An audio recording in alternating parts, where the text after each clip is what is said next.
Chapter 1. What to do if Ancient One catches you sneaking in. Im réalité stupide. Seriously.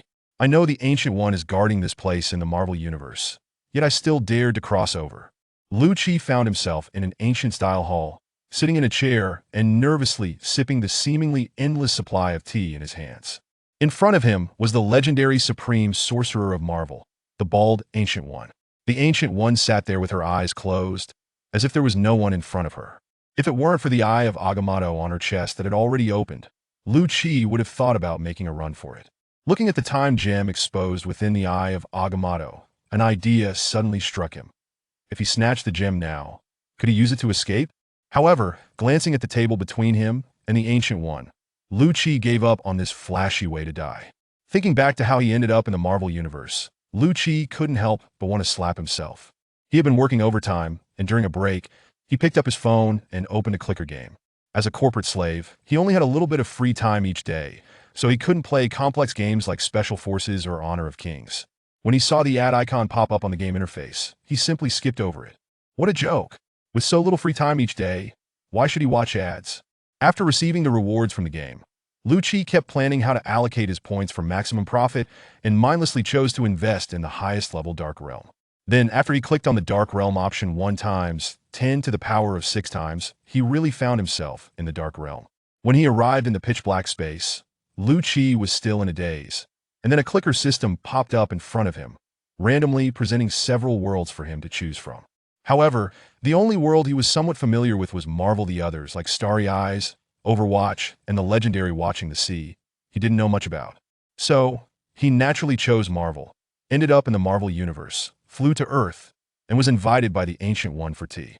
If only I had chosen another universe, Lu-Chi thought regretfully.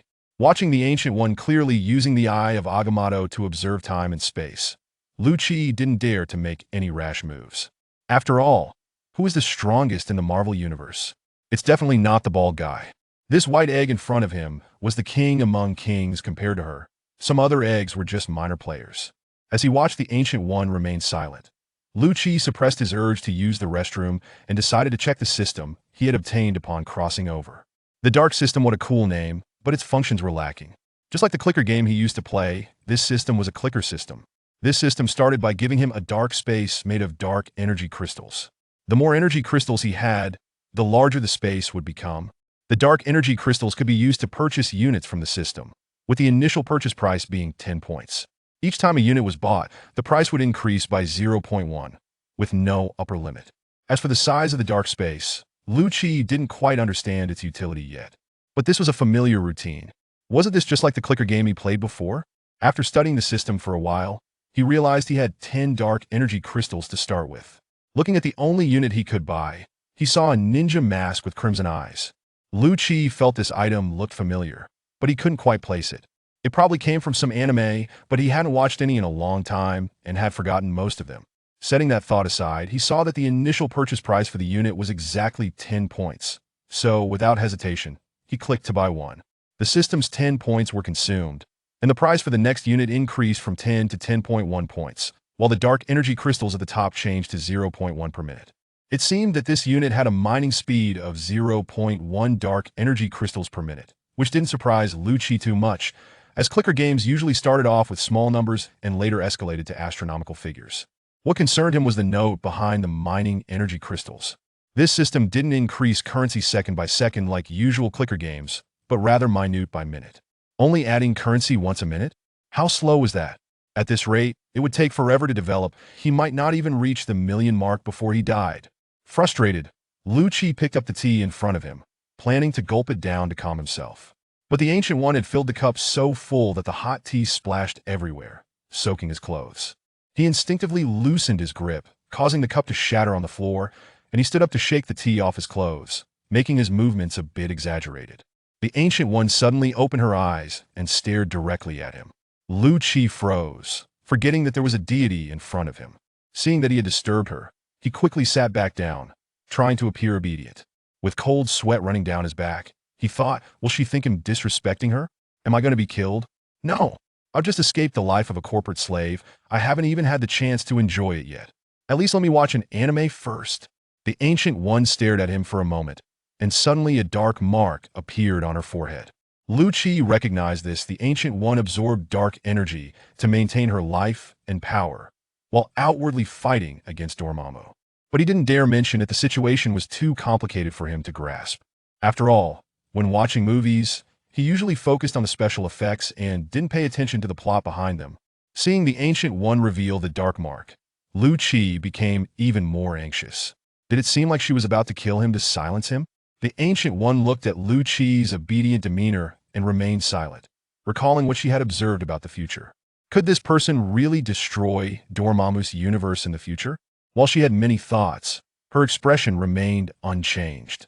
Dormammu was far too powerful. Even with the Time Stone, she wouldn't dare claim she could defeat him. Yet this person before her might have the potential to eliminate Dormammu. Using dark energy to cast spells, she could see that Lu-Chi did indeed possess a small amount of dark energy, and it was even purer than Dormammu's, which made her feel that possibility was real. The Ancient One picked up her teacup and gestured to Lu-Chi. Lu-Chi thought she was about to make things difficult for him, but then he noticed that the broken cup had somehow reappeared in front of him intact. Taking a sip, he found it was still the same endless supply of tea. The familiar taste eased his tension. It seemed the Ancient One wasn't going to hold his earlier mistake against him. "You have dark energy in you," the Ancient One said after taking a sip of her tea. Lu-Chi, who had been gulping down tea, immediately spat it out. How could he be associated with Dormammu just after arriving in the Marvel Universe? The Ancient One couldn't tolerate any dark energy, so was she planning to frame him, kill him, and erase the evidence? It seemed he hadn't remembered the unit values in the system, just like you wouldn't remember whether the currency in a clicker game was gold coins or tokens. "Don't panic, I won't kill you," the Ancient One continued. "Wait, how does she know what I'm thinking? Does she have mind-reading powers?" Lu-Chi's face tightened as he recalled all the topics he had just thought about. The Ancient One remembered how Lu-Chi had honestly confessed his thoughts in a certain timeline and couldn't help but feel a bit helpless. "I won't pursue what you just thought, nor do I have mind-reading abilities." "Then why did you say that?" Lu-Chi thought, feeling lost. He decided to clear his mind, trying to let his soul drift and observe the multiverse. "You can't observe the multiverse like that, but I can help you. However, you need to solve your physiological needs first, otherwise there will be some awkward situations," the Ancient One said, waving her hand. A circle filled with electric sparks appeared, leading directly to a restroom. Lu-Chi suddenly realized how much he really needed to go, so he rushed in to take care of it. The Ancient One closed the portal and waited for a few minutes before reopening it. When Lu-Chi came out of the restroom, he thought he had been let off the hook, but just as he was about to make a strategic retreat, the portal suddenly appeared again. With a bitter expression, Lu-Chi returned to the tea room, but this time he wasn't as panicked. Thanks to the time he spent in the restroom, he was able to calm down and analyze the situation. He figured that the Ancient One really didn't intend to kill him, otherwise she wouldn't have offered him an endless supply of tea. Since he wasn't in danger, Lu-Chi felt a bit more relaxed. Looking at the portal filled with electric sparks, he thought that this magic was indeed convenient. At least it made going to the restroom easy.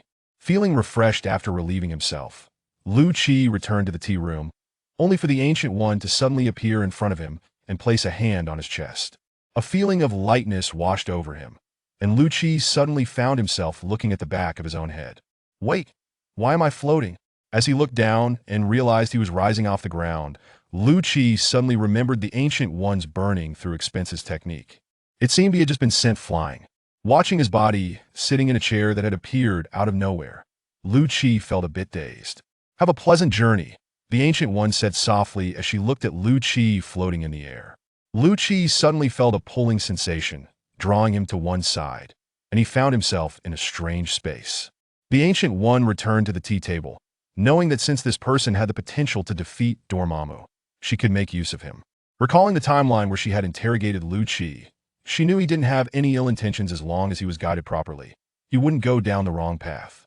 After an unforgettable journey, Lu-Chi felt as if his body and mind had been reshaped.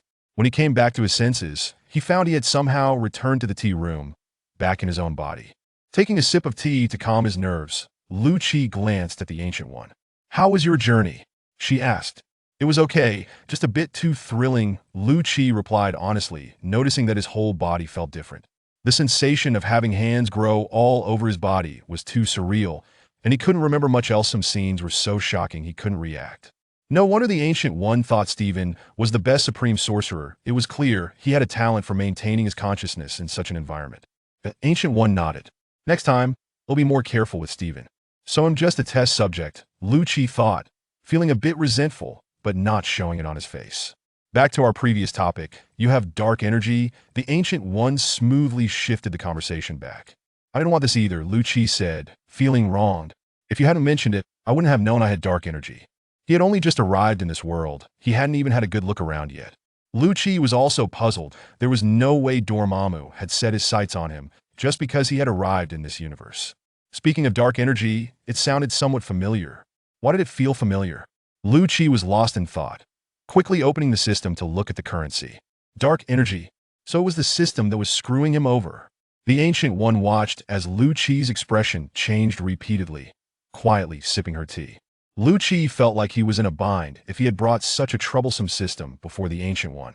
It would be like turning on a light in a dark bathroom seeking death. Great One, please let me go. I haven't done anything bad yet. I won't do anything bad, Lu-Chi said obediently, looking at the Ancient One. If it weren't for the infinite tea she had, he might have offered to pour her some. Dark energy is very dangerous, but it seems you won't be affected by it, the Ancient One said, hiding the dark mark on her forehead. Lu-Chi hadn't looked in a mirror since he arrived, so he didn't know if he had changed. Hearing the Ancient One's words, he felt a bit relieved. He thought about finding a mirror to check himself later, but the Ancient One continued, "You need to stay here for a few days and observe." What else could Lu-Chi do? He could only agree to the Ancient One's arrangements. Seeing that Lu-Chi had no objections, the Ancient One waved her hand, and the space transformed, shattering like a mirror. What?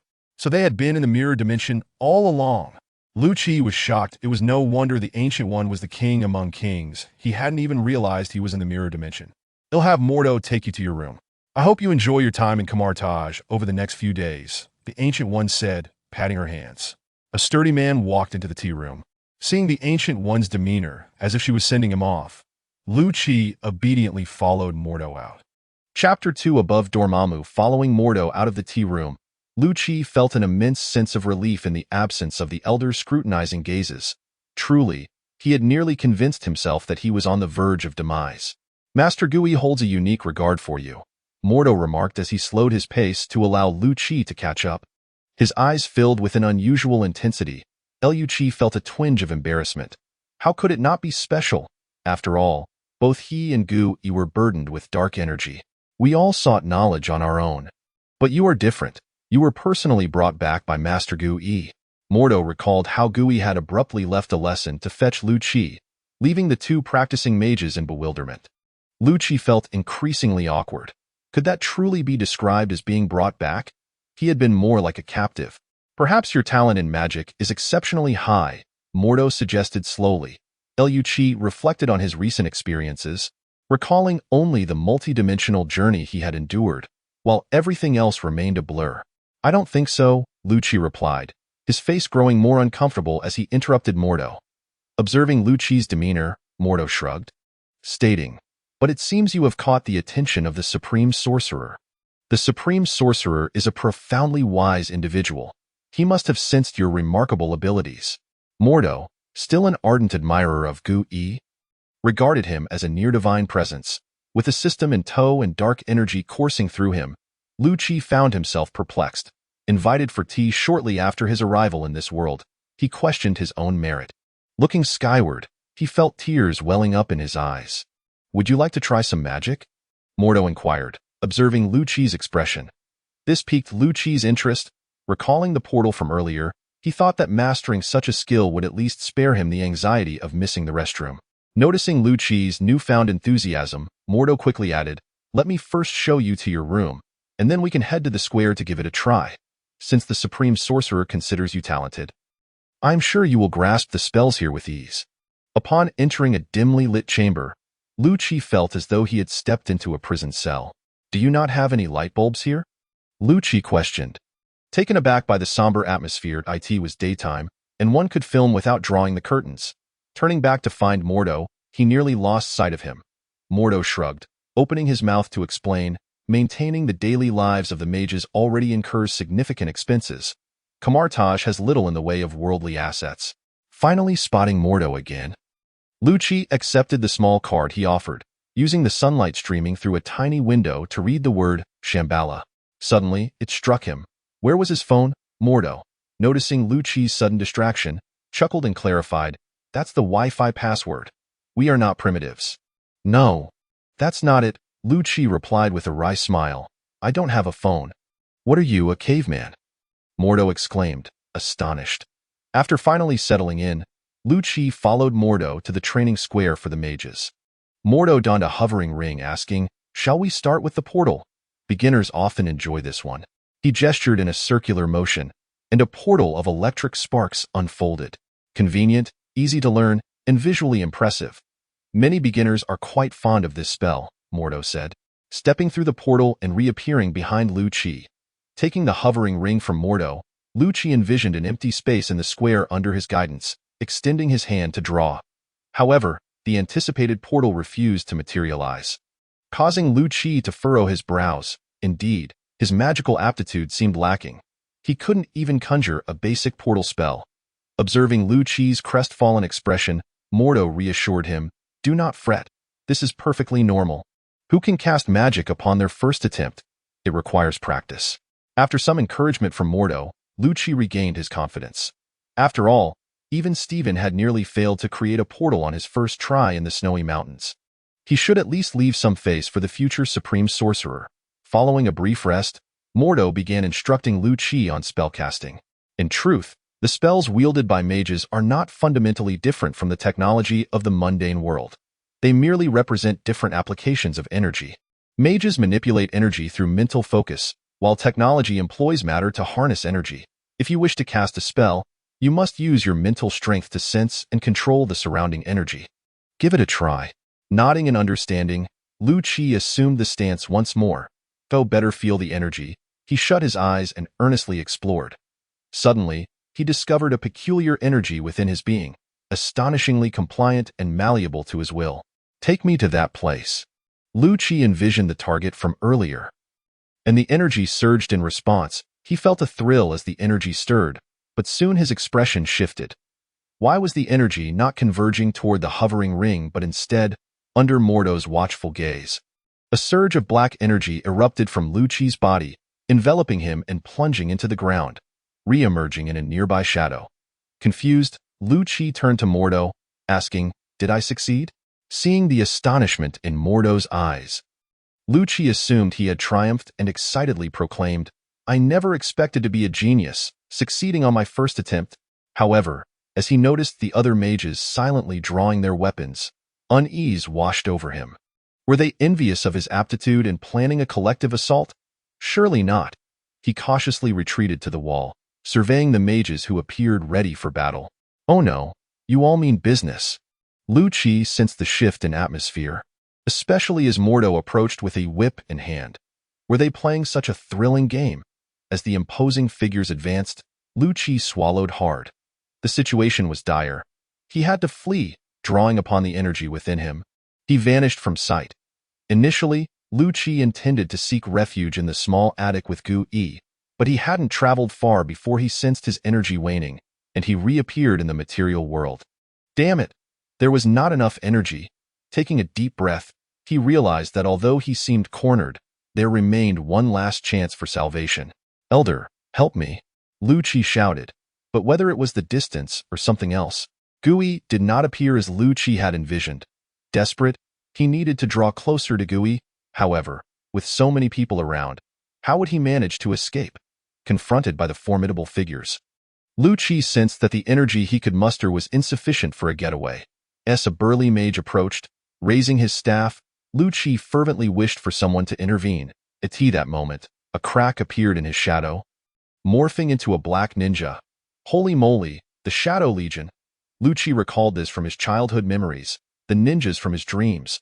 Suddenly, he remembered the mask within his system. Could it be that these units were the ninja soldiers? And he could summon them? Excitement surged through him. He had unexpectedly acquired the ninja army he had long desired. Yet, Lu-Chi quickly sobered. While the ninja soldiers could easily handle ordinary foes, were these men truly mundane? Observing their robust physiques, Lu-Chi doubted they were mere mortals. Even without magic, these melee mages could likely best the ninja soldiers. Glancing at his remaining energy, which stood at a mere 5. 9, Lu-Chi realized he could not summon another ninja. This system was utterly worthless. He internally lamented, wishing for a new system. Suppressing his thoughts, Lu-Chi turned to the ninja soldier before him. Go now. Block their advance. At Lu-Chi's command, the ninja soldier charged fearlessly at the group of mages, only to be swiftly subdued by their various melee weapons. Nevertheless, thanks to the shadow ninja's delay, Lu-Chi gradually regained some energy and utilized shadow transformation to vanish from sight.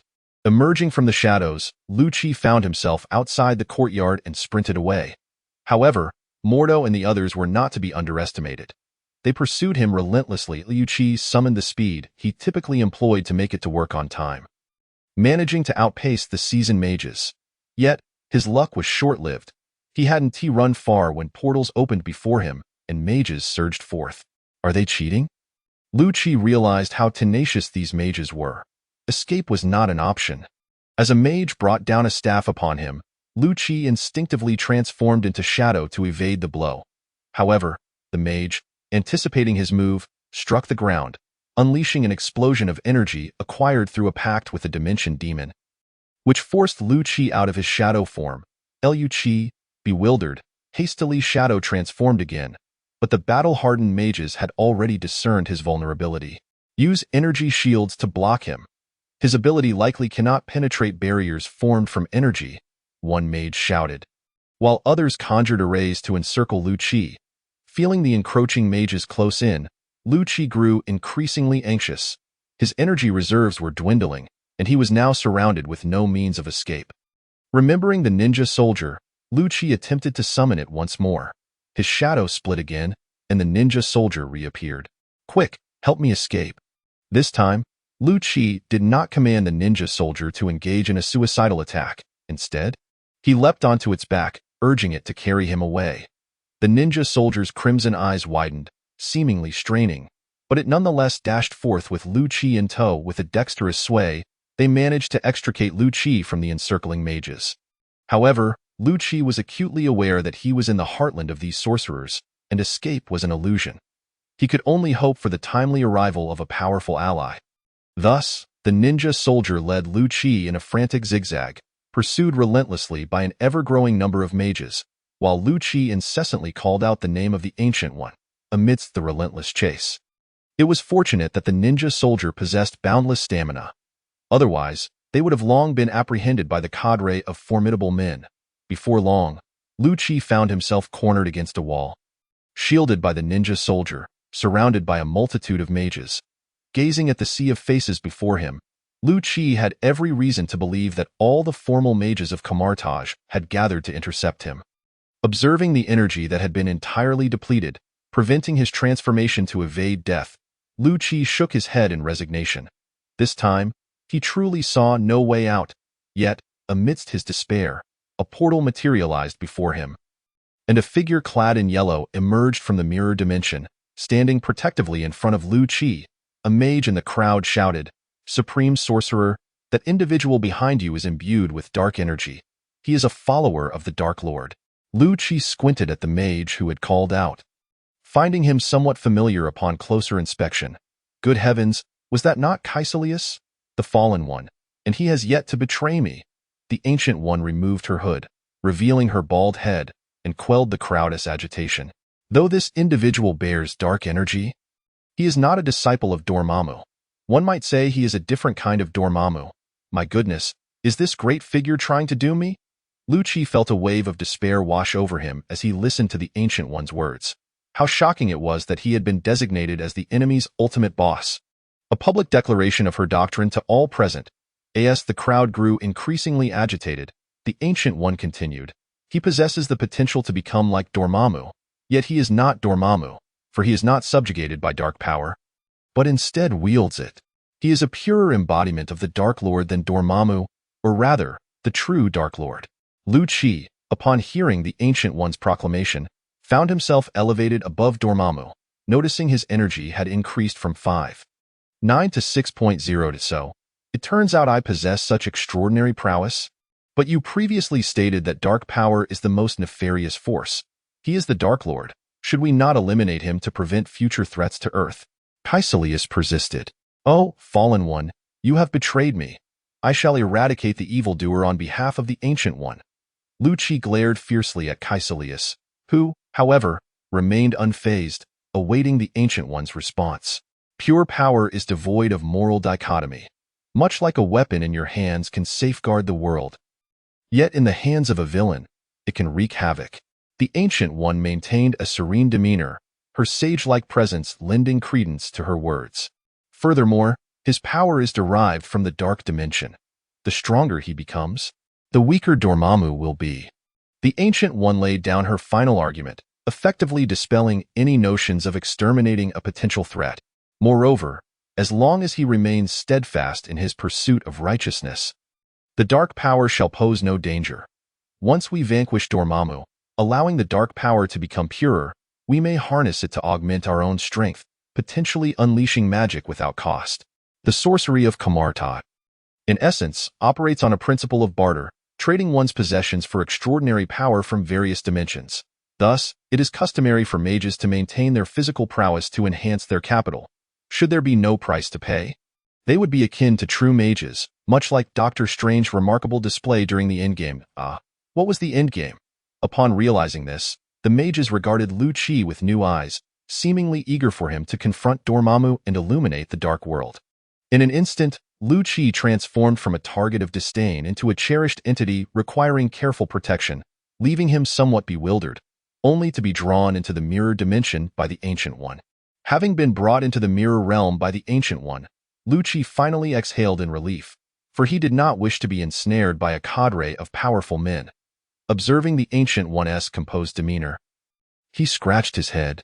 You anticipated all of this and have been observing from the shadows, have you not? The Ancient One nodded. She had indeed foreseen these events and had attempted to influence the timeline toward a more favorable outcome for Earth. Then why allow my dark energy to be exposed? Lu-Chi had come to realize that the energy he felt he could manipulate was undoubtedly dark energy. Yet, for the mages of Kamar-Taj, dark energy was far more alarming, especially given that the most vigilant threat to Earth was the Dark Lord Dormammu. Because my time is running short, the Ancient One stated quietly, as if discussing someone else's plight. How can that be? Have you not been siphoning Dormammu's dark energy? Lu-Chi exclaimed in astonishment. In the original world, many claimed that the Supreme Sorcerer had perished due to exorbitant special effects. Yet none considered that the Ancient One might succumb to old age. I have been covertly absorbing Dormammu's dark energy, but Dormammu is not oblivious to my actions. The Ancient One revealed the dark mark on her forehead. He has allowed me to siphon energy. For the dark energy he has tailored possesses the power to ensnare hearts and pinpoint worlds. As long as I absorb and utilize dark energy, he can locate Earth through me and drag it into the dark dimension. I have been combating the malevolent abilities within this dark energy. Yet I am nearing my limit.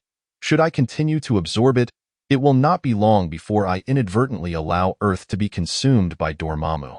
Lu-Chi then understood why the Ancient One had chosen to face death after finding an heir.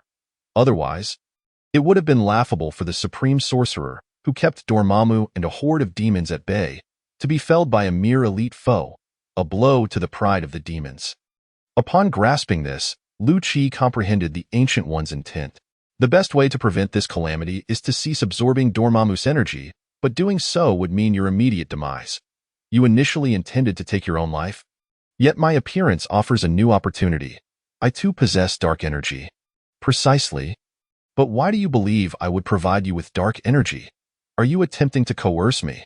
I shall not coerce you, but entering into a contract with me will yield numerous benefits. What benefits? Firstly, you will not be hunted by the mages of Kamar-Taj. That is quite enticing, Lu-Chi nodded, having been deeply affected by recent events. Secondly, by entering into a contract with me, I shall protect you, serving as your yet-to-be-developed guardian. Hiss, a free bodyguard? Lu-Chi was genuinely intrigued. The Marvel Universe was fraught with peril, and having the Ancient One as his protector would alleviate his fears of sudden demise. Lastly, I can assist you in accelerating your development. What does that entail? Take a look at your unknown substance. Unknown substance? Is it the system? What about it? Within that substance lies but a minuscule amount of dark energy crystal. Once you exhaust it, you will need to venture into other dark dimensions to seize additional energy crystals. However, you lack the coordinates for these other dimensions. It could take years to locate a single dark dimension. Yet you possess them. Lu-Chi stroked his chin, and the Ancient One nodded in affirmation. Kamar-Taj has long been attentive to these dimensions, possessing numerous dimensional coordinates. Should you enter into a contract with me, I will provide these coordinates, ensuring that you need not fear stagnation in your development until you are self-sufficient. However, there lies a problem. I have no way of knowing if what you say is true. If I enter into a contract and you deceive me, what then? The Ancient One fixed him with a steady gaze. I can impose conditions on the contract, allowing you to unilaterally terminate it at any moment, resulting in my immediate death. How does that sound? Lu-Chi approached the Ancient One. Agreed. But how do we proceed?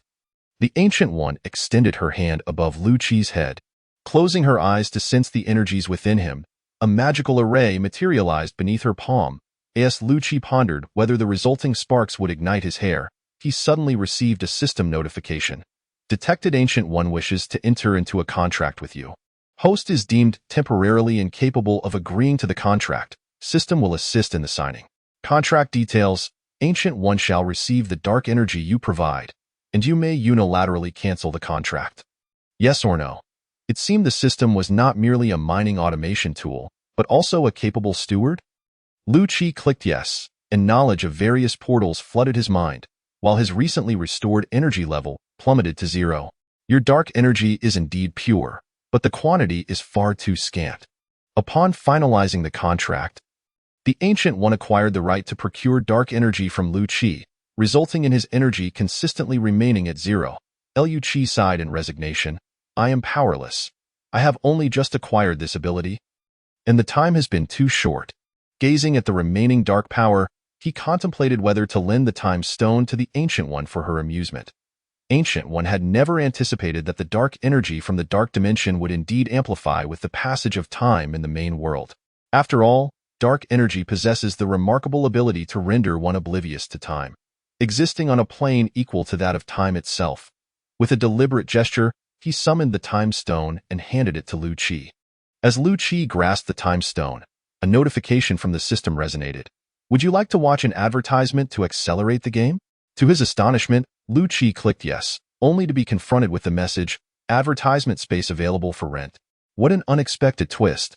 Enduring a full minute of advertisement, Lu-Chi finally received his reward, effectively accelerating his progress by 1 hour and acquiring 6 points of dark energy, bringing his total to 12. Observing the advertisement count in the upper left corner display 2-3. Lu-Chi returned the Time Stone to the Supreme Sorcerer. Noticing the advertisement still running, he breathed a sigh of relief, albeit with a hint of regret as he gazed at the Time Stone. Upon holding it, Lu-Chi realized he was unable to manipulate time with the stone, which cast a shadow of sorrow over him. Once, the Time Stone had been in his possession, yet he had been powerless to utilize it, much like a groom on his wedding night who, in a state of inebriation, finds himself sprawled on the floor, accomplishing nothing. It was indeed a tragic tale, which Lu-Chi compelled himself to forget. It seems you cannot utilize the Time Stone? Ancient One observed Lu-Chi with a mix of curiosity and surprise. Astonished that he had simply returned it to her, as a traveler from another realm, Lu-Chi had felt an unusual resonance upon entering this world, even discovering numerous branching timelines. However, following some inscrutable act, he had accumulated a surge of dark energy, intertwining him with this world and causing those timelines to vanish. Ancient One sensed that entities beyond the timeline were attempting to locate Lu-Chi, but as he became one with this world, they abandoned their search in frustration. Nonetheless, Lu-Chi's inability to wield the Time Stone was indeed an unforeseen development. He silently acknowledged this reality, having just discovered that his dark energy had, upon contact with the Time Stone, siphoned something from it. Subsequently, his system had informed him that an advertisement was available to view, yet the Time Stone had seemingly rejected his attempts to use it. As if in a fit of pique, fixating on the Time Stone, Lu-Chi hoped for some sign of acknowledgement. Sensing Lu-Chi's gaze, Ancient One quietly returned the Time Stone to its place. It appears your abilities have undergone some new transformation. Redirecting his focus to the system interface, Lu Qi noted his 12 points of energy and purchased another ninja unit. After viewing the remaining 2 advertisements, he amassed a total of 4 ninja units, summoning them all at once. The sight of the 4 ninja units materializing before him, even within the mirrored space, imbued Lu Qi with a profound sense of security. Glancing at the limit of 9.4, he realized that in 3 minutes, he would be able to purchase another. This was the beginning of something promising. Allowing himself a day for development, he mused that he could potentially assemble a battalion of 100. Though perhaps not quite that many, still, a considerable force. Satisfied with his progress, Lu Qi nearly overlooked the presence of Ancient One beside him, only to find her with closed eyes, immersed in contemplation. After a brief wait, he began directing his 4 ninja units to leap about, even initiating sparring exercises. They wasted no time in engaging in mock battles. And Lu Qi was astonished by their agility, bewildered by how easily the magicians could dispatch the small ninja units. A brawl ensued. But Lu Qi was unconcerned. He recalled an elite magician from the plaza and felt a twinge of pity for the unfortunate ninja unit. Such a young age, yet enduring a burden of injuries that were far beyond what they should have to bear. Imagining the muscular elite magicians, he speculated that even a 100-man squad would struggle against them. Should those individuals unleash their spells, it would likely require a 1,000-strong shadow army to contend with them. After a few minutes, Lu Qi purchased yet another ninja unit and calculated that he would have to wait over 20 minutes for the next. He contemplated stepping outside to set a timer. However, as they remained in the mirrored space, despite possessing the suspended ring, Lu Qi was still uncertain of how to use it, rendering him unable to exit. After a brief pause, Ancient One finally opened her eyes, gazing at Lu Qi in surprise. Earlier, she had observed the fluctuations of his energy with some concern. Yet now she realized that the energy she received each second had multiplied several times over. While it was not sufficient for her to cast spells, it was enough to slightly prolong her life. Indeed, for Ancient One, the amount of energy Lu Qi possessed was akin to a cosmic treasure at her fingertips. Yet, compared to the energy of Dormammu, it excelled in purity, sustainability, and the absence of backlash, which greatly pleased Ancient One. Taking the suspended ring from Lu Qi, she adjusted its magical structure. There you go. Simply channel your dark energy into this ring, and you will be able to utilize the portals at will.as for the future. You should focus on your development. The current dark energy is still somewhat lacking. Following this, Ancient One announced her intention to enter seclusion and completely expel Dormammu's energy from her body. Unceremoniously casting Lu Qi out, Lu Qi sensed the energy within him. It was almost as if the moment he reappeared, it was drawn away by the contract for Ancient One's use. Alas, he felt utterly drained, unable to extract even a single drop. Fortunately, with the aid of the suspended ring, the energy consumption for the portal was minimal, allowing Lu Qi to still make use of it. Donning the suspended ring, he traced a circle with one hand and arrived at the previous plaza. He discovered many magicians practicing there, but as he entered, they all regarded him with predatory gazes. However, unlike the murderous intent he had previously encountered, these stares were filled with a yearning for the energy he possessed. Under the watchful eyes of numerous hulks, Lu Qi summoned all 5 of his ninja units for reassurance, then found a corner where he located Mordo. "Look at you, chasing me earlier, and now it's my turn to pursue you." Threatening Mordo with, "If you don't play with my ninja units, my progress will slow down," Lu Qi commanded the ninja units to rush in for a brawl. This encounter revealed to Lu Qi the prowess of Mordo, an elite magician stronger than ordinary magicians. Several ninja units were no match for him. Had it not been for the chaotic melee, Mordo could have dispatched the ninja units in mere moments. Nevertheless, with the ninja units possessing infinite stamina and the ability to respawn, their bug-like capabilities proved to be a nuisance for Mordo. The 5 ninja units, realizing the formidable nature of their opponent, adopted a strategy of trading blows, determined to leave their mark on him regardless of the cost.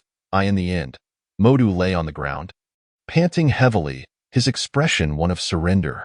"You are not up to the task," Lu Qi remarked, shaking his head, before casually slipping away to return to his room. Chapter 4.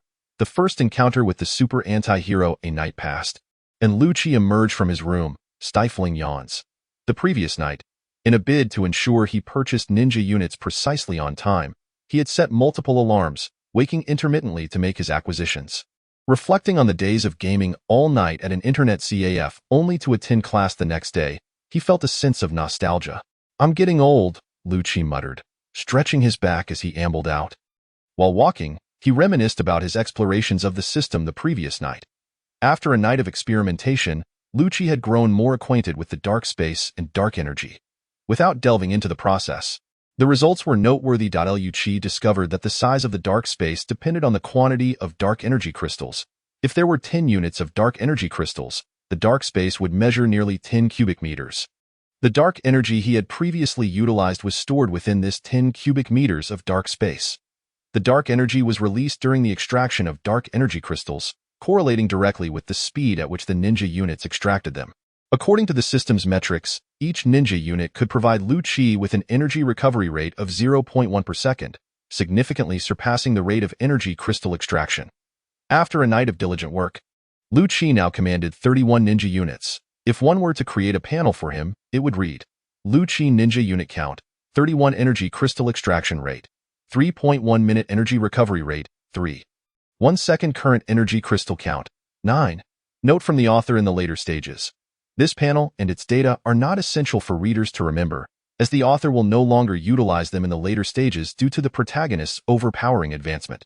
Yawning all the way to the cafeteria, Lucci grabbed 2 steamed buns and a bowl of porridge. "Is there really not even a bit of pickled vegetables?" he complained, exiting the cafeteria. "Are you dissatisfied with our provisions?" A figure clad in yellow appeared before Lucci. Ancient One stood there, unwavering. "It's acceptable. As far as breakfast is concerned, it certainly meets the standard," Lucci replied earnestly. "Of course, it would be even better if there were some sour long beans, or the like." Ancient One nodded thoughtfully. "Then I shall have someone procure some from Hong Kong."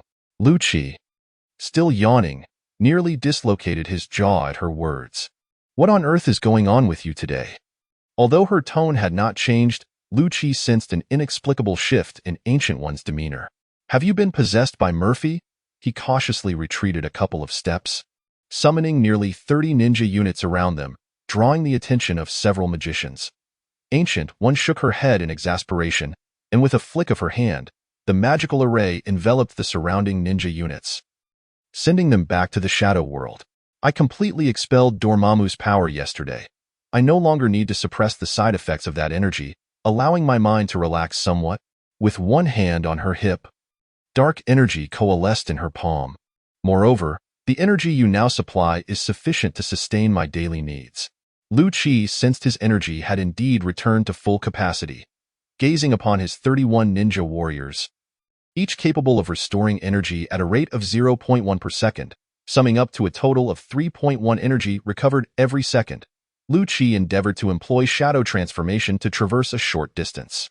Upon consuming a slight amount of energy, he discerned that the energy recovery perfectly matched the rate of 0.1 per second, implying that GUI expended 3 points of energy each second. In an hour, that amounted to 10,800 points.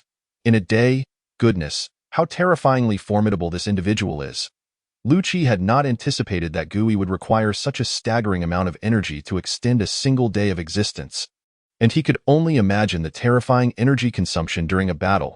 Lucci estimated that he would need at least 1,000 ninja warriors to adequately support the esteemed figure in unleashing his full combat potential. Contemplating this daunting number, Lucci felt a pang of distress. "I have come to discuss another matter with you. You may leave this place now." Lucci was taken aback. "I can leave just like that? Wasn't I supposed to observe for a few days? Initially, you were brought here to ascertain that you posed no threat to this world. I checked the timeline yesterday and found no peculiarities in your actions. Hence you are free to depart," GUI replied. "Of course, you, as an outsider, are aware of our timeline. I will soon guide Stephen to assume the mantle of the Sorcerer Supreme, and your presence may influence his development. So I advise you to find a place to stay." How convenient, Lucci thought, feeling somewhat betrayed. However, he had not expected GUI to have already secured a stable and harmless source of dark energy while contemplating retirement. The specifics of this retirement remained uncertain. He hoped it wouldn't lead to unwarranted peril. After concluding his statement, GUI vanished, and Lucci found himself transported to the portal of Kamar-Taj. At the portal of Kamar-Taj, 3 gateways stood, each leading to the sanctuaries in S.H.I.E.L.D. and the Big Apple, facilitating rapid support to these places, akin to Asgard's Bifrost. Yet, in the films, the inhabitants of Kamar-Taj always arrived post-event, reminiscent of the military in the Marvel Universe. Observing the 3 portals, Lucci was unfamiliar with the symbols beside them. As a newcomer to this world, he was uncertain of his destination. Thus, he resolved to randomly select a portal. Whatever fate bestowed upon him, he would accept it. Choosing a portal that caught his eye, Lucci stepped through, arriving at another corner of Earth. Upon exiting the portal room, he was greeted by rows of various magical artifacts, indicating he had indeed arrived at the New York sanctuary. Scanning the area, he spotted the levitating cloak of the future Doctor Strange. However, the cloak seemed indifferent, offering no reaction whatsoever. Lucci tapped the glass, attempting to elicit a response, only to hear a voice from behind him. It does not take a liking to you, thus you shall not receive its favor. The mage Daniel observed him, his demeanor cautious, as if Lucci were a formidable beast. Embarrassed by his impulsive actions, Lucci awkwardly wiped the glass, pretending nothing had transpired. Daniel, unfazed, surveyed the surrounding artifacts and explained, "Artifacts choose their own masters. Only those deemed worthy can claim them." Approaching Lucci, he remarked upon the levitating cloak, which, in a surprising turn, responded slightly by brushing against the glass. How amusing, Lucci thought, as the cloak imitated his earlier gesture. Daniel chuckled, pleased with the cloak's acknowledgement, and resolved to clean it properly next time. Lucci shook his head. "It seems I am not destined to bond with it. I shall venture outside for a stroll." Exiting the sanctuary, he noted the address beside him, 177A, Bleecker Street, Manhattan in the Big Apple. Memorizing this location, he ventured out onto Bleecker Street.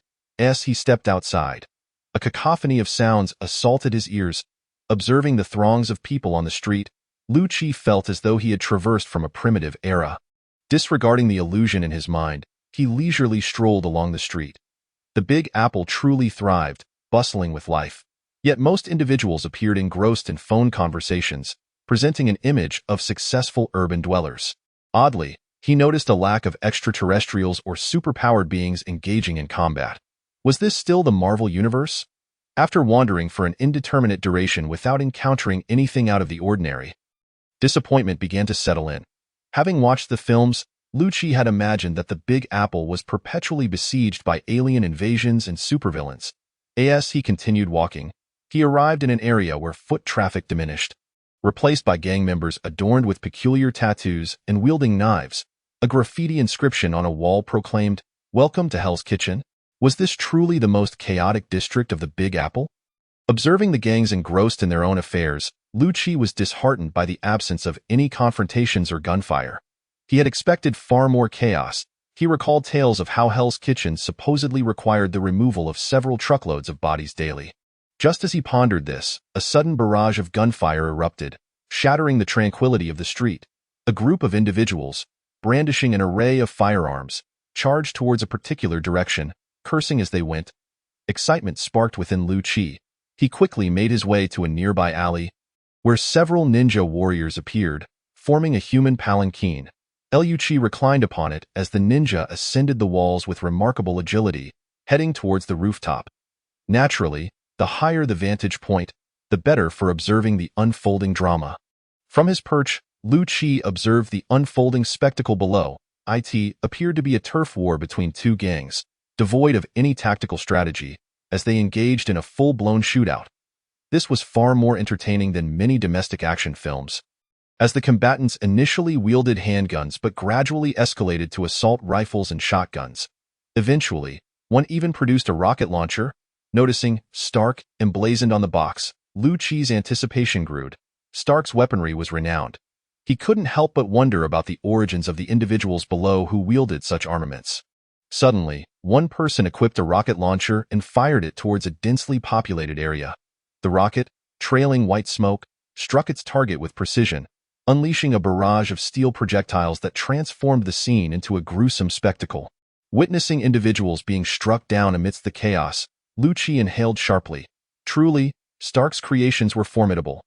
The weapon emitted minimal noise, making it ideal for stealth attacks, potentially catching enemies completely off guard. Marvel's advanced technology never ceased to amaze him. And as the outcome of the conflict became apparent, Lu-Chi began to withdraw.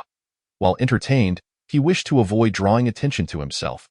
Just as he retreated, the rooftop door swung open, revealing a burly man carrying an anti-material sniper rifle. The Punisher! Lu-Chi exclaimed in surprise at the sight of the man's attire. Frank had been orchestrating a significant operation against a formidable gang, and according to his intelligence, the gang members were exceptionally cautious. With their leader remaining hidden in the shadows, he had incited a rival gang to attack, aiming to draw the leader out into the open. Having just spotted the gang leader, he had ascended with the sniper rifle to eliminate the scoundrel, only to discover Lu-Chi's presence, who had inadvertently revealed his position. An ambush. Frank's first reaction was to assume that some gang sought to eliminate him to establish dominance. Revenge was out of the question, as he annihilated every gang he encountered, leaving no survivors. While his mind raced, his hands did not idle. Raising his suppressed M16, he unleashed a volley of bullets towards Lu-Chi. Lu-Chi was no ordinary individual. Upon witnessing the Punisher's immediate assault, his instincts kicked in. Though the Punisher had said not a word and launched his attack without warning, Lu-Chi, possessing powers beyond the ordinary, was prepared. One by one, the ninja warriors materialized before him, deftly deflecting bullets with swift strikes, yet they refrained from launching a counterattack, instead forming a protective barrier around Lu-Chi. "Ninja, are you with the hand?" The Punisher called from behind cover, his voice ringing out. Lu-Chi, taken aback by being mistaken for members of the hand, recognized that both factions were indeed comprised of ninjas, making the distinction challenging. Aware that the Punisher was not one to engage in idle chatter, Lu-Chi decided to toss out a casual remark before making his exit. After all, the Punisher was not his idol. He had merely watched the Avengers films and found them lacking. Thus, there was no inclination to fawn over superheroes. "What a nuisance," Lu-Chi muttered, shaking his head. He had not anticipated encountering such an anti-hero so soon after his arrival. Yet, indeed, the Big Apple was impressive. Living up to its reputation as the center of the universe, he silently apologized for his earlier skepticism. Opting to vacate Hell's Kitchen, Lu-Chi made his way toward a more populated area. Chapter 5, Golden Rings, S.H.I.E.L.D, and the Shadow Legion. Following a tourist map to Manhattan in the Big Apple, Lu-Chi found himself perplexed by the absence of Stark Tower, as he had intended to check in at that iconic location. Upon careful reflection of the narrative, it appears that Stark Tower does not make its debut in Iron Man 1. Rather, its first appearance is indeed in the Avengers. After all, there is a striking scene where Stark, clad in his armor, conducts underwater construction, and the moment he energizes Stark Tower remains quite memorable.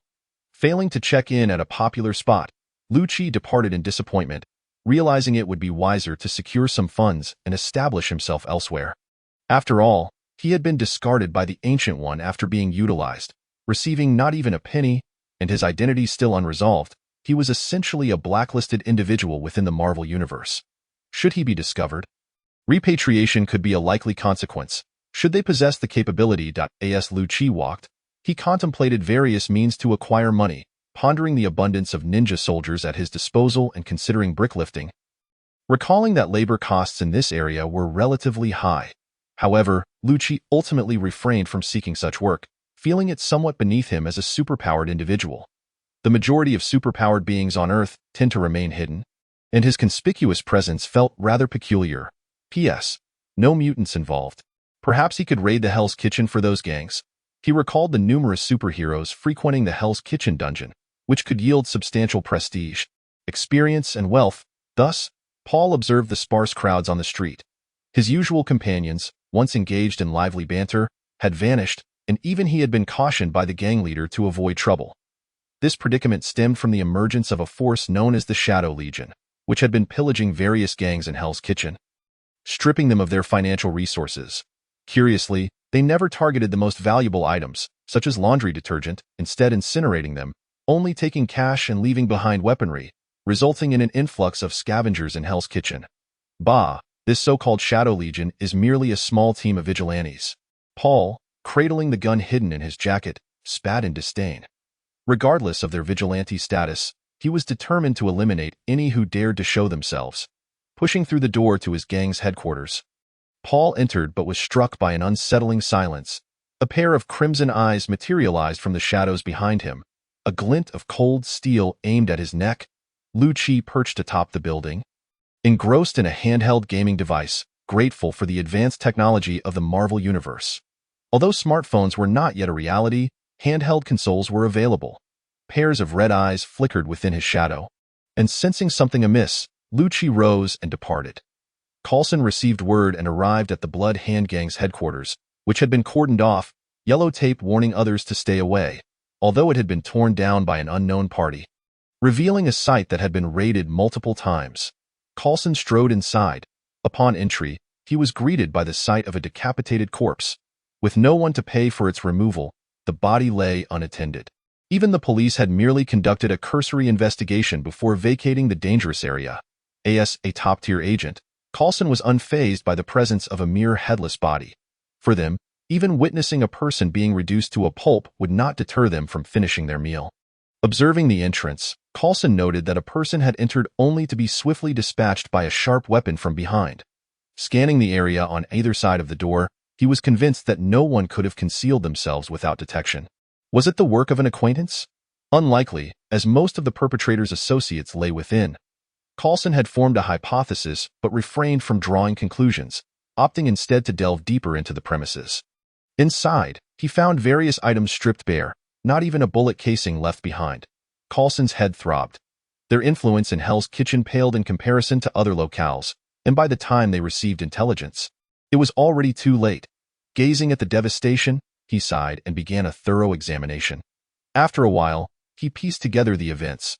The laundry detergent had been washed down the drain, and all cash had vanished without a trace, leading him to suspect the perpetrator possessed a money-scenting superpower. The victims bore wounds from sharp instruments, with some showing signs of having been struck by darts, yet curiously, no such projectiles remained at the scene.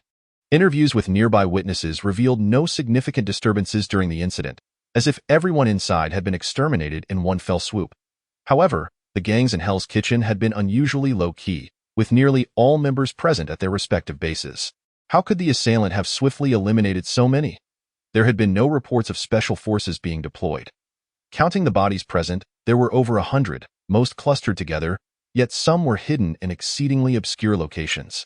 According to forensic analysis, their time of death differed by no more than an hour. The more he pondered, the greater his headache became. Achieving such a feat would necessitate the assailant bringing at least 50 individuals into the base, seemingly possessing the ability to detect every enemy, dispatching them all within a single hour without a single shot fired. Recalling the corpse at the entrance, Coulson concluded that the perpetrator was likely a superpowered individual. Although superpowered beings were exceedingly rare in this world, he was aware of their existence. However, most of these individuals preferred to remain hidden, fearful of exposure and dissection, making it implausible for them to emerge so brazenly. Despite having a suspect in mind, the absence of any unusual fingerprints or footprints at the scene left Coulson troubled. Just as he contemplated how to report back to the bald gang leader, an individual slipped through the door. Upon seeing Coulson, the newcomer showed no surprise, indicating they had come specifically for him. "Do you wish to know who orchestrated all of this?" the person inquired. Deep within Hell's Kitchen, a towering figure stood before a floor-to-ceiling window, surveying the nearby streets. Kingpin was agitated. A new faction called the Shadow Legion had appeared in his territory, wreaking havoc upon one gang after another without regard for reason. Strangely, they did not seize the most valuable items, opting instead for cash worth a mere fraction of their worth, exhibiting behavior that was utterly bizarre. Yet their actions did not resemble those of his old rivals. Thus, a formidable and efficient new enemy had emerged in Hell's Kitchen, one that had inflicted considerable losses upon him in a short span. However, Kingpin's authority was not to be disrespected, and he prepared a gift for this new threat. But first, he needed to ascertain their identity. In matters of investigation, who could rival S.H.I.E.L.D? After all, they were the professionals. Crushing a tempered glass cup in his hand, he allowed the shards to fall to the ground, then retrieved a phone with his unscathed hand. "Have you received any updates from the Homeland Strategic, whatever agency?" Coulson exited the gang's headquarters, astonished to discover the emergence of this new faction in Hell's Kitchen. Piecing together the previously gathered intelligence, Coulson sensed potential opportunities and promptly departed in his vehicle, Lu-Chi returned to his modest apartment, exchanging friendly greetings with the neighbors above and below before entering his abode. One by one, his ninja soldiers emerged from the shadows, each carrying varying amounts of money. They deposited their spoils in a small room, now filled with a considerable sum, yet Lu-Chi remained unsatisfied. His inner hoarder stirred.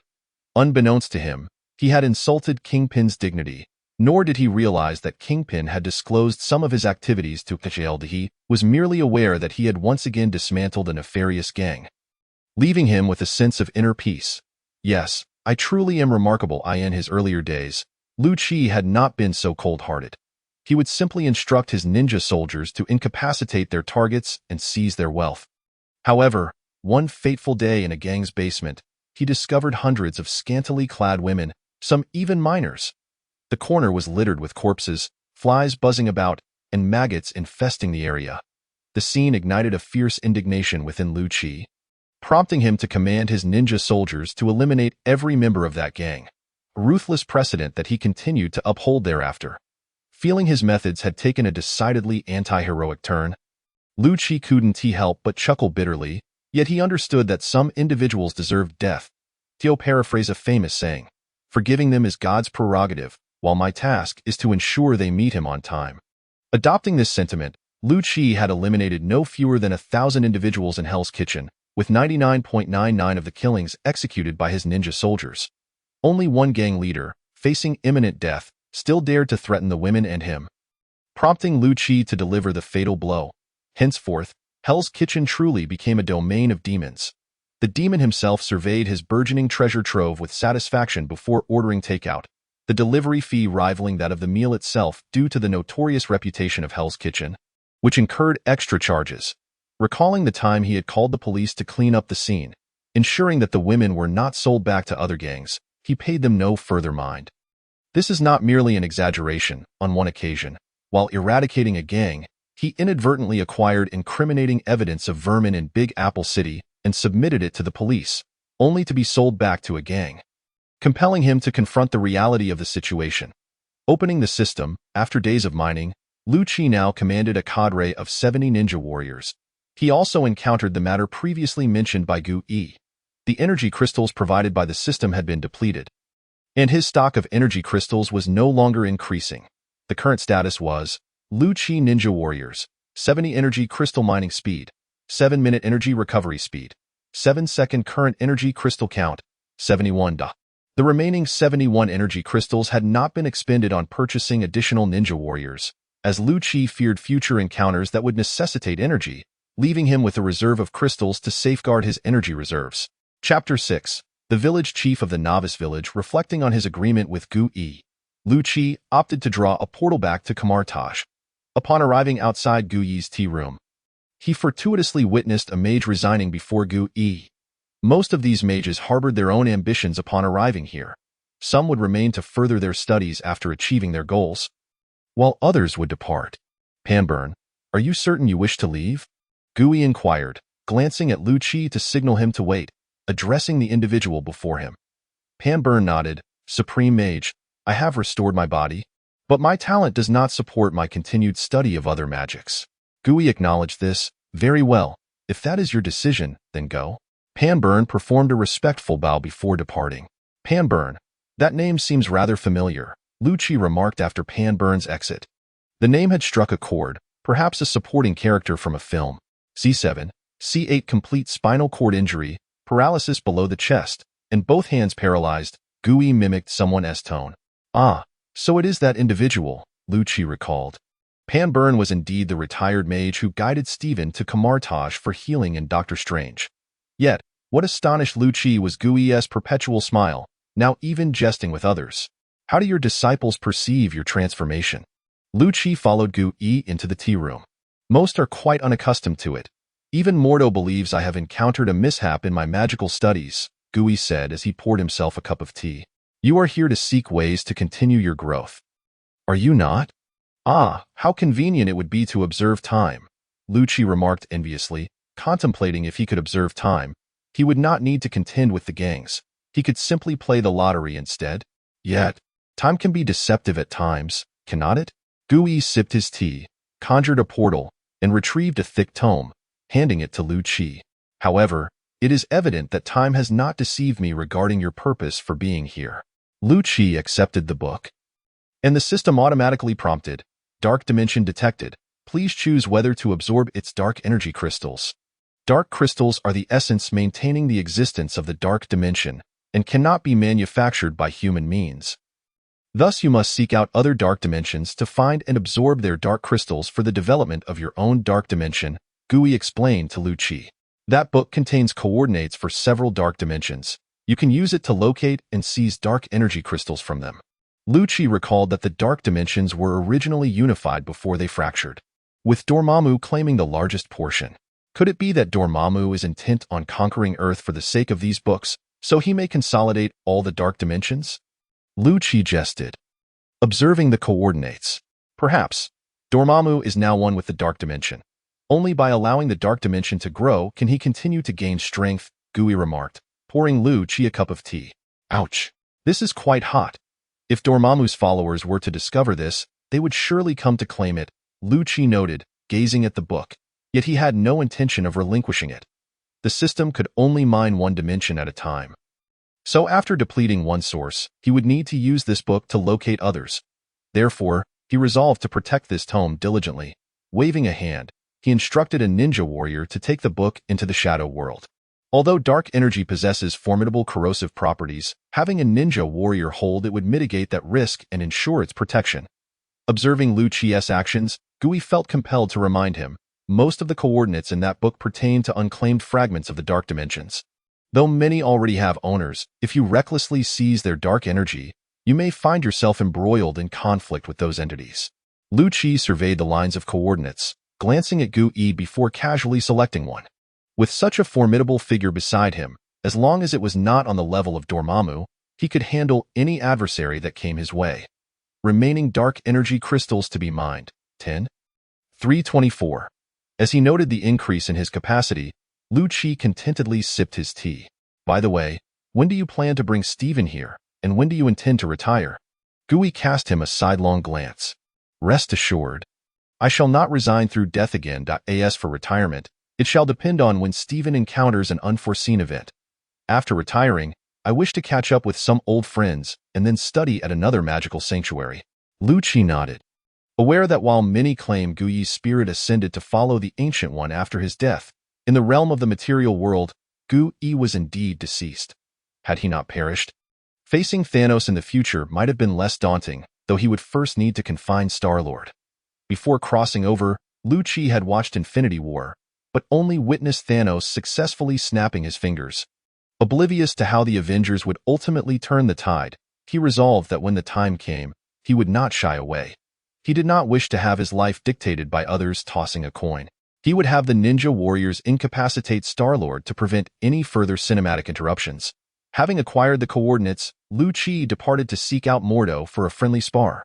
The 74 ninja warriors quickly overwhelmed Mordo, who could manage to fend off a few attacks with magic, yet ultimately faced a severe beating. Observing his burgeoning strength, Lu Qi nodded in satisfaction and returned to his abode. However, after passing through the portal, Lu Qi discovered a rather high-haired individual seated on his favorite sofa, engrossed in his beloved game. I never expected the illustrious agent would play my game. Lu Qi materialized silently beside Coulson, who remained stoically silent, though turmoil brewed within. What had just transpired? A portal. What sort of advanced technology was this, and what lay beyond that door? Coulson ceased his chaotic gaming, unwilling to allow Lu Qi to take over and mar his impressive score. But soon found himself overwhelmed and subjected to a barrage of inquiries from teammates. I assisted you in attaining a few ranks, Coulson said amicably. Lu Qi glanced at Coulson, recognizing him as the quintessential Marvel Novice Village chief. Countless crossovers had first encountered this man, though his luck was rather unfortunate, having been interrupted by Gui. Sensing the affable aura emanating from Coulson and noting the rank increase on his account, Lu Qi felt his irritation dissipate. Initially incensed by the intrusion, he now found himself at ease. He handed the controller to Coulson, who smiled and accepted it, inadvertently pressing a button on his cuff. Amidst the chaos of slaughtering enemies and basking in the accolades from teammates, Coulson suddenly remarked, "So, You are indeed a member of the infamous Shadow Legion. Are you its leader? The Shadow Legion consists solely of me, so I must be the leader, Lu-Chi replied, marveling at how adept agents were at everything.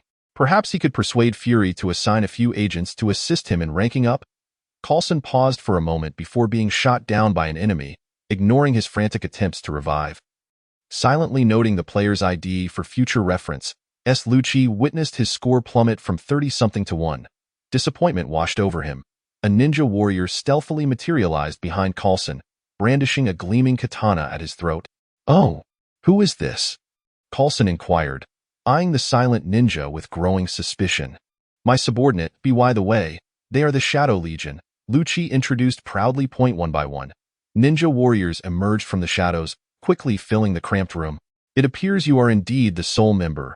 Coulson maintained his composure, even cracking a joke. "So, why do you send them to kill?" "I am somewhat of a black sheep, newly arrived, without funds or a place to stay," Lu-Chi shrugged helplessly. "As you witnessed, the boss would not allow me to stay at her place and sent me back." "Oh, do you require assistance in obtaining identification?" Coulson disregarded the implied threat in Lu-Chi's words, recognizing it as a potential trap. Inquiring further could lead to assassination by the individual wielding portal technology. Lu-Chi nodded, eagerly awaiting this proposition. Currently residing in Hell's Kitchen, he had no need for identification. As long as he paid his rent on time, no one in that area cared about his status. Moreover, lacking identification meant he had no personal account. He was still utilizing some unfortunate soul's phone for delivery, with payments made upon delivery. Certainly, what is the cost? It shouldn't be too exorbitant. A ninja soldier opened a small room, and a cascade of cash tumbled out, mostly in small denominations. A coin rolled to the feet of Coulson, who casually set down the controller. That moment, the game concluded, with over 50 of the 100-plus kills attributed to him, prompting a chorus of accusations of cheater in the public chat. Coulson rose, declaring, "I shall return shortly to arrange your identification documents." As he departed his residence, Lu-Chi remained motionless, even allowing the ninja soldier to clear a path for Coulson. Observing the ninja retreat into the shadows, Coulson muttered a curse at the tardy Special Operations team. He opened the door and descended the stairs, only to discover a series of elite operatives sprawled on the steps. Turning back, he found Lu-Chi standing at the doorway, pairs of red eyes materializing from the darkness behind him. Returning to the living room, Lu-Chi was unperturbed by the prospect of S.H.I.E.L.D knocking at his door. After all, he had merely instructed the ninja soldiers to incapacitate the operatives without resorting to lethal force. If S.H.I.E.L.D possessed any sense, they would surely recognize the friendly signals he had emitted and promptly deliver the identification documents to him. Picking up the controller to resume his game, he was met with the notification. "Your performance has exhibited significant fluctuations. Your account has been suspended." Damn. Are you telling me he did not kill a single person? Merely incapacitated them? Coulson was reporting to Fury, who gleamed with calculating insight, akin to a cunning fox. The ability to silently subdue an entire special operations team of S.H.I.E.L.D indicated considerable prowess. Although this team was not highly ranked within the organization, neutralizing them all required a certain level of skill.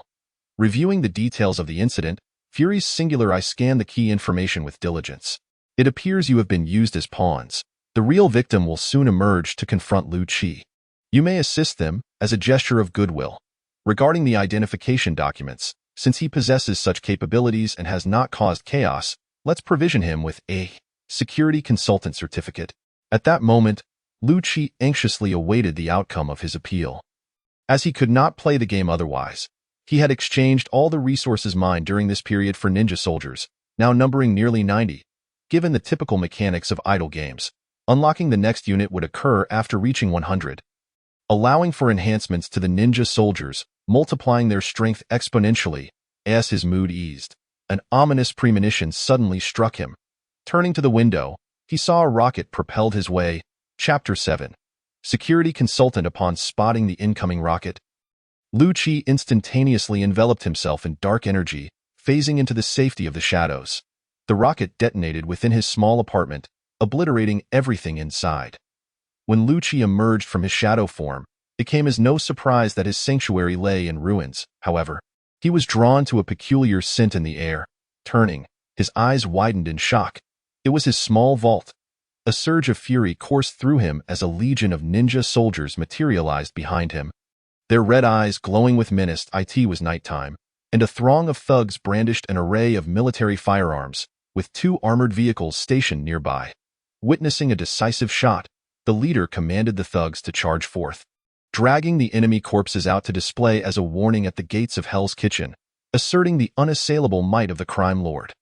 Yet, the ninja soldiers stealthily appeared behind these thugs, their bodies cleaved by sharp blades, causing many thugs to collapse. "Enemies!" one thug shouted, alarmed by the sight of his fallen comrades, and he fired at the ninjas who seemed to emerge from nowhere.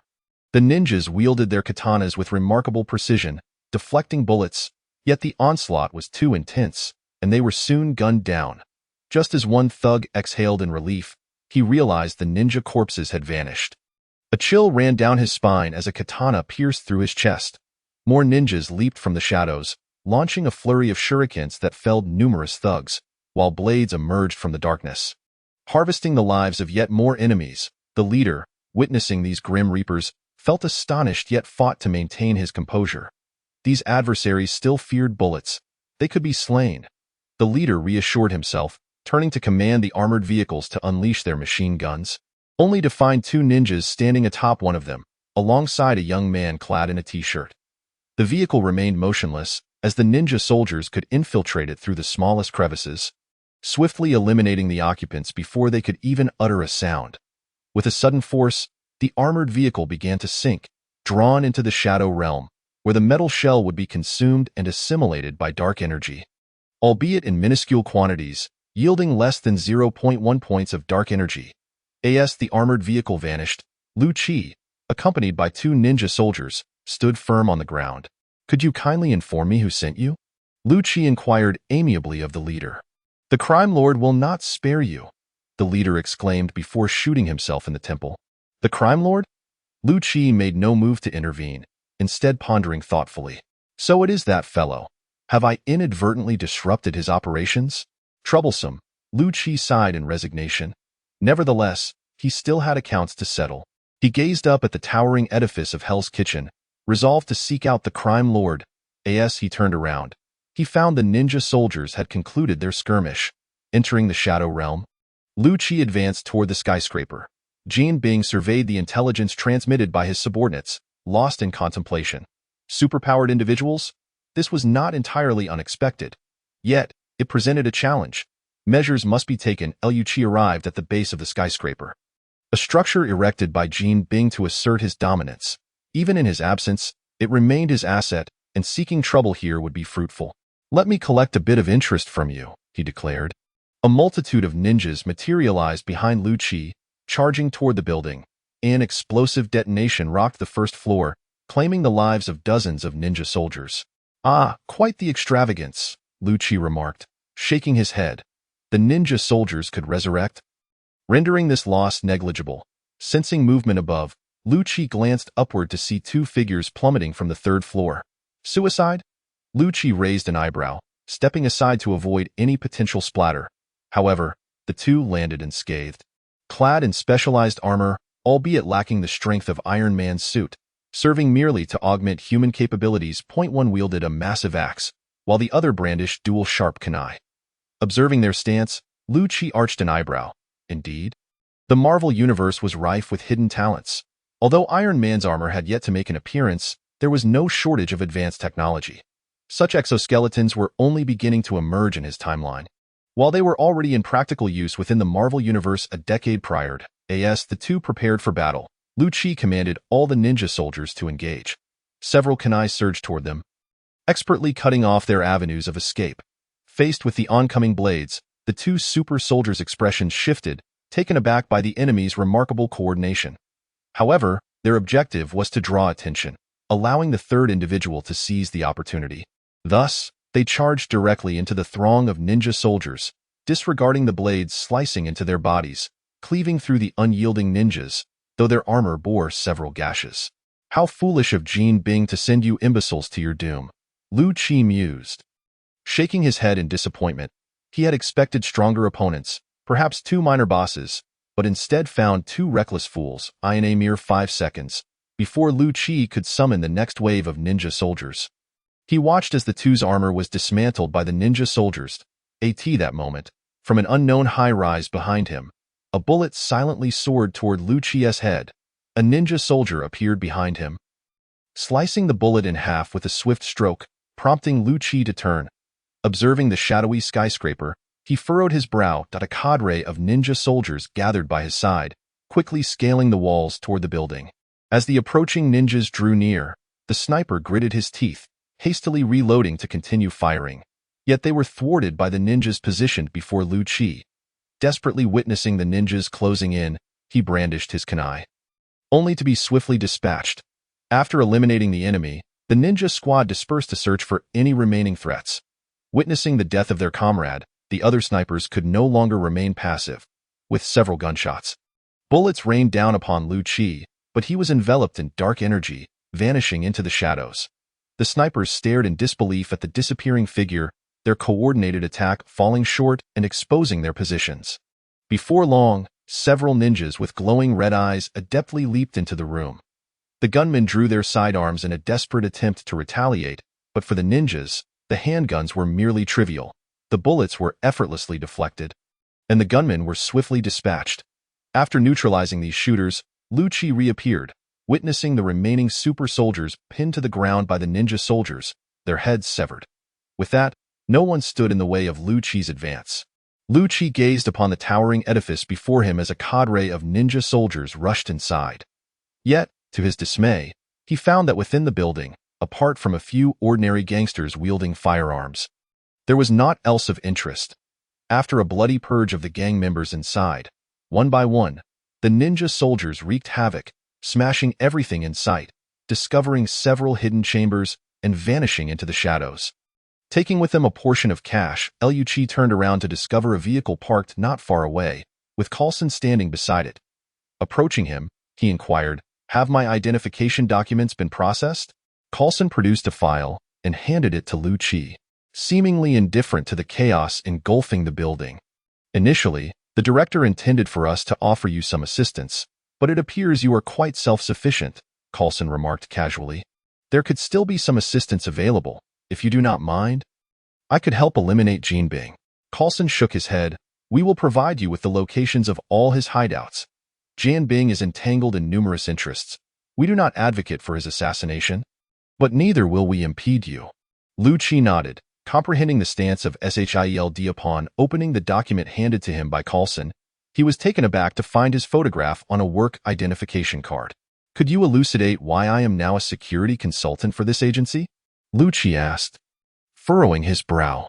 "The Department of Homeland Strategic Defense, Attack, and Logistics," Carlson replied fluently, continuing, "This credential can serve as identification, and it offers significant discounts on certain transactions." "Does this certain transactions include a full range of services?" Lu Qi inquired curiously. Carlson maintained an awkward yet polite smile and shook his head, disappointing Lu Qi somewhat. "So, you intend to recruit me?"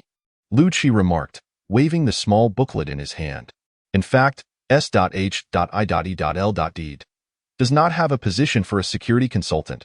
This role is designed for those capable individuals who choose not to join S.H.I.E.L.D. As long as you refrain from causing trouble, even if you do nothing, you will receive a salary sufficient for basic living expenses. When we require assistance, we will reach out to you, and should you be available, you may choose to help us, for which we will compensate you accordingly. Of course, if you desire, we can provide you with a formal work credential. After training, you would officially become a S.H.I.E.L.D. employee." Lu Qi contemplated. Realizing that joining S.H.I.E.L.D. might lead him to serve either Hydra or Fury, it was preferable to accept this so-called security consultant role, allowing him to receive a salary without the burden of daily toil. "Then I shall settle for this, as I have no desire to run around every day. That would be a bother. It would be far better to collect protection money from those gangsters." He tucked the booklet into his pocket and turned to leave. Carlson nodded, returning to his vehicle to depart, needing to report the events of this incident to Fury. In the aftermath of his slaughter of at least 100 individuals within a single building, "You still assert that he is secure?" Fury, eyes closed, reclined in his executive chair, a posture that rendered his head reminiscent of a boiled egg. Carlson presented his investigative findings. Since his emergence, he has never targeted innocents. Moreover, his neighbors attest to his politeness. Carlson recalled the scene of himself, armed and accompanied by the irate Special Operations team, interviewing Liu Qi's neighbors, and stated calmly, "Fury accepted the report. Does our organization truly place credence in such evidence?" The document contained more than just neighbor testimonials. Flipping through additional data, Fury pondered for a moment. Glancing again at the IP address linked to various websites, he noted they were either for food delivery or gaming, leaving him in a contemplative silence. This superpowered individual seemed to diverge from the norm. While others with powers often pursued dominance, this man preferred to remain at home, engrossed in games. Were it not for the frequency of his activities, S.H.I.E.L.D might not have even taken notice of him. Nick Fury, having witnessed the strength of non-human entities, held these superpowered individuals in high regard, yet most were reckless and unruly. It was a rare occurrence to encounter one with a more amiable disposition, one worthy of consideration. The verdict is tentative. I believe we can leverage this individual. This file will be classified with a Level 7 access restriction.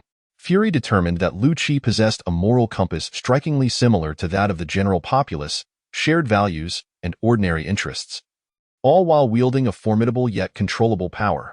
Such individuals were precisely what favored. Fury's eyes sparkled with ambition. His salary would not come easily. Chapter 8.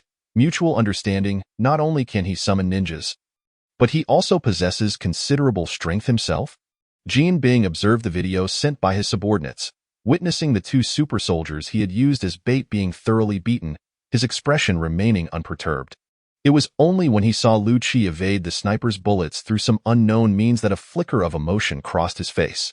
His strength far surpasses my initial estimations. Turning off the video, Jean Bing glanced at Bullseye, who was engaged in a game of cards on one side of the room. This superpowered individual displays commendable prowess. Go and attempt to recruit him. If that fails, eliminate him. Jean Bing expressed unwavering confidence in his top assassin, and Bullseye shared that conviction. He flicked a card from his hand, sending it spinning around the room before embedding it squarely in the target beside the door. By the way, the Lanko operation was a failure, leaving me in a precarious position. Ensure his family is sent down to accompany him. As if recalling the matter casually, Jean Bing continued. Bullseye moved with urgency, hastening out. Keen to ensure no one else intervened, Liu Qi arrived at a hotel, utilizing his S.H.I.E.L.D credentials to secure a room, enjoying a 30% discount. I never anticipated this document would yield such benefits. Liu Qi mused, recalling how it had indeed processed information on the computer and granted him a discount, leaving him feeling quite satisfied. Working as a consultant was acceptable. After all, it kept him occupied and provided a salary without the need to constantly engage in confrontations with gangsters. He would remain cautious of Hydra, but he was not overly concerned. If danger loomed, he could simply retreat to the Shadow Realm. Upon accessing the system, he found that his energy limit had increased to over 300 points within a single day. As expected, the growth rate of values accelerated in such idle games as one progressed. He purchased several ninja soldiers, raising their count to 100, but the system prompted that he must first buy an upgrade before he could continue purchasing more. There it was, the universal value enhancement feature common to idle games. Liu Qi's eyes gleamed at this option. In the later stages of idle games, numerical values could soar into the billions or trillions, primarily because once a certain quantity was acquired, such enhancement options would appear. After purchasing this upgrade, the capabilities of the units would directly double. For instance, a ninja soldier's current energy extraction rate of 0.1 would become 0.2 after the enhancement, and subsequent upgrades would lead to exponential growth. Observing the mining speed, Liu Qi estimated he would have to wait until the following day to purchase this quality enhancement. So he decided to take a nap, intending to complete the transaction upon waking. Time always seemed to accelerate during sleep. He closed his eyes and found himself in the next day. After lingering in bed for a while, Liu Qi recalled the previous night's events. Accessing the system, he confirmed he had sufficient energy and promptly purchased the value enhancement. A wave of tingling sensations coursed through him, compelling him to recline once more on the bed. Following the sensation, the system notified him, host physical quality enhancement successful. Unlocks item strength will be based on host's attributes. Do the physical attributes of the ninja soldiers depend on me? Liu Qi inquired within the system. Noting that a ninja soldier's mining speed had reached 0.2 per second, a new project had been unlocked, the Stabber. Stabbers were a type of soldier summoned by the demon Reizu, characterized by their sharp, conical limbs, agility, and formidable single combat capabilities. Moreover, the paternal magic incantations were ineffective against them. Each soldier in this legion possessed the strength to rival many opponents, had it not been for a timely spell from True that vanquished them. Their adventure might have met an untimely end. The summoning condition for a Stabber was 5 ninja soldiers plus 50 energy points, amounting to just over 100 points per unit. S.H.I.E.L.D attempted to purchase one Stabber and summoned it forth. The Stabber donned a black mask, its face adorned with V-shaped red eyes, its fingers sharp and formidable as a samurai sword, while its feet resembled deadly spikes capable of embedding into walls with minimal force, allowing it to traverse walls as if they were level ground. You may wonder how S.H.I.E.L.D ascertained the specific attributes of the Stabber. He simply had the ninja soldiers engage in combat with it.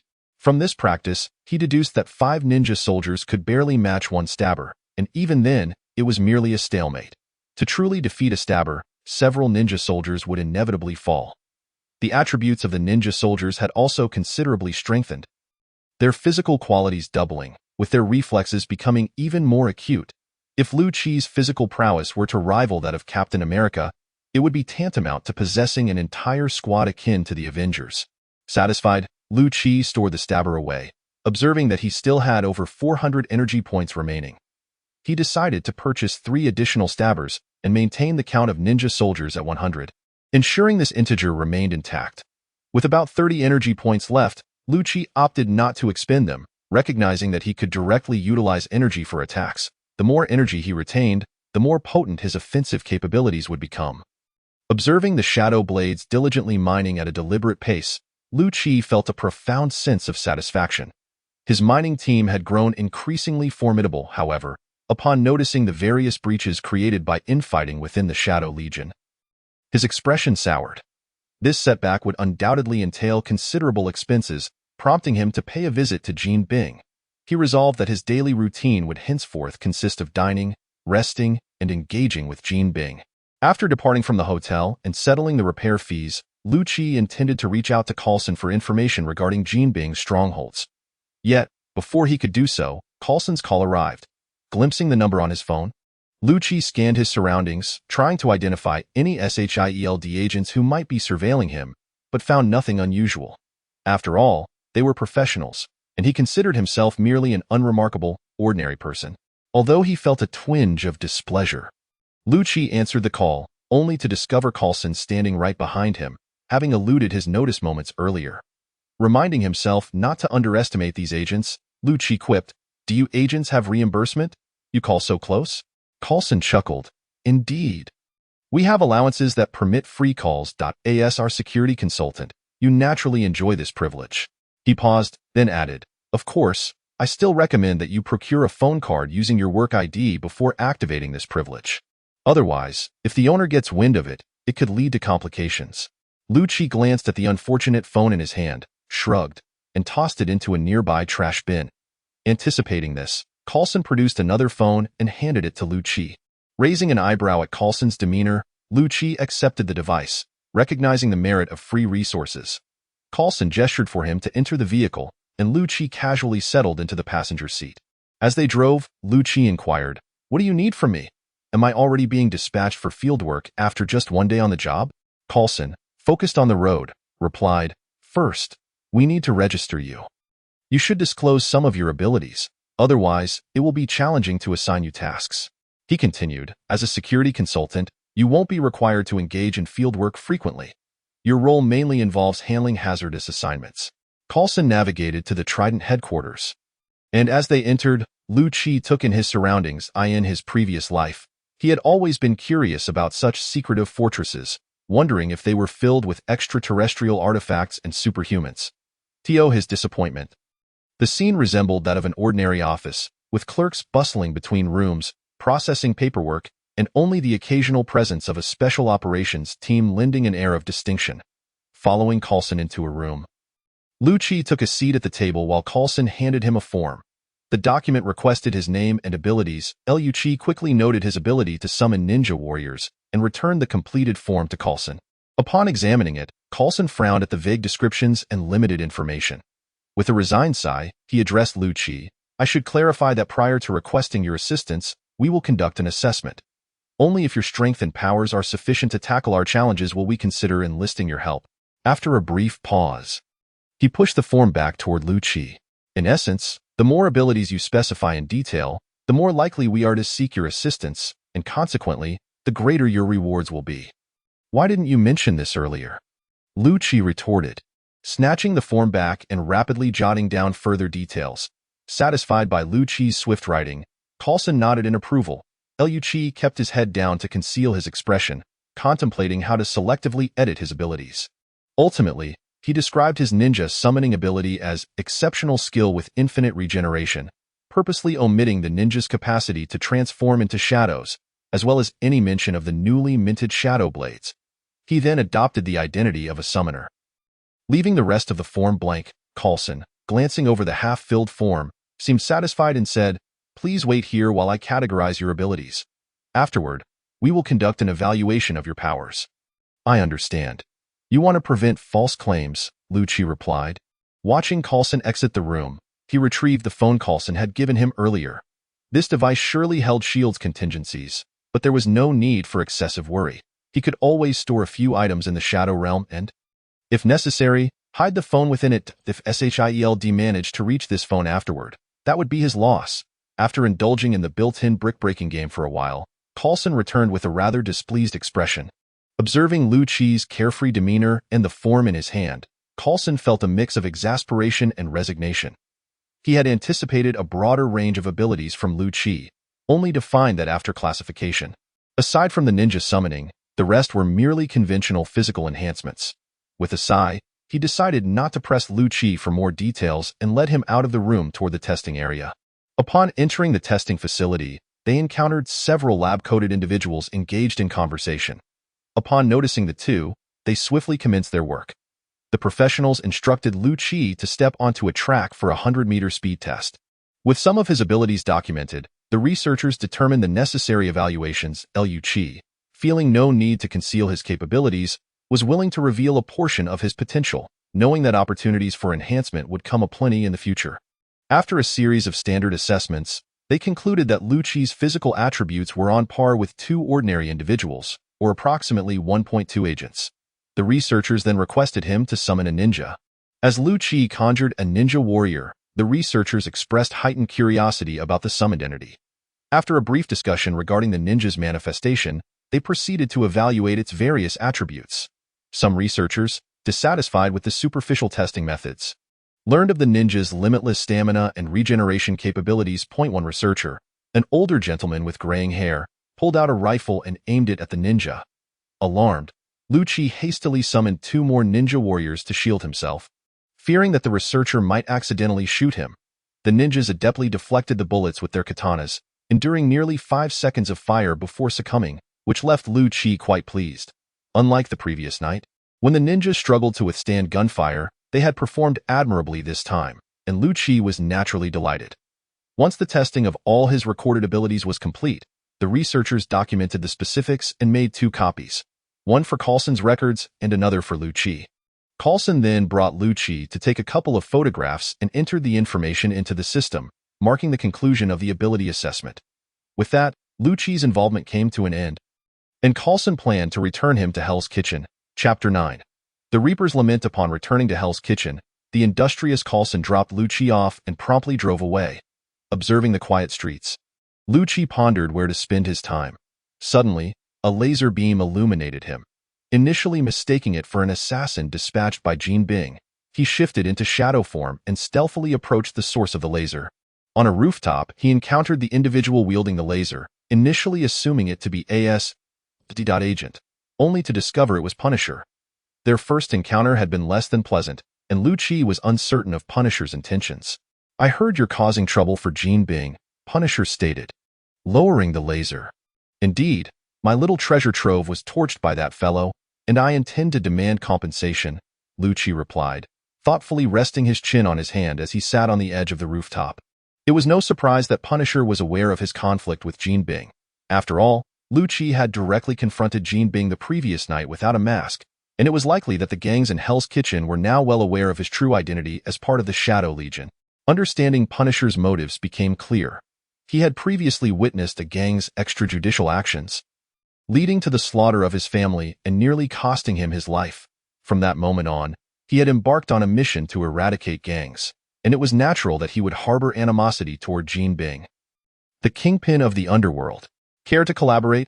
Tonight, Jean Bing has a shipment of laundry detergent arriving, quite a substantial quantity that could cause him some distress, Punisher proposed, outlining the evening's business. If their partnership proved fruitful, they could consider future joint efforts against Jean Bing. Lu-Chi contemplated this and ultimately agreed. Punisher tossed Lu-Chi a mask. Put it on. You're quite the celebrity in Hell's Kitchen now. Though Lu-Chi felt the mask would draw even more attention, he donned it regardless. While the mask certainly attracted eyes, his reputation might be even more intimidating. Following Punisher, they arrived at one of his safe houses, where Lu-Chi was taken aback by the array of weaponry on display. For someone like Punisher, who was an ordinary human, equipping himself was essential for combating evil. However, Lu-Chi felt no such need. With his fists imbued with shadow energy, he could unleash power akin to a tank's main cannon. Unless he had access to missiles, it was more efficient to simply engage directly. However, the young boy displayed no fondness for Gundams, heavy machinery, or artillery, and Lu-Chi gazed longingly at a renowned Barrett anti-material sniper rifle. Would you like to try it? Uncle F.A. inquired. Sensing Lu-Chi's fervent gaze, Lu-Chi's eyes brightened, and he approached, lifting the Barrett down with both hands, feeling its weight, which only heightened his excitement. Uncle F.A. escorted Lu-Chi to a shooting range, where Lu-Chi assumed an exceedingly unorthodox position, resting his eyes against the scope. After a moment of aiming, he squeezed the trigger. A resounding gunshot echoed, causing the floor to tremble, and a shockwave erupted from the muzzle. As Lu-Chi pulled the trigger, he felt a tremendous force against his shoulder, which began to ache, and he glanced at his target. To his surprise, the target remained unscathed, while the adjacent wall bore a large hole. Feeling somewhat embarrassed, Lu-Chi remarked, "This weapon packs quite a punch." "But it misses," Uncle F.A. silently critiqued. Armed with a lightweight sniper rifle, Uncle F.A. stood resolutely, firing shot after shot. Lu-Chi observed the targets off to the side. All struck dead center. Impressive, he thought. No wonder he was a formidable individual who had taken down countless gangs as an ordinary person. After a day of shooting together, their bond deepened, as they prepared to engage in the second aspect of their camaraderie. In the evening, Uncle F.A. led Lu-Chi to a concealed spot outside a port. With a pair of binoculars in hand, he scanned the distant personnel. Numerous small squads patrolled the area, with several individuals armed with sniper rifles stationed at elevated positions. Jean Bing has quite the connections. He has managed to acquire so many military-grade sniper rifles, Lu-Chi remarked, also holding a pair of binoculars and curiously observing the scene. Jean Bing's underworld empire is vast, yet few ordinary people are aware of it, thanks to those parasites shielding him. Mere scum, Uncle F.A. spat, continuing his reconnaissance. So let us strategize our approach. How do we proceed? Lu-Chi asked, intrigued by Uncle F.A.'s plans. Uncle F.A. glanced at Lu-Chi. Adaptability is key. The guard presence for this deal is weaker than those you dispatched last night. Just charge in, and I'll provide cover from behind, eliminating any who attempt to flee. Lu-Chi shrugged, indifferent to whether Uncle F.A. noticed, accepting the plan. Truth be told, having experienced larger confrontations, he found himself somewhat unfazed by this setup. As twilight descended, Uncle F.A. signaled for Lu-Chi to commence their operation.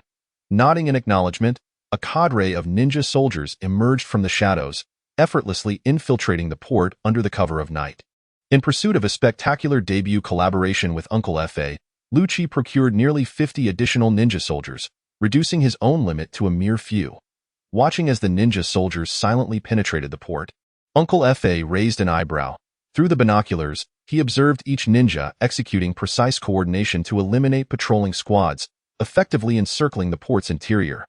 The startled occupants soon realized something was amiss and began to shout. The night erupted with gunfire, shattering the silence. "I'll see if there's anything interesting inside." "You stay put," Lu-Chi declared to Uncle F.A. before vanishing into the shadows and the darkness. A mere silhouette would raise no alarm. Lu-Chi navigated unhindered into the depths of the port, observing the chaos as individuals frantically attacked the elusive ninja soldiers. He then infiltrated the enemy ranks, unleashing his blade soldiers. These blade soldiers were even more agile than the ninja troops, with razor-sharp appendages. With a piercing whistle that sliced through the air, the blade soldiers surged into the throng, effortlessly shredding the adversaries. In terms of lethality, the blade soldiers surpassed the ninjas and exhibited greater speed, though their aftermath was challenging to manage, leaving behind a trail of deep gouges from their sharp feet. However, Lu-Chi remained unconcerned. He would let the ninja soldiers handle stealth. With the blade soldiers' involvement, the enemy was swiftly decimated as they reached the warehouse, where Lu-Chi eagerly directed the ninja soldiers to open the containers.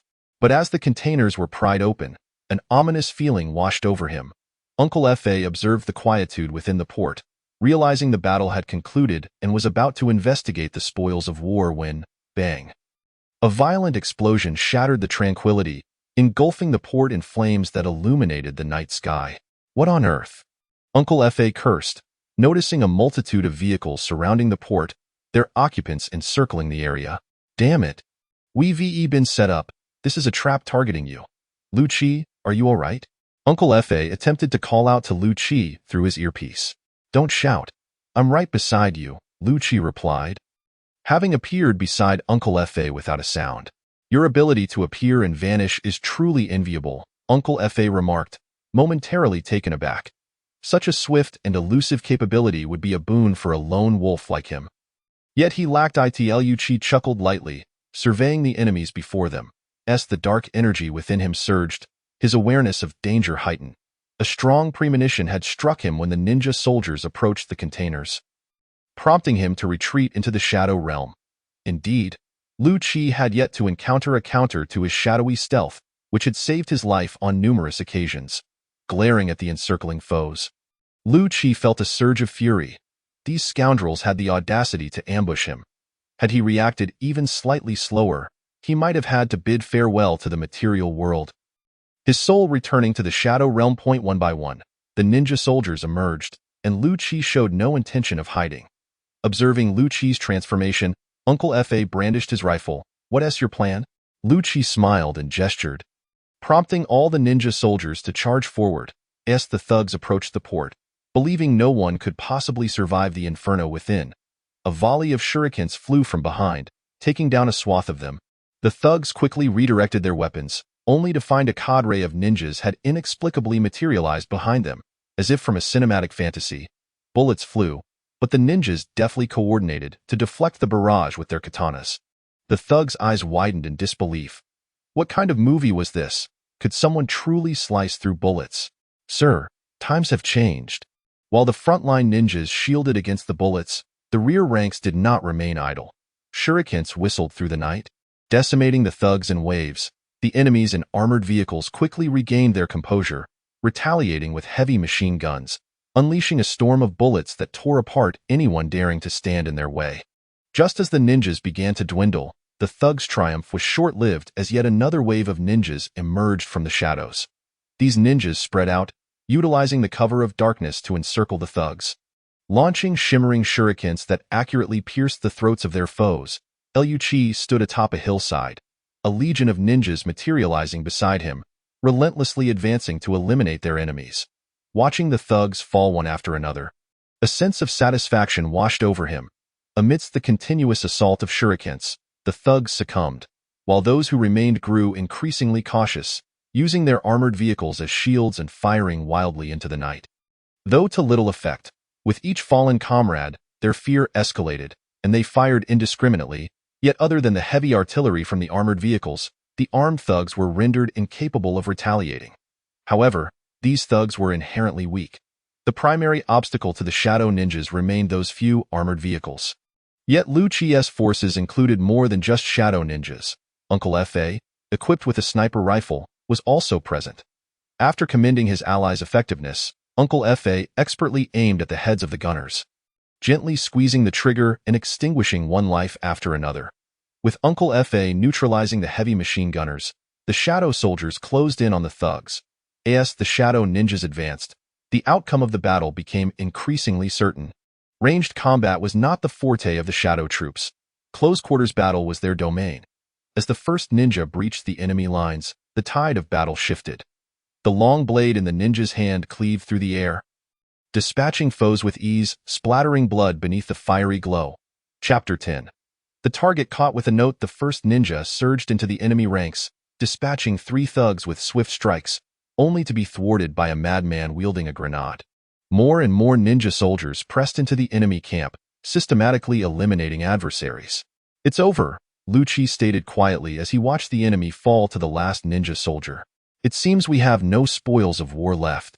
Unless you fancy their weapons, or perhaps stumble upon some loose change," Lucci remarked, observing the devastation below while instructing the ninja soldiers to hastily search the bodies. "Forget it.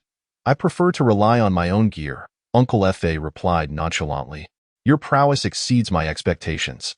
I initially believed your skills were only advantageous for infiltration or assassination.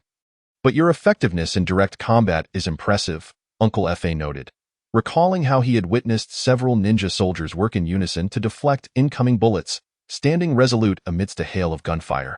He had encountered a few individuals with bulletproof flesh, yet witnessing them deflect bullets with weapons was a first for him. "You have no idea how much more there is to discover," Lucci replied with a smirk. Lucci jested, suggesting that the ninja soldiers take a few firearms and some ammunition before departing from the scene. After parting ways with the Punisher outside the city, Lucci arrived at a hotel in the bustling center of Big Apple City. Following the check-in process, he activated today's advertisement acceleration. Observing the remaining dark energy, he increased the number of ninja soldiers to 200, as their strength had exceeded his expectations. He initially thought that the ability of the ninja soldiers to withstand the fire of nearly 10 rifles was already impressive. Yet he was astonished to see them forge a path through a hail of bullets when they worked together. However, with such clear division of labor, how were these beings able to communicate? In the anime, Lucci had never witnessed them speaking. They mostly seemed to understand each other with just a glance. Calling forth a few ninja soldiers, Lucci inquired about this matter. The soldiers exchanged blank stares for a considerable time, and unable to endure it any longer, Lucci had no choice but to send them back to the shadow world. Shaking his head, Lucci began to play video games in the hotel. Yesterday, Coulson had locked his account, but today it had been unlocked, allowing him to continue. After playing for a while and being overwhelmed, Lucci had a sudden inspiration. He summoned a ninja soldier, taught him the game controls, and sent him to play. To his amazement, the ninja soldier's physical coordination was astonishingly superb. His 10 fingers danced over the controller with seemingly independent thought, executing maneuvers that rivaled those of keyboard and mouse players. Moreover, with physical attributes and cognitive responses on par with Lucci, coupled with agile fingers, the ninja soldier achieved scores even higher than Coulson's. Yet, why was it that he himself continued to be overwhelmed? Satisfied with the ninja soldier taking over his gaming, Lucci mused about the potential earnings from having the ninja soldiers take on gaming contracts. After a restful sleep, Lucci awoke to find the ninja soldiers still playing on his behalf. Sending them back, he opened his performance records, reveling in the impressive stats of his matches, and captured a screenshot to share on a newly registered social network. "Coulson has given you a thumbs up." Before long, Lucci received notifications of likes, and upon checking, he discovered it was from Coulson. After a moment of contemplation, he realized that S.H.I.E.L.D. was still eager to mend their relationship with him. Lucci replied, "With taxpayers' salaries? Shouldn't you be busy serving them?" Coulson responded with a sweating emoji and ceased further replies. "How amusing. I caught you slacking off." Lucci stretched by the floor-to-ceiling window to greet the morning sun. Suddenly, a dart pierced the tempered glass before him, embedding itself in the wall behind. Astonished, Lucci turned to see what had happened. After all, this was the 20th floor. What kind of dart could reach this height? Noticing a note attached to the dart, he took it down and read the message. "Bullseye da." That fellowed. Lucci recalled Bullseye's appearance, a bald man with a target-like mark on his head. Bullseye possessed exceptional throwing skills. Even a paperclip could become a lethal weapon in his hands, making him the chief enforcer for Kingpin. However, despite Bullseye's formidable reputation, he was not invincible. His assassination techniques were unparalleled, yet Lucci decided to deploy a few ninja soldiers to covertly capture S.H.I.E.L.D. agents, believing that having one more precaution wouldn't hurt. The note contained some threats and temptations attempting to recruit him into Kingpin's ranks, which Lucci promptly discarded. Ridiculous, it had been 10 years. This year Tony was destined to be captured. Heralding the era of superheroes. To defect now would be akin to investing in a sinking ship just before it sank. Ignoring the note, Lu-Chi prepared to venture out in search of entertainment. He messaged Coulson, asking him for a few of Kingpin's hideouts to explore. Coulson responded promptly, sending over several addresses, which Lu-Chi noted were all in different cities. Having never visited those places, and with the portal sketchy at best, he was too lazy to make the journey. Instead, Lu-Chi decided to find amusement nearby, wondering if a hero would appear to save a damsel in distress. So, why are you here? Lu-Chi tossed aside an unconscious thug. Eyeing the woman feigning helplessness before him, he was here to be a hero, not to rescue petty criminals. Natasha, clad in fashionable attire, resembled a city sophisticate, yet Lu-Chi, being aware of the narrative, remained unfazed as he remarked, "Who is Egghead?" "Who is Egghead?"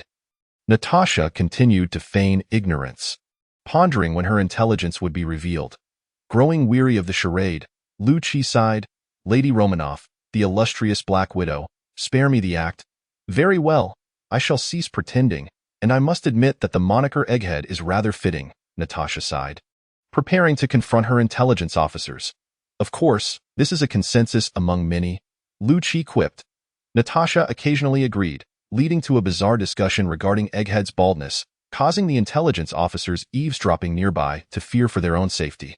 Receiving news from the Shadow Ninjas that no other agents were nearby, Lu-Chi curiously asked, "Why did you come alone?"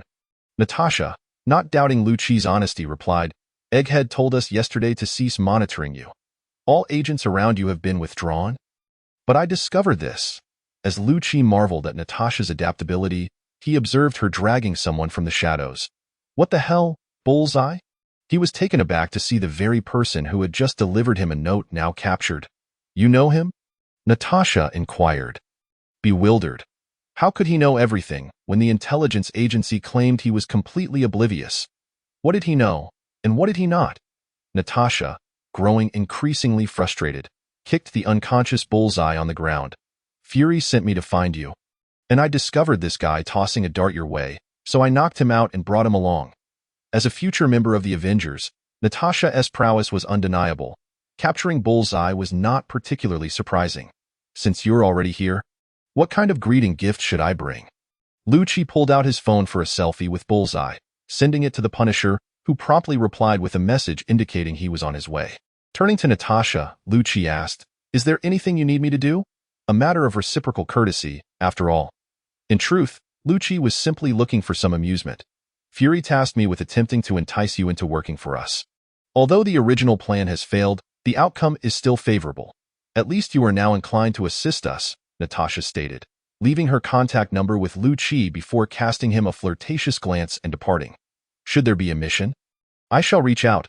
Coulson is currently occupied with more pressing matters."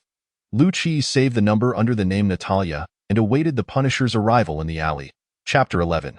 Kingpin's Surrender. Shortly thereafter, the Punisher arrived in the alley, nodding at the sight of Bullseye lying on the ground. "Indeed, it is him. How did you manage to capture this guy?" "A little gift from Homeland Security," Lu-Chi responded. The Punisher was familiar with Fury, and there was no need to worry about him leaking information, which would lead to Coulson seeking retribution. "It's only natural that you would attract their attention, but they are not easy to deal with," the Punisher remarked. "Their stance on our endeavor is rather awkward. Neither advocating nor obstructing," Lu-Chi completed the thought, earning a surprised glance from the Punisher. "It seems you have a decent rapport with them," Lu-Chi chuckled. Had he not kept his hands clean, Coulson would not have come to him amicably, but rather with a demand to open the door. The Punisher drove to a secluded cabin in the outskirts, dragging Bullseye inside.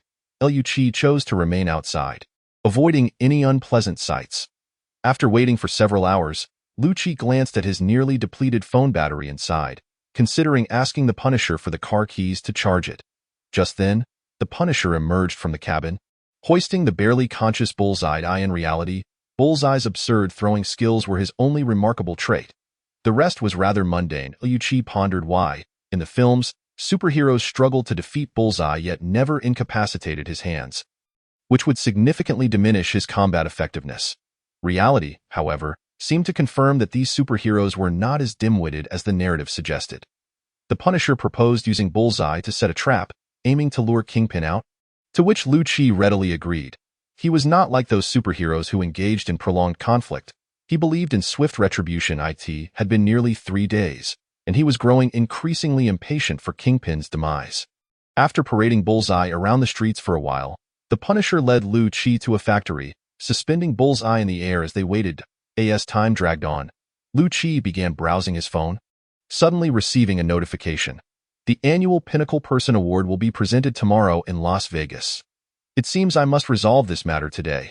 At the very least, I must inflict some pain on Kingpin to deter him from troubling me further, Lu Chi informed the Punisher. According to the film's plot, Tony would be in Afghanistan the day after the awards ceremony to showcase new weaponry, where he would be ambushed.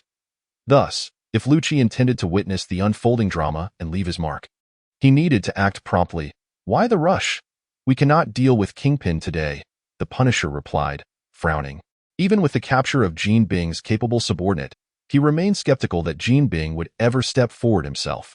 After battling against Jean Bing for so many years, he was acutely aware of how merciless and cold-hearted the man truly was. However, I have matters of greater significance than confronting Jean Bing. To put it simply, taking him down would only yield a few million for me, whereas what I am about to undertake could secure my financial stability for the rest of my life. If he were to rescue Tony Stark, and that man did not cover his future expenses, he would simply return Tony back.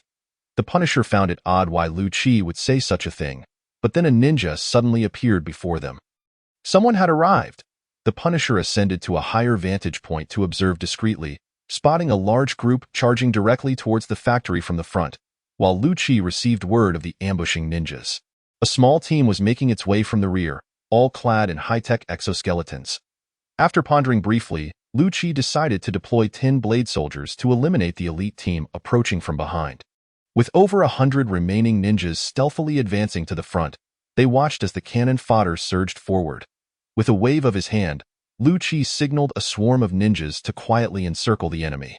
The adversaries numbered approximately 200, equipped with far superior gear compared to their predecessors, including several armored vehicles. Additionally, Lu Chi spotted numerous heavy weapons manufactured by Stark Industries. If the ninjas were to engage them in a drawn-out battle, it would be uncertain how long it would take, and he still needed to rush to another location. Rubbing his hands together, Lu Chi melded into the shadows, his form seamlessly blending into the pitch-black night. He stealthily approached beneath an armored vehicle, gazing up at it before delivering a powerful punch from below. The force of his ambush sent the armored vehicle soaring, crushing several unsuspecting henchmen nearby. Lu Chi contemplated using the same tactic again, but the 2 armored vehicles seemed to have received orders, resolutely driving towards the factory, while the surrounding thugs grabbed their weapons and charged as well. Watching the 2 armored vehicles, Lu Chi quickly pursued them, but even as they neared the factory, they showed no signs of slowing down. Instead, they accelerated and crashed through the entrance. With the armored vehicles now inside the factory, Lu Chi decided against following and instead took refuge around the target area. After all, this was their objective, and Lu Chi was simply gathering strength, resolved to obliterate the armored vehicles as soon as they approached. He activated the ambushing ninja troops outside, while he remained hidden in the shadows, observing as the 2 armored vehicles drew closer. On the narrow path leading to the factory, a group of thugs had begun to scatter their formation, launching an assault on the factory. Suddenly, the surrounding ninjas launched their attack, inflicting severe casualties on the thugs in the middle, but some lucky survivors quickly regrouped for a counterattack. Utilizing various weapons from Stark Industries, these thugs managed to send a significant number of shadow ninjas back into the abyss, yet their ammunition was limited, and they would inevitably be overwhelmed by the ninjas. Just as the 2 armored vehicles entered the target area, Lu Chi burst forth from the shadows, descending from above to punch through the engine of one vehicle. The other armored vehicle barreled towards him, and he concentrated all his remaining energy, conjuring a black shield before him. Crash! The armored vehicle collided with the black shield, causing it to dissipate, but it also came to a halt. Several ninjas appeared beside Lu Chi, leaping onto the armored vehicle, their katanas piercing its body to damage the engine. Subsequently, a few ninjas wielding long blades sliced through the armored vehicle's doors, rushing inside to eliminate the enemies within. Lu Chi refrained from joining the fray, knowing that in such a confined space, even a minor injury could be detrimental. He enthusiastically swung his fists a couple of times, relishing the sensation of the steel bending and shattering under his blows, inexplicably craving to deliver a few more. With thoughts of accumulating more energy for future rampages, Lucci felt exhilarated. While waiting for the ninjas to open their supplies, several blade soldiers returned to report. Noting the blood dripping from their claws, it was clear that the team behind them had suffered grievously. Hearing gunfire erupt outside the factory, Lucci ordered them to assist in the ongoing battle. After they finished with their supplies, Lucci intended to check the situation ahead, but was interrupted by the sound of a radio inside the vehicle. "Is this Lucci?" Lucci took the walkie-talkie, recognizing the voice. After a moment's thought, he replied, "It's me. What's the matter?" The voice paused for a moment before a different one emerged. "Hello, Mr. Lucci, this is Jinbing." Lucci raised an eyebrow. "What is it, Mr. Jinbing? Please don't tell me you still wish to recruit me." "No. I believe we can agree to a ceasefire," Jinbing stated with unwavering resolve. Hearing Jinbing's confident tone, Lucci anticipated a fierce declaration, only to be met with surrender. "I will compensate you with $5 million and will no longer trouble you. I hope we can put our differences aside." "Oh, is that so? Quite generous of you. What price do you intend to pay for the target?" Given that he had little time to play games with him, it would be more prudent to save that for heroes like Spider-Man to level up later. "The target? His mission has failed, therefore he is of no use." "How ruthless, truly deserving of the title King of the Underworld. Your strength is no less impressive, Shadow Legion." After exchanging flattery, Lucci hung up the radio. What did Jinbing say? After the Blade soldiers joined the fray, the conflict was swiftly resolved, and the Punisher had already approached Lucci. "He no longer wishes to engage in battle with me and has compensated my small treasury, opting not to fight." The Punisher seemed unsurprised. "Jinbing is a clever man. Your strength has been steadily increasing, and he doesn't know your limits, so he naturally hesitates to continue." Lucci chuckled lightly. His limits? Only in the future, when he could take down Dormammu, would he possibly encounter them. "So it shall be. It appears we won't be able to collaborate frequently in the future, but should you have urgent matters, feel free to seek my assistance. You may dispose of the target at your discretion." Lucci left that remark with the Punisher before departing. As he walked, Lucci glanced at the text message from Jinbing requesting his bank account number. Damn, I haven't applied for a bank card yet? Chapter 12. The first encounter with Tony Stark. Lucci visited a bank to obtain a bank card, and after exiting, he sent the card number to Jinbing. "I never expected I could even get a bank card with this." Lucci looked at the work ID in his hand. It seemed almost omnipotent, useful for anything, and he couldn't help but contemplate trying it out in various places for discounts. Upon receiving a notification of $5 million deposited into his account, Lucci felt as though he could now afford to relax for the rest of his life. Glancing at the work ID, he felt he could discard it, as the $5 million was more than enough for his needs. Ultimately, however, he decided to keep it, for it granted him discounts everywhere and allowed him to cut in line, which was quite delightful. He flew to the casino city and searched for the award ceremony's location for that evening. After finding a luxurious hotel nearby, Lucci planned to book a room there. Fully aware that with Tony's arrogant personality, he would undoubtedly choose the finest accommodations. Standing in his room, Lucci observed the award venue being set up, but he knew Tony would never even cast a shadow in that place. Turning his gaze to a nearby entertainment center, he surmised that Tony would most likely be found there. Noticing the time, Lucci decided to venture outside for a stroll.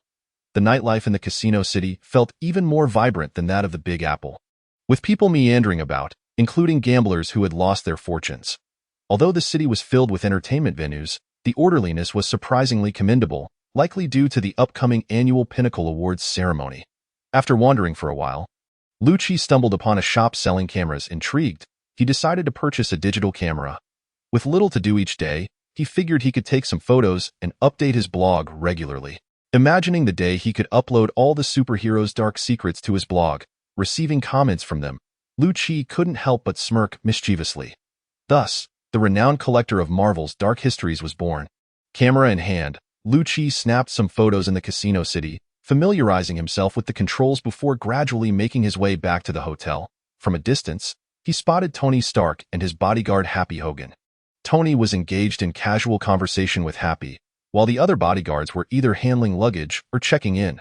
Finding it amusing, Lucci snapped a photo. This was the first, no, the third near superhero he had encountered since arriving in this world. As Tony and Happy debated which of two women they had passed earlier was more attractive, he suddenly noticed Lucci taking pictures. Rather than being annoyed, Tony relished the attention, striking a pose as he called out, "Say cheese." Lucci pressed the shutter, capturing the moment with Tony posing and Happy still engrossed in their debate. "All right, kid, hand over the camera.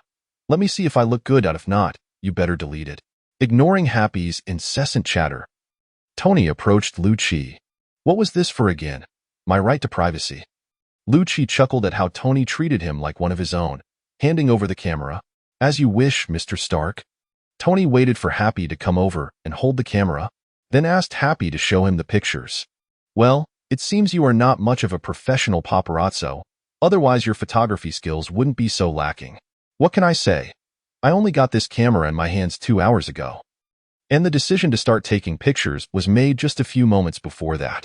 Lucci crossed his arms, observing Happy, who had inserted himself between him and Tony. Although Happy could often be quite ridiculous, one could not deny that he had protected Tony on numerous occasions and was indeed a good friend to him. But why does this chubby Happy occupy such a large space in the photo? Is it merely because of his size? Tony remarked about his own picture. "I thought you two had a good relationship and were planning to add some humorous commentary to this picture to post on my blog." That's not a bad idea. The untold story between the genius inventor Tony Stark and his bodyguard Happy. I must say, that concept is truly brilliant. It could skyrocket your blog's followers overnight and might even earn you a lawyer's letter from Stark Industries. Lucci retorted with a smile. "If the story of Hachiko leads the public to misinterpret your relationship, then you should consider firing Mr. Happy." Why am I suddenly being fired?" Happy asked, perplexed. "Shut up, Happy. You're really embarrassing me." Tony Stark instructed Happy to return the camera to Lucci and continued. "The story of Hachiko is quite nice. If you post it, remember to tag me so I can see you among the thousands and millions of people every day. Should I remind you of my name, even though you might forget it in half an hour? But there's a slim chance you might remember it." "No, I bet I'll forget this useless information in 10 minutes, and I can't be bothered to remember it," Tony replied. "But I believe you will still remember my name a month from now." Lucci walked past Tony and entered the hotel. "What an odd person," Happy said, shrugging towards Tony. "Indeed, quite strange. It's surprising that the genius Tony Stark wouldn't want his autograph. Even if he asked, I wouldn't give it to him, as I don't have a pen." Upon seeing the bodyguard exit after checking in, Tony leaned close to Happy's ear and said, "Of course, even if I had a pen, I wouldn't give him an autograph. I wouldn't sign for a man." Lucci returned to his room. Noticing that all the photos were still intact, he smiled and uploaded the scenic pictures to his blog, accompanied by a tweet. First day of photography. Chapter 13. Upgrade and Encounter Gene. Shortly after Lucci uploaded the photos, Coulson liked the post. "May I inquire about your working hours? This way, I can ascertain whether you're slacking off." After sending a message to Coulson, Lucci paid no mind to what response he might receive and utilized his 3 daily advertisement boosts. Observing the remaining energy, Lucci purchased the 250th Ninja, enabling him to enhance his physical attributes once again, albeit requiring 5,000 energy crystals. Noticing that his energy crystals were accumulating at a rate of 35 per minute, and with the remaining energy, he figured he would need to wait about 2 hours, deciding to play a game in the meantime. Summoning a ninja to fly him around, Lucci relished the gaming experience. Although most of the time it resembled a black and white television, and even the ninja he summoned lost 2 rounds due to his own blunders, Lucci still found great joy in it. As he was now achieving stable kills that exceeded his previous performance by a significant margin, a full half of his achievements were total annihilations. Once he had gathered enough energy, Lucci lay down on the bed, settling into his most comfortable position and initiated an upgrade. The familiar sensation washed over him, causing his entire body to feel weightless in an instant. After a while, the enhancement completed, and Lucci sat up, surveying the contents of his room. Approaching the coffee table, he effortlessly lifted the marble surface with both hands. Strength, Is this what quadrupled strength feels like? I can feel the power surging within me. Lu Qi exclaimed in delight as he gazed at the elevated marble table. Only for his expression to freeze, he realized he could not put it down. Summoning two ninjas to assist in placing the marble table back down, Lu Qi ventured outside, eager to find a suitable location to test the Shadow Legion. Entering the elevator, Lu Qi noticed it was filled with sharply dressed men, and upon closer inspection, he found Tony surrounded in the midst of them. Observing Tony in this rather homoerotic scenario, Lu Qi couldn't help but voice, "Aren't you all feeling a bit warm?" Tony's expression soured. Having just discussed plans for the following day with Pepper in the room, he had intended to step out for some fun, only to find himself shadowed by the bodyguards arranged by Obadiah. After finally squeezing into the elevator, he encountered the peculiar person from earlier. Initially, it wasn't too awkward, but as soon as the individual uttered, "Aren't you all feeling a bit warm?" Tony's countenance shifted. "Do you need me to teach you not to block the entrance and impede others?" Tony said with a tone of displeasure. The bodyguards exchanged glances but remained unmoving. "I didn't realize Stark Industries employed such staff. If some photography enthusiast were to capture this and it got out, who knows how much Stark Industries would lose?" Tony emphasized the name Stark, ensuring the security personnel recognized who the true authority was. Only then did the bodyguards allow Lu Qi to pass. "It seems Mr. Tony Stark's days are not as pleasant as he might wish," Lu Qi teased. "My usual days are quite comfortable, except when I encounter a certain photography enthusiast," Tony retorted directly. "Well, I must be quite fortunate then. Mr. Tony Stark becomes displeased upon meeting me. Perhaps Mr. Hammer might hire me to follow you around every day," Lu Qi shrugged. "Are you planning to go out and seek some entertainment? Or are you going out to take scenic photographs?" Tony replied curtly. Lu Qi glanced at the camera hanging around his neck, pondering whether this gentleman harbored an undue bias against photographers. The two exchanged banter until the elevator reached the ground floor. Lu Qi exited first, while Tony glared indignantly at the surrounding bodyguards. Those fellows had blocked his way, insisting that Lu Qi go first, and as he looked at their badges, Tony contemplated firing them upon his return. After testing the enhancements of the Shadow Legion in a secluded area, Lu Qi returned to the hotel, satisfied that a significant portion of the S.H.I.E.L.D records regarding his abilities could now be overturned. Not encountering Tony this time left Lu Qi somewhat disappointed, but with the awards ceremony scheduled for the next day, he contemplated capturing a photo of Rhodes heading to the event first. Upon returning to his room, he watched advertisements and then retired for the night. The following morning, Lu Qi was awakened by the sound of fireworks, only to realize it was already 10 o'clock. Surprised by his late rising, Lu Qi yawned and glanced at the mining results from the previous night, which totaled over 3,000 points, and discovered that the Dark Dimension had been completely exhausted. After switching to a brand new Dark Dimension, which contained over 30,000 energy points, Lu Qi nodded in satisfaction, relieved that it was not one of the occupied dimensions. However, the locations provided by Ancient One were all small-scale dark dimensions, generally unclaimed. The dark energy crystals ranged from 10,000 to 100,000, and there were still quite a few available. In the future, he might even obtain one or several dark dimensions in a single day. The purchase price for ninja soldiers had also increased from 10 to 35 energy points each. Lu Qi directly bought 50 ninja soldiers, causing his energy limit to revert to around 1,000 points. Sighing about the insufficient energy points, Lu Qi got up to wash up, then took his camera outside to capture some photographs. The awards ceremony had yet to commence, and he saw the red carpet unfurled. With some celebrities already making their way down it, Lu Qi casually selected a few promising subjects and snapped a couple of photos when someone behind him called out, "Kid." Recognizing the familiar tone, he turned to find a sharply dressed Tony. "Dressed so smartly today. Are you going to the awards ceremony? How did you know I was going to accept an award before I even said anything? How did you know I hit a 10 consecutive double win in the lottery last night?" Tony responded, puzzled by this statement. "Oh wait, those games haven't appeared in this world yet. Who knows if they ever will? Never mind, I won't elaborate. Listen, kid, I have a plan. Are you planning to run off to those entertainment centers?" Lu Qi feigned curiosity. "Oh, I truly suspect you're a worm in my belly. However, I will be sure to consume more insecticide," Tony replied with a look of astonishment. "But I'm in a good mood today. How about making some money with the genius Tony Stark?" "Forget it. I don't have that much spare cash to spend. Lucci recalled Tony throwing around $3 million. Feeling that his own $500,000 was utterly insignificant, Tony pouted in disappointment. Fine, if you change your mind, come find me over there. Tony headed toward the entertainment center, likely preparing for a grand time inside. Lucci shrugged. While Tony's words could be sharp, as long as he was sharper, he wouldn't be offended. Today he had lost, but yesterday he had won. Holding his universal work permit, Lucci entered the venue. But the security informed him that photography was not permitted inside. Reluctantly, Lucci handed the camera to a ninja. As long as a ninja held it, the camera would not be assimilated by dark energy. Entering the venue, Lucci did not rush to reclaim the camera from the ninja. Instead, he wandered around the interior. The venue was filled with successful individuals dressed in formal attire, making Lucci's casual outfit stand out as an anomaly. However, he paid it no mind. Even the background characters didn't warrant his concern. After grabbing a few items in the venue and retreating to a corner, seeing no familiar faces, Lucci decided to take out his handheld console and began to play. After an indeterminate amount of time spent in revelry, a sudden cacophony pierced the AI art.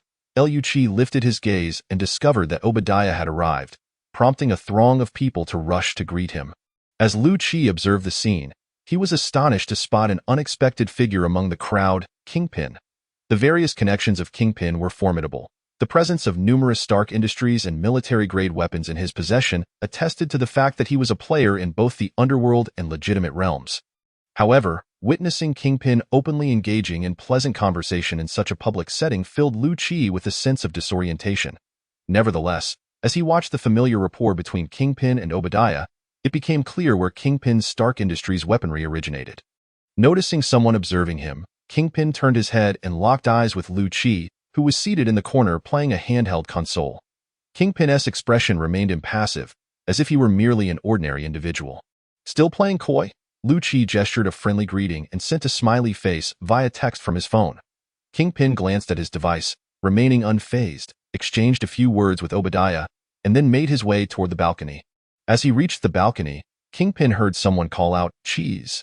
He turned around to see Lucci capturing his likeness with a digital camera. Observing Lucci toss the camera onto the ground, a hand emerged from the suddenly appearing shadow to catch it before it fell. Kingpin maintained his stoic demeanor. "No need to be anxious. I just figured that having a plethora of superhero photos on my blog might seem a bit unbalanced. So I thought I'd introduce some villainous imagery to mix things up.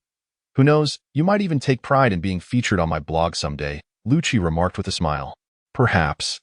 But what brings you here? Weren't we supposed to have settled our grievances?" Kingpin's grip tightened around his cane. "Isn't today the annual Pinnacle Awards ceremony? I'm merely here to snap a few photos to update my blog," Lucci responded. Kingpin nodded, not probing further, and proceeded inside. Lucci lingered for a moment, marveling at the serendipity of the encounter, before slipping away into a corner to play once more. Chapter 14. Innocent Caesar. The following moments were devoid of familiar faces, filled instead with unfamiliar business magnates, leaving Lucci somewhat disappointed. He had anticipated the presence of titans such as Hammer and Osborne. The venue was replete with food and drink, and Lucci reveled in the festivities until evening approached. Signaling the commencement of the awards ceremony, the hall gradually filled with attendees. Lucci noticed Obadiah entering with a rather grim expression, clearly displeased due to Tony's failure to show. Obadiah's frustration over Tony's breach of agreement festered as he contemplated how to assist Tony in salvaging the situation. "Damn it!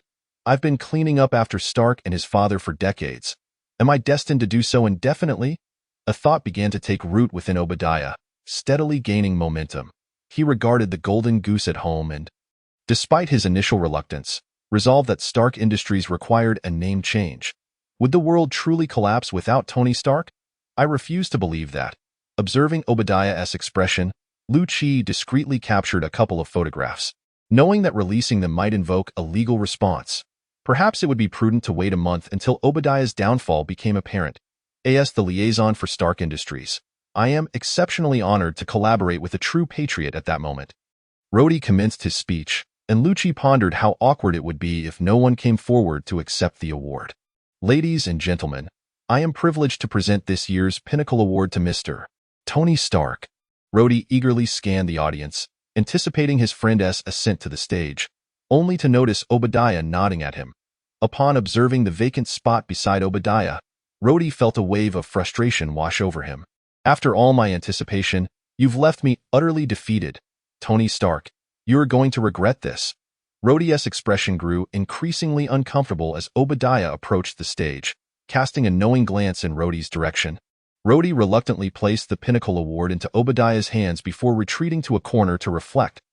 He had dared to hope for Tony Stark's involvement. Lu-Chi, observing the awkwardness on Rhodey's face through his camera, mused that this photograph would undoubtedly elicit comments from War Machine on his blog, provided his username wasn't something like War Machine Cool Guy Supreme. As Lu-Chi made his way to the balcony, he noticed Kingpin glancing in his direction. He approached the balcony, offered a slight bow, and then vanished into the shadows below. Kingpin retracted his gaze, feeling a subtle sense of relief, though he mused on the unorthodox nature of Lu-Chi's bow. Shaking his head, Kingpin resumed watching the farce unfolding on stage.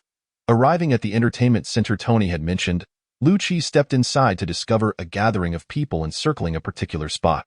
With Tony's bodyguards standing nearby, seemingly at a loss, it appeared that Tony had recently put them through a refresher training session. Lu-Chi greeted them as he ventured further in. Tony was engaged in a playful embrace with two women, exclaiming, "Come on, baby, blow on it for me. Lend me some luck." He tossed a set of dice, sending $3 million into the ether. Lu-Chi shook his head. Such a game would be too reckless even for some wealthy individuals. But only someone like Tony, who treated money as if it were inconsequential, would dare to play. "Good thing I didn't come with you. Otherwise, I might have ended up losing money," Lu-Chi remarked as he approached Tony from behind. "Oh, who are you?" Tony asked, turning around. Lu-Chi seized the moment, capturing a photo of Tony with the two women. Tony frowned slightly. "What are you doing here, you little paparazzo?" Yet, he dismissed the concern. "You're on your way to becoming a tabloid photographer." "Perhaps so in the future," Lu-Chi replied, saving the photo that he knew that once Tony returned from his trip to Afghanistan, he would willingly part with $10 million to keep it from Pepper, but the price for deletion would be $30 million. Formulating a plan for extortion in his mind, Lu-Chi approached the gaming table, eyeing the mountain of chips before Tony. "Hey kid, here's an opportunity for you. Let us roll the dice. If your number exceeds mine, all these chips will be yours." Tony looked at Lu-Chi and replied, "Why do you enjoy giving away money so much?" Tony draped an arm around one of the women, declaring, "Money is the least valuable thing to me. In comparison, these two lovely ladies are far more appealing." The women feigned shock and delight, but Lu-Chi knew neither would accompany Tony home. Instead, they would likely leave with a reporter. "I'll go first," Lu-Chi said, grabbing the dice and tossing them casually. Point 1 and 2. "Well, kid, it appears you won to be taking home those chips today," Tony remarked, delivering a final blow as he entangled himself with the nearby woman. Suddenly, Rhodey emerged. "You are truly unbelievable," he exclaimed. Tony seemed to realize it was Rhodey who was presenting the award. "Oh no, did they send you to fetch me?" Rhodey replied with a forced grin. "No one invited me, but someone did mention that if I were to present, you would be honored. Of course, you presenting would be fantastic," Tony affirmed earnestly. "When do we claim it?" "Right now," Rhodey replied, his irritation dissipating as he handed the trophy to Tony. Tony glanced at it and exclaimed, "Look at how special this is." He then passed the trophy to the woman beside him, leaned forward to retrieve the two dice, and had the woman blow on them, followed by Rhodey. "I don't blow on other people's dice," Rhodey retorted, eyeing the trophy in the woman's hands, his frustration resurfacing. "Come on, just one puff, honey," Tony urged. Rhodey nudged Tony's hand aside, sending the dice flying. "Okay, Colonel Rhodey is rolling the dice. 2 points. Beautiful." Rhodey tilted his head, realizing his luck was rather poor. "Congratulations, you've successfully rolled 2 points, losing to this kid's 3 points. Those 30 million chips now belong to him," Rhodey said, casting a glance at the unsuspecting Lu-Chi. "Well, this is quite unfortunate. I've seen worse luck," Tony consoled Rhodey, then turned to Lu-Chi. The three of them silently exited together. Lu-Chi spoke to a nearby server. "Please organize the chips for me. I'm going to take a photo." Stepping outside, he bid farewell to Tony and Rhodey. "Let Caesar have what belongs to Caesar." At that moment, Lu-Chi captured a photograph. Tony, flanked by his bodyguards, with only his back visible as he handed the trophy to the innocent-looking Caesar. S.H.I.E.L.D viewed the photo, feeling it encapsulated a significant portion of Tony's life. Turning back to exchange the chips for digits in his bank account, S.H.I.E.L.D mused that he could consider the $30 million as payment for that photograph, while he wouldn't show it to Pepper. It would certainly serve to annoy Tony. Chapter 15. Rehearsing before the mirror every night, Tony brought S.H.I.E.L.D back aboard his private jet, though it was not an invitation but rather S.H.I.E.L.D stealthily hiding in the aircraft. The flight attendant, moonlighting as a dancer, busied herself in the kitchen preparing meals for Tony, making a few extra portions to share with the pilot. As she delivered a meal to Tony, she turned back to the kitchen, perplexed. Why is there one less meal? Did I miscount? She wondered, but thought little of it. Planning to whip up another serving, a shadow darted past her legs, making several rounds in the relatively spacious cabin. Sure enough, Tony had ensured his comfort with a large-screen television, luxurious sound system, retractable dance pole, and attractive flight attendants. S.H.I.E.L.D circled around but couldn't find Tony. Peeking deeper into the cabin, he discovered Tony engaged in casual conversation with a female reporter. Their bodies entwined. Not wishing to be a nuisance, S.H.I.E.L.D retreated to the cabin to catch some sleep, as his handheld console had run out of battery and offered little in the way of entertainment.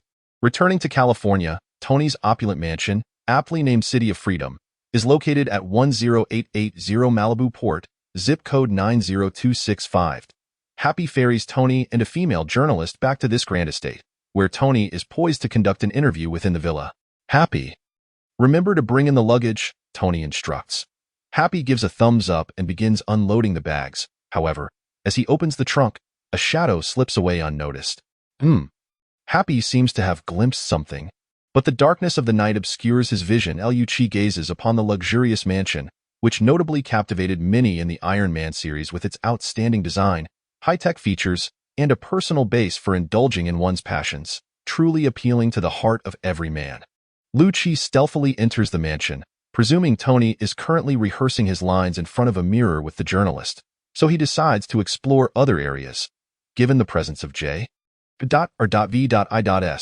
the intelligent assistant, S.H.I.E.L.D remains cautious, lingering in the shadows. After circling the villa, S.H.I.E.L.D finds himself thoroughly impressed. The only improvement he could wish for would be to replace the piano with a gaming console.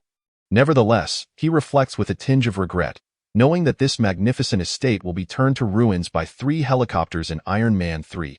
With the map already activated, S.H.I.E.L.D, uninterested in witnessing the unfolding drama between Tony and the journalist, crafts a portal and returns to his modest abode in New York, setting an alarm for 4 in the morning before preparing for sleep.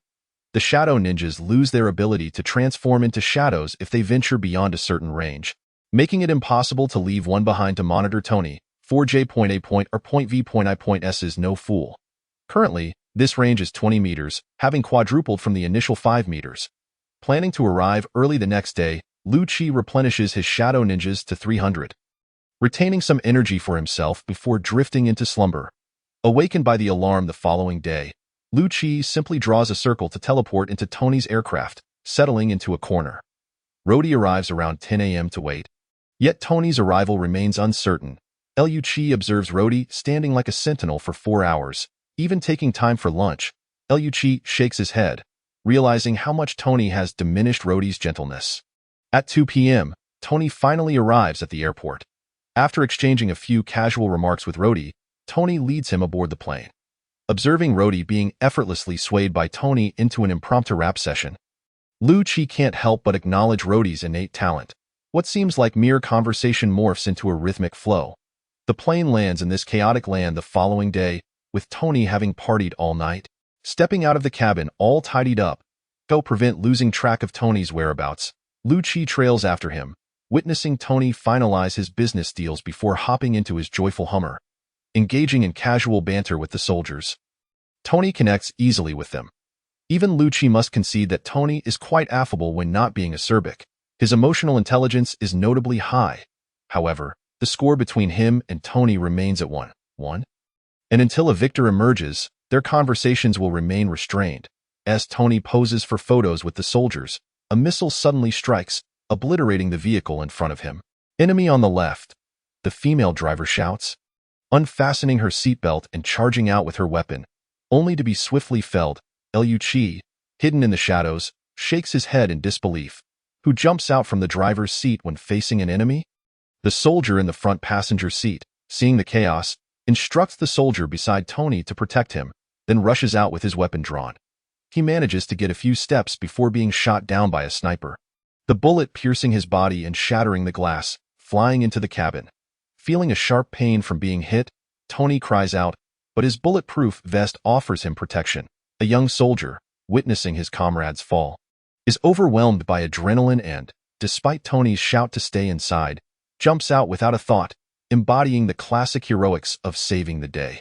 "Wait, give me the gun," Tony yells, but the soldier merely retorts, "Stay inside," before being blown away by a grenade. Steel pellets pierce through the Hummer's exterior, illuminating the dim interior. Once Tony regains his senses, he bolts out of the vehicle, seeking refuge behind a rock amidst the chaos of battle. He retrieves a satellite phone, intending to call Rhodey for assistance, but a missile lands perilously close. He observes the Stark Industries logo on the missile.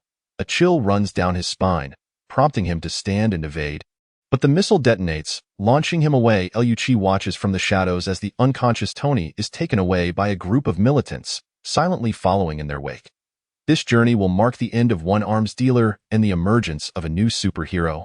Chapter 16. The final step of transformation. 3 months later, Stark Industries shares plummet due to the disappearance of the brilliant genius Tony Stark. S.H.I.E.L.D contemplates purchasing shares in Stark Industries, but recognizes that the timing is not yet optimal. Once Tony returns, the shares will see a slight uptick, but when Tony announces the closure of the weapons division, the shares will plummet further by 56.3%, presenting the perfect opportunity for investment. While engaged in a gaming session with 4 ninjas, Lucci's phone suddenly rings. "Coulson, what brings you to call me?" he inquires, glancing at the screen. After listening for a while, he replies with a sigh, "I've dispatched over 400 ninjas to search for Stark, but the area is simply too vast for them to locate him quickly." After a few more exchanges, Lucci hangs up, instructing one of the ninjas to continue gaming, and creates a portal to a mountainous region. 3 months prior, after unlocking a new map, he snapped a few photos of Battery Man Tony and returned to New York, only to be bombarded with persistent calls from S.H.I.E.L.D infiltrating the cave where Tony is located. Lucci observes him hammering away at an iron mask. Finally nearing completion, Lucci sighs in resignation. Once Tony went missing, S.H.I.E.L.D sprang into action.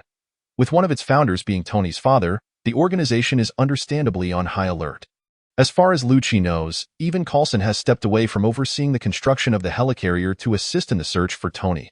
However, as Lucci mentions, the vast territory and the presence of militants slow down S.H.I.E.L.D's efforts considerably.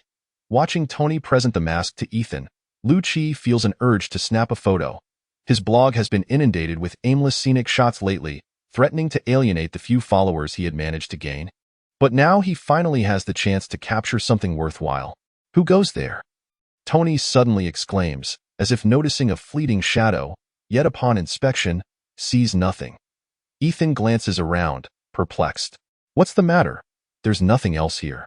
Tony exhales, "Perhaps I'm just a bit on edge. We should prepare the armor." Surprised to see the paparazzi here, Tony senses something amiss, realizing he should have seen Pepper instead. He resolves to conduct a thorough check upon returning. S.H.I.E.L.D breathes a sigh of relief, taken aback by Tony's heightened vigilance. However, reviewing the photos, he thinks that being discovered isn't too concerning. This angle captures both Tony and the helmet perfectly, a moment worth cherishing. Yet, Tony might experience a mental breakdown, having spent so long crafting the armor only to be saved by some annoying kid before he could even utilize it. Lucci smirks mischievously at that moment. A bald man enters the surveillance room. As the only bald member of the Ten Rings, he serves as the organization's leader and is the most astute among the bandits. Having realized yesterday that Tony and the others were not constructing the desired Jericho missile but something unknown, he decided to intimidate them. Ethan nearly bit into a freshly made charcoal when he caught sight of the commotion. Observing Ethan rummaging behind a shelf, Tony Stark's whereabouts remain a mystery. The bald leader furrows his brow, sensing something is amiss, and dispatches 2 men to investigate further. The 2 rush to the door of Tony's confinement and shout through a small window. Tony and Ethan, currently donning armor behind the shelf, hear the soldier's shouts, and Tony, fearing a direct intrusion, urges Ethan to calm them down. They're speaking Hungarian. I don't understand, Ethan replies helplessly. Just say something. Tony presses, growing anxious as they still have a lengthy preparation ahead. Ethan reluctantly mutters a few words, but the soldiers outside are evidently not easily deceived.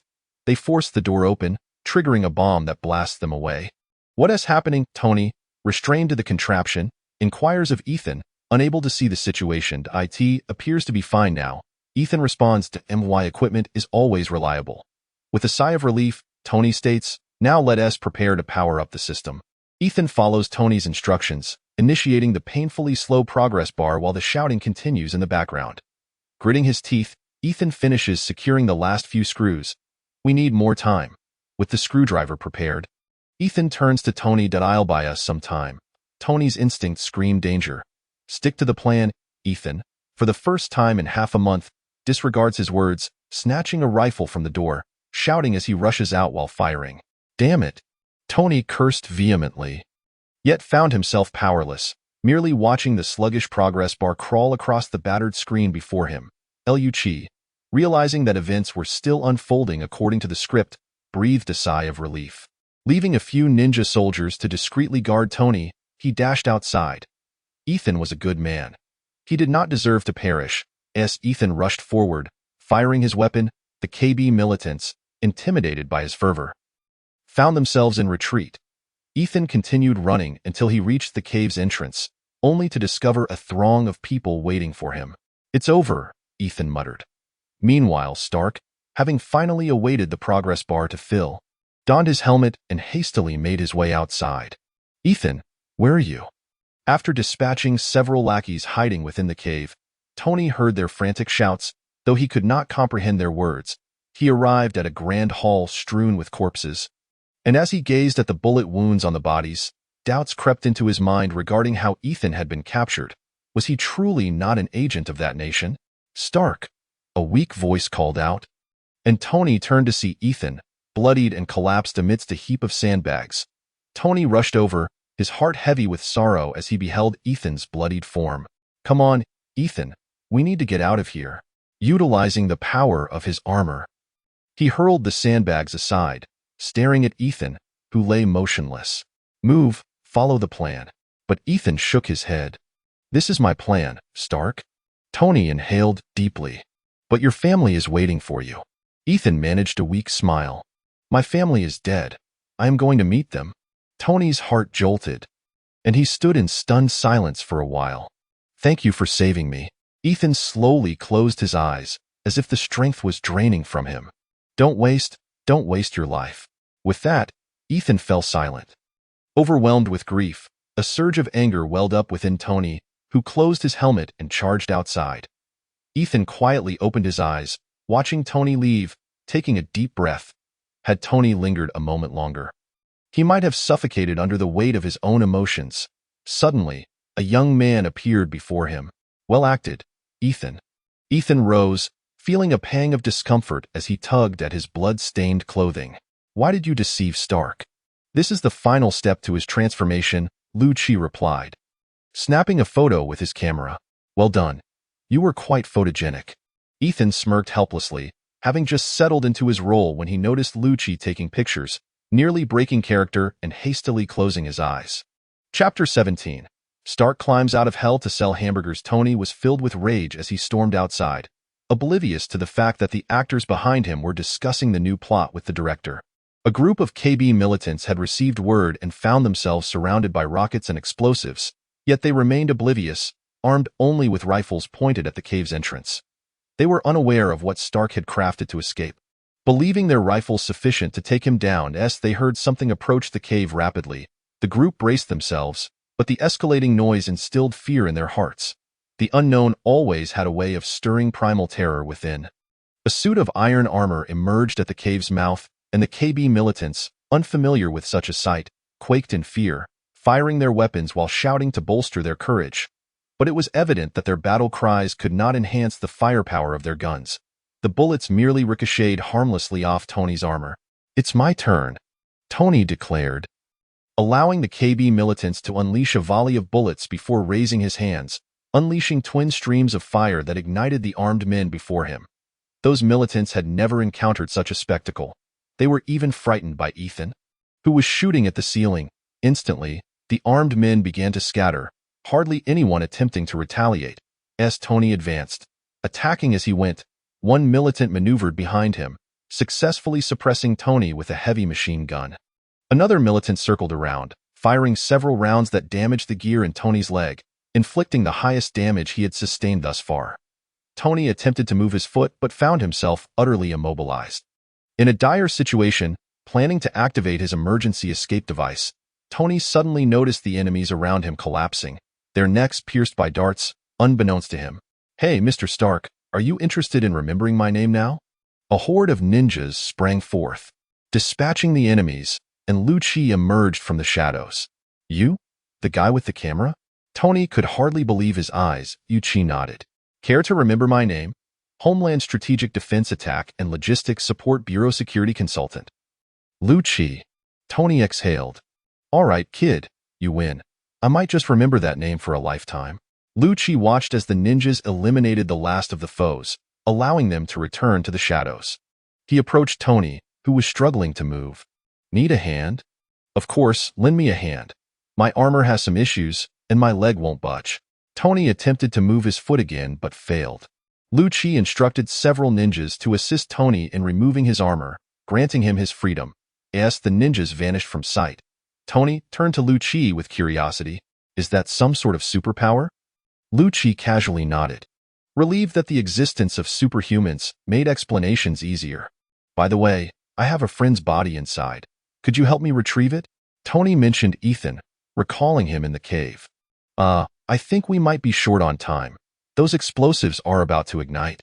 "We need to leave now," Lu-Chi responded urgently, signaling the ninjas to lead Tony away without granting him a chance to look back. It would be amusing if Tony returned only to discover Ethan's body missing. Lu-Chi had no intention of letting that happen. After running several kilometers, Lu-Chi finally halted with Tony. "Looks like there was no explosion." Tony turned back in confusion. "Maybe the explosives are more resilient to fire. Either way, it's fine. I'm calling for rescue now. A plane will be here shortly. Just stay put." "All right, thanks, paparazzi." Tony cared little for anything else.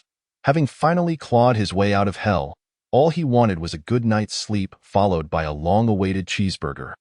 Lu-Chi took out a satellite phone and called Coulson, urging him to send 2 cheeseburgers immediately, lest Tony perish from hunger. 10 minutes later, 2 helicopters appeared on the horizon. "Oh!" Tony exclaimed excitedly, waving as the helicopters descended. Coulson and Rhodey disembarked from the planes, with Rhodey immediately enveloping Tony in a hug. "Next time, don't ride your happy Hummer alone, all right?" Lu-Chi took the 2 burgers from Coulson's hands. "Hey, Monopoly man, how about buying a burger for $1 million?" Upon noticing the burgers in Lu-Chi's grasp, Tony replied, "Fine, under normal circumstances, I would sue you for consumer deception, but right now, just hand me 2 more. Snatching the burgers from Lu-Chi, Tony gazed into the distant valley, intending to ask Rhodey to retrieve Ethan's body when a thunderous explosion erupted, and a small mushroom cloud ascended, collapsing the entire valley. Well, it seemed this fellow truly wouldn't return. Tony thought, recalling Ethan's words about not wasting life and the cheeseburgers in his hands. "Hey, kid, do you think I could make money selling hamburgers?" Lu-Chi raised an eyebrow in confusion. Why was this guy, who should be focused on armor and clean energy, contemplating a burger business? Had Ethan's acting impacted him so profoundly? Secretly, Lu-Chi instructed the ninjas to detonate the valley. Successfully concluding this performance, he certainly did not want Tony to start selling hamburgers. "In that case, I think you'd be better off selling building materials for children's hospitals," Lu-Chi remarked sarcastically. Tony shrugged in resignation. Given Lu-Chi had saved him, he decided not to argue today. The group quickly began their return, and Lu-Chi observed a group of figures on a distant mountaintop. Ethan watched the departing planes. "All right, Tony, I don't wish to deceive you, but that fellow was a bit excessively brutal." Remembering how the ninjas had dispatched a group of adversaries with ease, hardly any managing to retaliate, Ethan felt a shiver run down his spine. he could guarantee that even those special forces would not exhibit such coordination and strength. However, it seems he entrusted you to me, Ethan remarked, glancing back at the 50 shadow ninjas behind him. Then let us go save more people. I can do more than just help on the operating table. Ethan grasped the weapon in his hand, recalling his deceased family. Do not waste your life. That's right, just like that. Lu-Chi regarded Ethan. These 50 shadow ninjas had been assigned to him after discussions between Lu-Chi and Ethan. However, once these ninjas returned to the Shadow Realm, Lu-Chi would not provide Ethan with additional ninjas. If Ethan wished to save more people, he could not rely solely on this mere 50. He should recruit local civilians instead. These civilians harbored a deep hatred for the KB militants and could be easily mobilized to resist them. The 50 shadow ninjas bestowed by Lu-Chi served as a safeguard, ensuring that Ethan would not be incapacitated by minor adversaries, while also aiding in the training of the masses. Although uncertain of the achievements you might attain, I sincerely hope you can fulfill your aspirations, Lu-Chi silently contemplated. Chapter 18. Tony's return. It was not long before the military, at Tony's vehement request, dispatched a transport plane to return him home. Lu-Chi seized the opportunity to board the same flight. Hey, Lu-Chi, how long have you been looking for me? Tony, now confined to a wheelchair at Rhodes' insistence, inquired. Following a series of events that had left him distrustful of Minnie, Tony found Lu-Chi's sudden appearance laden with suspicion, compelling him to pay attention. Just before you emerged, I was about to seek assistance from the military. But then you appeared on your own, Lu-Chi remarked, fashioning a makeshift hammock from a cloth held by 2 shadow ninjas. Tony nodded thoughtfully, for it was indeed too coincidental that Lu-Chi had shown up precisely when he had fought his way out, leading him to suspect that Lu-Chi might have orchestrated the entire affair. Moreover, Lu-Chi had been seen in close proximity to him several times prior to the kidnapping, further amplifying his suspicion. Yet, it seemed everyone else was well aware of Lu-Chi's affiliations, while Tony had never heard of the organization in question. However, a search online yielded numerous references to S.H.I.E.L.D. Was he oblivious to even the slightest information about this agency? As one of the nation's elite billionaires and a super genius, he had made acquaintances across nearly all departments, yet had never engaged with this one. Has your department only just been established? I can't recall any agency in our nation dealing with superhumans, Tony remarked with a hint of sarcasm. But Lu-Chi grasped the underlying meaning. Are you doubting me, believing that I orchestrated this entire scenario and kidnapped you? Lu-Chi set down his handheld device. Tony's expression grew increasingly grave. All right, allow me to address your query, Lu-Chi replied, spreading his hands. The Department of Homeland Strategic Defense, Attack, and Logistics was established post-World War II, spearheaded by the nation's leading scientists who recruited several German scientists and resources. Lu-Chi divulged some details about S.H.I.E.L.D. What a serendipitous time frame after World War II. During that era, nearly all of the nation's top scientists joined the Department of Homeland Strategic Defense, though it was then known as the Strategic Scientific Reserve. Now, it's my turn to inquire. Who were the foremost scientists in our nation during World War II? Name the one you are most familiar with, the one that left the deepest impression on you. Lu-Chi leaped off the hammock and approached Tony. Tony's face registered shock. The top scientist of that era, Howard Stark, my father. Lu-Chi nodded. The Strategic Scientific Reserve was established by your father and a group of individuals active on the battlefield during the war, including that Ms. Carter. Lu-Chi observed Tony, who appeared lost in thought, and continued, as Howard's son. The moment you were captured, S.H.I.E.L.D. mobilized entirely, dispatching nearly 400 ninjas, even me, a newly appointed security consultant, to locate you. As he spoke, countless ninjas materialized behind Lu-Chi. Rhodes, occupied with arrangements in the cockpit, rushed out upon seeing the scene on the monitor. Hey, what are you all doing? Lu-Chi called back.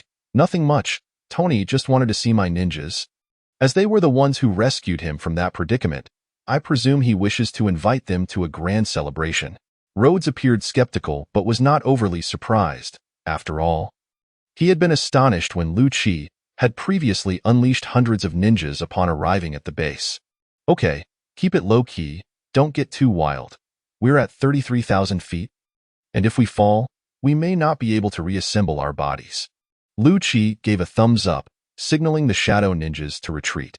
Now, genius, Regarding your doubts about me, Lu-Chi paused. You may consider me a traveler. Having recently departed my homeland, recruited by the Department of Homeland Strategic Defense as a security consultant. Then, during an annual awards gala, I encountered a certain rogue, and due to that rogue, I ended up in a desert for half a month rescuing another rogue. My timing may seem fortuitous, but such coincidences are beyond my explanation. It depends on whom you choose to believe. Perhaps it was divine intervention. Are you satisfied now? Lu-Chi said bluntly as he leapt back onto the hammock. Tony's expression darkened as he suddenly realized too much and found himself insulted. That term was typically reserved for intimate moments, yet here he was, being chastised by a man, and the most irksome part was that he was indeed the one at fault. Tony was not one to engage in baseless disputes. While his demeanor might be brash and his words sharp, he was fundamentally a reasonable individual. After a long silence, he glanced at Lu-Chi and muttered softly, "Sorry." Lu-Chi could hardly believe his ears. Did Tony actually just apologize? Well, in that case, all is forgiven. Given that you've gifted me $30 million, I shall absolve you, Lu-Chi replied uncomfortably. Ultimately, he too bore some responsibility for not having saved Tony. Although it felt somewhat tenuous, he had indeed been present, witnessing Tony's abduction unfold before his eyes. Not knowing what else to say, the atmosphere grew awkward. Lu-Chi felt somewhat uneasy and pondered for a moment. Would you like to lie down for a bit? He patted the hammock. I do not lie on a man's bed, Tony retorted with a look of disdain. Just as you never accept offerings from others. Yet previously you took a cheeseburger directly from my hand, without making me toss it to the ground for you to retrieve. Observing Tony's awkward expression, Lu-Chi shrugged. Come on, I'm not limited to just these two hammocks. With a wave, two more shadow ninjas appeared, instinctively assembling a hammock from cloth. Shall I carry you up? Lu-Chi asked Tony, still seated in his wheelchair. Sure, Tony attempted but failed. One shadow ninja emerged and effortlessly scooped Tony into a princess carry. Thanks, brother, though I would prefer if you didn't use this method, Tony commented to the ninja, who offered no response and vanished without a word. He's quite aloof, by the way. Where do they reside? Tony assumed Lu-Chi's abilities pertained to spatial manipulation, as these beings were evidently his subordinates. The Shadow Realm, a dimension birthed from my capabilities. They are not human and do not speak, Lu-Chi elucidated, confident that Tony would comprehend. Another dimension? Fascinating. Are these ninjas native to that realm? How did you come to command them? That dimension belongs to me. They are inherently mine, and to me, they are merely conglomerates of energy, manifestations of my deepest memories of that energy. So, if your impression of that energy were different, they might not appear this way? Precisely. In a sense, they are akin to my childhood memories, Lu-Chi replied, engaging with his handheld device. Tony regarded him with skepticism. Are you from paradise? Why would childhood memories manifest as these ninjas? I mean, you understand. They are the minions of the antagonists from that anime, but with the proper incantation, one can command them. Observing Tony's curious gaze, Lu-Chi continued. The protagonists once acquired the power to command them, and our perception of those ninjas shifted dramatically. At that time, we believed they were invincible. Tony nodded. Invincible? Indeed, I can relate. I once thought my father was invincible. Suddenly shifting the topic, Tony hesitated before asking, do they not need to move? Won't they tire from maintaining this position indefinitely? Lu-Chi glanced at Tony, recognizing that he still had much to comprehend about his father, but that understanding would come in time. They require no rest, no sustenance nor oxygen. Their stamina is infinite, and they do not perish. Tony expressed his astonishment at this revelation, and the two continued their leisurely conversation throughout the journey. Chapter 19. Tony's homecoming after a lengthy voyage. Tony finally returned to the bustling metropolis of New York. The transport plane's doors slowly creaked open, revealing Pepper and Happy anxiously awaiting his arrival. Thanks, brothers, or should I thank your master? Tony chattered while waving to Pepper. Deliberately overlooking Happy, two shadow ninjas descended, carrying Tony in his hammock to the ground. Hey, Lu-Chi, can you let me down? Tony called out from the hammock, feeling quite helpless. Oh, Lu-Chi had already dismounted and stood nearby. One of the shadow ninjas appeared and gently set Tony down. Thanks, brother, by the way. Were you the one from before? Why the Princess Carrie? Tony patted the ninja as he was placed beside Pepper. Honestly, Lou, could you have him set me down? Tony said, his face flushed with embarrassment as he addressed Lu Q.I.L.U.Chi signaled for the ninja to release Tony, allowing him to stand before Pepper. After a moment to ease the tension, Tony gazed at her. Your eyes are red. Have you been shedding tears for your long-lost boss? Tears of joy. I detest job hunting. Well, your vacation has come to an end. Tony and Pepper climbed into the car. With Happy already in the driver's seat and Lu Chi in the passenger side. Mind if I hitch a ride? I do mind. Of course I don't mind, Tony and Pepper replied in unison. Hey, Tony, don't be like that. He saved you. Actually, I could have escaped on my own, though it would have taken quite a while for the plane to come to my rescue. Don't pay him any mind. Lu Chi, that's just how Tony is. Well, you understand me the best. You're welcome. Observing the inexplicable atmosphere between the two in the back seat, Lu Chi glanced at Happy. Can they be like this all the time? Usually. Yes. All right, let's put a pause on everything, Potts. Right now, I just want to do one thing, and it would be even better if I could get 2 cheeseburgers. One simply won't suffice. Tony, you just escaped. You need to go to the hospital first. No. I've been imprisoned for 3 months, and I've been thinking, that's impossible, Tony. You just got out. Pepper turned her head in disappointment. I think he wants you to help him hold a press conference. He kept talking about it on the plane, Lu Chi interjected. Pepper looked at Tony with skepticism. That's right, that's what I meant, not what you were thinking. Potts shook her head, feeling that Tony's transformation was quite, well, all right, one call after another, asking people at Stark Industries to prepare a press conference and, while at it, to get Tony 2 cheeseburgers. Happy timely started the car, heading towards Stark Industries. By the way, Tony, will your prosthetic disappear in that explosion? Lu Chi suddenly recalled, uncertain if Ironmonger would still appear. I don't know. But it should be destroyed. Why do you ask? Tony pondered, considering that the material of that armor was rather inferior, and it would likely melt away in the aftermath of the explosion unless it was a single detonation. That's good to hear, Lu Chi said nonchalantly. Tony had already undergone a transformation. He merely needed a catalyst to fully embark on the path of a superhero, rendering Ironmonger's existence irrelevant. The car continued its journey, soon arriving at Stark Industries. Pepper was the first to exit the vehicle, followed closely by Tony. They were greeted by a throng of high-ranking officials from Stark Industries, including Obadiah standing among them. Observing this welcoming scene, Lu Chi maliciously thought that if a bomb were to be planted here, then Stark Industries, which hadn't been thrown into disarray by Tony's disappearance, would truly descend into chaos. However, it was merely a thought. Lu Chi had no intention of acting on it. Watching Obadiah's joyful countenance, Lu Chi contemplated how to make Tony aware that he was the mastermind behind everything. After all, without Ironmonger, sufficient evidence could easily land Obadiah behind bars. Tony received 2 cheeseburgers, tossing one to Lu Chi, who caught the flying burger. All right, we're even now, Tony smiled. Lu Chi unwrapped it and took a bite of the $100,000 burger. Tastes quite good. Of course, it's from my favorite place. After exchanging a few words with Lu Chi, Tony turned and strode into Stark Industries. This conversation drew Obadiah's attention to Lu Chi. His intelligence network was superior to Potts, and he was aware that Lu Chi was the culprit who had disrupted his splendid plans. Yet, Obadiah concealed his recognition behind a smile, addressing Lu Chi. Thank you, Mr. Lu Chi. You have no idea how worried I was about Stark. He is the son of my best friend. It's nothing, sir. It's my duty, Lu Chi replied. With no desire to continue the conversation, Lu Chi walked past Obadiah into Stark Industries. The first thing that caught his eye was the enormous particle accelerator, which provided clean energy for Stark Industries but was prohibitively expensive. It had been deemed commercially unviable by the personnel within. However, things were different now. Tony had successfully improved it in that cave, making it not only smaller and cheaper but also more energy efficient. After observing the future flagship products of Stark Industries, Lu Chi made his way to the press conference. Coulson appeared beside him.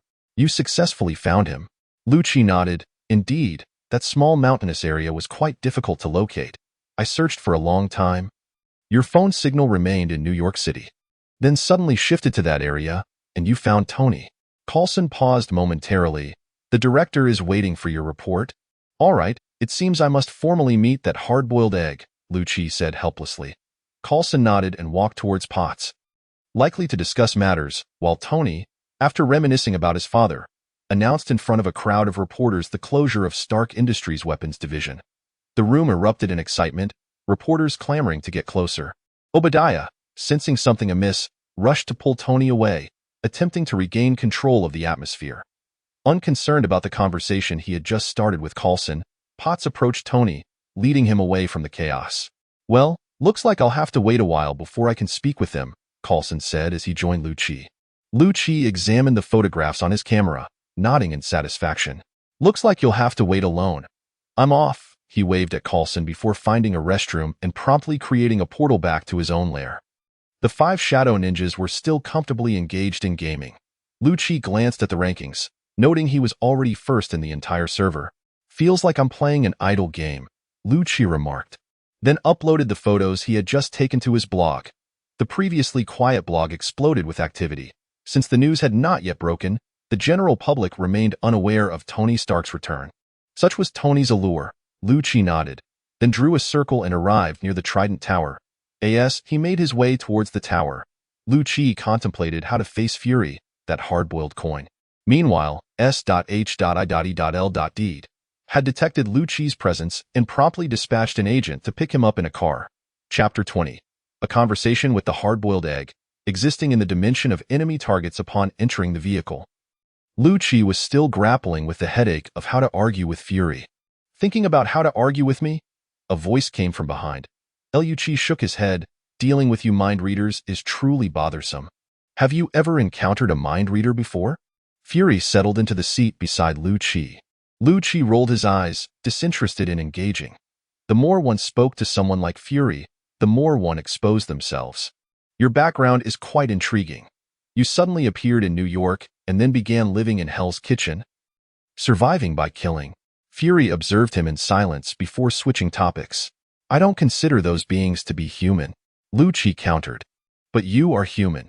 You are neither law nor deity. With your superpowers and that portal of yours, do you believe you have the right to judge them? Do you think you're Batman? Indeed, and so what? As a human, I apologized. I asked that sufficient? Lu-Chi decided to be straightforward, realizing that Fury was likely frustrated, but was merely seeking more intelligence from him. All right. Enough of that. Now let's debate how you found Tony Stark. Fury suddenly relented. It was nothing special. My ninjas discovered a group of armed militants in a mountainous region, so I went to check it out and found Tony Stark. Lu-Chi averted his gaze, wishing to prevent Fury from gleaning more information from his expression. Suddenly, Lu-Chi recalled something. By the way, you're not the real Nick Fury, are you? How could that old coin appear in front of someone who almost caused a ruckus at S.H.I.E.L.D last time? You are a Skrull. The Fury before him furrowed his brow. What are you talking about? What's Skrull? Stop dodging. I know more than you think, such as your blood should be green. And what about that Carol Danvers? Nick Fury wanted to say more, but the driver interrupted. That's enough. You can get out now, the driver announced, pulling over and shutting off some equipment. The driver removed a wig and mask, revealing a hard-boiled egg underneath, while the Nick Fury beside him obediently exited the vehicle and disappeared into the woods. All right. Lu-Chi, now I have a lot to discuss with you, including how you know these classified matters and how you found Tony Stark. Lu-Chi scrutinized him for a moment, then mused, well, it seems we can't keep this up any longer. Nonchalantly crossing his legs, Lu-Chi fixed his gaze on Fury's egg-shaped head and stated, in fact, I am a human who has just returned from outer space after being abducted by aliens decades ago. Maintaining a neutral expression, Lu-Chi kept his eyes locked on the egg's head without any body language, quickly stating, a few years ago, I encountered a certain Captain Marvel named Carol Danvers, who revealed to me the way back and shared some intelligence about Earth. Fury remained silent for a moment, the atmosphere thickening. How is Carol doing now? Lu-Chi hesitated. Carol had not appeared in Avengers Endgame, so how was he to fabricate an answer? As Fury's expression gradually turned to one of skepticism, Lu-Chi casually fabricated a tale. She is currently scouring for places where the Skrulls can survive, darting about every day. I can't see her daily, but, noticing the doubtful look in Fury's eyes, Lu Qi pondered for a moment. She misses her little cat dearly and even requested to see how your eyes are doing when I decided to return. Upon hearing this last remark, Fury instinctively touched his eye patch. After a moment of silence, Fury finally nodded. All right, you may go back. Lu Qi turned to leave, surprised that he had genuinely managed to deceive Fury. You don't harbor ill intentions towards Earth, do you? Fury suddenly called out. How could I? I am also from Earth. That's good to hear. You should know that I can summon Carol back at any time. Of course, that beeper. By the way, have you really not used it even once during this time? Hearing this response, Fury felt a wave of relief, especially since Carol had entrusted him with that device when only the two of them were present. She doesn't allow me to bother her with calls. Without further conversation, Lu Qi successfully returned to his little abode. Dealing with that old coin is such a hassle and exhausting. Lu Qi shook his head and activated his mining system. The number of shadow ninjas had now risen to over 470, each capable of extracting 0.4 energy per minute, while there were 30 blade soldiers, each extracting 2 energy points per minute. In total, this amounted to approximately 230 energy points per minute, with a recovery rate of about the same. After checking his savings, Lu Qi purchased the ninjas, bringing their total to 500. A notification appeared. Strengthening activated. After reviewing the requirements, he realized it would take 100,000 energy points to upgrade, which translated to 300 minutes, or 5 hours. However, with some savings left, he could offset just over an hour. After contemplating, Lu Qi checked his balance and decided to watch an advertisement to save 3 hours, waiting an additional half hour to amass the necessary 100,000 energy points for a successful upgrade. Following the enhancement, his physical attributes surged to 8 times that of an ordinary person, and both his mining speed and recovery rate doubled to 480 points each. Stretching his limbs, Lu Qi felt satisfied as he moved about. His capital had once again doubled, bolstering his confidence against the boiled egg. Yet, he remained wary of the numerous 084 items and the unknown remnants of Hydra technology in the boiled egg's possession, as their power should not be underestimated. Observing the current price of ninjas, which had surged to 70 energy points each, he felt increasingly comfortable now. He could manage 6 miniature dimensions in a single day. Flipping through the notebook given to him by Ancient One, he noted there were still around 30 or so coordinates for miniature dimensions left. Once depleted, he would likely have to ask Ancient One for more coordinates for smaller dimensions. Watching as this small dimension contained over 10,000 energy points, Lu Qi waited for over 20 minutes to deplete it, then switched to a new dimension. Oh, I didn't expect it to contain over 10,000 energy points, Lu Qi exclaimed. Having initially thought this miniature dimension would yield less than 100,000 energy, suddenly, the system issued a warning. Enemies detected within the target dimension, please eliminate them. Otherwise, energy extraction from the target dimension will not be possible. Lu Qi was taken aback. There were indeed enemies within the target dimension. Warning: the target dimension is now connected to the shadow dimension. Immediate countermeasures are required. Initially confused, Lu Qi soon realized his energy limits were gradually decreasing. Frowning, he quickly infiltrated the shadow dimension. The shadow dimension appeared as a cubic space of over 10,000 cubic meters, and a fissure had appeared at the top. In this domain, Lu Qi was akin to a deity, soaring towards the rift to discover goblin-like creatures utilizing strange devices to collect dark energy. With a flick of his hand, the rift shifted from the top to the ground. Hundreds of shadow ninjas emerged in the dark space, vanishing towards the exit in a panic, while the startled enemies rushed forward. Peering through the rift into the target dimension, Lu Qi noted that its space was significantly larger than his own, with countless creatures busily collecting energy from various spatial fissures around them. His gaze sharpened. Not all these creatures were goblins. There were other species as well. With a wave of his hand, the shadow ninjas surged through the rift into the target dimension. The weaker creatures were no match for the ninjas, yet some were more formidable, capable of holding their ground against or even defeating the shadow ninjas. Just then, dark shockwaves erupted from the corners, scattering the ninja ranks. Within the target dimension, a creature floated before the rift, locking eyes with Lu Qi. I didn't expect there to be a dimension lord within this miniature dimension. The being, cloaked in dark energy, emitted peculiar waves of shadowy energy, yet Lu Qi understood its intent through these vibrations. With a flick of its wrist, a bolt of energy shot forth, obliterating an approaching shadow ninja. as it continued to gaze intently at Lu Qi. Transforming into a creature through dark energy? How amusing. I will gladly absorb your energy. The creature mocked, but soon realized something was amiss. When the shadow ninjas transformed into dark energy, they did not remain in its dimension, but instead retreated directly back to Lu Qi's shadow dimension. Leaving it with nothing of value, Lu Qi noted that his dark energy limits had not decreased, nor had the number of ninjas diminished. This was contrary to what the creature had claimed. The entity, equally bewildered, inquired, "How is it possible to reclaim dark energy within another's dimension? What sorcery is this?" After scrutinizing Lu Qi with narrowed eyes, the being gestured, summoning thousands of creatures into its dimension. Charging towards Lu Qi's realm, these beings were transported from its material world, unlike the shadow ninjas, thus emboldening it to launch an offensive against Lu Qi. "Regardless of your secrets, once I eliminate you, your dark dimension will revert to its natural state." The figure laughed heartily, with its army directly engaging the shadow ninjas stationed in the opposing dimension. Observing the overwhelming numbers of enemies, Lu Qi hastily commanded the shadow ninjas within his radius to retreat and regroup. While the remaining ninjas did their utmost to stall the advancing foes, buying precious time for Lu Qi's forces, these ninjas were encircled and overwhelmed by enemies, outnumbering them several times over. Lu Qi successfully established a battle line, gradually summoning back the scattered shadow ninjas. Watching the approaching adversaries, Lu Qi pondered. Excluding the Dimension Lord on the opposite side, the individual strength of the ordinary enemies was inferior to his ninjas. Yet their sheer numbers were dozens of times greater than his own. Glancing at his remaining energy, he realized he could only summon a little over 100 shadow ninjas, which would not significantly alter the situation. He was still at a disadvantage. Let's observe the situation.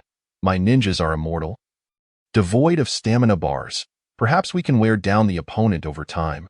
Lu Qi watched as the enemy forces surged toward him, instructing his ninjas to prepare for battle. Chapter 21. I am the source of energy. Since the enemy's subordinates were not entities forged from dark energy, they boldly charged into the shadow dimension. With a wave of his hand, a tidal wave of dark energy obliterated the invading foes. This strike consumed over 1,000 dark energy points. Observing his steadily replenishing energy, Lu Qi furrowed his brow. After annihilating the enemy's vanguard, he ceased further action, allowing the shadow ninjas to engage.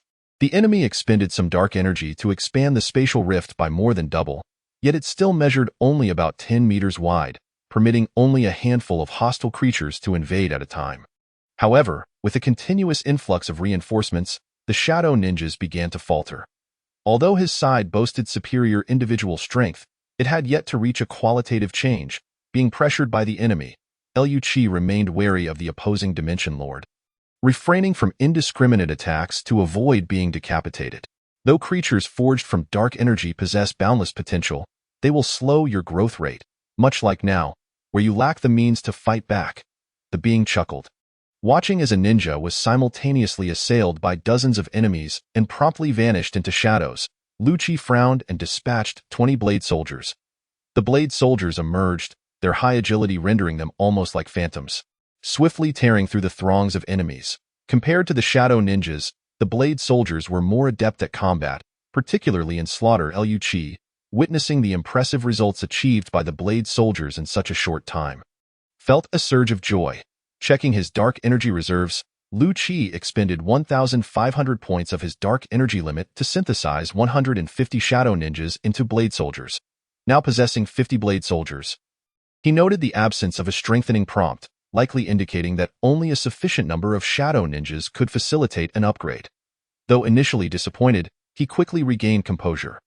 With 300 ninjas and 50 blade soldiers, despite the reduced numbers, each ninja formed a small team with a blade soldier, effectively stalling the enemy, even pushing back against them. The shadow squads relentlessly consumed the enemy, achieving a greater efficiency in slaughter and systematically eliminating foes within the shadow dimension. Sensing the dire situation, the opposing creatures, imbued with dark energy, charged forward recklessly. A bolt of dark energy hurtled towards Lu Qi, who swiftly conjured a dark energy shield to deflect it. Clapping his hands together, 2 waves of dark energy surged in a pincer maneuver against the foe. Realizing the peril, the creature hastily retreated, eyeing Lu Qi with a frown. You can completely control dark energy? Even this being could only utilize dark energy in a limited capacity. Unable to wield it with such freedom, S.H.I.E.L.D regarded the entity and attempted to communicate using dark energy. You cannot do it? The man looked at S.H.I.E.L.D and thought he was mocking him, a surge of anger igniting within him. So what if you can control dark energy? With such a meager amount, what can you truly accomplish? S.H.I.E.L.D observed his energy regenerating at a rate of 220 points per second. And within moments, he had nearly recovered the thousands of energy points he had expended earlier, leaving him somewhat perplexed. What on earth was this fellow talking about? Suddenly, a thought struck S.H.I.E.L.D. Perhaps he had utilized a system to genuinely command dark energy. While his opponent merely possessed ownership of the dark dimension, able to wield dark energy but only through specific techniques and principles. In comparison, it was akin to a magician needing to manipulate magical forces to form runes to achieve their desired effects. While S.H.I.E.L.D could directly manifest those effects through raw power, is this truly my strength? S.H.I.E.L.D gazed at his hands as dark energy coalesced around him, as if in response to his thoughts. He unleashed a bolt of dark energy towards his enemy. The unknown creature shouted, and a surge of dark energy erupted from within him, nullifying the attack. I swear, by the name of Andrus, I will unravel your secrets. Andrus bellowed, as the dark energy within him surged and radiated in affirmation of his words. Waves of energy flowed, amplifying Andrus's power. With a wave of his hand, those energies converged into a magical array, transforming into various forms of assault aimed at S.H.I.E.L.D. With a flick of his wrist, S.H.I.E.L.D shifted through space, reappearing on the other side of the shadow dimension, narrowly evading the onslaught. Observing his opponent's resonance with energy, he felt a flicker of understanding. Andrus? Very well, I shall declare. Streams of dark energy gathered before S.H.I.E.L.D, as if drawn by an unseen force. He contemplated for a moment, then turned to Andrus. I am who I am. I am S.H.I.E.L.D, the Lord of Shadows. By the name of S.H.I.E.L.D, I designate you as my enemy. Dark energy shall no longer welcome you. As S.H.I.E.L.D affirmed his identity and established his title in this alternate dimension, the surrounding dark energy rejoiced, as if it had found its rightful master. Meanwhile, Andrus found himself struggling to control his dark energy. Forcing himself to regain command, Andrus shouted, Who do you think you are to impose such rules? His face darkened as he realized he was powerless against S.H.I.E.L.D in this realm, only serving to enlighten S.H.I.E.L.D further, who seemed to influence him. Could it be that he truly was the master of darkness, the sovereign of dark energy? Impossible. Andrus's resolve hardened. Fine. You leave me no choice. A scroll materialized in his hand, which he tore apart. Let me show you the forbidden arts of the gods. Strange energies surged forth from the remnants, forming runes, and chains manifested, forcefully sealing the space and imprisoning S.H.I.E.L.D within. Lord of Shadows? Keep calling. S.H.I.E.L.D watched as the enormous chains transformed into a cage, forcefully expelling the surrounding dark energy and encasing him within. Realizing he could no longer connect with the shadow world, S.H.I.E.L.D felt a heaviness in his heart, yet he discovered he might still wield some dark energy. Recalling something, he activated the system. Indeed, the system indicated that his connection to the dark dimension had been sealed, requiring a continuous supply of energy to dispel the seal. While his energy cap remained unchanged, the figure in front kept increasing, reflecting his energy's recovery. Thus, was it not his dark dimension supplying him, but rather he was feeding the dark dimension? Was the dark dimension merely a reservoir for his dark energy? Previously, he had assumed the system acted upon the dark dimension to enhance himself, but it was in fact working upon him to nourish the dark dimension. With a clear understanding of this master-servant relationship, S.H.I.E.L.D nodded and looked at Andrus. What does it matter? Even if I cannot access the dark energy within the dimension, do you dare come and kill me? Although uncertain about the accuracy of his assumptions, S.H.I.E.L.D feigned ignorance, awaiting the recovery of his dark energy. Fool. Andrus, deciding against using dark energy, began to gather other energies in his hands. Gradually forming a spell, he, Andrus, was not reliant on dark energy. It was merely a more advanced power he had acquired later. Though his dark energy was unruly, Andrus paid it no mind. He planned to eliminate S.H.I.E.L.D first, believing he could then overturn the rules and perhaps even uncover S.H.I.E.L.D's secrets. As for engaging S.H.I.E.L.D in close combat, He was no fool. There were too many secrets at play, and he could not act recklessly. With his spell prepared, Andrus unleashed the attack towards Lu Qi. Seeing that his opponent was not easily deceived, Lu Qi felt a twinge of irritation but chose not to hide any longer. Waves of dark energy surged forth from his body, automatically deflecting the assault. Consuming over 100 points of energy, Lu Qi remained unfazed. Such energy could be replenished in mere moments. Supported by dark energy, Lu Qi ascended into the air, facing Andrus once more. The surrounding magic primarily served to entirely sever his connection with the dark dimension. The elimination of dark energy was merely a side effect, not a lasting consequence.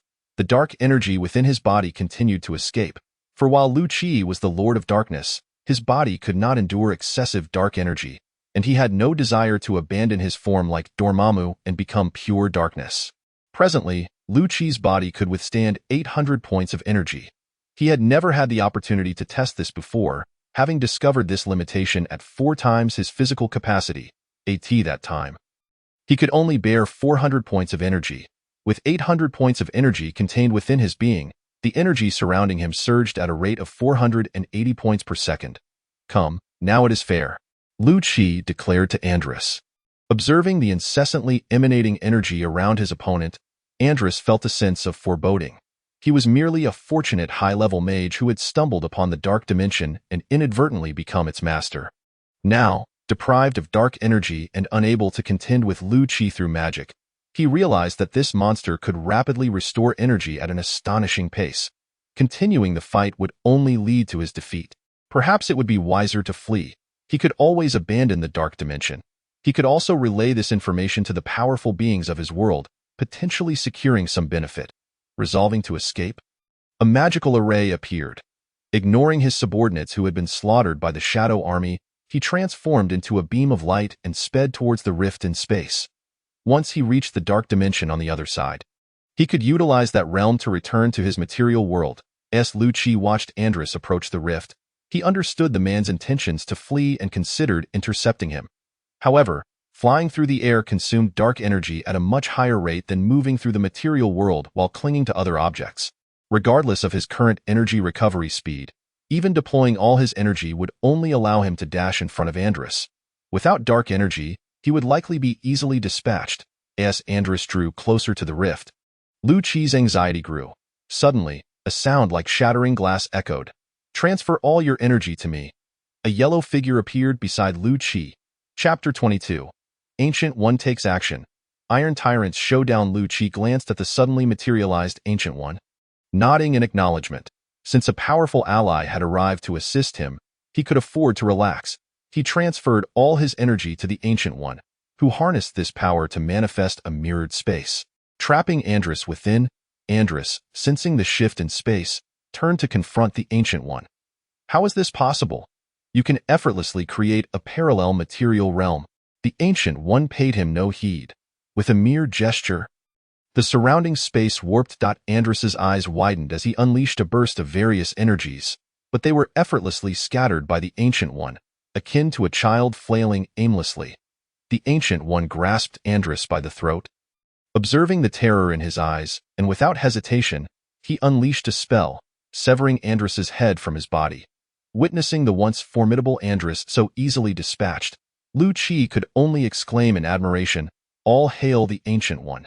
Turning to Lu Qi, the Ancient One remarked, "Had the dark dimension not provided me with energy, I might not have realized you were in trouble." With a wave, he dispelled the mirrored space. "Fortunately, your shadow world is adjacent to ours. I can effortlessly traverse and replenish my energy in this dark dimension. However, in the future, if you stray further from the material realm, do not sever the energy supply, or I may very well meet my end." Nodding, Lu Qi returned to his shadow dimension, yet still felt the absence of the surrounding space. He supplied energy directly through himself to the Ancient One, simultaneously allocating some energy to dispel the seal, thus restoring his connection to the shadow dimension. Observing the shadow ninjas eliminate the enemies, Lu Qi directed them to eradicate the foes in the opposing world, ensuring their complete domination. After a brief inspection of the dark dimension, the Ancient One returned and added several coordinates to a small tome. "These are several unclaimed dark dimensions currently being mined. You can exploit them.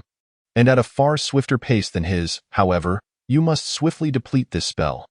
Otherwise, the connection between your dark dimension and yourself will sever, rendering it an unclaimed dimension. Otherwise, I would not have been able to enter so easily. The Ancient One glanced at Lu Qi. By the way, your rate of growth is quite impressive, but it is still not enough. Lu Qi let out a resigned smile. Despite possessing an impressive recovery rate of 480 energy points per second, he found himself unable to compel this prominent figure to unleash her true abilities. Instead, he could only allow her to stretch her limbs, reminding him that he still had a long journey ahead. After observing Lu Qi's shadow dimension for a while, Ancient One instructed him to return later to obtain the coordinates for a smaller dimension before departing. According to her, she had been tirelessly modifying various spells to redirect their power source to Lu Qi. This way, once Lu Qi became sufficiently strong, he could harness the energy he provided to cast spells. Lu Qi was indifferent. He rarely engaged in combat, often acting as a commander for the Shadow Legion. Moreover, since providing energy did not incur any loss of his own limit, he felt no fear and was grateful to have Ancient One as an ally. However, the ensuing days promised to be rather dull, as he had lost contact with this dimension and could not return to the material world. With the prominent figure having left without him, he could only slowly wear down the seal in this realm. Perhaps she feared he would wander off and neglect the seal's deterioration, which was why she did not take him along. Fortunately, the shadow ninjas could venture to another world to fetch food for Lu Qi. Otherwise, he might have perished from hunger here. 5 days later, Lu Qi finally succeeded in wearing down the seal and restored his connection to the shadow world. He redirected the supply channel he shared with Ancient One to the shadow realm and established a new supply route between himself and the shadow world. Following this battle, Lu Qi found he could accomplish these tasks independently without relying on the system. Upon returning to the main world, Lu Qi reclined on his bed, finding comfort in the act of turning over. Grabbing his phone, he discovered that there was no signal in the shadow world, so he instructed the shadow ninjas to procure some DC comics for him. To his surprise, he found a flurry of unread messages, the majority of which were from Tony, with a few from Coulson. Furrowing his brow, Lu Qi decided to call Tony first. On the other end, Tony, who had just regained his senses, stared at the gaping hole in his chest where Obadiah had removed his arc reactor. Feeling his heart struggle to beat, suddenly, his phone lit up, displaying Lu Qi's call, and he felt a surge of relief as he answered, "Hey, Tony. I've been busy these past couple of days. What's up? Can you come over? My arc reactor has been taken." Tony strained to utter, I'll be there, S.H.I.E.L.D. Lu Qi was taken aback by how quickly the plot had escalated, hastily drawing a portal to Tony's location. In my setup, portals can only be used in the material world or its mirrored spaces. Ancient One had employed a different method to enter the shadow world. Tony stood in shock as an electrifying portal unfolded before him. And Lu Qi stepped through. A shadow ninja swiftly descended to retrieve Tony's heart and adeptly reattached it, allowing Tony to feel a resurgence of strength. As Tony recovered, he descended the stairs, donning his newly invented Mark III armor, and remarked, "Obadiah is the mastermind behind my abduction. Sorry, brother, for doubting you earlier." "Tony, where are you?" Rhodey's voice echoed from upstairs. "Hey, Rhodey," Tony called out, and Rhodey rushed down. "What are you wearing?" Rhodey exclaimed, astonished at Tony's armor. My prosthetic? By the way, how did you end up here?" Rhodey glanced over at Lu Qi, perplexed by his association with Tony. Nevertheless, he continued, "Pepper said Obadiah was the one planning to kidnap you, and she sent me to protect you." "Well, you're a bit late. Where's Pepper now?" "She took 5 agents to apprehend Obadiah." "5 agents won't suffice." Tony recalled Obadiah's mention of his armor. "Lu, can you use that portal to take me to Stark Industries? Pepper might be in danger." Lu Qi nodded, and with a wave of his hand, the portal materialized. "Holy!" Rhodey gasped at the sight of the portal, exclaiming a curse. "Hey, Rhodey, are you coming?" Tony and Lu Qi approached, noticing Rhodey hesitating on the other side. "Okay," Rhodey replied, cautiously leaping across. "About this portal, I hope you two can keep it a secret," Lu Qi said, reassured by Rhodey and Tony's promises. Tony was fine, but Rhodey had the backing of the U.S. military. If they discovered this, he would be inundated with troubles. "Tony, A voice called from behind. The trio turned to see Pepper. Pepper? Tony exclaimed, relieved to see she hadn't yet entered danger. Lucci, what are you doing here? Coulson, accompanied by several agents, approached upon noticing Lucci. Why haven't you replied to my messages? Lucci was about to offer an excuse when the ground beneath them suddenly trembled, revealing a massive suit of armor before him. Ironmonger? Tony, didn't you say your prosthetic would be destroyed? Lucci asked, confusion etched on his face. That shouldn't be possible.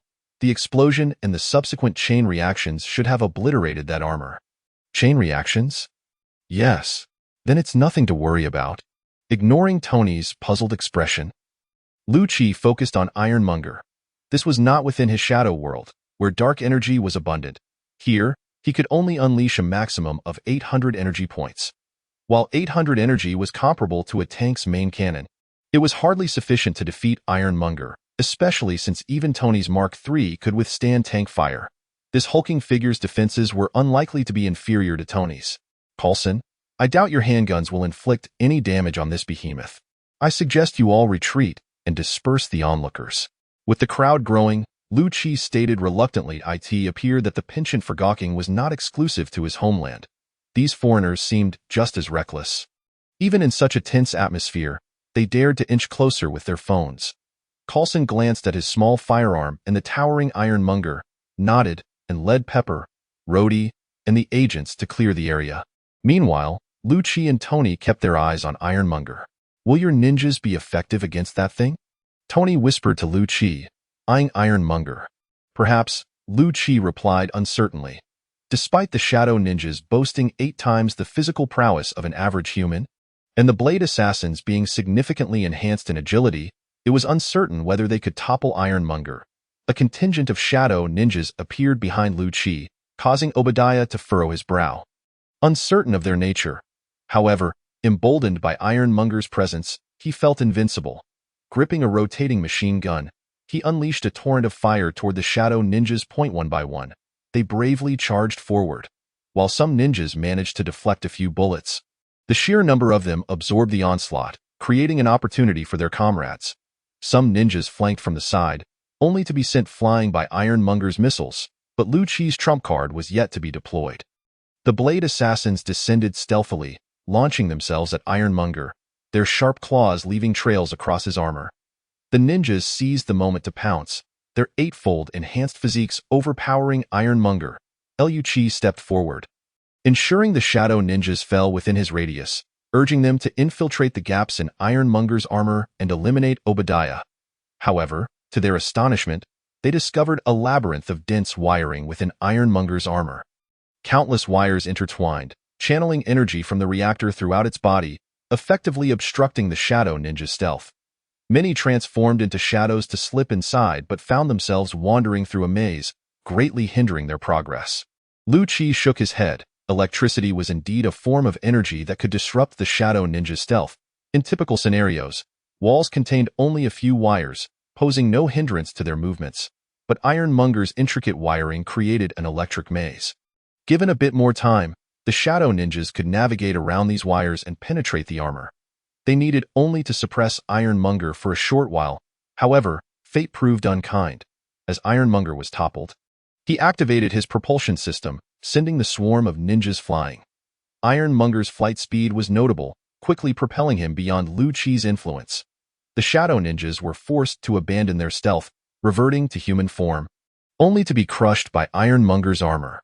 Damn it, Lucci muttered in frustration. They were on the verge of eliminating Obadiah. Tony, equally exasperated, soared toward the airborne Ironmonger. He likely won't touch down again. Can you fly? Lucci sighed. None of his shadow ninjas could fly, and although he could utilize shadow energy to soar, his speed paled in comparison to ground travel. Wait, Tony. Lucci suddenly had an idea.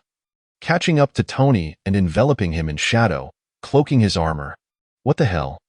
Tony gasped as he watched Lucci disappear, only to see dark embellishments appear on his armor. I'm currently in shadow state. When you get close, touch him, and I will seize the opportunity to leap onto him. Your superpower is quite impressive, Tony conceded, following closely behind as they pursued Obadiah. Hey, jerk. Where do you think you're going? Tony fired 2 pulse blasts, but the shots failed to breach Ironmonger's armor. The Iron Overlord mopped for a moment, intending to deploy a rotary machine gun and artillery against Tony. However, those long-range weapons had just been targeted and destroyed by the Blade Soldiers. Leaving him with no choice but to charge directly at Iron Man, he was determined to prove that his massive frame could overpower Iron Man's smaller stature. As predicted, Iron Man was sent flying by the impact. But he did not notice a shadow transferring from him to the Iron Overlord. "Hello there, you scoundrel," Liu Qi whispered, startling Obadiah. "Who?" Obadiah shouted, furrowing his brow, thinking someone had tapped into his communication channel. Yet, Liu Qi materialized before him, delivering a powerful punch imbued with dark energy squarely onto the Iron Overlord's helmet. The force of this blow, enhanced by the dark energy, was equivalent to several tons, leaving a dent on the Iron Overlord's helmet. "You bastard!" Obadiah exclaimed, astonished at the extent of damage displayed before him, and retaliated with a punch. Liu Qi quickly transformed into shadow and vanished, reappearing behind Obadiah. The dark energy coalesced into a broken blade in his hand. Striking at the back of Obadiah's neck, the corrosive and assimilative properties of the dark energy resulted in a gruesome gash forming there. Inside, Obadiah sensed the imminent threat to his life, desperately maneuvering to shake off Liu Qi. Forced to retreat into the shadows, Liu Qi clung to Obadiah like a leech. Observing Obadiah's relentless thrashing, Liu Qi summoned shadow ninjas to infiltrate the Iron Overlord's body through the wound he had just created. Despite Obadiah's disorientation and vigorous attempts to shake him off, a glinting ninja blade unexpectedly emerged from the shadows, pressing against his throat, forcing him to freeze. Now, if you don't want your throat sliced open, I suggest you comply," Liu Qi urged. Meanwhile, Tony watched from a distance as Obadiah struggled to maneuver, feeling powerless as his armor lacked the strength to match the formidable Iron Overlord, and his ranged weaponry was ineffective against its defenses. After returning, he vowed to research some armor-piercing weaponry. Just as Tony finalized his next course of action, he noticed the Iron Overlord cease its movements and descend to the ground. What was happening? Tony approached, witnessing the Iron Overlord standing obediently while Liu Qi detached himself, standing on the ground. "What is going on, Liu Qi?" Liu Qi waved at Tony and turned to the Iron Overlord, commanding, "Disengage your armor immediately." After a brief wait, Obadiah opened his armor and slowly emerged. What has happened to him? Tony landed beside Liu Qi, observing Obadiah's exit. "Did you hypnotize him?" "I had no time for such frivolities. Just look and you'll understand," Liu Qi replied with a smile. A ninja blade remained poised at Obadiah's neck, moving in tandem with his steps. Once Obadiah completely distanced himself from the Iron Overlord, a ninja soldier fully materialized from the shadows. "Your subordinates are quite elusive," Tony remarked. Dropping his hands in relief, Liu Qi shrugged. "What can I say? They are quite effective. Now, what shall we do with Obadiah?" "Perhaps we should handle him?" Coulson approached. "Who are you?" Tony frowned, scrutinizing the suited men. "On what grounds do you take Obadiah?" Coulson produced his credentials. "We are personnel from the Strategic Homeland Intervention, Enforcement and Logistics Division, and this individual beside you is our security consultant." Tony glanced at Liu Qi, recalling his earlier claim regarding this agency. However, Liu Qi subtly gestured for him to remain calm. "Rest assured, my role as a security consultant is akin to that of a mercenary. I am not part of their organization." To his surprise, Liu Qi's revelation caused Coulson's expression to shift. He continued, "In truth, we are a government agency specializing in handling unconventional incidents." Yet, with Liu Qi's assurance, Tony dismissed him. "I thought this matter would be managed by the FBI." Observing the Iron Overlord behind Obadiah, Tony turned to Coulson and stated, "I have no objections to you taking Obadiah, as long as he no longer appears before me, but you must also take this armor." "Of course," Coulson replied with a narrowed gaze. "That is unacceptable," Tony asserted. "This armor has sustained irreparable damage. Moving it carelessly could lead to an explosion. I cannot allow you to take it." Stepping forward, Tony reclaimed his arc reactor and stated, "Now that I have neutralized this hazard, you may take the armor without gratitude." From his assessment of the armor's structure, Tony recognized that it was based on the design of the suit he had abandoned in the desert. The technology was not particularly advanced, as long as he secured the crucial arc reactor. He had no objections to its disposal. Moreover, with the reactor removed, it was unlikely that this agency could activate the armor, rendering it inconsequential to him. Unbeknownst to Coulson and his team, they believed that by capturing the armor and its owner, S.H.I.E.L.D could reverse engineer it to produce more Iron Overlord suits. They had witnessed its power firsthand, and if they could replicate it, S.H.I.E.L.D's capabilities would surge dramatically, as agents summoned a tow truck to transport Obadiah and the Iron Overlord. Tony found a box to store the arc reactor. That moment, Rhodey, who had been spectating, approached. Staring at the armor Tony wore in disbelief, Rhodey exclaimed, "Is this the vehicle you were driving recently?" Tony looked at Rhodey, striking a few poses in the armor. "What do you think? This new ride is quite impressive, isn't it?" "Impressive indeed. How much does one cost?" Rhodey asked with a smile. "This suit is worth over $100 million. Far more than your F-22S, Tony boasted. "That is exorbitant. However, this armor is undeniably powerful. Perhaps I could persuade the Defense Department to procure a few." Rhodey nodded, his instincts as a defense procurement officer kicking in. No, Tony quickly interjected. "Stark Industries has shut down its weapons division.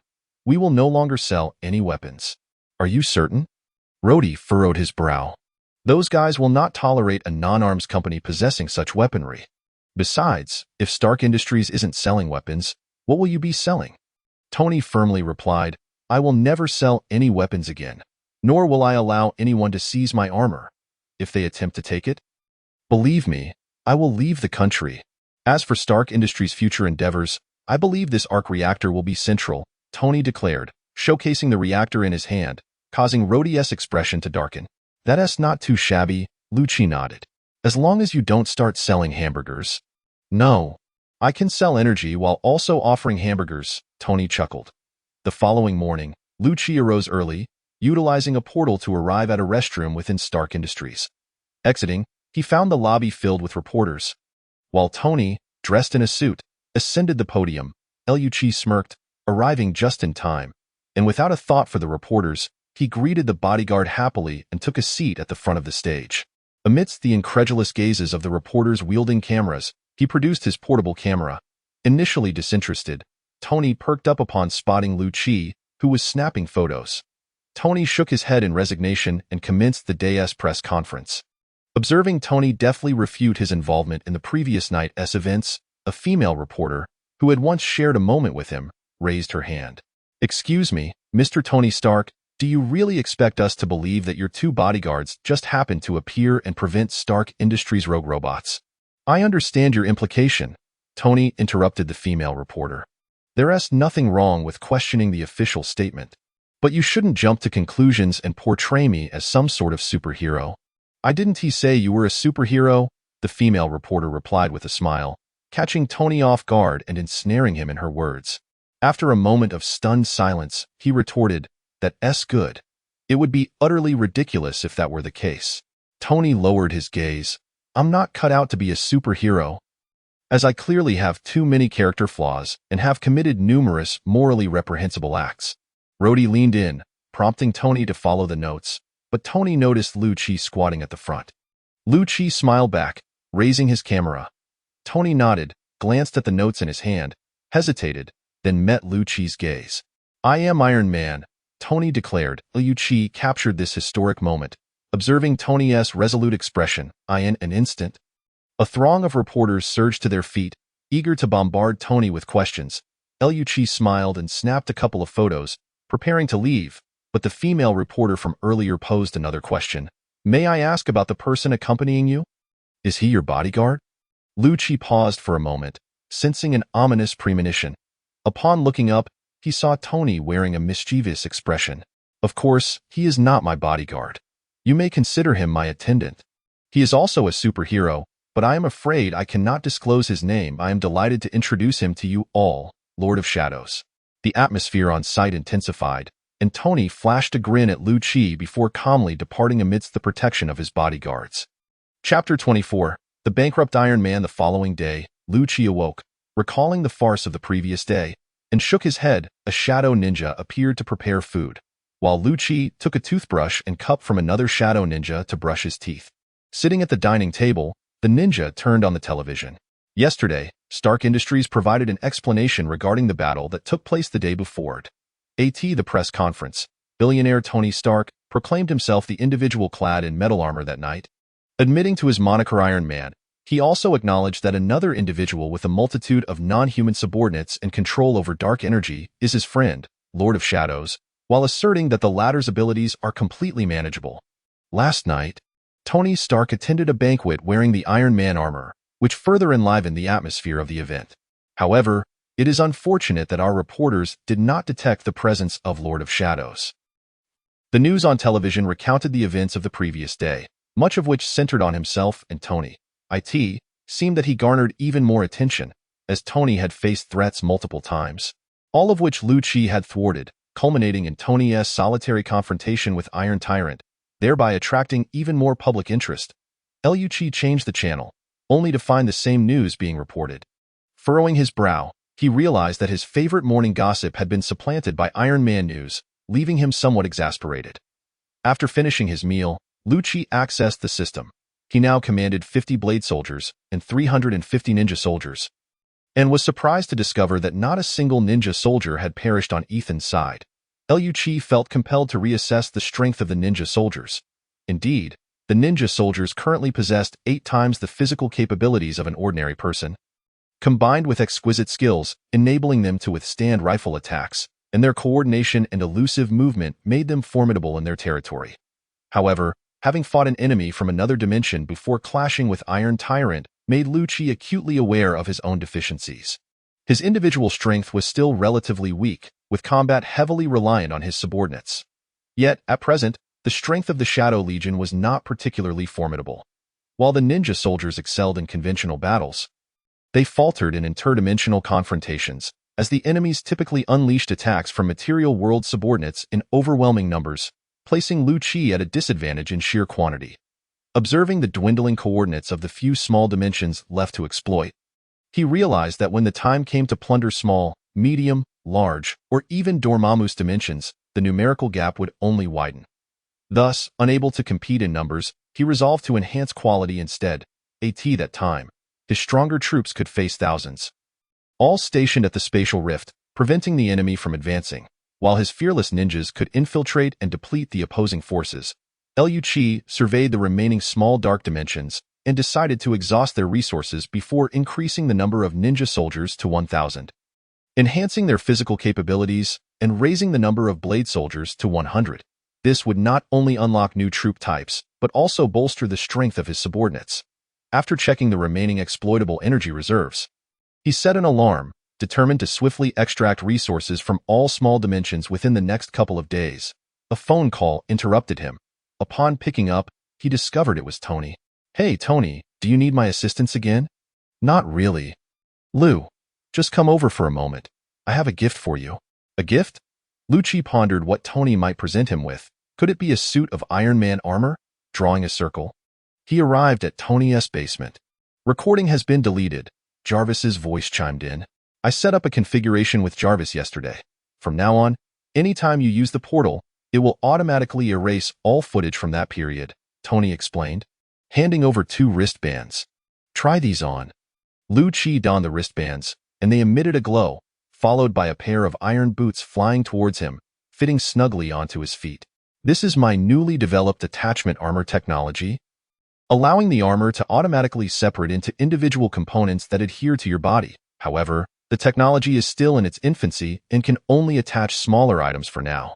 I noticed your aerial movement speed was rather sluggish, so I created a pair of jet boots powered by a miniature reactor, enabling you to exceed the speed of sound while airborne. However, they provide little protection for other parts of your body. Yet, I believe your physical condition may not require much protection. The armor might even hinder your capabilities," Tony said with a hint of incredulity, marveling at Lu Qi's exceptional physical prowess. If he possessed such attributes, he could finish interviewing the 13 women from that magazine in a single day. "You can't covet this," Lu Qi remarked, examining the boots on his feet. After taking a couple of steps, he found them fitting perfectly. "Jarvis, can you create a path for me to test this out?" He arrived at the starting point of the garage door. Tony, are we going for a joyride? Come on, you're just scared you can't fly without me? The billionaire, Iron Man Tony Stark, to protect you. Please, I can fly on my own. I merely invited you along for the ride. As Tony approached in his armor, Lu-Chi contemplated, enveloping himself in dark energy that gradually transformed into a suit, providing him with some protection. What else can your ability accomplish?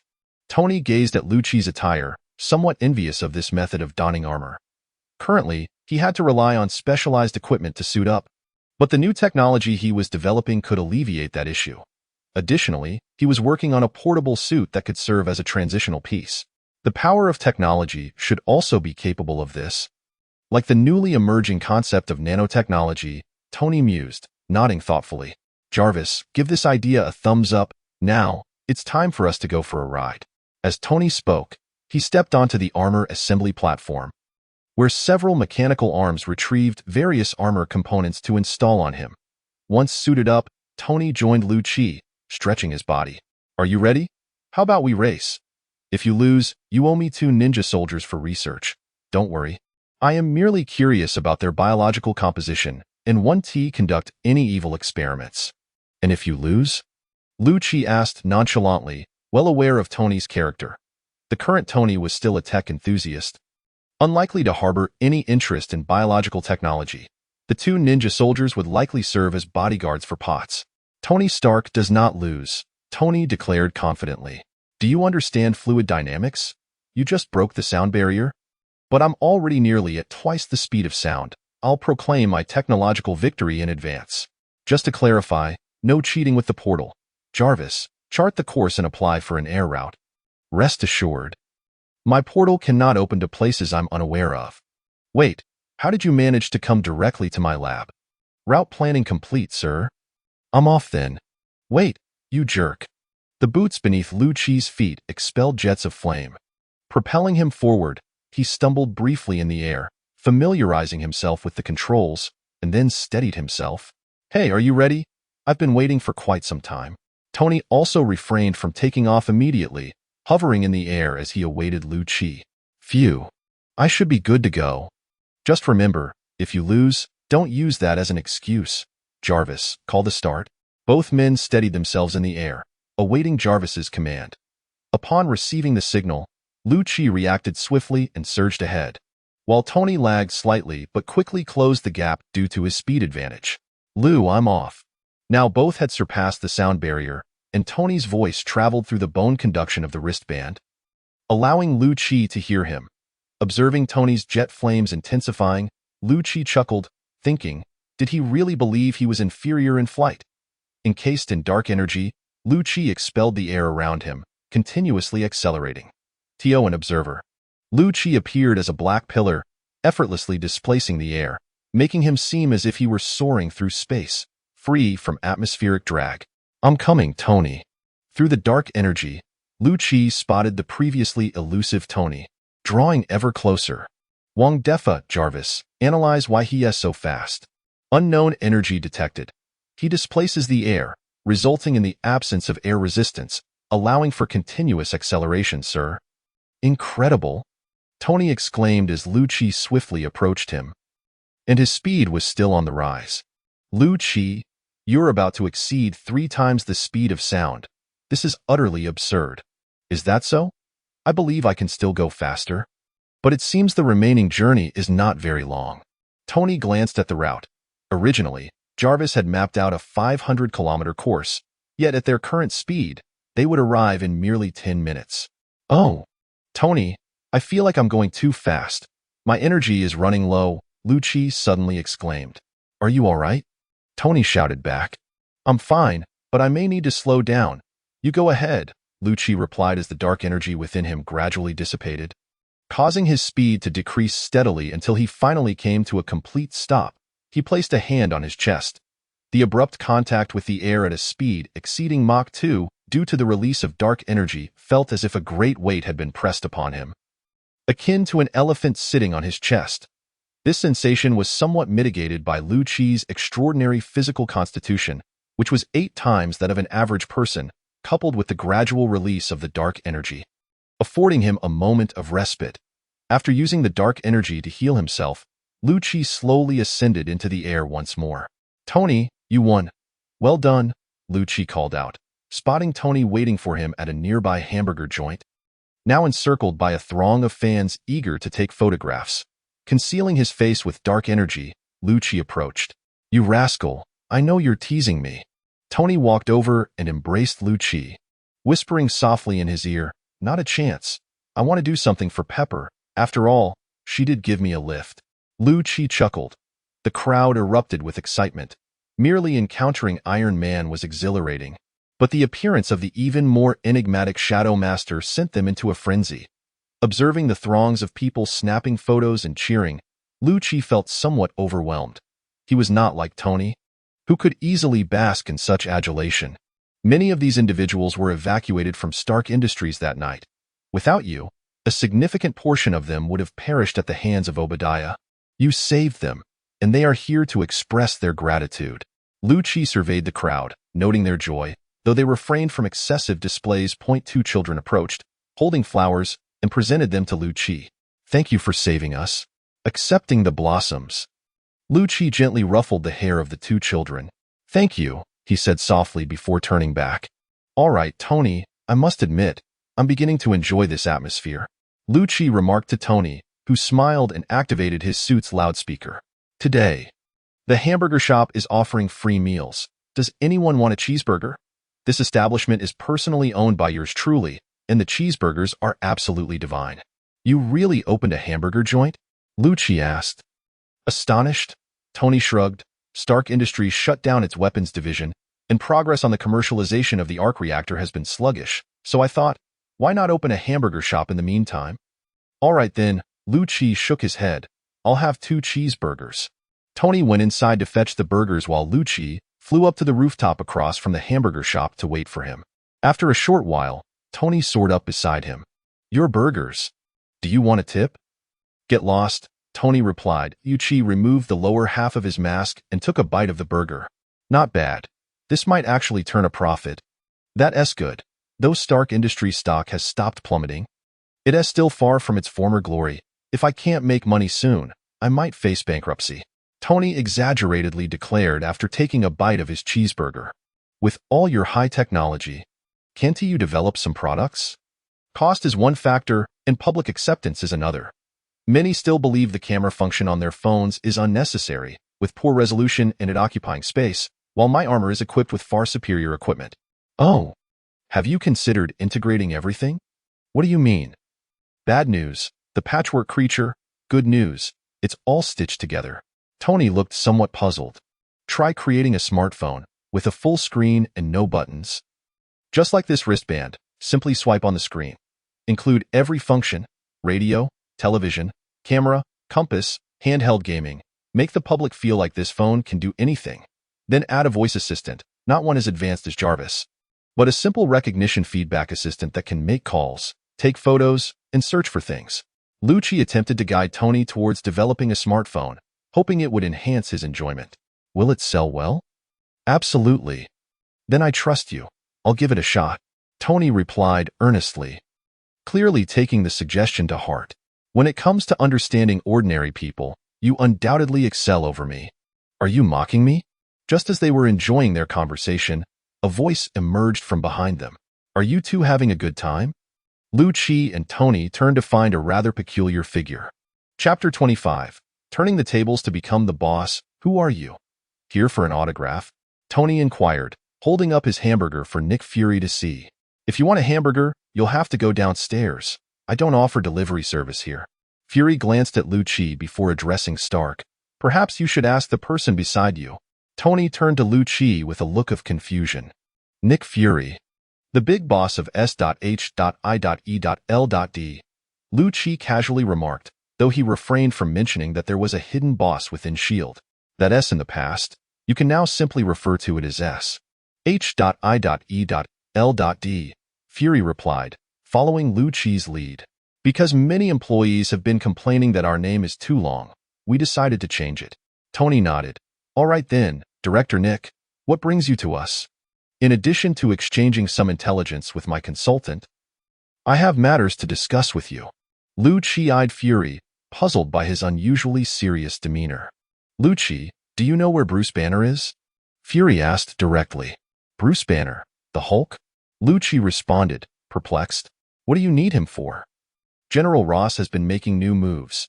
He may have located the Hulk, and I need to prepare in advance to ensure the safety of the residents during their operation. This is also S.H.I.E.L.D's responsibility.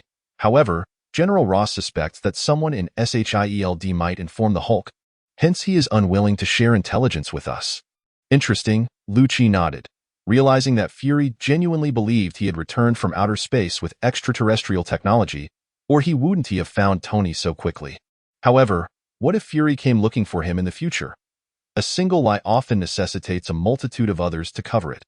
Thus, Lu-Chi simply stated, my technology was inadvertently damaged upon returning to Earth. I only managed to scan the globe, but I detected a powerful energy source at a beverage plant in Brazil, which could be the Hulk, and there is another significant energy source in Antarctica. Beyond that, I cannot provide you with any further information. Please don't trouble me. Fury nodded. So, you want to be providing me with intelligence support going forward? What, is this information not sufficient? Lu-Chi waved his hand dismissively, signaling Fury to leave him be. It's enough. Although aware that there were numerous holes in Lu-Chi's story, Fury felt satisfied with the day's findings. The Hulk was one matter, but the energy source in Antarctica reminded him of a certain prominent individual. As for Lu-Chi, there would be plenty of opportunities to extract information from him in the future. He turned his attention back to Stark. I assume some information from S.H.I.E.L.D has already been relayed to you. We want to extend any preferential treatment due to our relationship, but if you encounter difficulties, we will assist you. Come on, do I, Tony Stark, really need anyone's help? Tony laughed, but Fury silenced him with a gesture that gradually dimmed his smile. If you face challenges, seek me out, Fury stated before turning to leave. Lu-Chi observed Tony. Had he already realized the dangers of palladium on his health? Tony gathered his thoughts and turned to Lu-Chi. What did you mean earlier about extraterrestrial technology? Lu-Chi shook his head in resignation. This was exactly how it always went. I was abducted by aliens and taken to outer space. I just returned recently with some alien technology. But unfortunately, all that technology is broken, so I simply discarded it. Tony raised an eyebrow. Are you deceiving him? Indeed, Lu-Chi nodded in acknowledgement.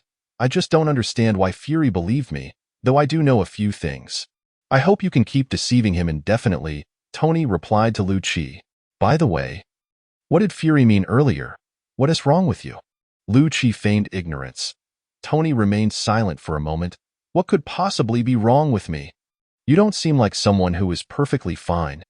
But if you're unwilling to share, I respect your privacy. I just hope you can be honest with me.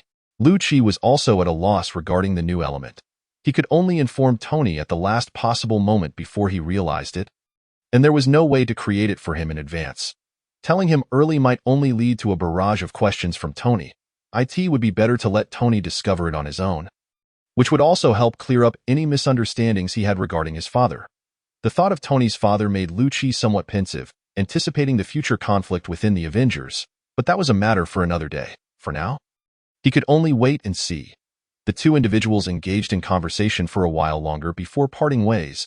Lu-Chi returned to his humble abode, switched to a different coordinate, and continued his excavation. Noticing that the system had not indicated the presence of any enemies, he decided to disregard it. These days, he aimed to stabilize his development, for the Green Giant was soon to arrive, and he needed to ascertain whether the subsequent unlocked units would prove useful. As for the current Blade Soldiers and Ninja Soldiers, they likely posed little threat to the Green Giant and the Abomination. After a few days, Lu-Chi surveyed the coordinates in his notebook and confirmed that he had excavated all of them. With a count of 1,000 ninja soldiers and an energy reserve of 200,000, he felt somewhat overwhelmed.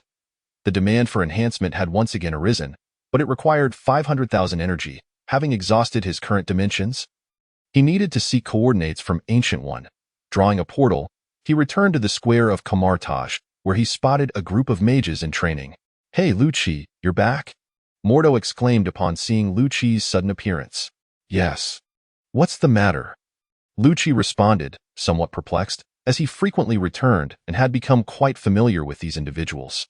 The Supreme Sorcerer is still in seclusion, modifying those spells, and she asked me to give you this booklet, Mordo said, producing a small tome and handing it to Lu-Chi. Is there anything else? Lu-Chi inquired, eyeing Mordo.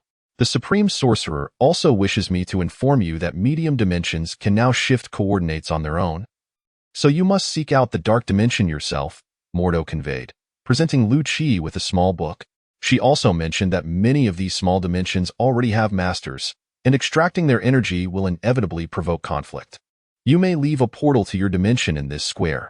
We can fight for you in exchange for utilizing your dark energy. Observing that the mages now discussed dark energy without any animosity, Lu-Chi felt a profound respect for Ancient One's persuasive abilities. Did Ancient One tell you to leave a portal? Lu-Chi asked.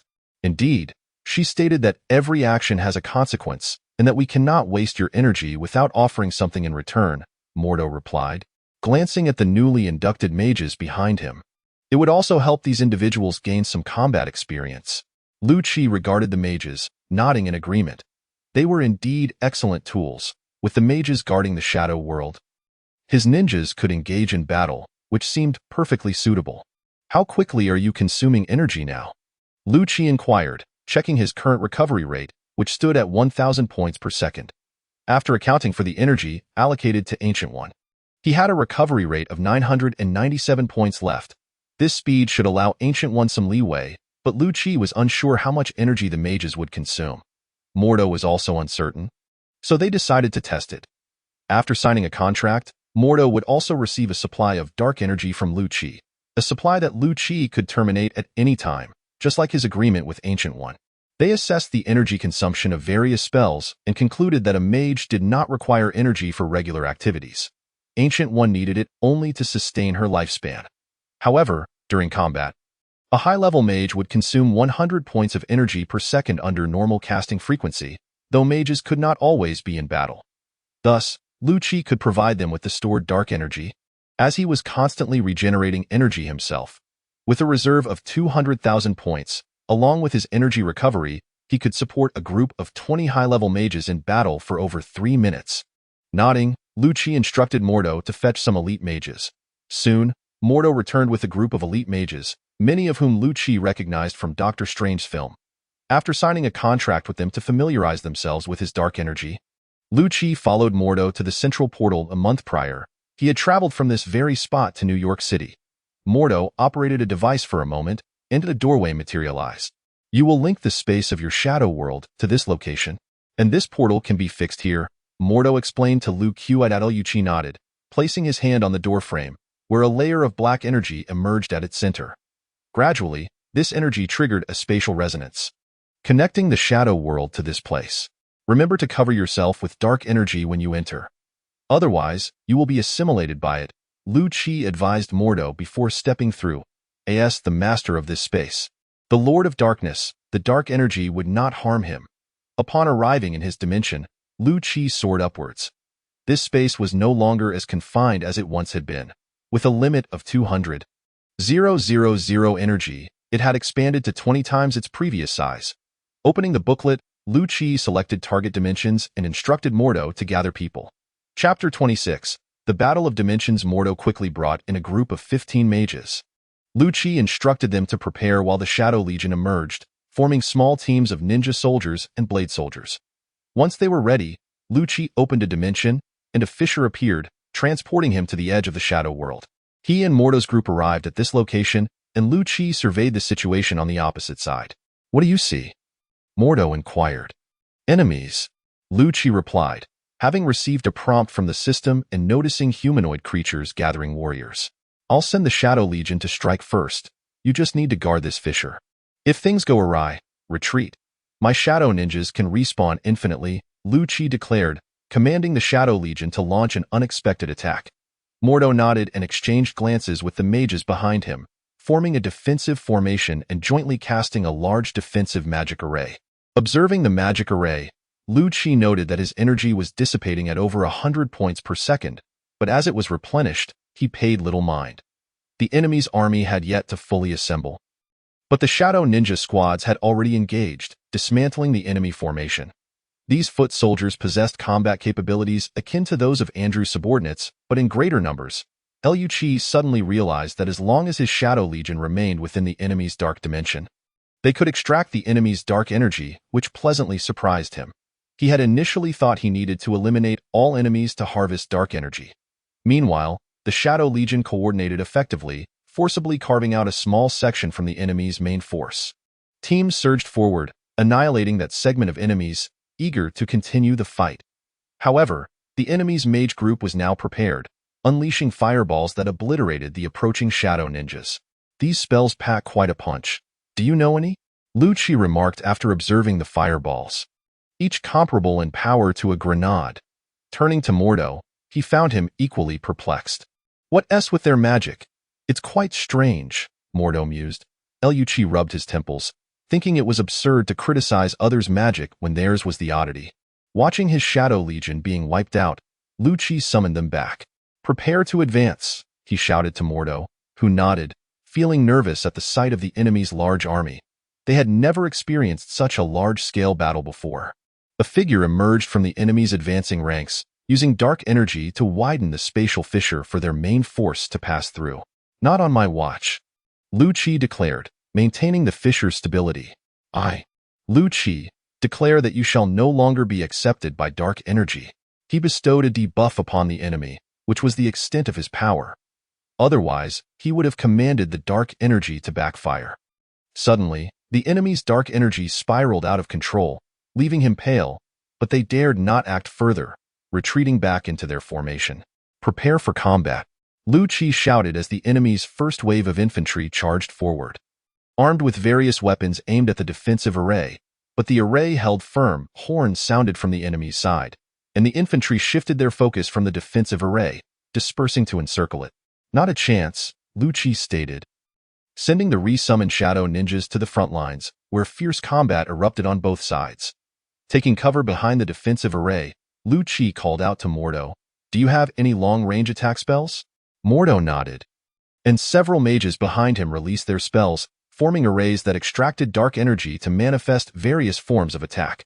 Chains of lightning danced and energy darts pierced through, decimating the advancing infantry and alleviating pressure on the defensive array. The shadow ninjas also took their positions, refraining from offense but standing firm against the enemy's attacks, intercepting and striking back. Blade soldiers utilized their incredible speed to weave through the enemy ranks, disrupting their formation and preventing a coordinated charge. Some shadow ninjas, upon respawning, hurled various throwing weapons from the rear, as these did not consume much dark energy. Before long, the first wave of infantry was entirely vanquished, their bodies rapidly disappearing under the assimilation of dark energy. S.H.I.E.L.D soared into the air to observe the enemy's next move. He saw them deploying artillery-like devices aimed at their position. Can your array withstand cannon fire? S.H.I.E.L.D asked. Mordo was unable to see the enemy formation and was unsure of what was occurring. The next moment, the enemy's cannons fired, energy projectiles crashing against the defensive array, shattering its stability and sending Mordo and the others flying. However, despite the circumstances, the attack was successfully thwarted. Observing the enemy still reloading, S.H.I.E.L.D's expression darkened. With no time to allow Mordo and the others to regroup, S.H.I.E.L.D positioned himself before the spatial rift, directing a battalion of stabbing blades to charge forward.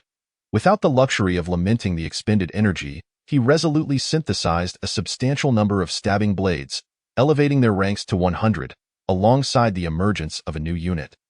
Though S.H.I.E.L.D had no time to examine it, over 100 stabbing blades dashed forward, leaving afterimages in their wake, attempting to close the distance to the enemy's artillery. Yet, the opposing infantry met them head-on, suffering significant casualties to staunchly intercept the stabbing blades, granting the artillery precious moments to fire. Energy orbs soared across the rift, hurtling towards S.H.I.E.L.D. With a resounding shout, he summoned countless dark energies that coalesced into a protective shield, successfully deflecting this onslaught, albeit at the cost of nearly 3,000 energy points. Truly an assault potent enough to dismantle large defensive formations. S.H.I.E.L.D witnessed the stabbing blades being halted. Unable to breach the enemy's artillery, he recognized that the ninja units lacked the decisive power necessary for such a task. Their inclusion would not allow them to traverse the enemy lines to strike at the artillery behind. Glancing at the newly unlocked unit, S.H.I.E.L.D was momentarily taken aback, a wave of elation washing over him. Just as he was lamenting the absence of a decisive force, here it was, troll warriors. Excluding the infinitely scalable shadow beasts, the troll warriors were the largest unit within the Shadow Legion, renowned for their immense strength, albeit at the expense of agility. However, the artillery before him possessed little mobility. Relying solely on human effort for movement, S.H.I.E.L.D scrutinized the summoning requirements for the troll warriors. 50 shadow ninjas and 500 points of shadow energy. A frown creased his brow. It was excessively costly, nearing 8,000 energy points each. Yet, there was no time to quibble over such matters. After fending off another barrage, he urged Mordo and the others to advance, with blood trickling from his lips. Mordo rallied a few other mages to forcibly cast a defensive shield. Observing the enemy's artillery, which numbered 4, S.H.I.E.L.D promptly summoned 4 troll warriors. Each towering 5 meters, the troll warriors stood resolutely at the forefront, gradually advancing towards the enemy's artillery, crossing the spatial rift. While their speed was slow, to the other ninjas, their pace could be likened to that of a small cart. S.H.I.E.L.D did not instruct them to shield against cannon fire. Instead, he opted for himself and Mordo to take turns absorbing the artillery's barrage. The troll warriors, though not possessing exceptional defense, wielded considerable strength, at least 10 tons. Their primary role in this conflict would be to absorb cannon fire. Resetting their summons after each shot, while allowing them to engage the artillery, was an impossibility due to the enemy's steadfast infantry. A volley of arrows rained down from the enemy's rear. Targeting these formidable giants, the troll warriors shielded their heads with their hands and charged forward, undeterred by the deluge. Arrows lodged into their hands, yet they seemed oblivious to the pain, continuing their advance. S.H.I.E.L.D ordered the ninja units to assist the troll warriors in deflecting arrows, while the stabbing blades turned back to form a protective phalanx with the troll warriors. Though S.H.I.E.L.D lacked knowledge of formations, the combat instincts of these ninjas allowed them to manifest where needed, effectively creating a battle array. A formidable contingent of shadow warriors split into 4 units, sending the opposing forces flying. A group of infantry stood defiantly before the troll warriors. Yet the trolls disregarded their various assaults. With a sweeping motion of their colossal hands, they sent the enemies flying, even shattering shields with a single punch, leaving S.H.I.E.L.D in awe of their strength. The enemy, taken aback, hastily repositioned their artillery to target the troll warriors, but the stabbing blades steadfastly absorbed the relentless energy assaults. Had these been real projectiles, they might have struck the troll warriors. But the energy attacks lacked penetrating power, resulting in minimal impact and allowing S.H.I.E.L.D's forces to breathe easier. Mordo, witnessing the unstoppable momentum of S.H.I.E.L.D's forces, recalled the initial chaos when a group of mages had driven them into disarray. Hardly able to believe this was the same individual. The Dimension Lord, enraged, unleashed a barrage of spells alongside the mage contingent against the troll warriors, yet the ninja and stabbing blade units pressed forward, unyieldingly blocking the deluge of magical assaults. Observing the dwindling enemy forces, S.H.I.E.L.D felt a surge of anxiety. Should they succeed in vanquishing the troll warriors, the tide of battle would revert to its original state. But the enemy would likely not allow the trolls to pass through the rift again. While it was feasible to gradually wear down the opposition, the present circumstances favored S.H.I.E.L.D's side, making a direct strike more appealing. You all wait aside. Refrain from utilizing dark energy for now. S.H.I.E.L.D surveyed his remaining energy, which stood at a mere 10,000, and with a wave of his hand, summoned a multitude of dark energies from the shadow dimension to gather around him. Taking a deep breath, he realized that the enemy's dark energy could not be harnessed by him, so he decided to launch an attack with the dark energy from his own realm. Hundreds of thousands of dark energies coalesced around S.H.I.E.L.D, forming a suit of armor and wings, transforming him into a figure reminiscent of a dimensional demigod. With a graceful leap, S.H.I.E.L.D entered the enemy's dimension, the energy wings unfurling automatically, propelling him towards the enemy's formation without the need for a single motion. "Seeking death," shouted the Dimension Lord, initiating a magical offensive alongside the mage contingent, unleashing a barrage of energy attacks towards S.H.I.E.L.D, all of which were absorbed by the dark energies.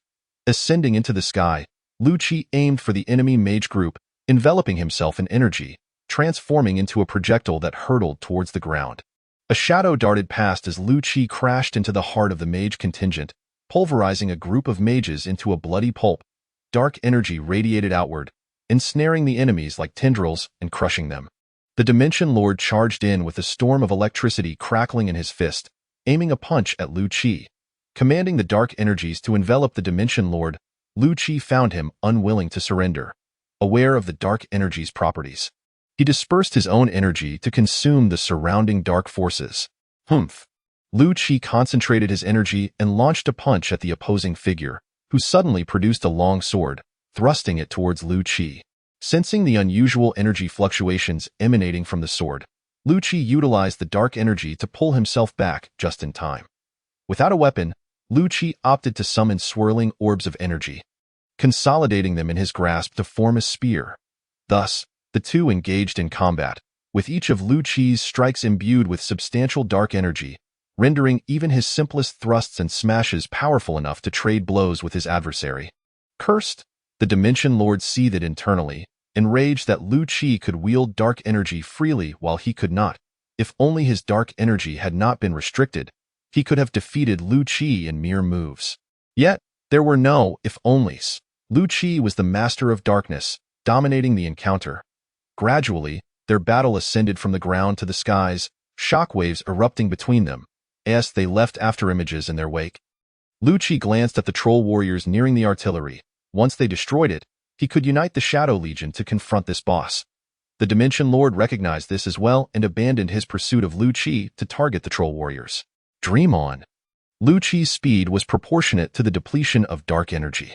Consuming 30,000 energy points, he appeared before the Dimension Lord in the blink of an eye. The astonished gaze of his opponent. Lu Qi thrust his spear towards him. Blood sprayed into the air as the Dimension Lord clutched his chest, staggering backward. "You actually can wield dark energy in such a manner," he gasped, feeling the dark energy seep into his wound, blood spilling from his lips. "This is your miscalculation." Lu Qi had not anticipated the enemy would directly assault the troll warriors. In the heat of battle, both sides moved swiftly, and Lu Qi had not been certain he could strike true. Now, witnessing the enemy's dire state, he raised his spear, pointing it at him. Yet, the adversary merely smiled, saying, "Just wait. I will return." With that, he vanished. Realizing the slow extraction of dark energy, he knew the coordinates of this dimension and could easily return with reinforcements. Unexpectedly, the enemy fled, leaving Lu Qi momentarily stunned. This is their dimension. They can leave at will. Realizing his blunder, Lu Qi turned to rejoin the Shadow Legion in eliminating the remaining forces. Chapter 27. The existence of the green giant Lu Qi swiftly eradicated the enemy alongside the ninjas.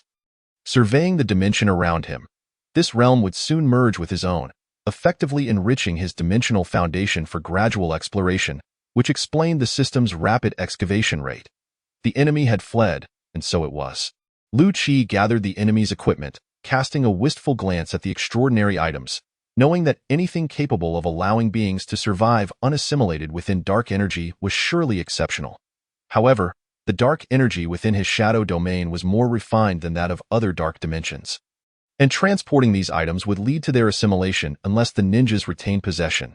Lu Qi had previously attempted to have the ninjas fight with firearms, but any projectiles would vanish upon exiting the barrel within the shadow domain. The equipment had proven no different. Even a damaged cannon had been assimilated.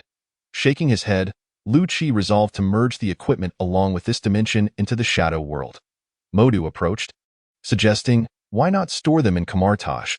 We can retrieve them when needed." After some thought, Lu Qi found this indeed feasible, instructing the shadow ninjas to transport the items to Kamar-Taj.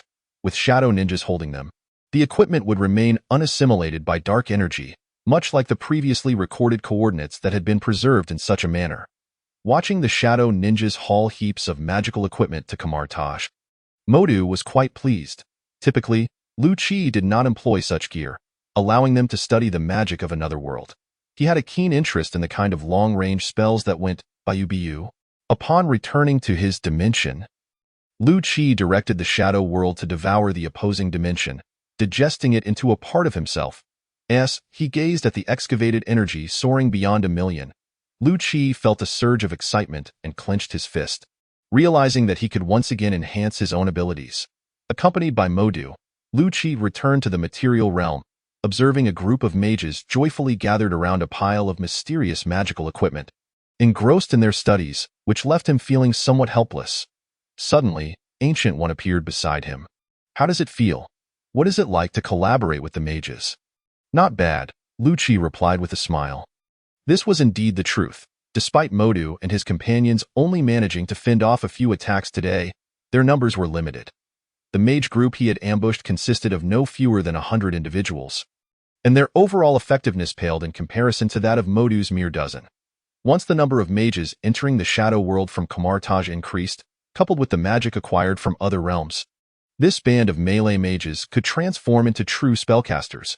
Strengthening both sides was undeniably a win-win situation, and Lu-Chi benefited twice. However, it seems that Kamar-Taj might become my private garden, Lu-Chi remarked to Ancient One. When you eventually become an existence akin to Dormammu, will you still concern yourself with a mere Kamar-Taj? Such a scenario may even prove more advantageous for Kamar-Taj. As long as you do not endanger the earth, Ancient One's gaze turned serious. Lu-Chi shook his head, realizing that by then, he would likely be focused on building the shadow world, leaving little concern for this place. Yet, that was still a distant goal. Have you adapted all those spells? Not yet, Ancient One replied, covering her forehead in distress. The supreme sorcerers of past generations have accumulated over 5,000 spells, which initially thrilled me, but now it has become a source of headache. There are probably still more than 3,700 spells yet to be adapted, Ancient One estimated. Well, it seems you have your work cut out for you, Lu-Chi remarked, reflecting on the vast number of spells in Kamar-Taj. Ancient One, too, shook her head in frustration. No one understood magic as deeply as she did, making her the only one capable of undertaking this task. I must take my leave now.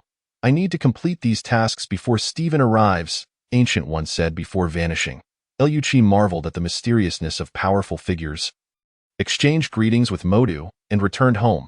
Observing the newly acquired troll soldiers, Lu-Chi analyzed their energy excavation and recovery rates, which were comparable to 50 ninja soldiers. This meant that all soldier types could be converted to ninja soldiers for calculation, resulting in an impressive excavation speed of nearly 1360 points per minute and an equal recovery rate. This was the speed attained after replenishing the number of ninja soldiers to 1,000. After calculating, he realized he would have to wait until the next day to level up, so he began to relax. The following day, upon waking, Lu-Chi found that his energy had just surpassed 500,000, enabling him to level up. His physical constitution doubled, as did his excavation and recovery speeds, which were now sufficient. Observing that there remained 80,000 points of excavatable energy in this dimension, Lu-Chi decided to utilize this energy to procure formidable soldier types, as ensuring his combat readiness against other dark dimensions was of utmost importance. The system then displayed a notification, and upon clicking it, Lu-Chi was taken aback. It now required 5,000 ninja soldiers to enhance himself once more. Though he was aware that future growth would become increasingly arduous, he never anticipated that the next upgrade would necessitate 5,000 ninja soldiers. With a sigh, he lamented the hardships of life, yet understood he had no choice but to persevere. After making a call to Tony to inquire about Pepper's whereabouts, he planned to send the shadow ninjas over, confident that their enhanced strength would keep her safe from AIM's bioengineered threats. After visiting Pepper and leaving 10 shadow ninjas with her, Lu-Chi headed to Stark's residence to snap a few photos for his blog and to check on the progress of the phone Tony was developing. Lu-Chi, what do you think of this phone? Are you satisfied? Tony Stark inquired, presenting him with the device. Lu-Chi was astonished at the resemblance of the phone to those from 2 decades prior in his previous life. It was truly impressive how quickly Tony had managed to create it. Can the production costs be minimized? Lu-Chi questioned, trying it out and noting that its performance was even smoother than that of his previous phone. This is a special edition. The civilian version will undoubtedly be less impressive, but costs can be reduced, Tony explained. The marketing department believes this phone will be a massive hit. They claim it might even outpace commercial reactors in profitability. Utilizing your brilliant idea, I was considering offering you some shares in Stark Industries, Tony said earnestly. Why do I feel like you're preparing to pass on your legacy, offering shares so directly? Lu-Chi replied, bemused. Do not underestimate your idea. The marketing department insists that the entire world will embrace this phone, Tony countered, crossing his arms as if asserting his point. If the marketing department could accurately predict a product's future, there would be no failing companies in the world. S.H.I.E.L.D pondered. Why not establish a new company solely dedicated to producing this phone and grant me some shares? You can keep the Stark Industries shares for yourself. Tony nodded in agreement and promptly called Pepper to discuss the matter. Tony, if there's anything you find too difficult to handle, please let me know, all right? Lu-Chi said earnestly, as their camaraderie had grown strong. Would you like me to leave 2 ninjas for you to study?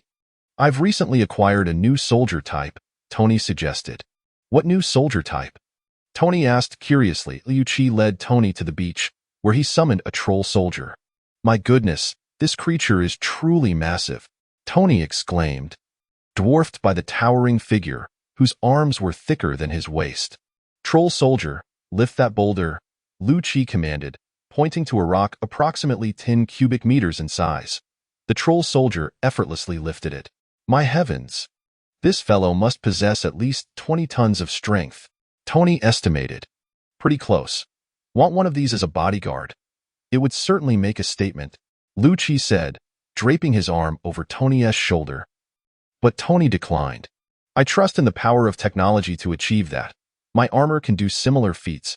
I'm merely astonished, Tony replied, turning to Lu-Chi. It reminds me of videos of the Hulk. By the way, General Ross recently ordered 2 ultrasonic weapons from me. He has been quite persistent about it, so I decided to hand over some of my old stock. I suspect he might be gearing up to confront the Hulk again. Oh, really? It seemed the Hulk storyline was about to unfold, prompting Lu-Chi to resolve to have the ninjas keep a close watch on Dr. Samuel, ensuring that neither the Big Boss nor Abomination made an appearance, as the potential destruction in New York would be catastrophic. As for the storyline, he cared little. As long as he was strong enough, he could handle both the Chitauri and Thanos single-handedly. Besides, Ancient One wouldn't perish. When the time came, he would take her along to battle. Who would fear whom? And as for Ross, it was his own decision to act. He wouldn't concern himself with civilian casualties. If you need anything, just reach out to me. After spending some time with Tony, Lu-Chi returned home with the troll soldier. Chapter 28. Reporting Fury's embezzlement. Taking out the phone Tony had gifted him, Lu-Chi tested its functions and found them comparable to the smartphones in his world. Though the software offerings were still limited, IT would require collaboration between the software companies and Stark Industries to develop mobile apps for their smartphones. Opening his computer, he uploaded the photos taken at Stark's house to his blog, garnering significant attention as many were intrigued by the daily life of a billionaire like Tony. Even though Lu-Chi had only captured the picturesque view of the ocean from Tony's window, it attracted considerable traffic. After a brief glance, he assigned a ninja to manage the comments manually, swiftly deleting malicious remarks. Reflecting on Tony's demeanor, Lu-Chi decided to pay a visit to S.H.I.E.L.D. However, given the existing tension between him and the organization, he felt it prudent to notify them in advance, so he called Coulson. Coulson, where are you? I'm at the office handling some matters. What is up? Nothing much. Just wanted to check if you were available. All right. I was actually thinking of visiting S.H.I.E.L.D. Fury. Okay, I'll ask the director and let you know. After speaking with Coulson, Lu-Chi waited a while before receiving a message from him. Glancing at it, he promptly used a portal to arrive outside S.H.I.E.L.D.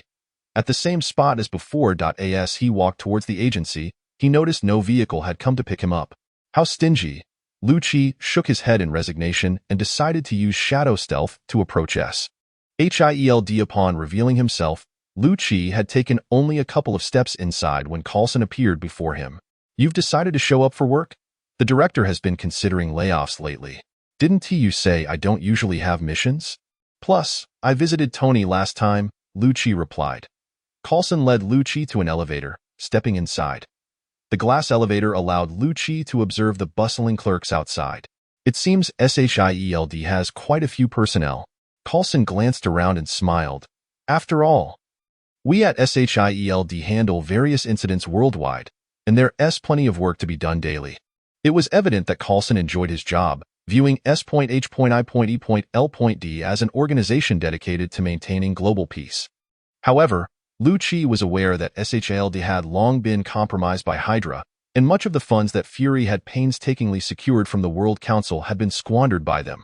Within Hydra, their leader, Pierce, regarded Fury as a commendable employee, attributing half of Hydra's wealth to him. However, has Fury, such a cunning individual, truly not noticed the diminishing of his little treasure trove? Lu Qi harbored a skeptical attitude towards this matter. As he idly pondered various thoughts, the elevator arrived at the floor of Fury's office. Just go straight ahead, Coulson gestured towards the director's office across the corridor. Lu Qi nodded and walked directly towards it. Meanwhile, the former director, Alexander Pierce, received news of Lu Qi's visit from his assistant, S.H.I.E.L.D. Reflecting on Lu Qi's displayed prowess, Pierce contemplated sending a few individuals to gauge Lu Qi's attitude towards Fury. He would never disdain the strength on his side. Lu Qi's capabilities had significantly surpassed previous assessments, making him a worthy risk for Pierce to attempt to recruit. After organizing some documents, Pierce planned to engage in further discussions with the Security Council, aiming to secure additional funding in the hundreds of millions for Fury, and subsequently observe as Fury assisted him in constructing Hydra. Unbeknownst to Lu Qi, Hydra was already considering initiating contact with him as he stepped into Fury's office. "What brings you here today?" Fury inquired, glancing at Lu Qi while attending to the paperwork on his desk. "I merely wish to see if S.H.I.E.L.D could assist Tony. His condition is deteriorating, and it seems he is preparing for the worst," Lu Qi replied. "What? Do you not have any solutions? Surely there are ample extraterrestrial elements. Can't any of them resolve the issue with his arc reactor?" Lu Qi shook his head. He had no knowledge of alien elements. Such was his persona that he could not let slip. "My spaceship has already been destroyed. In pursuit of my first fortune to survive on Earth, I ended up selling it for scrap metal, rendering me unable to retrieve those elements." Fury noted the report indicating that S.H.I.E.L.D agents had located Banner at a beverage factory in Brazil and nodded, acknowledging that this individual's intelligence was indeed quite accurate. Having processed the documents, Fury looked up at Lu Qi and asked, "Why do you believe I would have a way to save Tony?" "I hardly think S.H.I.E.L.D possesses any talents capable of rescuing Tony, but I am certain you have methods to extricate him from his current predicament." Dismissing the notion of S.H.I.E.L.D from the television series, Lu Qi recognized that the cinematic S.H.I.E.L.D lacked any superlative scientific minds. Sure, the flying mothership of S.H.I.E.L.D appeared impressive, yet it was merely a patchwork of various advanced technologies stitched together. Thus, Lu Qi held no hope that they could develop new elements. After all, Howard had indicated so plainly in the video that S.H.I.E.L.D must have noticed the discrepancies surrounding the park model. Yet they had failed to produce new elements, leaving Tony to devise solutions on his own. That statement is indeed hurtful. However, "I have already initiated the development of an injection to mitigate the palladium poisoning. It can temporarily reduce the palladium levels in Tony's blood, but it is not a cure," Fury stated quietly. As if he too felt powerless, Lu Qi shook his head, realizing that Fury would not reveal anything unless he was incentivized. Nonetheless, Fury would ultimately save Tony, especially since his plan required the involvement of numerous superheroes. And Tony's potential was undeniable. "Then could you provide me with a few doses? I shall deliver them to Tony. That substance has yet to be fully developed. It will take a few more days." Lu Qi shook his head, growing increasingly doubtful of S.H.I.E.L.D's capabilities. "Notify me once it has been completed." He turned to leave, feeling a lack of confidence in S.H.I.E.L.D. Whether it was due to the inefficacy of Hydra's agents or the organization's inherent weaknesses. He could not fathom why the Security Council would allocate billions in funding annually. Returning home, Lu Qi felt agitated. He could have easily seized the model and handed it to Tony, but the ensuing complications would undoubtedly be dire. "What a bother!" he exclaimed, shaking his head. Even after crossing over, he still had to navigate these concerns, a shameful predicament for a traveler. At that moment, Lu Qi's phone rang, revealing an unknown number. His instincts, honed by an anti-fraud application, suggested it was a scam call. "I'm not buying a house, a car, or seeking loans. Stop calling me." Frustrated, Lu Qi answered and yelled a few words before abruptly hanging up. Feeling slightly better, why would he consider purchasing property now? Before long, an invasion by the Chitauri would occur, and even if the invasion did not obliterate the buildings, the frequent disturbances in New York City were unbearable. However, not long after hanging up, his phone rang again. Another unknown caller. Frowning, Lu Qi sensed something was amiss and answered. "Hello, Mr. Lu Qi. We are neither telemarketers nor scam callers." Before Lu Qi could respond, The caller quickly introduced themselves. We are a subsidiary department of the World Security Council, responsible for monitoring S.H.I.E.L.D's various operations. We have recently uncovered some instances of corruption within S.H.I.E.L.D and would like to consult you regarding these matters. If you have inquiries about our department, you can contact S.H.I.E.L.D personnel. They will provide you with answers. The female voice on the other end responded sweetly, yet there was an unmistakable air of confidence, for this department wielded considerable authority in overseeing such a large organization as S.H.I.E.L.D. How did they come to contact me? What information do they seek? Most individuals would already be reporting various issues regarding S.H.I.E.L.D. Yet Lu Qi did not share that sentiment, having just returned from S.H.I.E.L.D. The call indicated direct access to internal information. Hydra, remembering another side of S.H.I.E.L.D. Lu Qi felt a twinge of suspicion but ultimately hung up the call. After inquiring with Coulson, he confirmed the existence of such an agency. Furthermore, he learned that they needed to submit relevant reports to this department before seeking funding from the Security Council. How intriguing! An agency that directly applies for funding. Considering the numerous bases S.H.I.E.L.D. had established worldwide, Lu Qi suspected these individuals might be closely tied to Hydra. The Security Council should not permit S.H.I.E.L.D. to establish such an extensive network, as it exceeded their warranted military scale. Yet, every application for funding from S.H.I.E.L.D. received approval. Reflecting on this, Lu Qi returned the call. I do have some observations to share with you. Director Nick Fury is leading a scheme of embezzlement. He applies for sums exceeding $100 million each time, yet S.H.I.E.L.D. remains chronically underfunded. Clearly, Fury is pocketing the difference. Lu Qi asserted firmly, leaving the Hydra operative on the other end momentarily stunned. Nonsense. Those funds are being utilized by Hydra, and Nick Fury is innocent. However, such words could not be uttered aloud. The operative collected their thoughts, recalling their mission, and continued to inquire. Could you specify which aspects of Nick Fury's conduct raise your suspicion of embezzlement? What is your overall impression of him? Utterly abysmal. Since joining S.H.I.E.L.D., I have worked diligently, yet my salary barely increases. I can scarcely afford food. Upon learning the scale of Fury's funding requests, I felt as if the sky were collapsing. I always believed S.H.I.E.L.D. to be a financially struggling organization dedicated to saving the world. Yet we possess such ample financial support.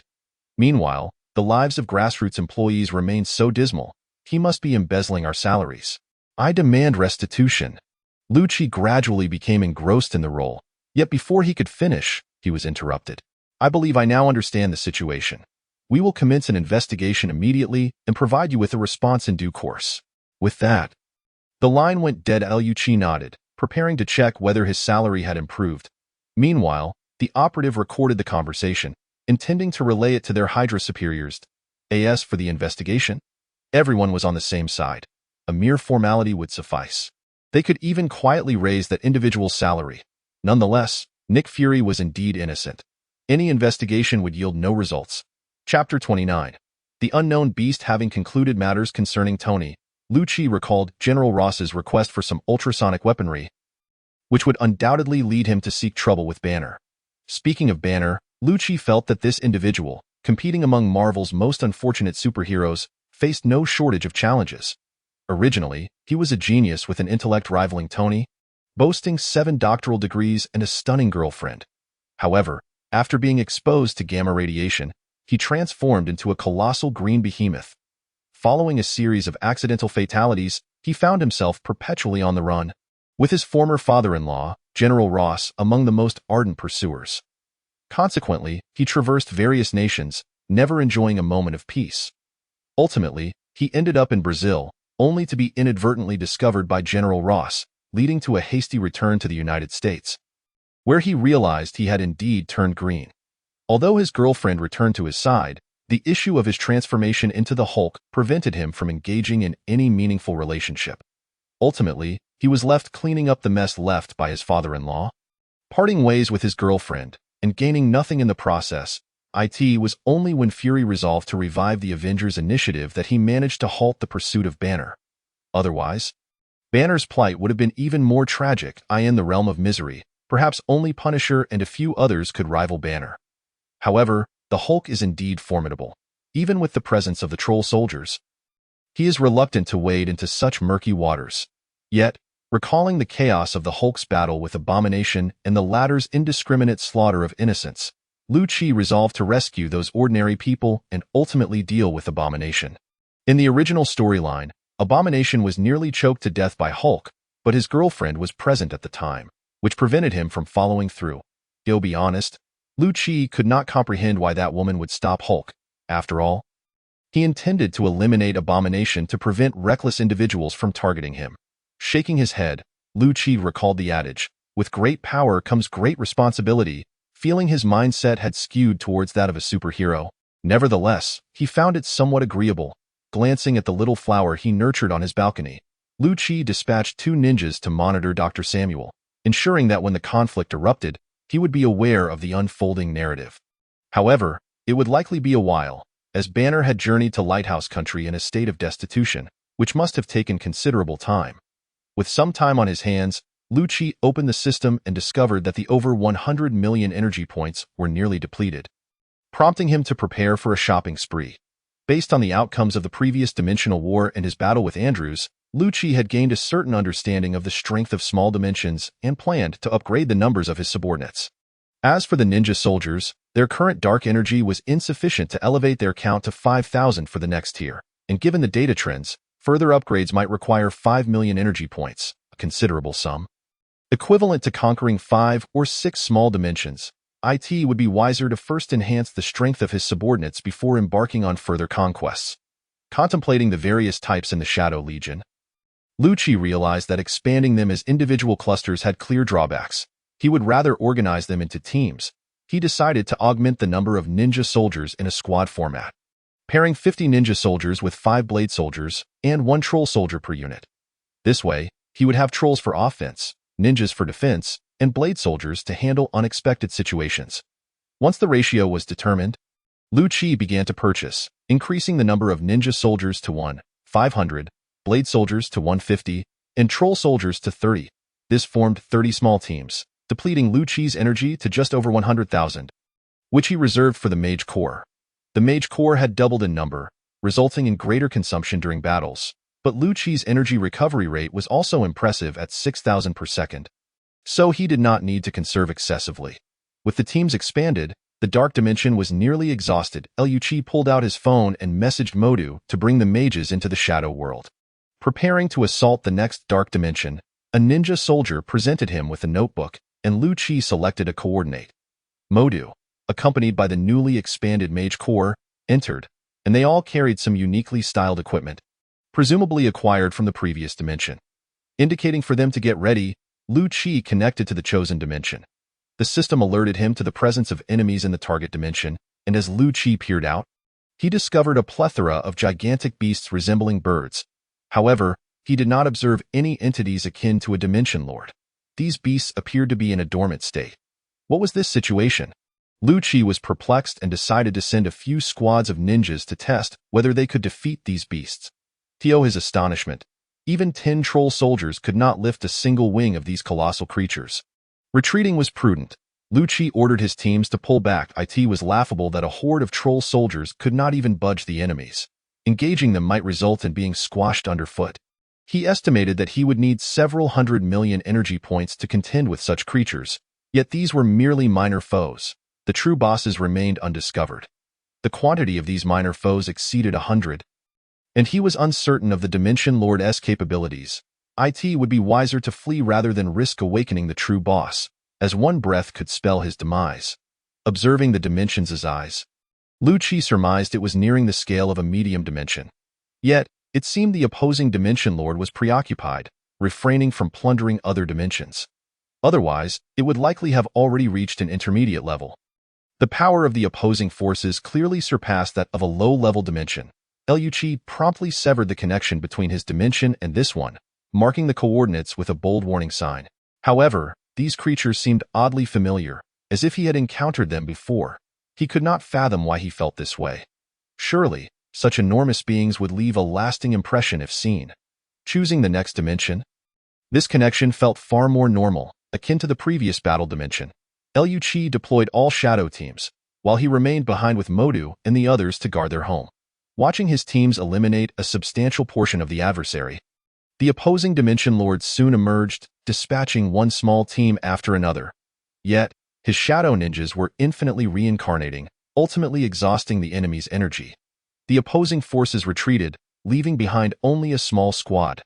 Currently, although the strength of the Shadow Legion could not subdue the enemy Dimension Lord, they could certainly drive him away, much to Lu Chi's satisfaction. He resolved to expand the shadow teams to 50, allowing them to conquer small dimensions while he took a back seat. As the mages, who had merely accompanied him, dealt with minor foes and returned with spoils, Lu Chi returned to his humble abode. The skirmish lasted several hours. Despite its length, it was safe and stable. With the system continuing to mine, Lu Chi was uncertain of what to do next. After nearly a month of gaming at home, he no longer felt inclined to play. Gazing out at the sun, Lu Chi realized he had not strolled outside in quite some time. After tidying himself up, he decided to venture out for a leisurely walk while sending a few ninjas to monitor the surroundings for any agents, and perhaps even cross paths with Fury to negotiate the release of the park model. Armed with his camera, Lu Chi stepped outside and ambled along the street. Chapter 30. World Coordinates. Stepping out of his home, Lu Chi was unsure of where to go, so he meandered along the streets. Following the crowd, he noticed a sudden shift in the atmosphere. People dressed in peculiar outfits and wigs filled the streets, with some taking photographs. As he approached their direction, Lu Chi discovered a comic convention. Instantly, he understood their purpose. Bored, Lu Chi wandered over and found himself surrounded by meticulously dressed cosplayers. While the technology in the Marvel Universe surpassed that of his own, the cultural aspects were not vastly different. And many of Lu Chi's childhood memories were vividly present. He spotted a water-pipe plumber fond of mushrooms, whose princess was currently frolicking with a dragon. Additionally, two muscular men had donned the guise of characters from Soul Calibur, brandishing toy guns and striking various heroic poses. Lu Chi was pleasantly surprised to see these classics still cherished in this world. Alongside other photographers, he captured images of these iconic characters, gradually making his way deeper into the convention. Upon entering, Lu Chi felt as if he had stepped into an entirely different realm. Transformers were battling Godzilla on one side, while Harley Quinn and Batman posed affectionately on the other. Laughing at these reinterpretations, Lu Chi snapped several photos. It seems the two worlds are not entirely dissimilar. Continuing his exploration of the convention, he sought out further surprises. Compared to the domestic conventions he had seen online, the international ones featured a plethora of highly popular characters, while the domestic ones primarily showcased stunning and handsome figures. Yet, it mattered little. Who would gain popularity without beauty or charm? Lu Chi nearly exhausted his camera's memory within the convention. Pulling out his phone to continue capturing images, just as he began snapping photos with his phone, a character resembling a beetle approached him. "Hey buddy, your camera looks quite unique." The beetle enthusiast curiously eyed Lu Chi's camera. Lu Chi smiled and explained, "This is a phone, a new invention by Stark Industries." The beetle enthusiast expressed astonishment. "I thought Iron Man only focused on his armor and not on developing other technologies. Perhaps what you see now is merely a component of his armor's technology." "That's so cool. Technology akin to Iron Man's armor means I practically have an armor of my own. Where can I buy this phone?" Lu Chi pondered for a moment before replying, "This phone isn't mass-produced yet. Mine is merely a prototype for testing. However, Stark Industries will likely establish a separate company to produce these phones in the future." The beetle enthusiast nodded. "When that happens, I must get one. It's too cool." "Hey, Digga, we need to go." A group of monsters called out to him from a distance. Appearing to be a small team, Lu Chi suddenly noticed one of the creatures resembling a hermit crab, holding a smaller creature's hand. It seemed the smaller creature was its offspring, but the costume triggered a memory. Those giant beasts. Lu Chi recalled the slumbering monsters from that perilous dimension. How is this possible? Aren't they fictional creations? No, Marvel is also a work of fantasy. Lu Chi felt his mind short-circuiting from the current situation. Observing the multitude of characters from fantastical works around him, he pondered that if these characters had corresponding worlds, then Lu Chi stood frozen for a moment before racing towards the exit of the convention. In a secluded alley outside the comic convention, Lu Chi ventured into a shadow dimension, where he discovered several mages practicing their newly acquired dark energy spells. After exchanging pleasantries, he made his way through a doorway leading to Kamar-Taj. Upon arriving in the plaza, he spotted Mordo casting small fireballs with a playful biu-biu-biu. Lu-Chi seized him by the arm and inquired, "Where can I find Master Gu-E? I have urgent matters to discuss."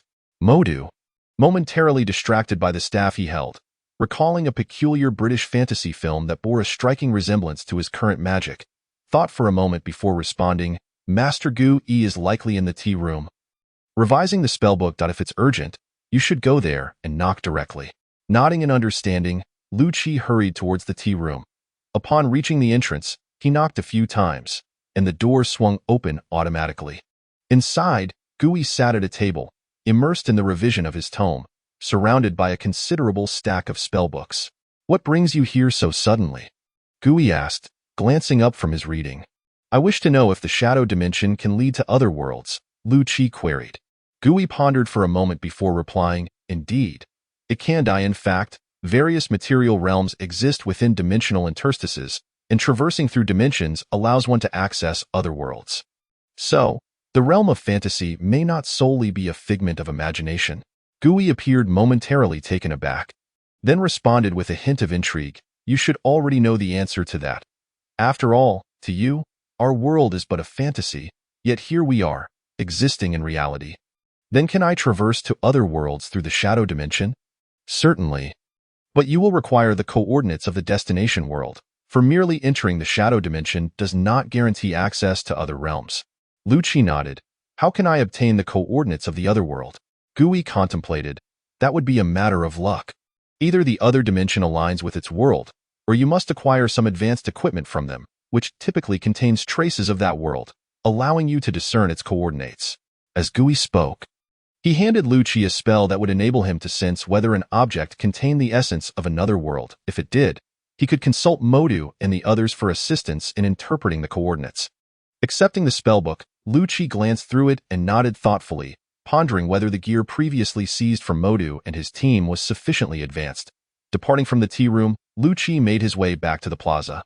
In truth, the system had previously hinted at this inquiry, presenting him with 3 worlds to choose from. He resolved to remain vigilant during future expeditions into other dimensions, as he might have the opportunity to explore new realms. Excitement coursed through him. After all, the Marvel Universe was not always bustling with activity, and the prospect of visiting other worlds felt like an enticing adventure. He sought out Mordo to inquire whether any of the items they had recovered carried world coordinates. Upon learning of Lu-Chi's intentions, Mordo guided him to a storeroom filled with equipment left over from their recent dimensional battle. Lu-Chi examined the gear closely, finding it rather mundane yet worth a trial. He produced the spellbook. The incantation was straightforward, designed to amplify the energy within the objects to ascertain their composition and detect any unique energies indicative of a particular world, which could then lead to discovering its coordinates.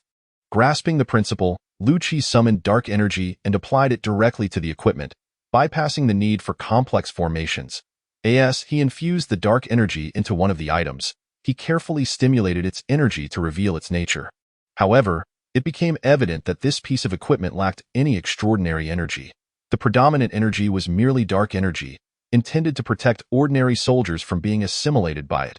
Shaking his head in disappointment, Lu-Chi reflected on the standardized gear before him, recalling the unusual energy of the sword wielded by the Dimensional Lord. Regrettably, he had not seized it at the time. Possessing such an artifact would likely have allowed him to pinpoint the coordinates of other worlds. Exiting the storeroom with a sense of regret, Lu-Chi vowed to acquire something of value from the opposing Dimensional Lord next time to serve as a coordinate. In truth, he had no intention of invading other worlds. He merely sought to explore, as he would soon command an entire shadow dimension, rendering his interest in other realms relatively subdued. It was more about revisiting cherished childhood memories from a different perspective. For the following 2 days, Lu-Chi, accompanied by his shadow army, conquered 3 small dimensions, yet none yielded coordinates leading to other worlds. Typically, the lords of these dimensions did not possess high-grade equipment, as such items would succumb to the corrosive effects of dark energy upon entering the shadow dimension, resulting in their degradation. Conversely, the lower-tier equipment proliferated, significantly augmenting the stock of low-grade gear within Kamar-Taj. While Kamar-Taj did boast some high-quality items, Lu-Chi, residing in the Marvel Universe, saw no need for them as coordinates. Sighing, he scanned his notebook for remaining coordinates, discovering only a scant few. Countless dimensions existed within the vast expanse of dimensional space, yet only a handful of small dimensions were observable. Kamar-Taj primarily focused on defending against mid to large-scale dimensions and the formidable Dormammu, thus neglecting the observation of dimensional space, which dwindled Lu Qi's options for exploration. He needed to devise a strategy to uncover other shadow dimensions. Feeling disheartened, Lu Qi acknowledged that Kamar-Taj lacked proficiency in dimensional observation techniques. With only a few dimensions available for study, it would be more prudent to ascertain whether the remaining dimensional lords possessed methods for observing dimensions. After 2 consecutive days of grinding through dungeons, Lu Qi enhanced the capabilities of his subordinates, increasing the number of ninja troops to 3,000 while also procuring additional units of various types. However, idly consuming resources was not an option. He contemplated waiting for Thor's storyline to commence, during which he could inquire with Odin. This seemed feasible, as Asgard appeared to excel in spatial observation, with even Loki able to detect numerous spatial rifts. With this decision made, Lu Qi resolved to contact Tony daily once he completed the new elemental reactor. Checking in with Coulson about when he might visit the hammer, he promptly dialed Tony's number. "Tony, how's it going with Pepper lately?" "Lou, what are you talking about?" Pepper?" The awkwardness set in as it turned out to be Pepper who answered the phone. Pepper. Where's Tony?" Pepper glanced at Tony, who was rearranging furniture in their home. "He's choosing furniture, looking to set up some exercise equipment." "Really? Doesn't he have Iron Man? Why does he need to work out?" "Who knows? But exercising can be quite beneficial. Are you coming over? I can send a car to pick you up." Not for now." Lu Qi hung up, noting that Tony seemed to be doing well. However, just as he set down the phone, it rang again. To his surprise, it was Coulson calling. "Hey, Coulson, what's up?" "We need your assistance, Lu Qi." What's going on?" Lu Qi soon found himself departing the Big Apple, boarding a plane to Los Angeles. Upon arriving at the airport, he spotted Coulson, who urgently beckoned him over. "So, what's the matter? You couldn't clarify over the phone?" Coulson ushered Lu Qi into a nearby vehicle, driving cautiously in circles before finally arriving at a safe house. "Why all the caution?" "You're starting to frighten me," Lu Qi remarked, eyeing the tense Coulson. "Do you know about vampires?" Coulson asked cautiously. "You mean the kind that hails from Europe, feeds on blood, achieves immortality, and resides in secluded castles?" Lu Qi replied, puzzled by the inquiry. "Well, hypothetically, if vampires truly exist, do you think you could defeat them?" Coulson continued, moving towards the door to the basement. "That shouldn't be a problem. My ninjas have no blood." "Precisely because of your ninjas. I called you here. Come in." Lu Qi had already formed a suspicion, though curiosity gnawed at him. He was unaware of the existence of vampires in the Marvel Universe, but even if they did exist, they seemed to have little significance in films, likely indicating a lack of strength. Following Coulson into the basement, Lu Qi beheld a man bound in iron chains, his abdomen grotesquely torn open, intestines spilling onto the floor. Remarkably, the man appeared to retain his vitality, glaring fiercely at Coulson as he entered.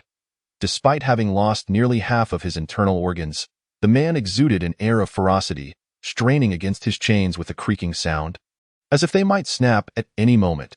Having witnessed numerous brutal scenes in Hell's Kitchen, Lu Qi maintained his composure, although he doubted the man's ability to consume another meal. "This is a vampire?" "He doesn't seem like much," Lu Qi remarked, casting a disdainful glance at the man's entrails before summoning a ninja. The ninja assessed the vampire and swiftly severed his head, causing the creature to disintegrate into ash. Watching the vampire fall silent, Lu Qi chuckled. "I initially thought these fellows were formidable, but it turns out that even with their heads severed, they still succumb to death," Coulson explained. "These vampires excel in their stealth and speed, and they can swiftly heal thanks to their reliance on blood. Moreover, many affluent individuals yearn for the immortality these vampires offer, leading them to become accomplices in heinous acts. We commonly refer to these individuals as Hagwi tribe." Lu Qi nodded, feeling relatively unconcerned. His ninjas were hardly inferior in the art of stealth. What intrigued him was Coulson's mention of the Hagwi tribe. "Are there many of these Hagwi?" Lu Qi inquired, wary of the possibility that he might unwittingly acquire a multitude of enemies due to these vampires. While he was not afraid, the thought of some unwitting fool wreaking havoc on his treasure trove was indeed bothersome. The Hagwi tribe is quite numerous, Coulson replied, somewhat exasperated. As you know, for the wealthy, many things can be purchased with money, but longevity is something they can only dream of.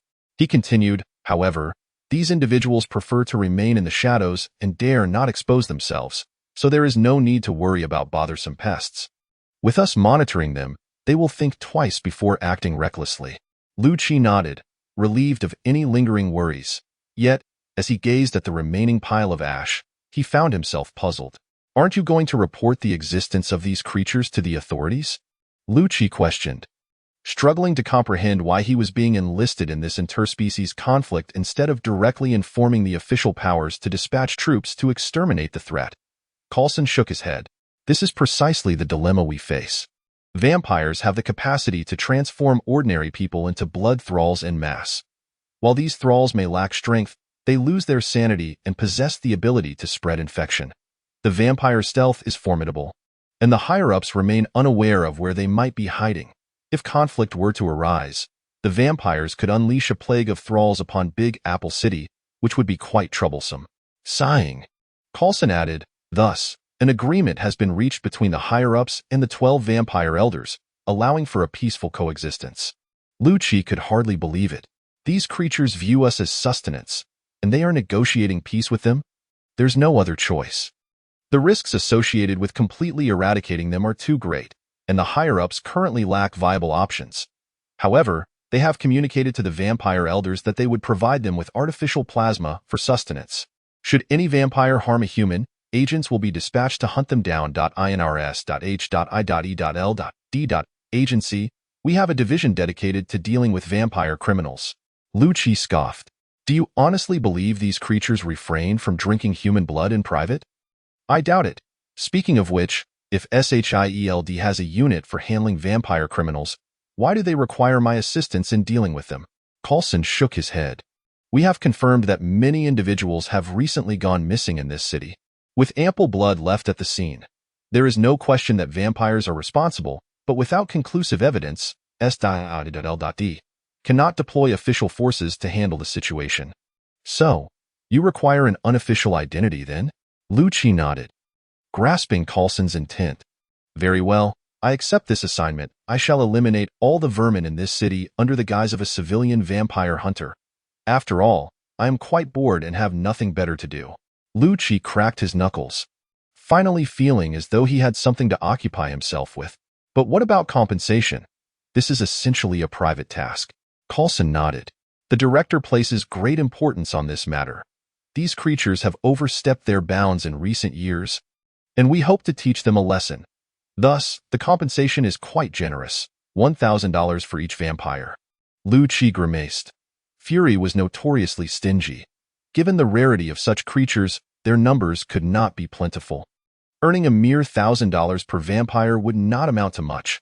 However, he suddenly realized, not just in this city? Coulson smiled knowingly, offering Lu-Chi a look that suggested he should figure it out for himself.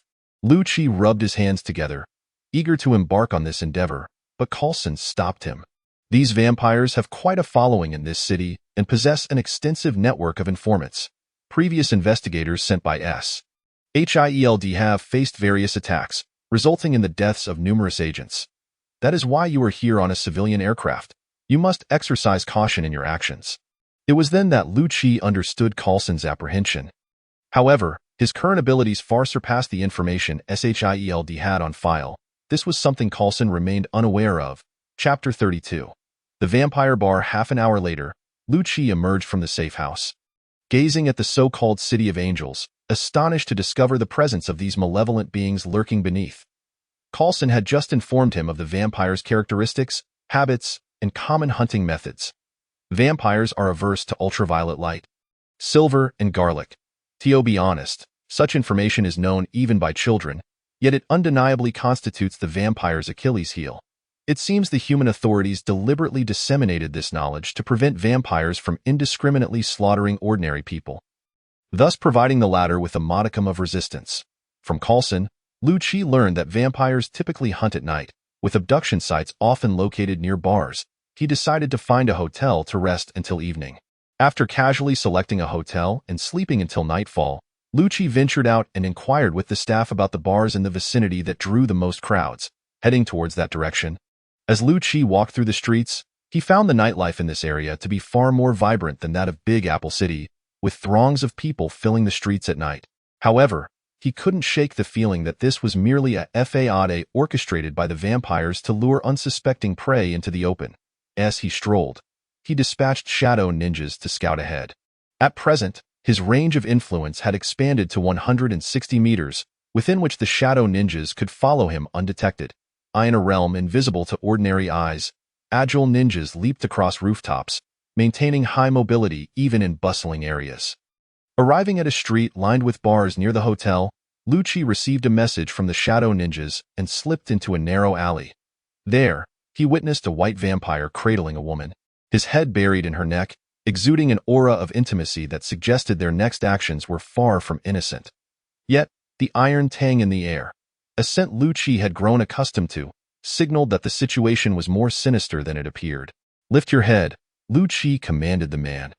The vampire glanced at him, slowly raising his head. As their eyes met, the vampire began to smile, as if mocking Lucci's audacity. With blood-stained lips parting to reveal sharp fangs, the vampire discarded the now lifeless woman onto the ground and approached Lucci. His eyes gradually transforming. The intoxicating allure of blood sent tremors coursing through his body, akin to a drug addict's cravings. His eyes morphed into a sinister green, ears elongated, and claws began to sprout from his fingertips. "Did your mother ever tell you how hideous you are now? To the point that she wouldn't even recognize you?" Lucci taunted, seemingly oblivious to the advancing vampire. The vampire, already disoriented from the blood's effects, found himself unable to resist the provocation. With a sudden pounce, he lunged at Lucci, but as he soared through the air, shadows coalesced into humanoid forms, crashing the vampire to the ground. A flash of cold steel sliced through the air, severing the vampire's limbs. With a foot planted firmly on the vampire's head, Lucci observed the dawning look of terror on the creature's face. "Ah, so you too can feel fear. I had presumed you vermin were all audacious enough to slaughter ordinary people without a second thought. Now, tell me your stronghold's location, and I might just spare your life." The vampire, rasping in desperation, struggled to utter a word. However, the hierarchy of their bloodline had imposed a strict vow of silence regarding their lairs. After a futile attempt to speak, the vampire resorted to pleading, enticing Lucci with the promise of immortality. Lucci, taken aback by the vampire's inability to divulge any information, shook his head, applying pressure. He crushed the vampire's skull beneath his foot.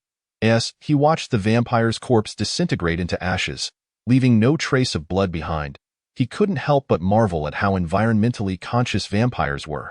They departed without a trace, taking their refuse with them. Observing the lifeless body in the alley, Lucci messaged Carlson to handle the cleanup. It seemed this city harbored a significant number of pests, necessitating a thorough extermination. "Where are we headed?" asked Christina, who had come from out of town, as she linked arms with her companion and chatted with a handsome young man nearby. "To a fantastic bar with an incredible atmosphere where you'll find captivating performances every night. I assure you, once you step inside, you won't want to leave," he replied, his demeanor exuding the charm of a true gentleman. "Thank you for showing us a good time." Local expert, Christina joked, but her friend, Carrie, felt an unsettling vibe as she observed their conversation. Tightening her grip on Christina's arm, Carrie leaned in to whisper, "Be careful, Nana. I have a strange feeling about this guy." Christina glanced at the young man and softly reassured Carrie, "Don't worry, he's definitely interested in us. Once we get to the bar, we'll order some fine drinks and get him intoxicated. Once he's drunk, we can slip away. Trust me, I won't get drunk." With her assurance, Christina continued to engage the young man in light conversation. Finding the thrill of the situation exhilarating, the expressions of the young individuals remained unchanged, as if they had heard nothing at all, continuing their conversation with Christina. Yet, a hint of disdain and desire flickered in their eyes. Unconsciously, their gazes wandered to Christina's neck. They swallowed audibly and quickened their pace. They could not afford to be late for tonight's gathering. Leading the two women down a street lined with bars, The young man did not pause within any of them but rather guided them through to a very concealed door. After knocking, a small hatch opened, revealing a pair of eyes that scrutinized the young man and the two girls whispering behind him. Sensing something amiss, the door creaked open, and the two girls, seemingly intent on procuring something, found their escape route silently obstructed. "What do you intend to do?" Christina, now losing her composure, retrieved pepper spray from her pocket and handed it to her friend, brandishing an electric baton threateningly. However, a burly man stepped forward, fearlessly grasping the baton, and with a single punch, rendered Christina unconscious in her incredulous gaze. Meanwhile, her best friend aimed the pepper spray at another assailant, only to discover he approached her defiantly, crushing the spray canister in one hand before knocking her out as well. The young man appeared unable to restrain himself, yearning to collapse onto the ground and take a bite. Yet, a foot connected with his abdomen, lifting him off the ground.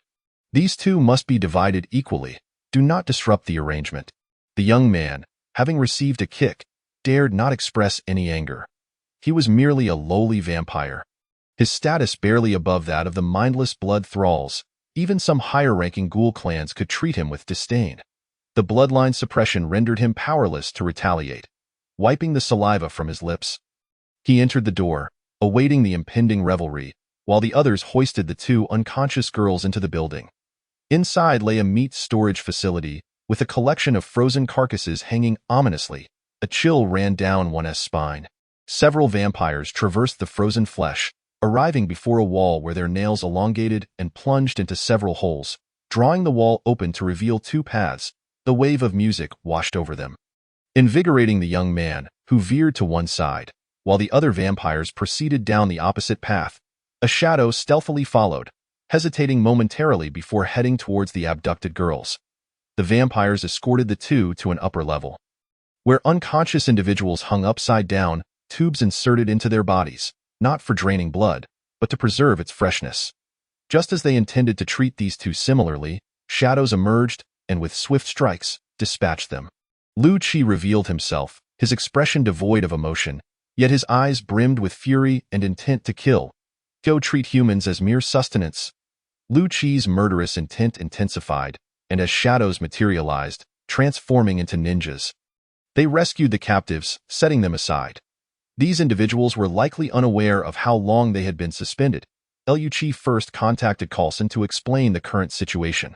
Coulson, equally astonished by the number of victims, assured him that he would promptly request the S.H.I.E.L.D. Special Operations Team to the scene. As Lu-Chi ushered the victims outside, he encountered several vampires arriving with captives, both male and female, all possessing commendable appearances. Yet serving the vampires, Lu-Chi commanded the ninjas to eliminate them, watching as the guide turned to ashes, prompting screams from the abducted individuals. As they attempted to flee, Lu-Chi instructed the ninjas to restrain them, displaying his credentials to calm them, but they remained oblivious to S.H.I.E.L.D, leading him to knock them unconscious as well. Coulson acted swiftly, soon arriving with a convoy, quickly assembling 100 personnel. The victims were handed over to accompanying medical staff for care, while Lu-Chi approached Coulson. Observing as they utilized advanced technology to swiftly analyze the building structure, Lu-Chi instructed them to secure all exits while he himself would conduct a thorough cleansing of the vampires inside. The vampires gradually sensed something was amiss, their demeanor becoming increasingly frantic. Lu-Chi stepped into the area from whence the music emanated. It resembled a grand nightclub, with large speakers blasting an array of exhilarating tunes, where a throng of vampires swayed to the music, eagerly anticipating the forthcoming banquet, entirely unaware that the current song had played for quite some time, and the DJ had long vanished. Ascending to the upper levels of the establishment, Lu-Chi obstructed the escape routes of several fleeing vampires. Where is the rush to? Summoning shadow ninjas, he sealed all avenues of escape, reveling in the sight of the vampire's panic, which only served to repulse him further. Who are you? There is a peace treaty between vampires and humans. You cannot attack us.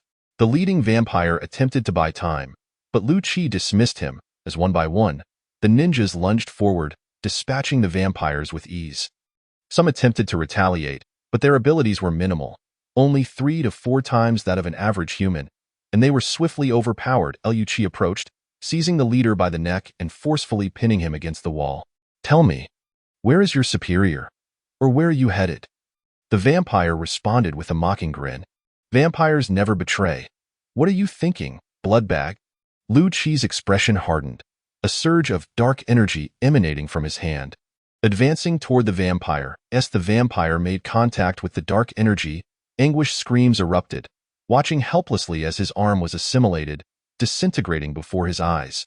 Excruciating pain surged through him, leading to immediate loss of control. Lu Qi disdainfully tossed him aside as a shadow ninja lifted the vampire. Lu Qi enveloped him in dark energy, inducing a torturous 3D sensation of pain. "Care to speak now?" Watching the vampire teeter on the brink of consciousness, Lu Qi ceased the torment, yet strands of dark energy continued to coil around him, akin to a serpent in motion. The vampire's gaze was filled with dread as he stammered, "Halier Hotel, I usually meet my superior there," cleverly avoiding divulging their stronghold. He revealed only the meeting place, evading the bloodline suppression. Lu Qi nodded, observing the vampire's eyes reflecting desperation. "I believe I did not imply that I would spare you." The vampire's eyes widened in despair. Ready to curse, but dark energy surged forth, obliterating him from existence. Gazing at the piles of ashes, Lu Qi smirked and made his way toward the dance floor below. The vampires below sensed the disturbance, noticing the vacant stage, and began to murmur among themselves. However, the bloodline suppression stifled any rash actions, leaving them to merely sway within the dance floor. Lu Qi surveyed the vampires below, uncertain of what to say. Why forsake a good life to become slaves? The shadow army materialized above the dance floor, with a battalion of ogre soldiers descending, crashing into the throng of vampires and reducing them to ashes. Following closely were the dagger-wielding soldiers, gracefully landing and commencing their savage slaughter. These vampires had never encountered such an onslaught. Their usual tactics relied on deception and abduction, and they had rarely engaged in direct combat, leaving them utterly bewildered. Some vampires attempted to flee, but the ninja forces had already surrounded the entire dance floor, leaving them trapped like fish in a barrel. Watching as the rabble was swiftly vanquished, Lu Qi pressed his earpiece. "Coulson, are there any other vampires hidden here?" Though the shadow ninjas could locate them all, Lu Qi lacked the desire to search. He had just found a significant target and was determined not to let it escape. Under Coulson's guidance, Lu Qi eliminated all hidden vampires within. Exiting the building, he observed the special operations teams regrouping and approached Coulson. "What are your plans moving forward? This should constitute decisive evidence, correct?" Lu Qi casually inquired, as he too was a safety consultant and could participate in official operations. For this mission, he had concealed his face beneath a hood, allowing him to continue operating independently. Coulson shook his head. S.H.I.E.L.D will not deploy the special operations team. Noticing Lu Qi's puzzled expression, Coulson elaborated, "If S.H.I.E.L.D intervenes, we would only apprehend a few scapegoats. However, if you continue to hunt these vampires under the guise of a civilian vampire, you could eliminate their higher-ups as well. Director Fury has authorized you to hunt the higher-ranking vampires. By their own hierarchy, you may ascend a rank and reap the rewards." Lu Qi nodded.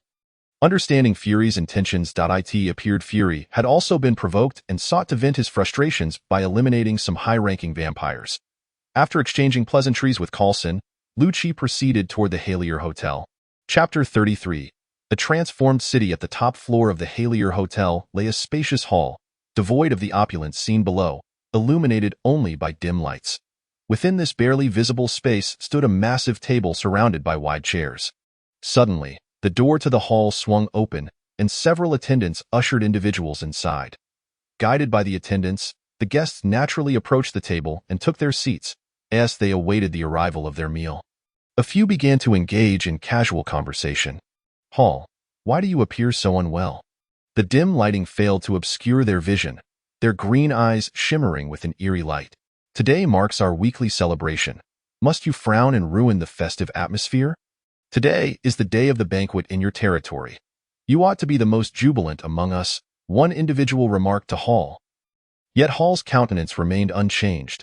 Several others began to inquire about the situation, and Hall furrowed his brow, slowly responding, "My subordinates have failed to report the banquet's status to me today, which fills me with concern." By now, the banquet should have concluded. The others exchanged glances before chuckling. Hall, you are far too cautious. It is entirely possible that the exquisite delicacies have captivated your subordinates, causing them to linger. Hall's expression did not improve. Rather, it grew increasingly grave as time passed. Ignoring the others, who began discussing ways to punish their foolish subordinates, Hall pondered why he felt such an ominous sensation. The location and arrangements for the banquet were meticulously crafted by him, ensuring that no incompetent fools would mismanage the event. Moreover, most of the city's elite had been won over, and with these individuals providing cover, there should be no cause for alarm. However, Hall was an exceedingly prudent vampire. He had repeatedly instructed the subordinate in charge of the banquet to promptly update him on its progress. Hall had set the reporting interval at 1 hour, but his subordinates, well aware of his temperament, often reported every half hour. Clutching his unresponsive phone, Hall watched the seconds tick by, his mood growing increasingly somber. At that moment, the doors swung open, and a butler entered. "Esteemed masters, your dinner is prepared."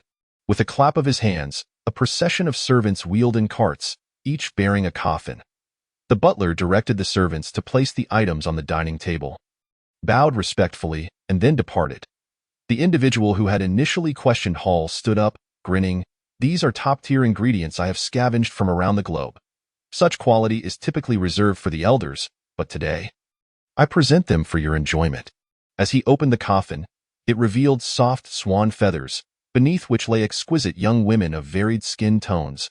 All remarkably beautiful, these maidens, intoxicated by strong spirits, had glazed eyes, entirely unaware that they had been presented as a feast.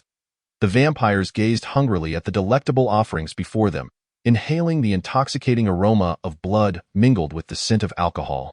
Even Hall found it difficult to avert his gaze, as the primal desire ignited within him. The host, suppressing his own hunger, spoke slowly. "These delicacies serve as my apology to you all. Why previous oversight allowed certain vampire hunters to target this city, causing you all undue trouble." An impatient vampire interjected. "A mere handful of those who can hunt the lowest-tier bloodkin need not warrant such concern."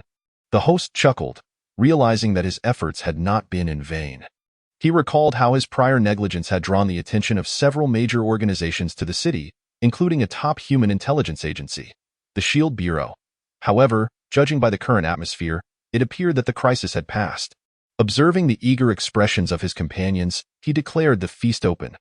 The vampires could no longer restrain themselves. The green glimmers in their eyes were nearly bursting forth as they lunged toward the sumptuous fare. Yet, a voice suddenly pierced the air. "Goodness, while others wish to consume them, you all seem intent on devouring them." Joking in a foreign tongue, Lucci found himself amused. A few vampires stifled their instinctual desires, cautiously eyeing this unexpected arrival. "Butler!" the host called out loudly. And the door was promptly pushed open, revealing the butler peering in before rushing in with a cadre of servants. "Who are you?" the butler shouted, commanding the servants to encircle Lucci observed as their true natures began to reveal themselves and counted. "So many mid-tier vampires. It seems today will be quite profitable." Rising from the table, he addressed the concealed vampires. "What tier do you belong to, pray tell, so I may ascertain your numbers?" The concealed vampires bristled with indignation at his words, and the host bellowed, "Are you a cursed vampire hunter? A despicable race, a filthy blood vessel. How dare you speak to me in such a manner?" Lucci remained unfazed, merely casting a glance at him, surmising that this young one was likely the most influential among them and might possess valuable intelligence. The host, feeling an inexplicable chill, commanded the butler to eliminate the audacious vampire hunter while he retreated with his comrades toward the exit. "Now that you're here, why not stay?" Lucci called out, seemingly oblivious to the advancing vampires, as he clapped his hands. Lacking the ability to snap his fingers, he settled for the theatricality of applause. Suddenly, a group of ninjas emerged, blending seamlessly with the shadows, their red eyes the only visible trait. "But you haven't even savored your meal yet. Why would you wish to leave?" Lucci teased, feeling playful. "After all, you outnumber me. What is there to fear?" Lucci remarked, "I merely have a couple of companions." With another clap, more pairs of red eyes appeared. "Ah, Now our numbers are even, Lu-Chi nodded. However, being noble vampires, I believe a minimum of 1-to-2 ratio is appropriate. He clapped again, summoning yet more eyes, observing the changing expressions of the vampires. Lu-Chi continued, yet it seems a few of you appear to be formidable characters. I think 2-to-1 simply won't suffice. We ought to invite a few more. He clapped once more. But this time, no further movement followed. Looking at the bewildered vampires, Lu-Chi shook his head and raised his hands in a gesture of surrender. I simply lack the space to accommodate such numbers. Watching the visibly relieved vampires, Lu-Chi chuckled. My spatial constraints are insufficient, but yours surely are not. Some vampires quickly caught on, turning around to find countless pairs of eyes emerging throughout the hall. The ambush had transformed into a counter-ambush, prompting the butler to command the vampires to protect the formidable figures and break through. Yet, the shadow ninjas were unyielding, striking with deadly precision, and even though these vampires were several times stronger than ordinary ones, they were swiftly dispatched. As the butler witnessed his subordinates fall, he roared, his body swelling into that of a small giant. Yet an even larger titan materialized before him. Why shout so loudly? Lu-Chi asked, lazily scratching his ear as the troll soldier swung a fist down. With a resounding crash, the butler was sent flying, landing on the ground, presumably unconscious, shouting so loudly only to be felled by a single blow. What a charade, Lu-Chi sighed. Exasperated by the vampire's lack of wit, why would a group of assassins roar to boost their battle spirit and transform? Isn't agility their forte? They should be maneuvering, yet their clumsy attempts at teamwork rendered them incapable of even a single assist. Noticing the butler's still rising chest, Lu-Chi knew the fellow had not perished. He directed the ninjas to bind him, then turned his attention to the remaining standing vampires. Let us go all out. The leader suddenly transformed. Bellowing, the others followed suit, each becoming small giants. Lu-Chi nodded, realizing that transformation must be a skill exclusive to high-tier vampires. Otherwise, those lesser minions wouldn't be so easily dispatched. He now comprehended the hierarchy of these vampires. Ordinary ones were akin to a group merrily singing, possessing merely double human strength. The higher-ups among those singers were low-tier vampires, boasting quadruple human strength. The earlier group of minions, mid-tier vampires, likely possessed 8 times human strength. These high-tier figures, pre-transformation, probably had 10 times, and post-transformation directly reached 20 times. Yet, alas, their intellect was lacking, as the troll soldier, unyielding, met his end with a single blow. Sighing at their intellectual futility, Lu-Chi noted that these high-tier ones still had potential, aware of their advantages. They flickered like shadows throughout the hall. Contemplating his next move, Lu-Chi decided to unleash 300 shadow ninjas to engage in a game of hide-and-seek with them. With these ninjas, who matched their speed, the pressure on the vampires intensified. However, the hall had been constructed without consideration for sunlight, lacking even a window, making escape impossible. As he observed the vampires desperately fleeing from the relentless ninjas, Hall pondered his next steps. Spotting his comrades scattered in disarray, he shouted, "These ninjas possess no blood. They are not human. We should eliminate that individual. Perhaps the ninjas will vanish." Hall's chaotic assertions hinted at his grasp of the unfolding truth. Recognizing a clever vampire among them, Lu-Chi cautiously prepared to slip away toward the exit. If worst came to worst, he could always escape, allowing the ninjas to close the door behind him.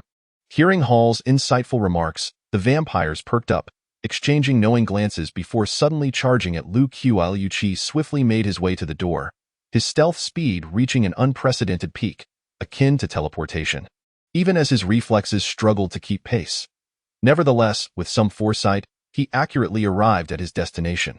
He set a circle of shadow ninjas at his previous position, and upon glancing back, he noticed the vampire who had spoken earlier hurtling toward him. Could it be that he had been read? Lu-Chi was taken aback as a surge of 1,600 points of dark energy instantaneously enveloped his hand, propelling a powerful punch forward. Hall, astonished by Lu-Chi's sudden appearance, was equally taken aback upon witnessing the unwavering force of his oncoming strike. Did this fellow actually anticipate my desire to escape? A tempest brewed within Hall's mind.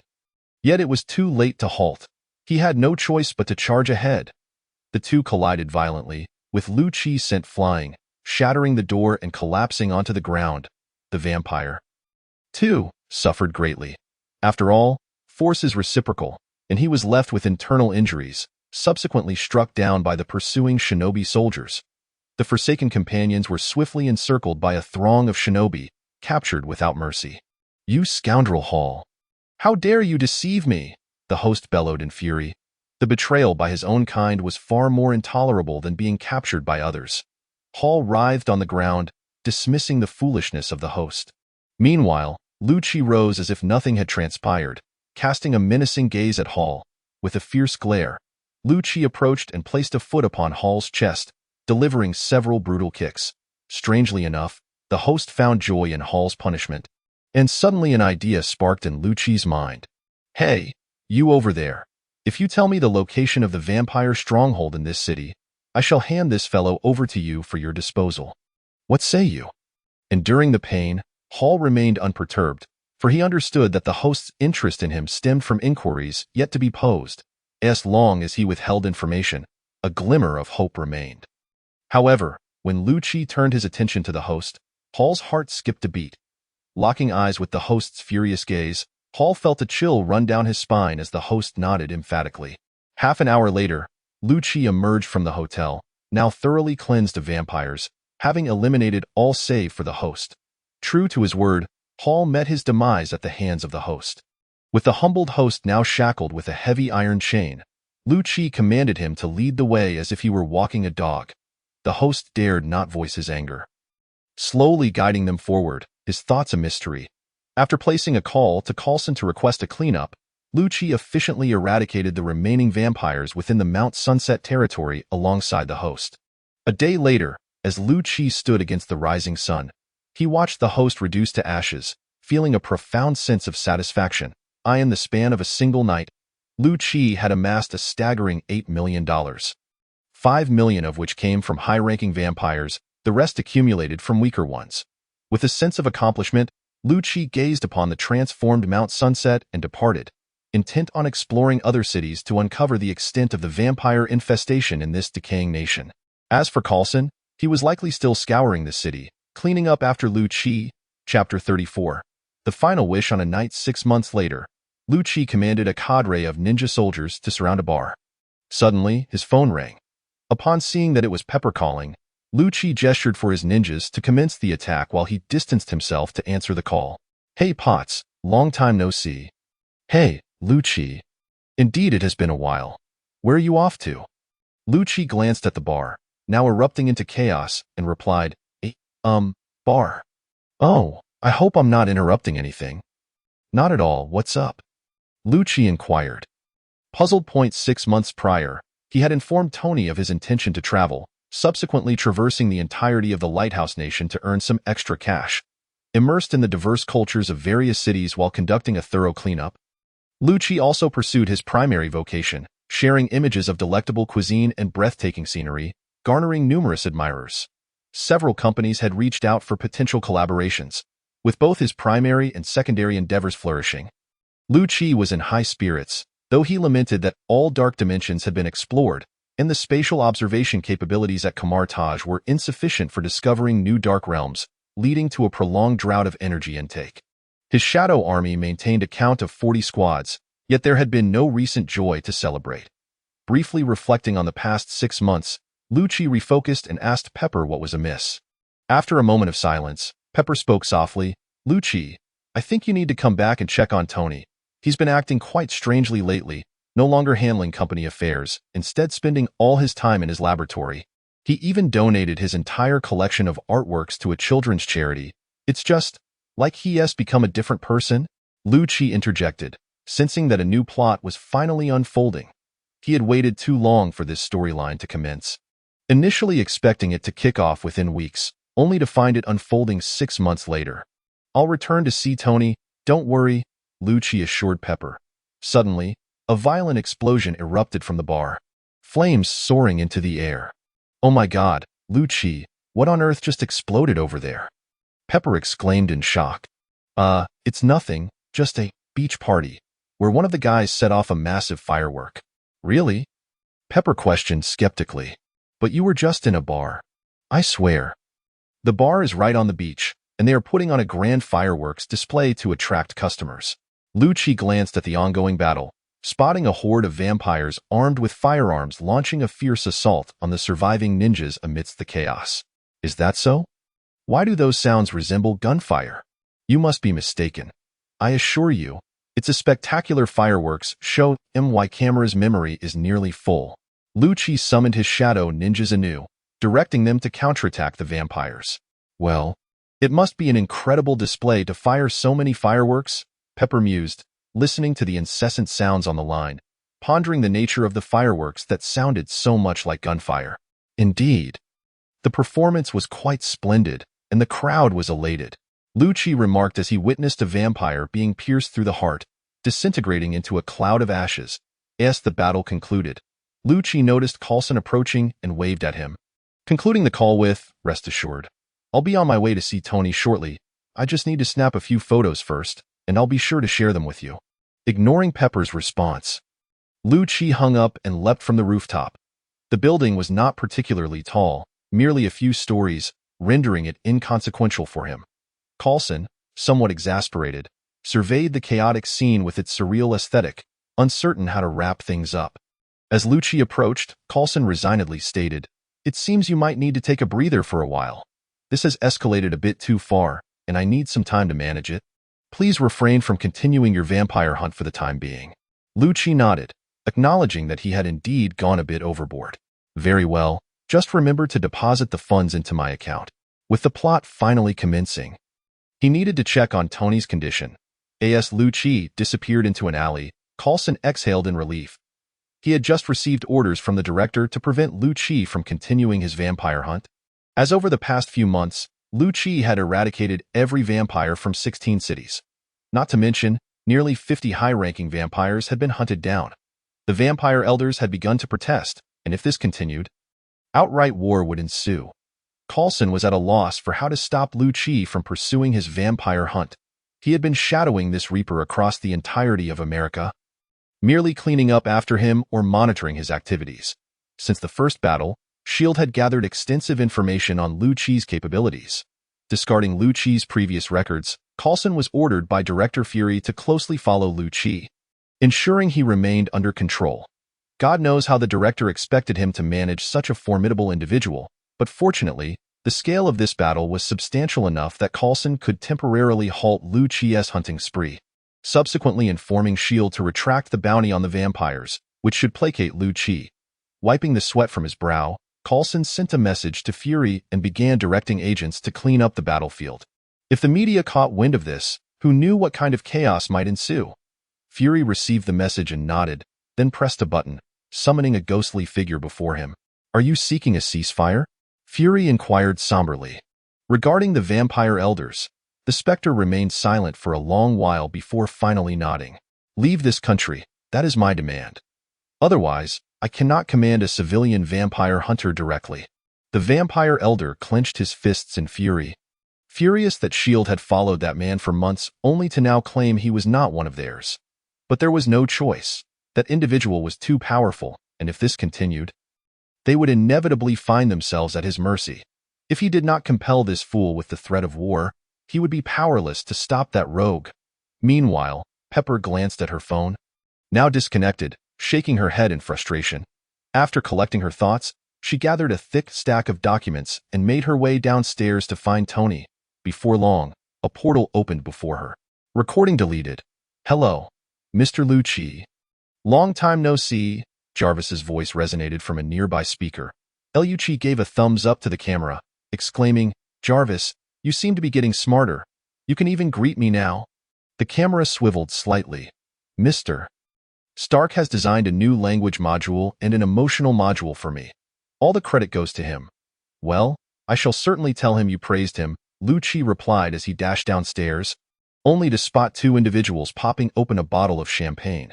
Tapping on the glass, Lu-Chi called out loudly, "Am I interrupting something?" However, due to the exceptional soundproofing of the glass, his voice went unheard, though he successfully captured their attention. "Your timing is indeed unfortunate," Tony said with a wry smile, not foolish enough to speak until Lu-Chi entered after inputting the code. I truly apologize, but it would be rather dull to celebrate without me. Lu-Chi approached Tony, only to quickly step back, covering his nose. My goodness, Tony, what on earth have you consumed? It reeks. Is it that obvious? Tony glanced at Pepper, who nodded silently while pinching her nose. All right, I drank some chlorophyll juice to replenish the nutrients I've been lacking lately. I suggest you try a glass as well. It's quite invigorating, Tony said with resignation, having thought no one would notice. I had no idea that concoction could be considered invigorating, Lu-Chi replied, his voice muffled as he continued to hold his nose. Come on, it can't be that unbearable, Tony exclaimed, walking toward Lu-Chi. Stay away. I can't fathom how Pepper endures it. Lu-Chi retreated in a frenzy. The two began to chase each other around the garage, while Pepper shook her head at the sight of the two childish figures, neither surpassing the age of 10. Soon enough, she ascended upstairs. Having just taken over the CEO position from Tony, she needed to address the backlog of thousands of tasks that had accumulated at Stark Industries and finalize her promotion paperwork. Meanwhile, Lu-Chi and Tony exchanged silent glances in the basement. You make me feel quite perilous, considering your physical prowess far exceeds mine, Tony broke the silence. To be precise, it's several times over.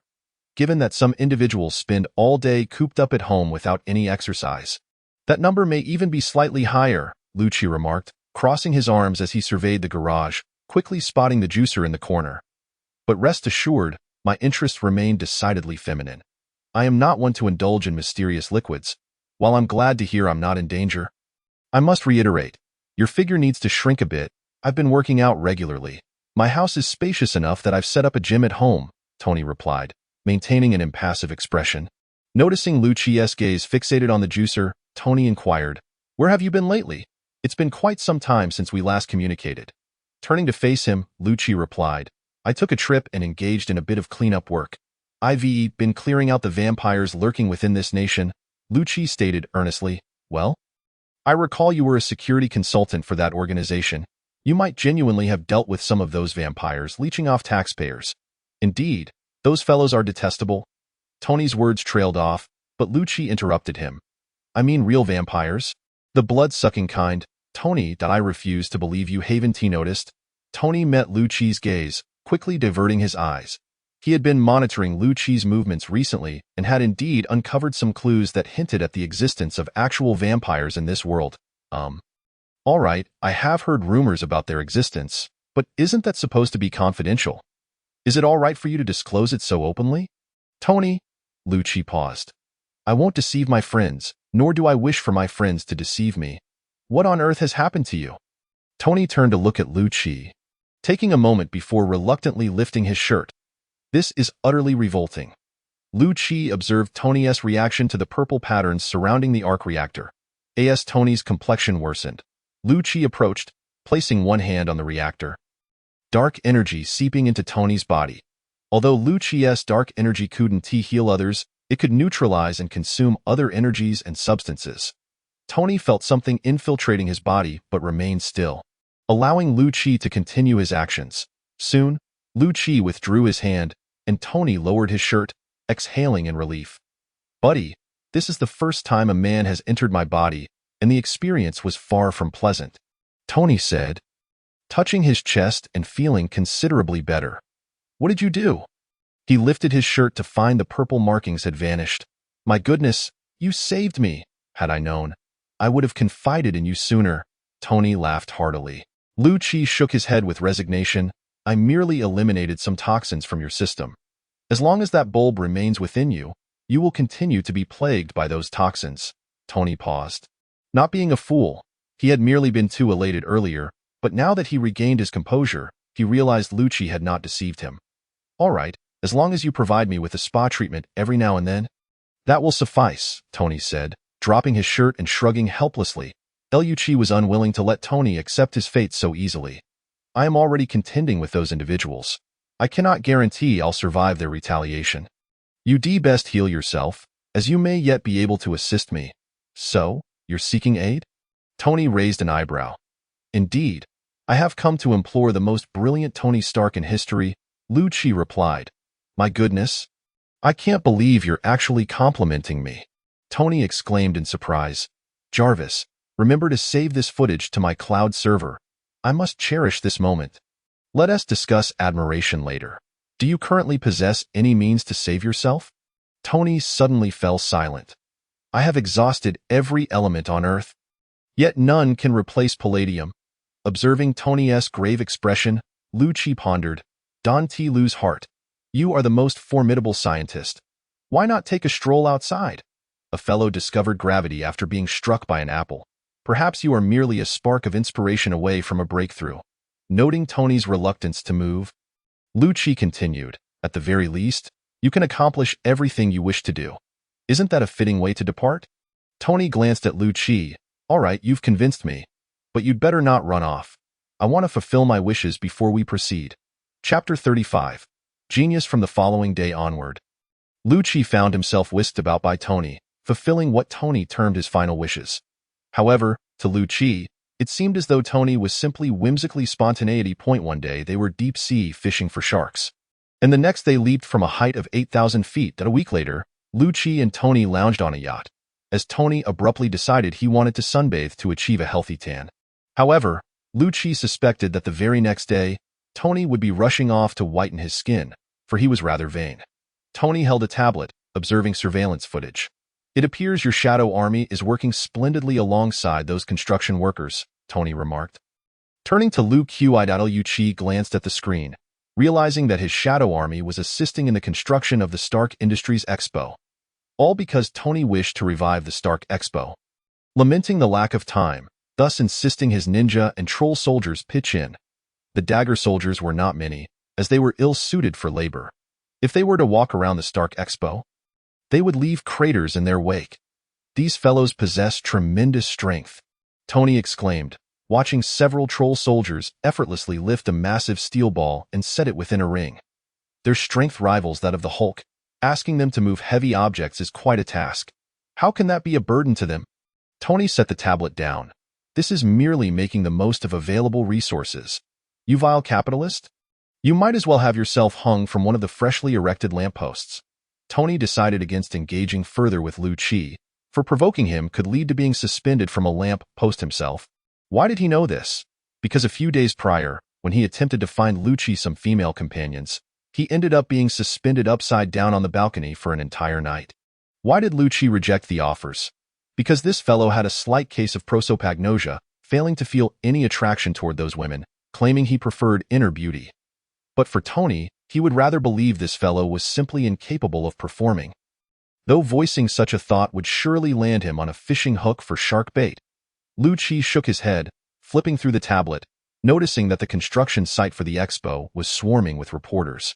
When the Shadow Army first appeared at the site, it had drawn countless gazes, with reporters flooding in like sharks sensing blood, nearly outnumbering the workers. To ensure the project proceeded smoothly, Tony instructed Pepper to send the reporters away, permitting only one crew from each publication to cover the event. Consequently, even before the expo commenced, it had already captivated a multitude of spectators. According to Pepper, Stark Industries had received an overwhelming number of exhibition applications recently, leading Lu Qi to believe that this fellow was purposely having his Shadow Army assist. Otherwise, with his wealth, how could he not afford a multitude of construction workers?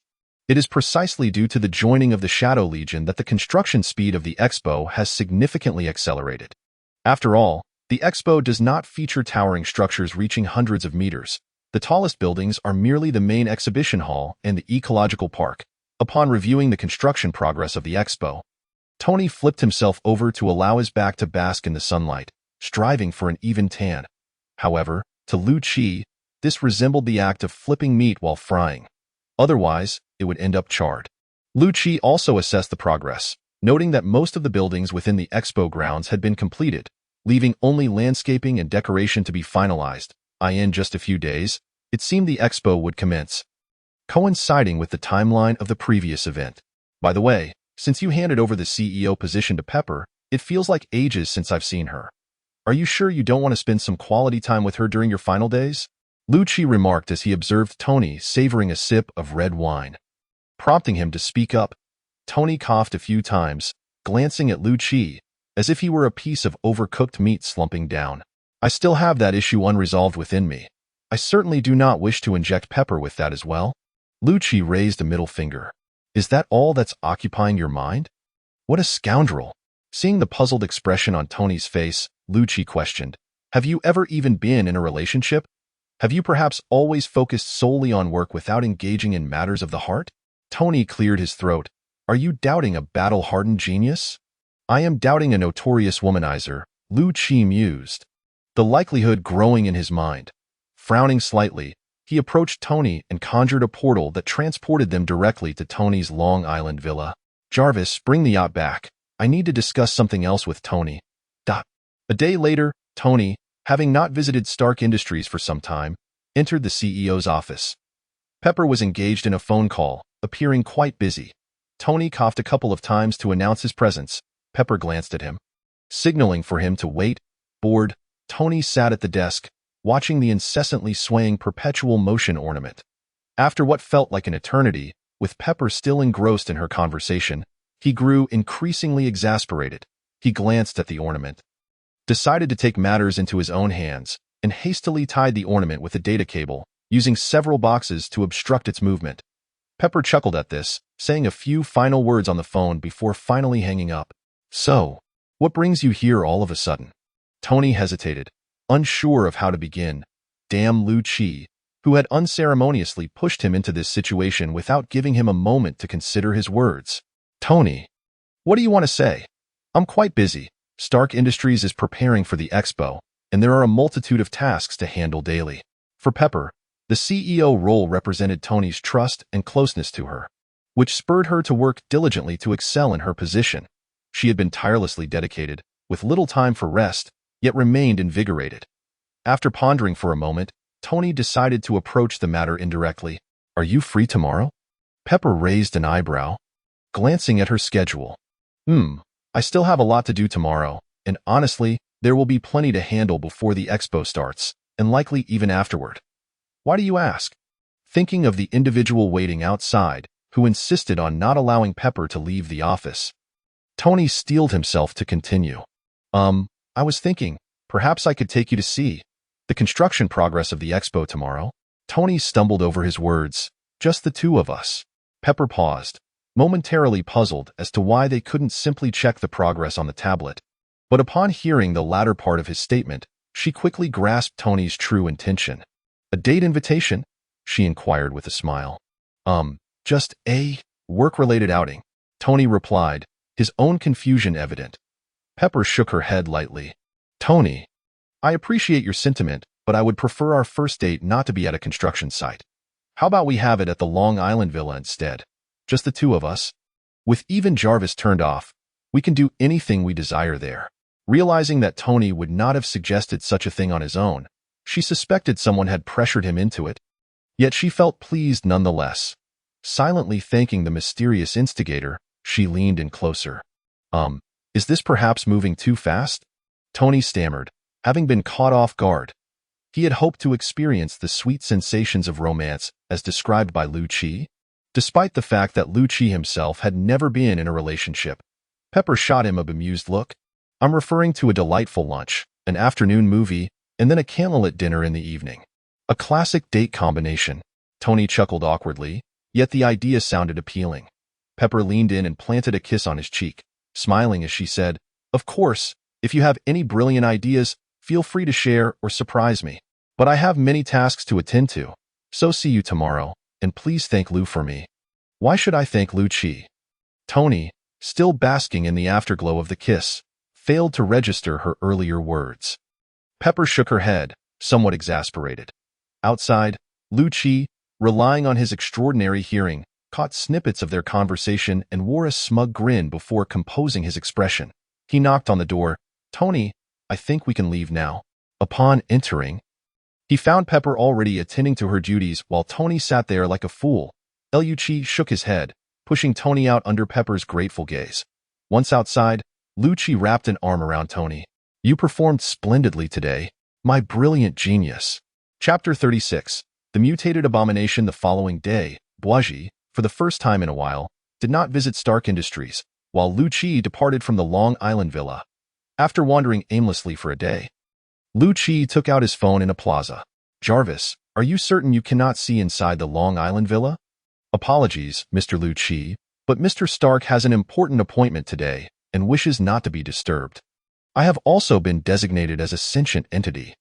That joke is rather poor, Lu Qi replied, shaking his head. He hoped all would proceed smoothly. After all, he had spent the previous day strategizing with Tony, utilizing every ounce of his experience from romantic anime. Gazing at the starry sky, Lu Qi found himself lost in thought, observing the pedestrians on the street. He believed Tony had a chance. In the original storyline, Tony had succeeded, though he wondered if they would progress directly to home base. Early that morning, he had even taken the liberty of detoxifying Tony before his departure. A wicked grin spread across his face when his phone suddenly rang. Glancing at the screen, he noted it was Coulson calling. As soon as he answered, Coulson's anxious voice came through. Advisor Lu Qi, a yellow monster has appeared on Broadway Street. Lu Qi was momentarily taken aback. Had he not dispatched the shadow ninjas to monitor Samuel? Why was Abomination appearing? Can you come help? I'll call Iron Man to assist as well. Lu Qi quickly responded, he has urgent matters today. I can manage alone? Though Coulson could not possibly reach Tony, Lu Qi feared he might inadvertently disrupt Tony's plans. After ending the call, Lu Qi promptly conjured a portal in an alley to withdraw the Shadow Legion and then teleported near Broadway. Observing the chaotic scene not far away, Lu Qi furrowed his brow. Logically, the ninjas should have been capable of handling an abomination that had not absorbed Hulk's blood. Why had it still manifested? Calculating the distance, he stealthily approached, mindful of his speed. Upon reaching Broadway Street, Lu Qi spotted a yellow figure rampaging through the surroundings. The shadow ninjas he had dispatched were entangled with the abomination, endeavoring to prevent it from harming innocent bystanders. Nevertheless, several civilians had already fallen victim to Abomination's collateral damage. Witnessing the injured on the ground, Lu Qi's expression darkened, and in the next moment, he summoned the Shadow Legion. A multitude of ninjas manifested before the astonished onlookers, nimbly leaping over the chaotic crowds toward the giant. Lu Qi positioned himself on a high vantage point nearby, watching as the numerous ninjas swiftly evacuated the civilians from the scene, allowing him to breathe a sigh of relief before turning his attention to Abomination. What on earth is happening? He wondered, perplexed by the creature before him. Why did this Abomination differ so drastically from its cinematic counterpart? The one before him, while still a sickly yellow, bore no resemblance to a humanoid form. It crawled on all fours, its head swaying grotesquely from a protruding spine, and its body was riddled with spikes, resembling an extraterrestrial monstrosity. Lu Qi felt a sense of unease, but nonetheless unleashed the full might of the Shadow Legion. In an instant, the once desolate street teemed with shadows. A cadre of ogre soldiers encircled Abomination, while other units positioned themselves at strategic corners and atop buildings, forming a tight blockade. Abomination seemed to exhibit diminished intelligence, letting out a bestial roar upon seeing its numerous adversaries before charging headlong at the most conspicuous ogre soldiers. The ogres, undeterred, surged forth in unison, matching Abomination's ferocity. The two forces collided without an ounce of hesitation, the shockwave shattering the glass of nearby buildings, raining shards down upon the streets. Abomination's spikes impaled one of the ogre soldiers, causing it to dissolve into shadows. Lu Qi furrowed his brows slightly, taken aback by the formidable strength of this abomination in its current form. However, he shrugged it off. Once the troll soldiers returned, it would only take 5 seconds for another giant to emerge. He refused to believe that this abomination could incapacitate the infinitely resurrecting Shadow Army. Just moments ago, the abomination had smashed a troll soldier, but it too had come to a halt, surrounding it. A throng of troll soldiers charged forward, encircling the abomination. Without regard for their own safety, these behemoths lunged, seizing the abomination's limbs and lifting it with sheer force. Then, they slammed it violently into the ground. The concrete shattered upon impact, and the abomination sank into the earth, but the troll soldiers' assault was far from over. They transformed into relentless pile drivers, their colossal fists raining down mercilessly upon the abomination. The immense force elicited a series of anguished cries from the creature. Observing the stabilized situation below, Lu Qi breathed a sigh of relief. Although the abomination had grown stronger, his own forces were not to be underestimated. A horde of troll soldiers overwhelmed the abomination with their numerical superiority. While another ring of troll soldiers remained unable to penetrate the fray, S.H.I.E.L.D casually summoned the troll soldier that had been swiftly dispatched. Watching as it took a running leap from the rooftop, transforming into a meteor hurtling towards the abomination, boom! The resounding impact drowned out the clamor outside, leaving the ordinary bystanders momentarily stunned, some even feeling a pang of pity for the yellow monstrosity. Standing atop the building, S.H.I.E.L.D felt the force of the strike push him back slightly, making it clear just how powerful this blow had been. The abomination lay motionless below, prompting S.H.I.E.L.D to exhale in relief, however. He could not guarantee that the creature would be vanquished by this strike. Thus, S.H.I.E.L.D directed the troll soldiers to attempt to pry the spikes from the abomination's body. Such spikes, if sufficient strength was applied, could even pierce the Hulk. S.H.I.E.L.D surmised that these protrusions were harder than bricks, perhaps capable of outright slaying the abomination. As he watched the troll soldiers begin their task, S.H.I.E.L.D summoned the few ninja soldiers monitoring Samuel. Through their dark communication, S.H.I.E.L.D learned that upon discovering Banner's arrival, they had complied with his orders and refrained from acting, lest Banner remain fixated on eliminating the Hulk. When the abomination forced its way in to extract Hulk's blood from Samuel, the ninjas split into two groups to confront the two. Samuel was swiftly cleaved into several pieces, but an unexpected twist occurred with the abomination. Its spine proved exceptionally resilient, remaining unbroken, which caused the creature to be flung into a cabinet containing the blood. The blood surged into the abomination's wounds, inducing a frenzied convulsion, yet it did not perish. Instead, it grew larger, its skin taking on an increasingly yellow hue. The ninjas attempted to strike it down, but found their blows ineffective against its limbs, only managing to inflict superficial wounds from which spikes began to protrude. Subsequently, the abomination began to pursue them, while they sought to lure it away from populated areas. However, the abomination was drawn by the sounds of sirens and screams, eventually making its way here. What a chaotic convergence of timelines! S.H.I.E.L.D shook his head in exasperation, yet at least the abomination had been subdued for the time being. Just as he pondered this, a furious roar erupted from below, prompting S.H.I.E.L.D to look down. The creature was growing, its size increasing by over 50%. The troll soldier, who had previously stood half a head taller than the abomination, now appeared considerably shorter in its presence. One troll soldier, clutching a bone spike of the abomination, was abruptly lifted and hung from the creature's body.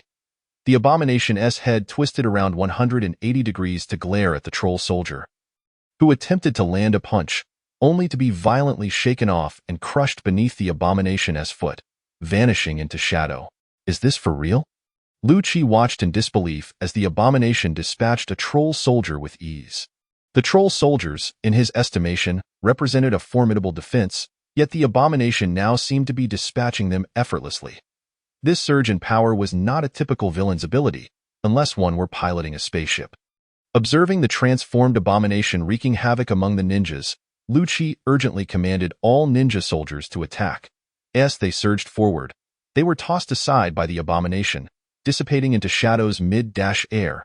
S.H.I.E.L.D furrowed his brow, gritting his teeth as he crouched down, dark energy radiating from his body. He refrained from channeling energy into the shadow world, opting instead to release it directly, though this dark energy was quickly diminished by the various forces at play in the material realm. Still, it continued to accumulate. He hoped the shadow army could stall the abomination long enough for him to gather his strength. While emanating dark energy, S.H.I.E.L.D attempted to directly communicate with the shadow world to infuse it with more energy, but felt an obstruction halting his efforts.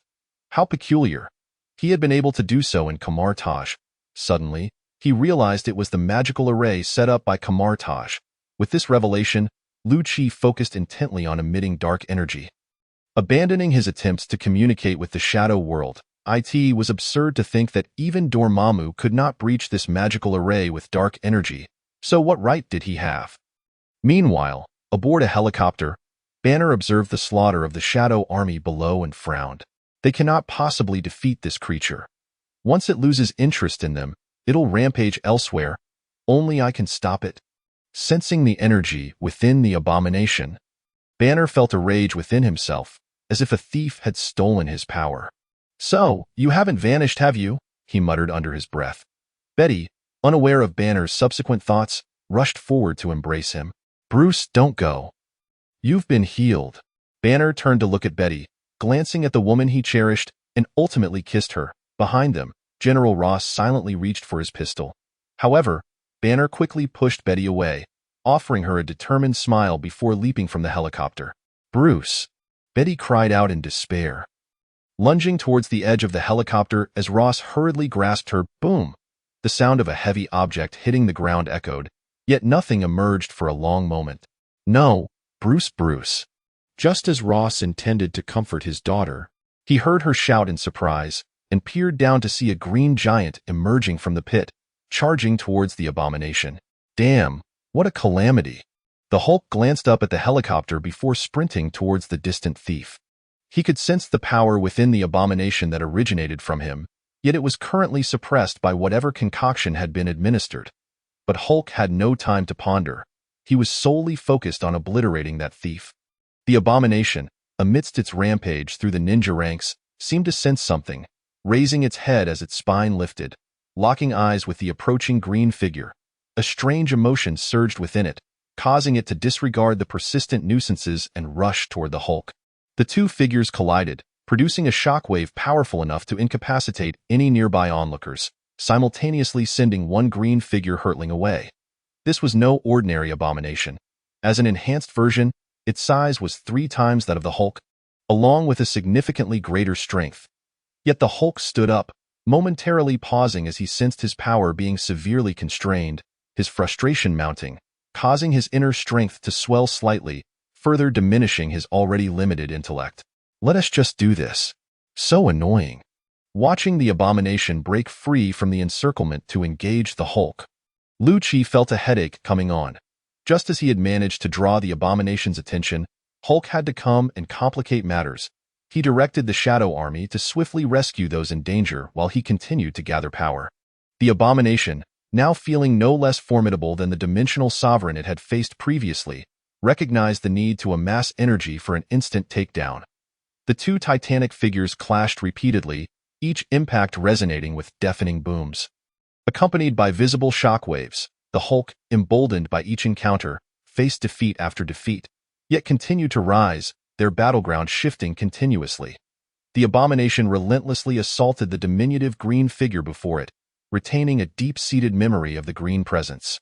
Even in its diminished mental capacity, S.H.I.E.L.D commanded the ninja and dagger soldiers to evacuate the ordinary civilians caught in the fray, for otherwise, they would surely perish. The battle dragged on for some time. But ultimately, the abomination lost interest, deeming the Hulk less resilient than the ninjas. The Hulk charged once more. The abomination simply pressed its foot down, pinning the creature to the ground. The Hulk struggled fiercely. Yet to the abomination, his resistance was akin to that of a child. The abomination's spine lowered its head, scrutinizing the Hulk closely, but was met with a powerful punch from the Hulk. Roar! A tremendous roar emanated from its chest, as it was bereft of a neck, allowing only for this meaningless bellow. Seizing the opportunity, the Hulk broke free from the suppression and leaped onto the abomination, desperately gripping its spine and pulling outward. Perhaps this was the abomination's weakness. It howled in agony, crashing into building after building in an attempt to dislodge the Hulk, resulting in a series of structures collapsing. Clouds of dust billowed into the air, trapping countless individuals beneath the rubble, their cries echoing in despair. In a hidden chamber, Fury assessed the battle unfolding before him. Concluding that ordinary weaponry would be ineffective against the abomination, he pondered his options. Should he use the cough or this? Fury gazed at the communicator in his hand, lost in thought. Suddenly, a violent surge of energy was detected, appearing on the screen. Enough. At last, Lu Chi had completed his charge, gathering hundreds of thousands, nearly 1 million units of energy around him, transforming into the form of a dimensional demon. Dark energy surged around him as he soared into the sky, setting his sights on the swirling dust in the distance, and flew straight towards it. With a swift motion of his hand, dark energy coalesced into a long spear. S.H.I.E.L.D let out a deafening roar as the dark energy surged forth, targeting the frantically fleeing abomination. Halt! Just as the abomination, accompanied by Hulk, wreaked havoc in its surroundings, a voice imbued with a peculiar energy fluctuation resonated, momentarily staggering it. In the blink of an eye, a figure appeared before it, a black spear piercing through its defenses and embedding itself into its very flesh. Without a moment's hesitation, Lu-Chi dissipated the dark energy that had formed the spear, resulting in an explosive release of countless dark energies within the abomination's body, flowing relentlessly and suppressing the gamma energy contained within. The seemingly invincible abomination collapsed, while Hulk tumbled to the ground. Rising in fury, Hulk glared at the abomination, only to discover a diminutive figure standing atop it, surrounded by swirling black energy that poured into the creature's body. The abomination emitted a roar that was strikingly similar to its previous ones, yet it was laced with agony. Begone! Lu-Chi relentlessly flooded the abomination with energy through the wound, casting a furious glance at Hulk, questioning whether this nuisance intended to interfere further. Hulk, who had been brimming with anger, suddenly found himself inexplicably fearful as he beheld the energy swirling around Lu-Chi's form, just as he stood there. Bewildered, another entity he detested urged him to flee, prompting Hulk to bolt without a backward glance. Lu-Chi watched in confusion as Hulk retreated. He had anticipated a confrontation and had even summoned the troll soldiers. Yet Hulk had simply departed. With that, Lu-Chi felt the abomination beneath him tremble, and he swiftly turned to continue infusing dark energy to dismantle its form. The abomination, feeling the weight of a presence upon it, struggled violently, attempting to rise, but waves of dark energy ravaged its insides, eroding its muscles and leaving it to emit futile roars. Cells disintegrated under the assault of dark energy, leaving only the gamma energy lurking deep within. Countless gamma energies within the cells surged forth, colliding with Lu-Chi's dark energy, resulting in mutual annihilation. A separate battle raged within the abomination's body, yet under Lu-Chi's relentless energy supply, the gamma energy ultimately succumbed, gradually being extinguished by the dark energy. With the last vestiges of gamma energy obliterated, the abomination vanished without a trace, its genetic structure having long since collapsed due to a series of modifications. The unexpected infusion of gamma energy had allowed it to endure for a time, but with its eradication, it lost the power to sustain its existence. How splendid, Lu-Chi mused, as he had effectively scattered its ashes, preventing any ill-intentioned individuals from capitalizing on the remains. Sighing in relief, he realized that gamma energy bore some resemblance to dark energy. Wait, could there possibly be another gamma dimension? The battle concluded. Lu-Chi relaxed for a moment. Lost in thought, gamma energy was indeed formidable, having given rise to a creature like Hulk, and even the abomination, which had stolen Hulk's power, was exceedingly powerful. Compared to the original narrative, the abomination, having acquired additional blood, was even more fearsome than he had anticipated. Fortunately, he had successfully harnessed the energy from the dark dimension to defeat it. Relieved, Lu-Chi stretched his sore body. All the dark energy had been channeled into the abomination, leaving him without any energy for healing. Thankfully, energy could be restored, so he felt no cause for alarm. Suddenly, he remembered that the cloak and mask he had used to conceal his identity were also formed from gathered dark energy. Turning around, he was met with a frenzy of reporters capturing his image. Damn! The momentary resurgence of dark energy enveloped Lu-Chi's face, and he advanced toward the reporters, casting their cameras into the dark dimension. However, this one is quite good. I look rather dashing, I shall keep it. Ignoring the distraught expressions of the reporters, he soared away, unaware that in his pursuit of the abomination, he had arrived on a bustling street in Apple City, where numerous traffic cameras were situated. In a secret chamber, Fury set down his communicator with a sigh of relief, reflecting on Lu-Chi's performance. After a prolonged silence, he retrieved a document. Had Lu-Chi been present, he would have recognized the Avengers emblem emblazoned upon it. Chapter 37. S.H.I.E.L.D. 2 begins. So, you exposed yourself in such a foolish manner? Tony gazed at the video of Lu-Chi's battle with the abomination on his tablet, his expression one of exasperation. There was no other choice. That creature was on the verge of turning the tide, and I had to give it my all. Lu-Chi lay languidly in a chair, his gaze vacant as he stared at the ceiling. After his identity was revealed yesterday, a horde of enthusiastic netizens had swiftly unearthed his personal information.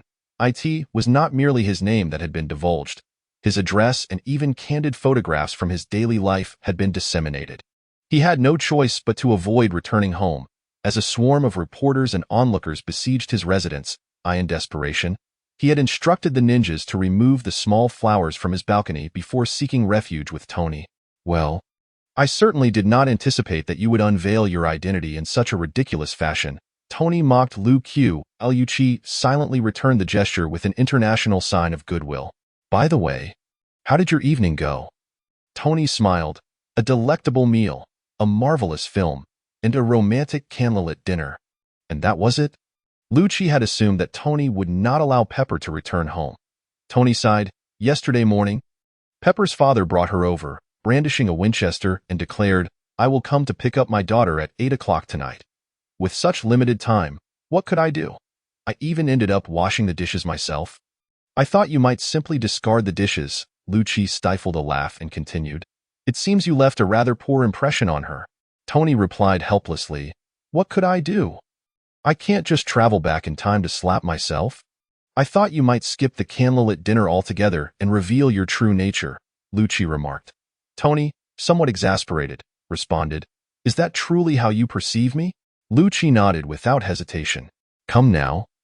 I have great respect for Pepper's autonomy, Tony said slowly, and I think I might understand the feeling you described. It isn't half bad. He raised an eyebrow at Lucci, his eyes brimming with smugness. Lucci felt the atmosphere grow uncomfortable. Was there anything more irksome than witnessing a single man flaunting his affection beside him? Rising, Lucci made his way to his designated room. Intending to water the small flowers, Tony called after him, the Stark Expo's opening ceremony will commence tonight, and I'm planning a grand Iron Man-style reveal. Will you be attending? No, I fear that might result in a lack of news coverage about you tomorrow, Lucci replied. Returning to his room to tend to the flowers, pondering how going out would soon feel akin to thievery, leaving him quite vexed, at 8 o'clock that evening, the alarm abruptly blared. Jarvis, turn off the alarm. Lucci sat up groggily. Why did I even set this alarm? Your note reads, attend the Stark Expo's opening ceremony. Oh, Lucci recalled, show it to me. A projection materialized on the wall, displaying the commencement of the Stark Expo's opening ceremony. Watching Tony descend onto the stage in his armor, garnering a raucous reaction from the audience, Lucci observed as he began his speech with undeniable swagger. So, this is the Iron Man way of opening a ceremony? Truly fitting for him, Lucci remarked with irritation at Tony's ostentatious demeanor. Jarvis, what would Tony do if someone angered him? Generally, Sir would gather the opposing party's confidential information or damaging evidence. Then either release it or send a legal notice. Oh, Lucci recalled how, in the original narrative, whenever Tony faced criticism, he would release the opposing party's confidential information or damaging evidence in retaliation, including that of Hammer, Fury, and even Captain America. Nodding, Lucci retrieved the data card from his camera and placed it on a nearby device. Jarvis, retrieve the photos and send them to me. As Lucci observed the images arriving on his phone, he chuckled. These few snapshots were undoubtedly incriminating for Tony. Thus, as the Stark Expo's opening ceremony unfolded successfully and Tony basked in glory, several photographs stealthily emerged on the internet. Unbeknownst to Tony, he was only aware that the subpoena he had just received was a source of considerable annoyance. How far are we from D.C.? D.C.? 250 miles. Well, it seems I'm not returning home today. The following afternoon, Lucci lounged comfortably on the sofa, engrossed in a DC movie on television, when Tony suddenly burst through the door. How did you obtain those photos? Tony exclaimed in exasperation. Earlier that morning, after defeating Hammer and that congressman, he had intended to check online for reactions to the thrilling debate, only to find himself inundated with images of himself in tattered clothing, sporting a bushy beard while working the forge. He initially suspected that those who had previously kidnapped him were still at large, prompting him to ask Jarvis to trace the source of the images, only to be informed that they had originated from his own network. What? Don't you like them? Lucci chuckled. I thought you might have fond memories of that time. Oh heavens, I can already foresee the headlines of tomorrow's newspapers, perhaps even those of tonight's, Tony lamented, reclining beside Lucci. What could he do? He was no match for them, and it was his own arrogance that had led to this. Cheer up, perhaps Pepper will see those photos and rush over to offer you some comfort, he added. No sooner had he spoken than Pepper walked in. Tony, are you here? Lucci peeked out in astonishment. Pepper had indeed arrived. Would he become a massive third wheel? What's the matter, Potts? Tony pressed Lu Chi's head down into the sofa and shot him a glance, prompting Lu Chi to instinctively retreat into the shadows. I need you? Don't worry, it's just a few photos, Tony feigned nonchalance. What photos? Pepper asked, puzzled. Not photos. What photos? Then why are you here? Tony inquired, somewhat bewildered. Well, do you remember that you were going to transfer the CEO position to me? I've begun handling some of the CEO's responsibilities, but I still need to complete some crucial formalities before the transfer is finalized. Otherwise, I can't proceed with certain matters. Tony sighed in resignation. All right then, just tell me where to sign. It seems you both have some official business to attend to? Lu Chi emerged quietly from the side. Should I take my leave? Pepper greeted him with a smile. Ever since Lu Chi had assisted her during the last incident, their relationship had evolved from mere acquaintances to friends, especially since Lu Chi had provided her with 10 exceptionally strong bodyguards. You can't leave just yet. There are still some documents that require your signature. Me? Lu Chi was somewhat perplexed. What documents needed his signature? He wasn't a shareholder of Stark Industries. It's regarding that mobile phone company. The company has now grown to nearly $1 trillion in scale, and you are the second largest shareholder. Some documents require your consent before they can be disseminated. Nearly $1 trillion. So, by that logic, I am also a billionaire. Lu Chi had not anticipated that the mobile phone company could grow so rapidly.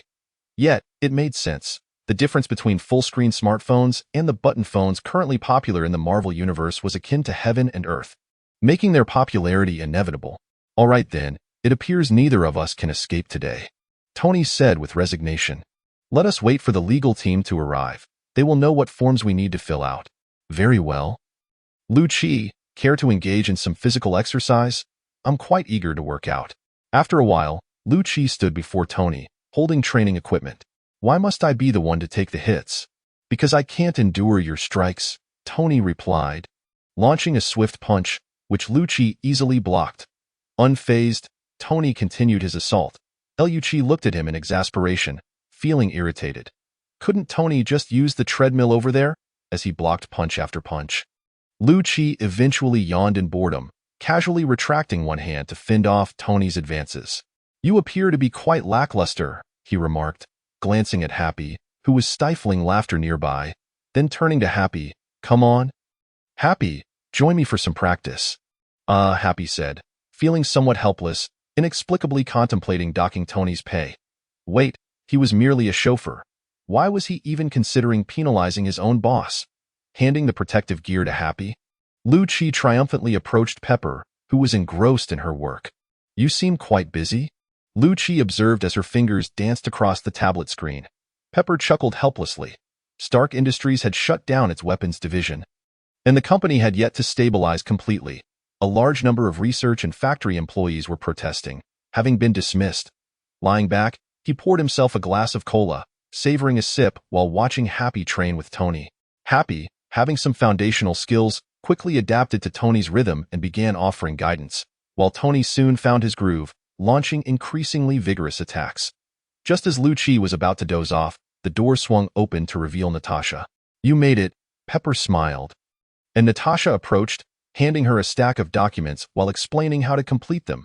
Lu Chi stroked his chin, finding amusement in witnessing the renowned Black Widow in action. Natasha shot him a threatening glance, and Lu Chi nodded in acknowledgement, signaling that he would not cause trouble.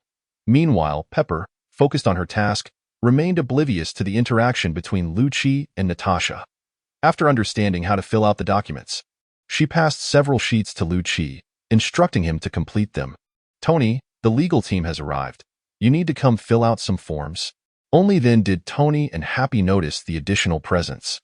Unlike Happy, who was instantly captivated, Tony, having recently undergone a joyful road trip, had heightened his alertness and found Natasha's demeanor somewhat peculiar. Come up here, Tony said to Natasha, who hesitated momentarily before stepping onto the platform.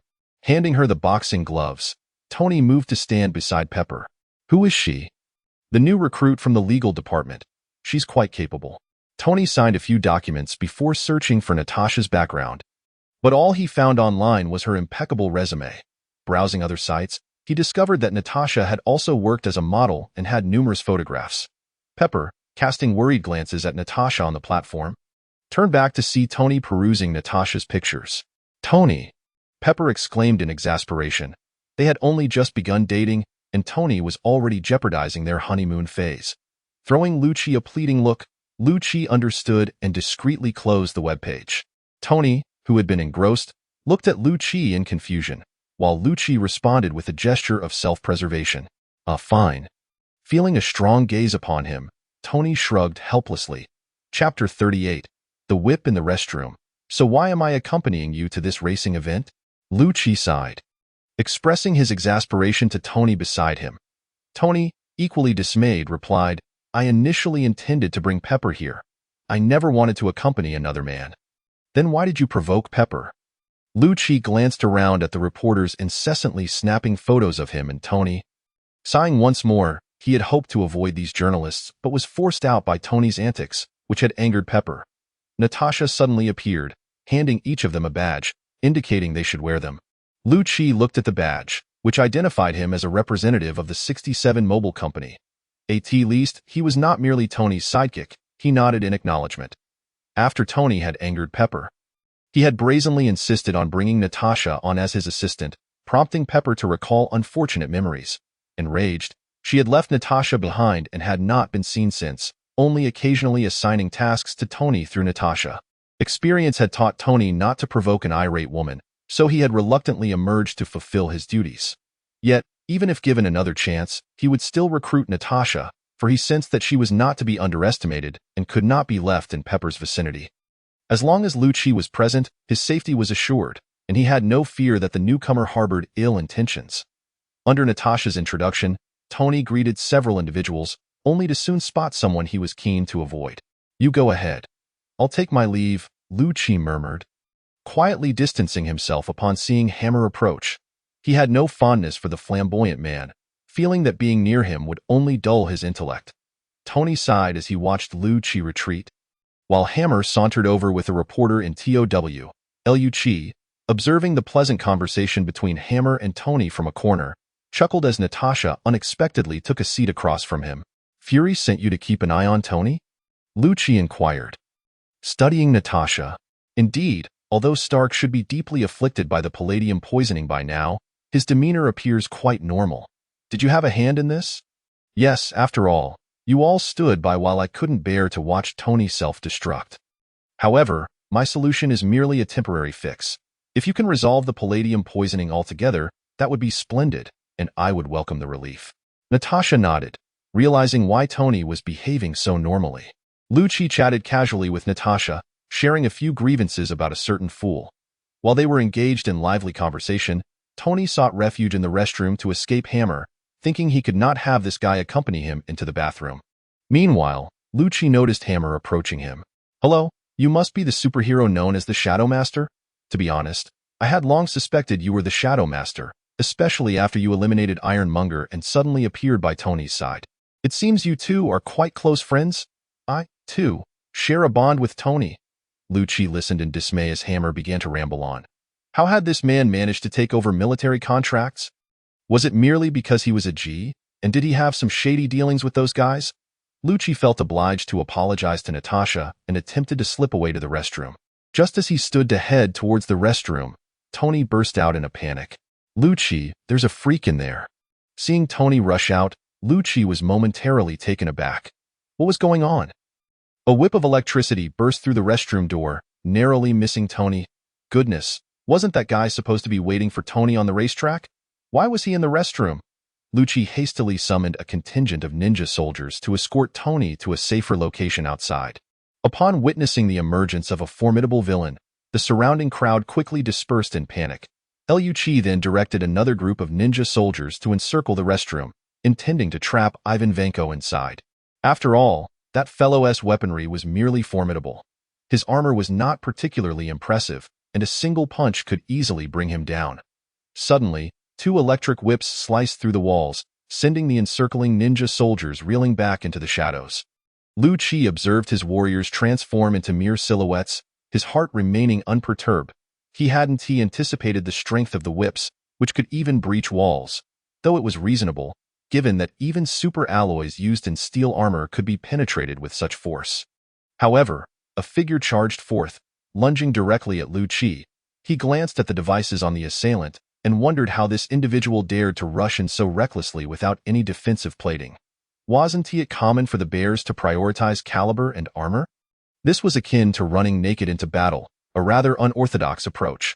Several ninja soldiers emerged, hurling an array of shurikens. The assailant, realizing the peril, twirled his whips in a defensive maneuver, successfully parrying the onslaught. "What are you, a gymnast?" Lu Qi remarked, observing the agility with which the assailant wielded his weapons. Indeed, the finesse displayed was remarkable. Lu Qi mused that this individual could easily return home with a gold medal from an artistic gymnastics competition. The assailant turned to glance at Stark, who was making his escape, and chose not to engage further with Lu Qi instead. He cleaved through the wall and bolted outside. Lu Qi followed closely, only to discover Tony had produced a briefcase from seemingly nowhere.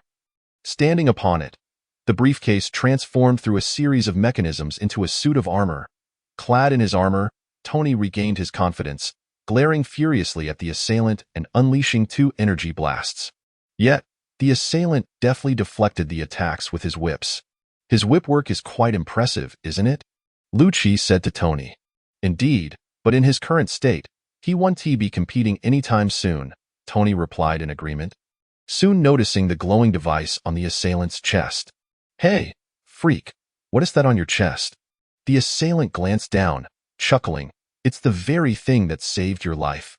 "Impossible," Tony exclaimed, agitated. How could his technology have fallen into someone else's hands? As his jet boots activated, Tony swiftly soared towards the assailant, only to be ensnared by the 2 electric whips. The assailant grinned, increasing the energy output, swiftly damaging Tony's already fragile external armor. With a flick of his wrist, he redirected Tony's flight path, sending him crashing to the ground. Tony?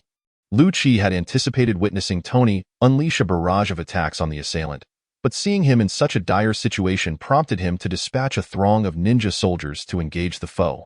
The assailant, confronted by a flurry of knives, contemplated releasing Tony, but Tony seized the opportunity to grasp the electric whip, yanking it towards himself and gaining control over the assailant.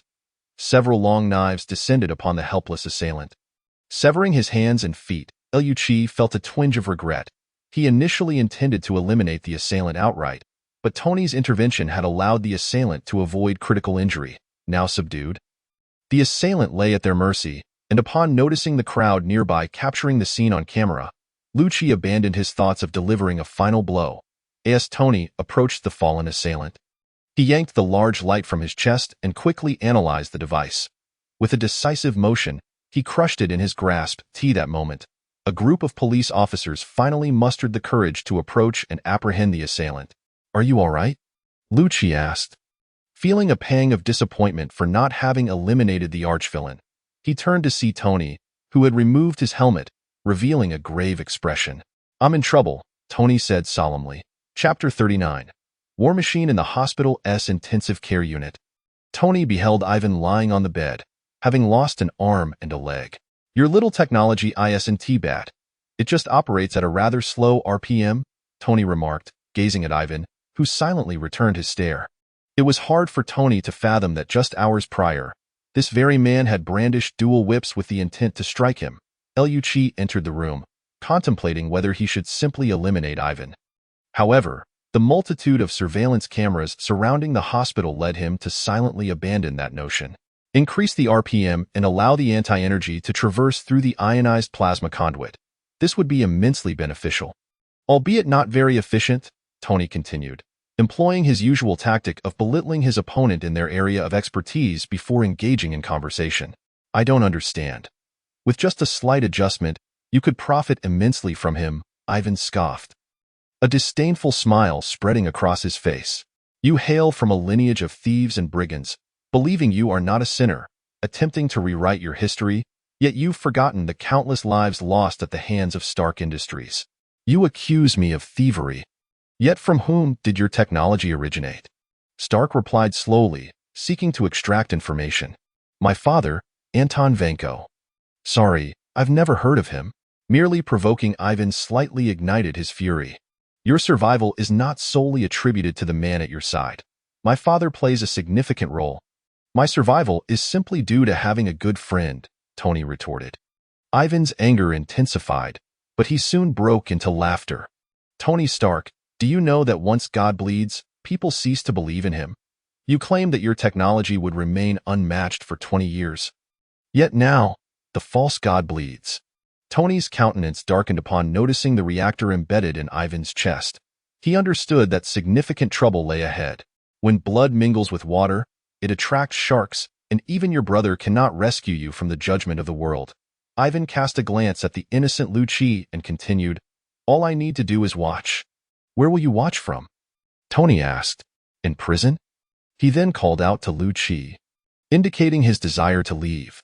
Tony Stark, your time is running out. Palladium poisoning is a painful demise. Tony chuckled. It seems you lack a good friend. Upon exiting the hospital, Lu-Chi glanced back at Ivan's room, dispatching a few shadow ninjas into the dim corners, hoping for an opportunity to eliminate Ivan. Meanwhile, Tony sat in silence as he entered the car. Lu-Chi noticed Natasha in the driver's seat and joined Tony in the back. The atmosphere during the drive was heavy, as Rhodey had made numerous calls. The military buzzed around like bothersome flies, eager to encircle Tony and consume him, yet Rhodey had used all his connections to thwart these advances. After exchanging a few words with Rhodey, Tony fell into deep contemplation. Meanwhile, in the hospital, Ivan had stabilized but was soon wheeled back into the ward, where several mechanical limbs were discreetly delivered. The next morning, as Lu-Chi enjoyed breakfast while watching the morning news, he noted that the broadcasts were dominated by reports of the assault on Tony. It was easy to surmise who had orchestrated this. Lu-Chi switched between channels until he settled on a program featuring wind turbines and faux sophistication. As he listened to the elegant music while savoring a delectable breakfast, Tony soon appeared in the living room. Noticing his pronounced dark circles, it was evident he had spent yet another sleepless night in the lab. Is it that dire? Tony asked, glancing at the television. Every channel is replaying yesterday's events, while this one is actually showing what it should, Lu-Chi replied with exasperation. Those folks truly thrive on sensationalism. Tony? A voice called from the entrance. It was Pepper, whom he hadn't seen in ages. Lu-Chi prudently took his breakfast to the balcony, leaving the living room for the two awkward individuals. After enjoying an hour-long breakfast, Lu-Chi turned back to see Pepper and Tony nestled together. It seems I should hasten to find a new place to stay. Though New York is off the table. Despite becoming an instant billionaire, Lu-Chi had no desire to purchase a property destined for destruction. Jarvis, show me some suitable houses in the foothills. At Hammer Industries. Ivan's missing limbs had been replaced with several high-tech mechanical prosthetics as he sat at an upscale dining table. I hope you like these mechanical arms. Their technological sophistication is quite impressive, Hammer remarked with a peculiar smile that sent shivers down Ivan's spine. Ivan noticed the uncleaned Stark Industries logo on the prosthetics, alongside the prominently painted Hammer Industries emblem, and regarded the man before him with suspicion. I don't know if you speak English, but you can tell me, and perhaps I can arrange for a translator? Hammer continued in English, observing Ivan's silence. This guy can't be that foolish. He might be useful, Ivan thought silently as Hammer continued to drone on about resources and money, as if repetition would somehow impart English fluency. I believe we can collaborate, Ivan stated quietly, prompting Hammer to burst into laughter. Of course, that's what I hope for as well. Whatever you desire, I can provide. But you must create an armor akin to Iron Man's. Ivan regarded Hammer's foolish demeanor. That's acceptable. I want my bird and the video of the Shadow Lord. Very well, General. I will persuade Stark to relinquish the armor technology, but I hope you want to dispatch tanks to seize it. From what I know, Tony is an exceedingly proud man. If you attempt to forcefully take it, he may delete all relevant data. Rod sat in the car, having exhausted every possible method to finally dissuade the general from the idea of commandeering a tank to seize Tony's armor. He sighed. In recent days, the public's rhetoric regarding Tony had grown increasingly fierce, and the military was becoming restless, eager to confiscate all of the armors. They no longer desired a superhero who merely clocked in and out of work, occasionally slacking off. Instead, they envisioned a fully controlled army of armored suits. Gazing at the desolate Long Island villa, Rod found himself puzzled as to why Tony had not organized a spectacular party to celebrate his birthday this year, as he had done in the past.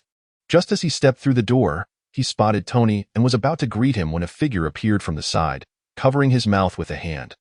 Rod looked over in alarm, his hand instinctively reaching for the gun at his waist, only to realize it was Lu-Chi. Rod exchanged a questioning glance with Lu-Chi, who gestured for him to take another look.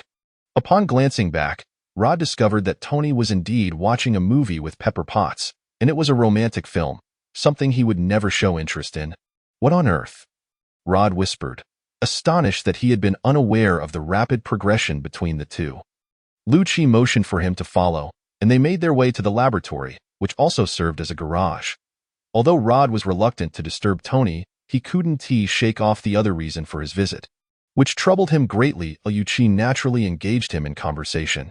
So, if the military cannot possess their own armors, they will resort to using tanks to take all of Tony's armors. Lu-Chi nodded, beginning to grasp the situation. Why not just take one of the suits from here? How about that Mark II? It's merely a shell, devoid of any weaponry. You could assemble it at will. Lu-Chi pointed to a set of armor and suggested to Rod. Is that appropriate? Rod replied, eyeing the silver suit. While he found the idea amusing, he had no intention of pilfering Tony's armor. Tony's current armor has already reached the 5th generation, and he is developing the 6th. This suit is merely a decorative piece to him. It serves no purpose left here, Lu-Chi explained. Then approached the display case, which automatically opened. He effortlessly hoisted the nearly 1-ton armor before Rod. Why not give it a try? Lu-Chi proposed. I sometimes wear this suit for fun when I have nothing better to do. Rod felt a flicker of interest. Although he recognized that Lu-Chi possessed many peculiar and formidable abilities, it was Tony's high-tech armor that truly captivated him. Can I really give it a try? Rod hesitated momentarily, yet his body instinctively prompted J.A.V.I.S to begin assembling the armor. As he beheld the freshly manufactured war machine. Lu-Chi silently took out his camera and snapped a photo. Send that to me later. I must keep this picture as a memento. After flying a few laps around the garage, Rod landed heavily on the ground. Hey, what are you guys doing? Tony, who had been enjoying a romantic moment with Pepper, unexpectedly appeared in the lab. Goodness, I just wrote the program for this suit. The previous users were all deleted from its system, and now it seems this fellow has become yours. What do you mean? Rod inquired, glancing at Lu-Chi, who appeared equally bewildered. The program I wrote allows anyone to use my armor, but I felt that could be dangerous. So I modified the system to allow only one designated user. Now, congratulations, you are its sole wearer. Tony frowned as he approached the computer. It seems I can no longer remove you from the user list. It's impossible. Noticing Tony's troubled expression, Rod felt a surge of anxiety and exchanged a glance with Lu-Chi, conveying a message that seemed to say, "This is not what you mentioned." Lu-Chi shrugged helplessly. If this thing can't be altered, just give it to Rod outright. After all, didn't you say that no one could replicate your technology for 20 years? Lu-Chi remarked casually. Yet Tony raised his head. I said 20 years, which was already giving them too much credit. After watching the last video, the armors these guys are producing lack even basic mobility. Approaching the armor for inspection, Tony appeared somewhat at a loss. By the way, where's Pepper? Lu-Chi inadvertently mentioned the very person who had been with Tony. Damn it. I told Pepper I was stepping out for a moment. At this rate, she'll suspect I'm constipated. He glanced at Rod. All right, Rod, this suit is now yours. I must return to Pepper. I can't keep her waiting. Pointing towards the garage door, Tony instructed J.R.V.I.S to open it. Exit from there, and be cautious while flying. Don't go too fast, or you might hit a spot that is prone to collisions. With that, Tony hurried upstairs. Rod looked at the garage door. Then back at Lu-Chi raised his hands in surrender. I won't intrude on them any longer. I might as well find a hotel outside. Drawing a door in the air, he vanished, leaving Rod alone. Rod felt a twinge of confusion, but the interface automatically plotted a flight path leading to the military airport. These two are simply... Rod mused for a moment before grasping the truth of the situation. Sighing, he closed his visor and soared into the air. Be careful, be careful. Rod flew slowly and steadily out of the garage door, glancing at a mark that had been scraped nearby, which was likely the spot Tony had warned him about. Observing the flight path laid out by the armor, Rod took to the skies. Chapter 40. New element. Unbeknownst to Rod, by the following day, the scrutiny directed at Tony had noticeably slowed, with most morning news segments shifting to gossip stories that Lucci adored. Meanwhile, Lucci had purchased a small apartment in Los Angeles, cozy enough for one person to live comfortably.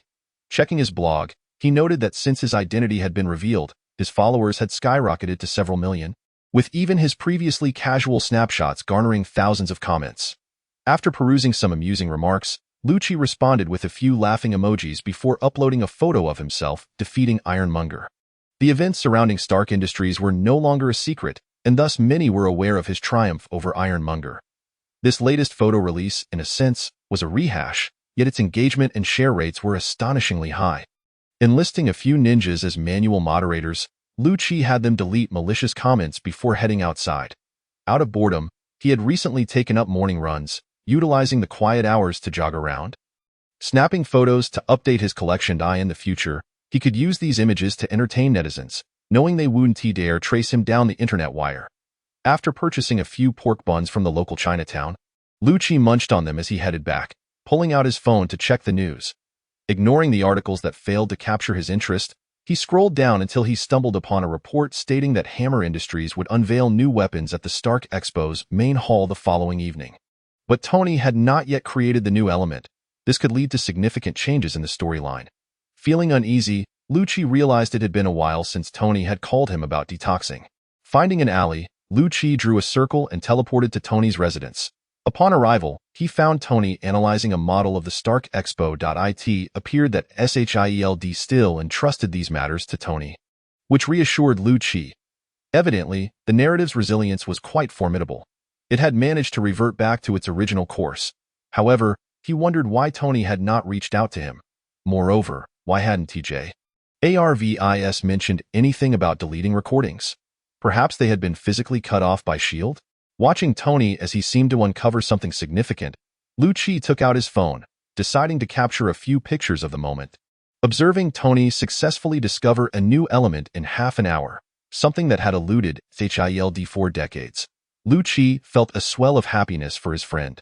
"It looks like you've found a way to save yourself?" Lucci sidled up to Tony, startling him. "You scared me. I thought it was Coulson." Speaking of which, Lucci, did you know how terrifying Coulson looked when he threatened me? Tony, upon seeing Lucci, was not particularly upset and even mimicked Coulson's threatening demeanor. "That was indeed frightening," Lucci replied with a straight face. "Well, based on what you've seen, I've discovered a new element that can replace palladium, and it's even more potent. This is all," Tony paused, "all thanks to my father." "Brother, do you know? I've just realized what my father thought of me." Tony now appeared somewhat desolate. "Come on. Don't be sad. Worst case scenario, invent a time machine and go back to see your dad. Just hope your dad won't be frightened by a son who looks just like him." Lucci comforted Tony. "Is there anything you need my assistance with?" Tony smiled, the old spark returning to him. "First, I need your big guy. We need to renovate this place properly. Let us move all the furniture out." With a wave of his hand, a horde of troll soldiers appeared. Fortunately, Tony's house was spacious enough to accommodate these 5-meter-tall giants. They swiftly cleared the interior, and Lucci summoned some ninja soldiers to assist. The larger items were entrusted to the troll soldiers, while the smaller ones were handled by the ninjas. The walls of the house were breached, allowing an array of peculiar conduits to traverse through various openings, with the assistance of the shadowy ninja. The renovation of the house was swiftly accomplished. That moment, Coulson entered. "Hey, Coulson, your hairline has receded again." Lucci greeted him in his usual manner. "So this is how you greet him," Tony remarked with a hint of amusement. "However, such matters should be addressed with facts. Why not connect Jarvis to the network? I can create a backup for you, and each time I see you, I can track how much your hairline has shifted." Coulson shook his head in resignation, but then unexpectedly spotted a model. "What is this?" he exclaimed, noticing the 5-pointed star on the shield, a bit taken aback. "Do you know what this is?" Seeing such a treasure mingled among various odds and ends left Coulson speechless. Meanwhile, Tony, holding a level, was pondering how to balance the pipe before him when he noticed the shield in Coulson's hand. "Yes, that's the one," Tony exclaimed with excitement. Snatching the shield from Coulson, he examined its structure and thickness, preparing to shove it beneath the pipe. "You can't just stuff it in like that," Lucci interjected, seizing the shield and inspecting the five-pointed star. He was uncertain when Captain America would be unearthed, but it seemed that Thor's saga would commence soon. Perhaps he could visit Asgard then and see if he could acquire some new coordinates for the Dark Dimension. "Let us not ruin this artifact," he said, casually handing Tony an unknown piece of art, suggesting he use that instead. After playing with the shield for a while and observing Coulson's eager demeanor, Lucci turned to Tony and proposed, "Why not just give the shield to Coulson? After all, you don't want it." Tony, engrossed in the level's precise measurements, glanced at the shield nonchalantly and tossed it to Coulson. "Thank you," Coulson exclaimed, genuinely surprised to receive the shield, and he flashed a smile at Tony. "You know, you don't look half bad when you smile," Tony remarked. Coulson donned the shield on his arm and grinned at Tony, saying, "Actually, I came to bid farewell. I've been reassigned to Mexico, where new work awaits me. And it seems you've uncovered the secret of the new element, so I can leave with peace of mind." Tony, gazing at Coulson's affable smile, found it hard to reconcile him with the bully who had threatened him days before. Watching Coulson stride out of the villa with confidence, Tony remarked to Lucci, "Do all spies have two faces?" Lucci pondered for a moment. "Perhaps some have countless faces." Tony accepted this notion, looking around the transformed villa. "All right, Lucci, let us get started." Approaching a valve, Tony instructed Lucci to stand back before turning the lever. A beam of energy surged through the pipe, refracted by a crystal, and penetrated the wall, creating a breach. "Oh no," Tony exclaimed, feeling the wrench in his hand tremble uncontrollably, and urgently called for Lucci's assistance. Lucci grabbed the wrench and maneuvered it in the direction indicated by Tony until the energy beam converged onto a chip. "It's ready." Tony, anxiously observing the chip, closed the valve. The energy beam vanished, and the chip emitted a radiant glow. "It seems you have successfully created a new element," Jarvis's voice suddenly echoed from the speakers. "Oh, Jarvis, you're back. Did they finally let you out?" "Yes, but I'm contemplating suing them for violating my personal safety and privacy rights." "Enough with the jokes. Quickly analyze whether this can replace palladium." As Tony stared at the glow emanating from the chip, a sense of trepidation enveloped him. Lucci approached and patted Tony on the shoulder. "Don't be afraid. Even if this doesn't save you, I'll find a way to do so. Worst case, he could summon Ancient One and move that bomb from months ago." Tony chuckled, realizing his thoughts had become somewhat extreme. "All right, brother, care for a drink? We just created a new element. It calls for a celebration." Lucci readily agreed, and during Jarvis's analysis, the two found some wine and engaged in conversation. Chapter 41. A sense of ceremony, the two refrained from indulging in strong spirits, knowing that Jarvis would soon unveil the new element. Tony poured a glass of red wine for Lucci. "Here, try this exquisite wine from my collection. Though I've never tasted it myself, it must be delightful given its price." Lucci, somewhat bemused, replied, "You really do buy only the expensive stuff, not the good." Tony smiled. "I only purchase the best." However, Lucci was aware that you get what you pay for. Once the new element is successfully developed, "What are your plans?" Lucci suddenly inquired, observing Tony relax. "What else is there to do?" Tony was momentarily at a loss. "You see, we still don't know if the new element can replace palladium or if it possesses any radioactivity. If it turns out the new element isn't as remarkable as we hope, what will you do?" "What to do?" Tony felt a wave of confusion. He had scoured the periodic table, finding no element capable of replacing palladium. And just when he was about to give up, his father had mentioned an element he had yet to explore. Thus, he began to synthesize that element, yet he had never considered whether it could indeed replace palladium. "Perhaps you could consider extracting the shards from your chest," Lucci suggested, noting Tony's bewilderment. "Is that what you're thinking?" Tony laughed, initially assuming Lucci was about to reveal something profound. "I consulted the best doctors regarding this matter on Earth. They stated that with their skills, there's only a 20% chance they could retrieve the shards before I perish." Tony chuckled, downing his glass of red wine. even if I provided him with an entire set of my newly invented medical tools. The odds would still only be 40%. That's far too low. Staring at his empty wine glass, a sense of loss and despair flickered in his eyes. He despised the thought of having to replace his palladium core every few days while relying on friends to detoxify him. Lucci understood that Tony was a man of immense pride. Once, he considered himself the best in the world, having left countless renowned experts hanging. Such a person would never want to rely on a device that could endanger his life.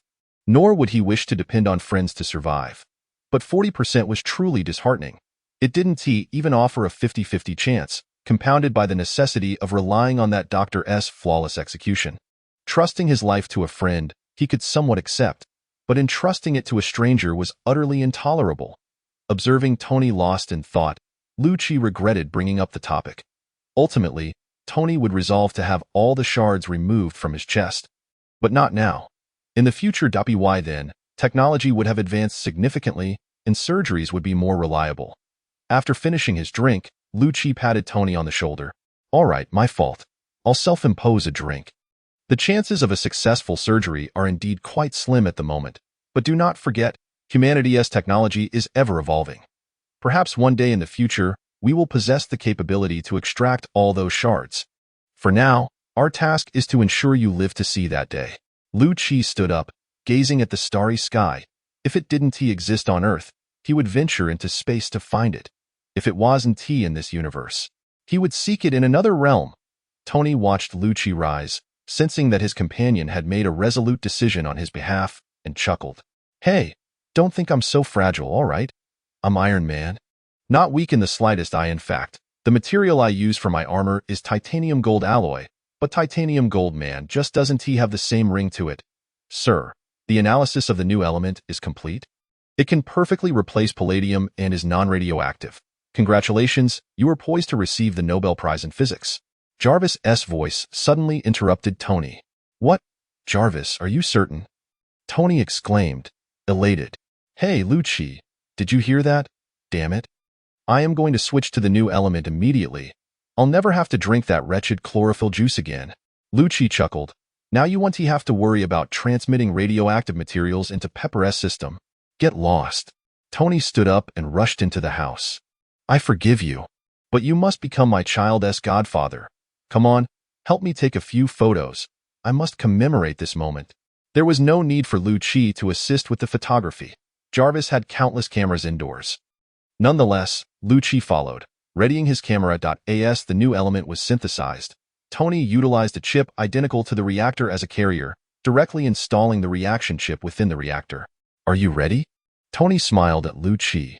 Lucci struck a pose, prepared to take continuous shots to capture every moment. As for the video, that would be left to Jarvis. I'm starting now, Tony exclaimed, thrusting the reactor into his chest. Feeling the radioactive palladium gradually absorbed by the new element, Tony was unaware that this element possessed such properties. It was indeed clean energy. Feeling revitalized, Tony erupted with excitement.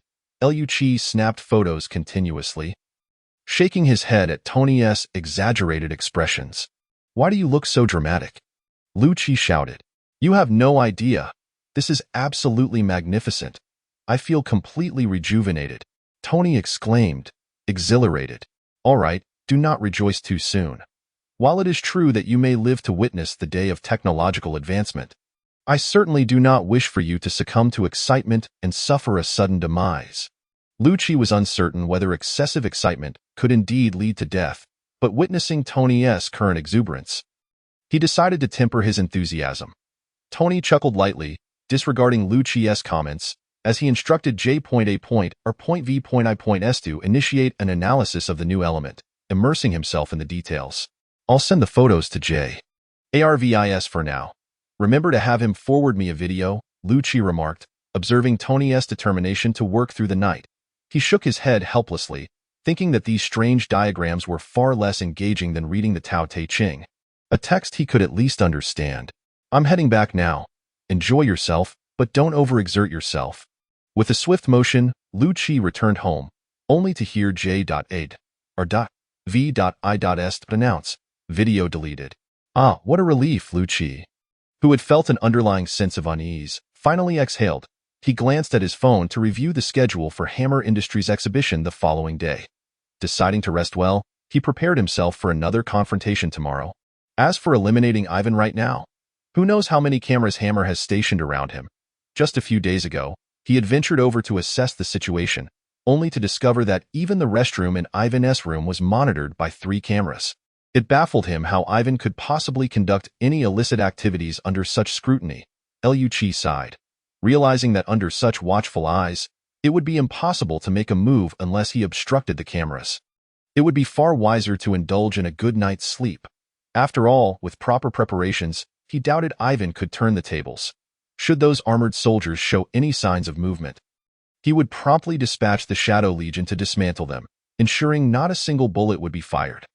Thus, S.H.I.E.L.D enjoyed a restful slumber. The next morning, after breakfast, he prepared to check on Tony's progress. To his surprise, Tony was the one who called first. "Hey, S.H.I.E.L.D, get over here quickly. It's urgent." What could possibly be so urgent? S.H.I.E.L.D felt perplexed but hastily circled back to Tony's home. "So this urgent matter is what?" he asked incredulously. "You're concerned that Hammer is exhibiting at your own Stark Expo? You find that embarrassing?" Tony's tone was less than amiable. "What reputable company does Hammer Industries possess? They thrive on weapons devoid of any technological merit. The Stark Expo is a showcase for the world's most advanced technologies. He must have pulled strings to display in the main hall." S.H.I.E.L.D, somewhat exasperated, retrieved his phone and opened a news article. "I think you should take a look at this." He played the video within the article. "I'm wondering if we might give Hammer Industries a chance to present their weapons at the Stark Expo?" "Of course," Tony replied. Incredulous. "When did I ever say that?" S.H.I.E.L.D pondered briefly. "Perhaps during the Morocco competition. At that time, some fool approached you in a non-armored reactor suit." Tony was taken aback. "I distinctly remember saying, as long as your technology is sufficiently advanced? No way.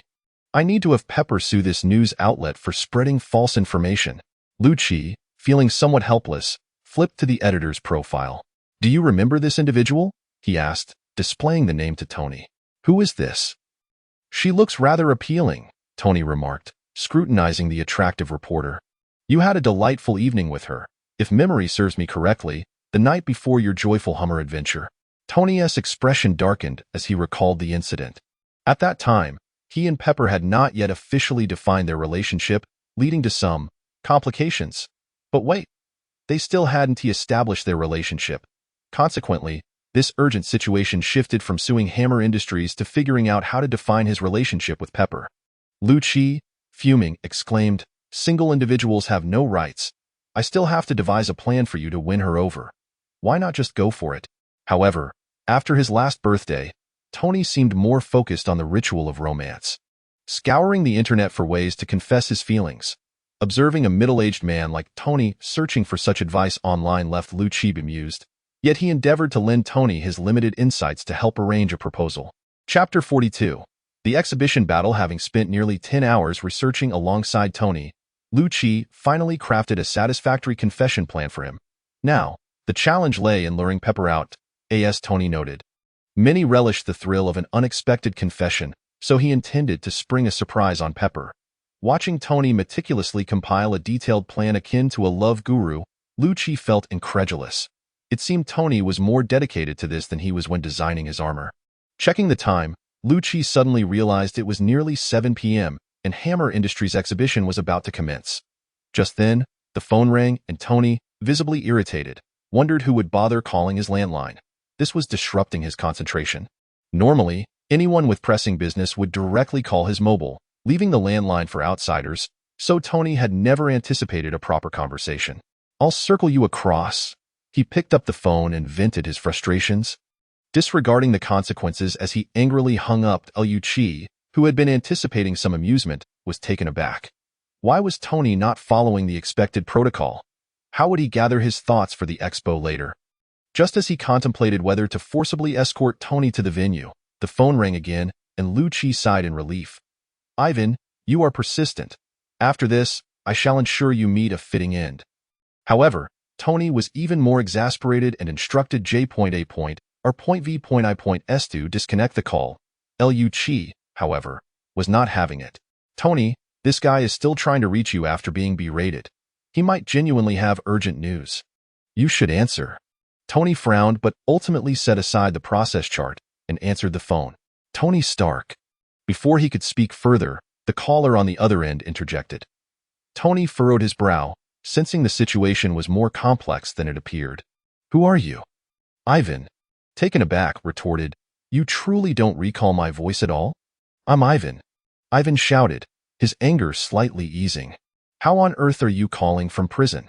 Tony queried, incredulous as he realized it was this little brat. I'm not in a hospital. I'm in a location of your choosing. Guess where? Ivan cackled like a villain, but Tony was not swayed. Why would I waste my time guessing? If you've escaped, so be it. I'll send you back in a couple of days. Tony, now increasingly impatient, had just developed a new element, rendering the previous tech reactor less critical. As long as someone was willing to pay, he could sell it without a hitch. With this new, more powerful, and sustainable element in his possession, he was confident that no energy competition could outmatch him, making Ivan significantly less relevant. Ivan hesitated, his frustration boiling, but he couldn't kill Tony over the phone. Tonight at the Expo, I will make you and your family pay the price. I mean it. Ivan yelled before hanging up. Tony, exasperated, rubbed his ears. Ivan's shout had left them ringing. But recalling Ivan's earlier words, Tony instructed J. Appoint R. V. I. S. to pull up the schedule for tonight's Expo. He discovered that it coincided precisely with Hammer Industries' presentation, featuring mechanical soldiers. Coupling this with Ivan's warning, a sense of foreboding washed over him. J.A.R.V.I.S.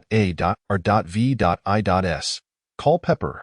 Meanwhile, at the venue, Pepper sat at her designated spot, with Natasha beside her, coordinating various tasks. She appeared utterly fatigued, having scarcely rested over the past few days. Following Stark Industries' transition, the workload had surged, and lacking sufficient experience to manage these matters. She would have been overwhelmed without Natasha's assistance. Reflecting on some hosts' comments about her inexperience and lack of qualifications for such responsibilities, Pepper felt a surge of anger. However, she was now the CEO of Stark Industries and could not afford to engage in a public spat with a host. Glancing at the schedule Natasha handed her, Pepper felt weary but resolved to persevere, determined not to disappoint Tony's expectations. At that moment, her phone rang, revealing it was Tony calling. Upon answering, she was met with his anxious voice. Pepper, are you at the Expo? Of course, I am the CEO of Stark Industries. How could I possibly miss our own exhibition? Pepper replied with a smile. Damn it, Pepper, you need to get out of there. It's dangerous. Also, pass the phone to Natasha. I need to speak with her. Pepper frowned but complied, handing the phone to Natasha. After exchanging a few words, Natasha's expression changed dramatically, and she sprang to her feet. We need to leave now, she instructed Pepper coldly. Her usual smile replaced with urgency. Wait, what is going on? Pepper asked, as Natasha pulled her toward the exit. Their movement attracted the attention of many, including Hammer, who noticed the departing duo. Frowning, he realized that today was the day Hammer Industries was showcasing its weapons, and the departure of Stark Industries CEO would certainly raise eyebrows among the guests. He quickly approached to intercept them, but Natasha, spotting Hammer, advanced directly towards him. You are going to... Before Hammer could finish his sentence, he was forcefully pinned to the ground by Natasha. With a swift tug, she wrenched Hammer's arm behind him, eliciting a cry of anguish from him. Where is Ivan? Natasha's demeanor was infused with lethal intent. After all, she was one of S.H.I.E.L.D's elite agents, not some delicate flower. What Ivan? Hammer attempted to maintain his bravado, yet the wrenching of his arm dislocated it, intensifying his agony. Hammer Industries. He.S. at Hammer Industries. Hammer quickly capitulated. Realizing he couldn't afford to be obstinate, though he was inherently submissive, Natasha released him and produced a walkie-talkie, murmuring something before hastening out with Pepper. At that moment, Tony and Lucci arrived through a portal at the venue, and Jarvis swiftly pinpointed Pepper's location. What is happening, Tony? Pepper inquired, still grappling with the sight of Hammer, the CEO of Hammer Industries, being subdued by her assistant. Ivan has been rescued by Hammer. He just called, threatening to destroy me. I suspect those mechanical soldiers from Hammer Industries are definitely problematic. Briefly summarizing the situation, Tony instructed Pepper to seek safety as he and Lu Chi made their way toward the main hall. Lu Chi, utilizing his flight boots, kept pace with Tony and communicated through his headset. I'll intercept the mechanical soldiers. You focus on capturing Ivan.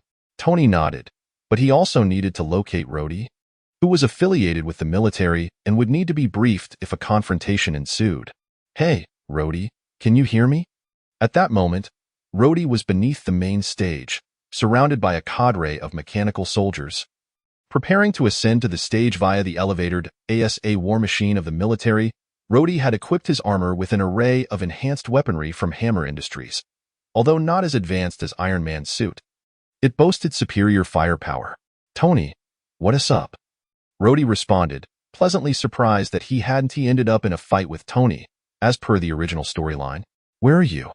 I'm under the main stage at the Expo, getting ready to promote Hammer Industries.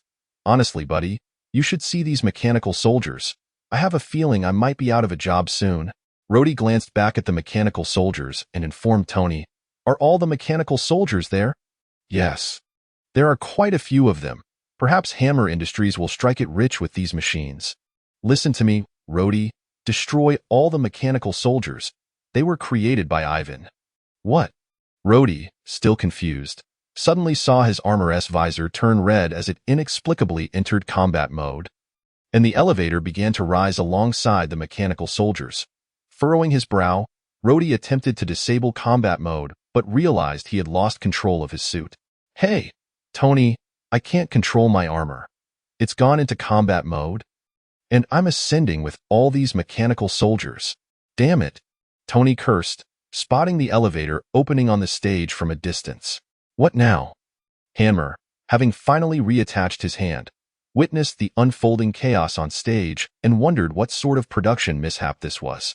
As the mechanical soldiers appeared, their guns, unable to fire, automatically aimed at the incoming Iron Man. After a brief silence, all the mechanical soldiers opened fire, unleashing a barrage of bullets and missiles at Tony. FK. Tony swore vehemently, urgently dodging the onslaught.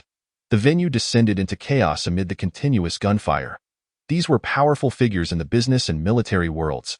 Their deaths here would jeopardize future Stark Expos. S.H.I.E.L.D. Calculating the distance, teleported nearby, where thousands of shadow ninjas emerged.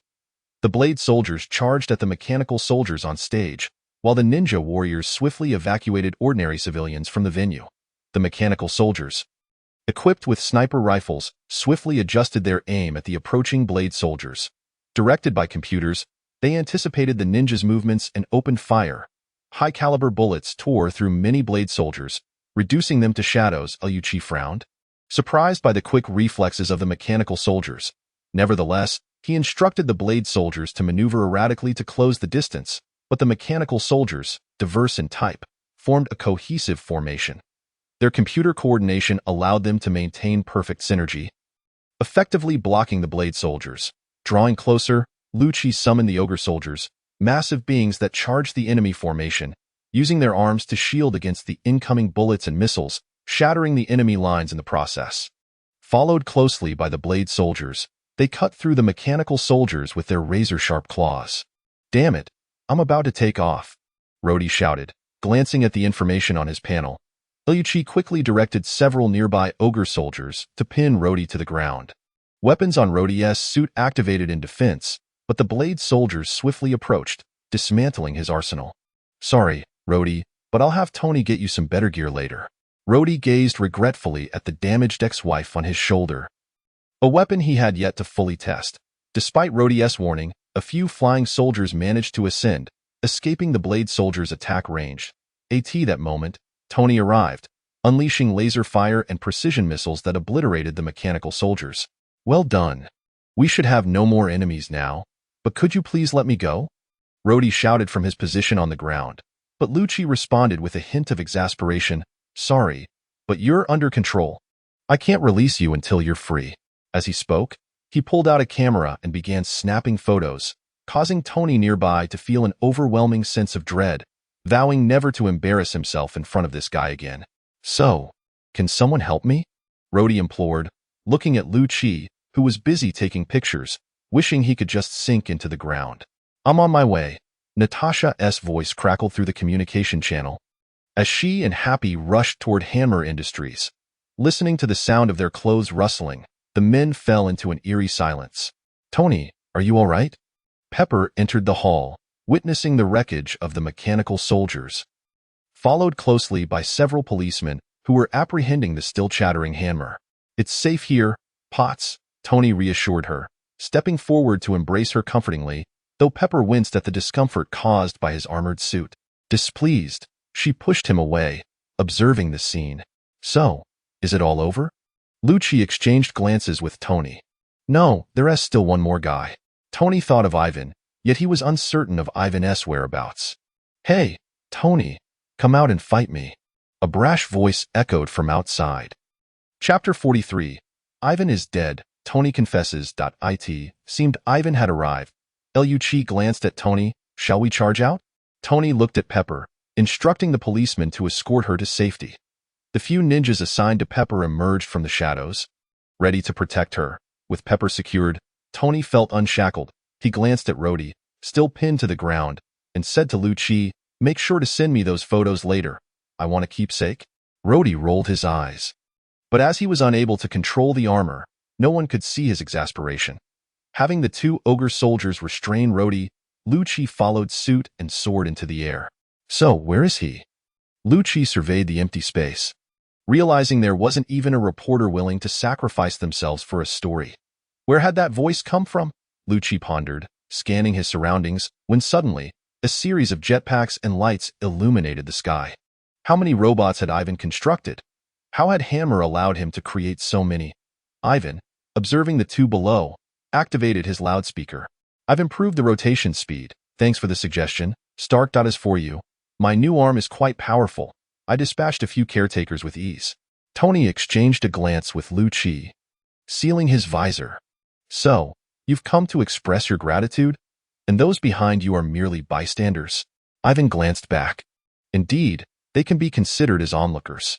Ivan remained stationary, yet the mechanical soldiers received their orders, charging forward while simultaneously opening fire.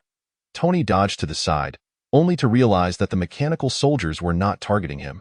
Lucci, observing a layer of black energy shielding him from the barrage of bullets and missiles. Tony exhaled in relief.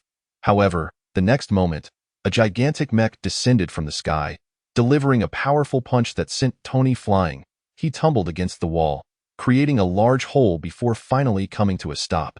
Why are these mechs so powerful? Do they even understand what intelligent armor is?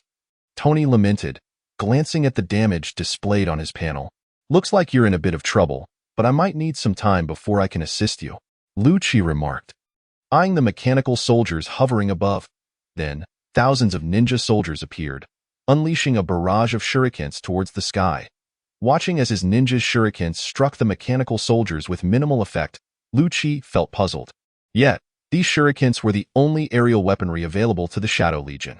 Regarding Lucci's personal use of dark energy for long-range attacks, those sniper-type mechanical soldiers would not simply stand by and watch him lower his defense shield to retaliate. And the ninja soldiers were incapable of intercepting those large-caliber cannons. Observing Ivan relentlessly pursuing Tony, Lucci had the intention to assist and summon the Blade Warriors to aid Tony, yet Ivan surprisingly had deployed an electrifying device on himself. All the approaching Blade Warriors were dispersed by bursts of high-voltage lightning, and Ivan turned to glance at Lucci, a smug grin adorning his face. Two electric whips lashed out towards Tony, successfully ensnaring him. The retractable device on Ivan's shoulder yanked Tony towards him. Grasping Tony's shoulder, Ivan restrained him and forcefully pinned him to the ground. Tony struggled with all his might, but the shortcomings of his suit soon became apparent. Despite the intricate and efficient mechanisms enhancing his strength, it could not contend with the sheer brute force of the larger armor's power core. Ivan deployed a device from his hand, allowing him to easily control Tony with one hand while freeing the other. "You know? Thanks to you, I've replaced it with a more agile arm, enabling me to perform much more intricate maneuvers," Ivan boasted, showcasing various tools that emerged from his other arm, maneuvering them under the control of his mechanical limb to work on the seams of Tony's armor. Observing the display on his panel, Tony fought desperately, yet remained ensnared. Lu-Chi, are you ready? I might need some assistance. Ivan is performing surgery on me, but I don't believe he intends to help me extract the shrapnel. Lu-Chi surveyed the multitude of mechanical soldiers in the sky. Feeling somewhat troubled, I think you'll have to hold on a little longer. These fellows won't allow me to leave. Heaven knows how foolish Hammer was to have allowed Ivan to create so many mechanical soldiers. Did he actually expend all of Hammer Industries' resources on these machines? This was far more than what had been depicted in the storyline. I found you a helper. Natasha's voice suddenly interjected into the channel. Who? Coulson? I hardly believe he can assist me. Tony remarked, anxiously noting that his armor was mere millimeters away from being breached. Ivan regarded Tony, akin to a hermit crab cowering in its shell. He had analyzed the combat footage of Tony and Lu-Chi and discerned certain characteristics of their abilities. It appeared that most of Lu-Chi's powers manifested as energy, and he could summon otherworldly creatures. Tony's armor, while not particularly strong in offensive capability, possessed commendable defense. He could survive even with a tank cannon pointed at his face. Hence, Ivan had specially modified his arm, constructing this suit to surgically peel away Tony's thick shell. Yet, in the next moment, a figure collided with him, arcs of electricity crackling around it, yet it sustained no damage. This figure maintained its speed, crashing into Ivan and sending him flying. Seriously, Tony, you need to provide me with some exceptional weaponry? Rhodey's voice resonated in the channel. You've been liberated? Damn, your timing is impeccable. Tony laughed heartily, though Rhodey sounded somewhat helpless. All my weapons were destroyed by Lu-Chi's minions. So theoretically, all I have left are these two fists. Rhodey, clad in his armor, performed a few bouncing motions. Do you think your fist can flatten that thing? Tony assessed his armor, resignedly stating, it seems the two of us combined cannot contend with him. But we can at least go assist Lu-Chi. Ivan steadied his armor, bellowing, you're not going anywhere. 2 missiles launched from Ivan's armor. Damn, I hope that's not my ex-wife. Rhodey shouted, both he and Tony instinctively evading. What do you mean by them ex-wife? Tony queried as the 2 missiles soared past them. Hammer Industries' crowning achievement. At least that's what he claims. It can take down a fortress in one fell swoop. Allegedly, it's even smart enough to compose a perplexing poem and recite it for you. Tony nodded, sensing that this contraption wasn't particularly intelligent. But the next moment, J.A.R.V.I.S. slapped him back to reality. Missiles detected approaching from the rear. Tony turned to see those 2-inch ex-wives returning. Watch out. Tony ascended, evading the missiles aimed at him, but Rhodey, lacking JRVIS's warning, was struck by one of the missiles. Boom, the missile landed, producing sparks akin to subpar fireworks before falling silent. It seems I wasn't blown away? Rhodey, shaken and sweating profusely, spoke uncertainly. Perhaps Hammer Industries' technology isn't that impressive after all. Tony exhaled in relief, watching as the other missile veered back towards him. I believe Hammer Industries would do better to invest in developing driverless cars. Tony deployed a decoy missile, diverting the ex-wife. Crash! A massive explosion shattered windows on nearby buildings, and Tony gazed at the fireball, feeling a sense of dread. Such power could indeed inflict harm on him even through his armor. Rhodey, eyeing the inert missile at his feet, quickly took to the skies. This thing truly resembles your ex-wife. You never know what she'll do, whether she'll explode or not. Ivan was equally speechless regarding the 2 missiles. These were not the special items he had provided for Rhodey, but rather standard missiles produced by Hammer Industries. How did you end up partnering with such a character? Tony unleashed a shockwave towards Ivan. But Ivan deflected it with a whip as the remaining precise missiles were released, striking Ivan but merely embedding themselves in the armor's layer. This shell is remarkably thick. Even armor-piercing rounds can't penetrate it. Tony lamented. Lu-Chi, perhaps only you possess the means to breach that armor. How are you faring? Lu-Chi noticed that few mechanical soldiers remained in the sky, breathing a sigh of relief. He hadn't anticipated it would take so long to clear them out. I'll be ready shortly. Just hold on a bit longer. Lu-Chi replied, hoping that the next batch of troops could include aerial units, as battling these airborne foes was exceedingly disadvantageous. At this moment, the mechanical soldiers soaring above seemed to have exhausted their ammunition. and Lu Qi felt relieved, but soon noticed those soldiers, akin to divine winds, hurtling towards him. Delivering takeout? Lu Qi arranged for the ninja to receive the delivery, only to discover that the approaching mechanical suits began emitting red light from their chests, resembling a countdown. Observing the downed suits around him initiating countdowns, Lu Qi quickly retreated into the shadow realm. Dozens of reactors detonated, unleashing cataclysmic energy waves that obliterated everything in their vicinity. Damn it! Lu Qi, are you all right? Tony noticed the commotion and anxiously inquired, only to suddenly realize that the main hall was also undergoing a violent explosion. Pepper. Tony recalled that Pepper was hiding in the main hall, but was astonished to see several ninjas appearing atop a nearby building. Jeff zoomed in on the scene, revealing Pepper had somehow relocated there. Damn, you truly are neglecting your responsibilities. Lu Qi's voice echoed in the communication channel. I'm on my way. Damn it, I must land a few punches on Ivan. Lu Qi, now consumed by rage, flew towards Ivan, having forgotten his earlier intent to leave Ivan intact. Count me in. Tony gritted his teeth, having been thoroughly frightened by Ivan twice today. If you don't mind, I'd like to join as well. Rhodey cracked his knuckles, eager for action. First come, first served. Lu Qi soared to Tony's side, eyeing Ivan. It's time for a righteous beatdown, though perhaps this may be too cruel for you. With a wave of his hand, the Shadow Legion surrounded Ivan, launching an assault. Countless shadow ninjas surged forth, only to be scattered by electric arcs, but the output efficiency of the reactors had its limits. Some ninjas managed to leap onto Ivan, employing various weapons in an attempt to breach his armor. Ivan attempted to take flight, but Tony and Rhodey quickly ascended to his head, forcefully pinning him to the ground. Still wishing to escape? Lu Qi was disinclined to allow Ivan any further opportunity. Dark energy coalesced, transforming into beams that struck the whip armor with ferocity. The potent dark energy pressed Ivan against the ground. Yet to ensure he could land a few punches on Ivan's face, Lu Qi refrained from obliterating him outright, instead choosing to restrain him. A giant troll soldier charged forth, delivering a massive punch to the armor. This formidable suit was knocked to the ground, and several more troll soldiers rushed in, allowing Ivan to experience the full-body massage that Abomination once relished. Observing the continuous danger alerts appearing on his panel, coupled with the pain from being wedged in his deformed armor, Ivan roared in fury. However, lacking Abomination's abilities, he couldn't go berserk. He could only release all the energy from the reactor. Obliterating the surrounding shadow ninjas, Lu Qi watched as the reactor on the whip armor extinguished. Had Ivan truly lost his capacity for resistance, commanding a squad of shadow ninjas to rush in?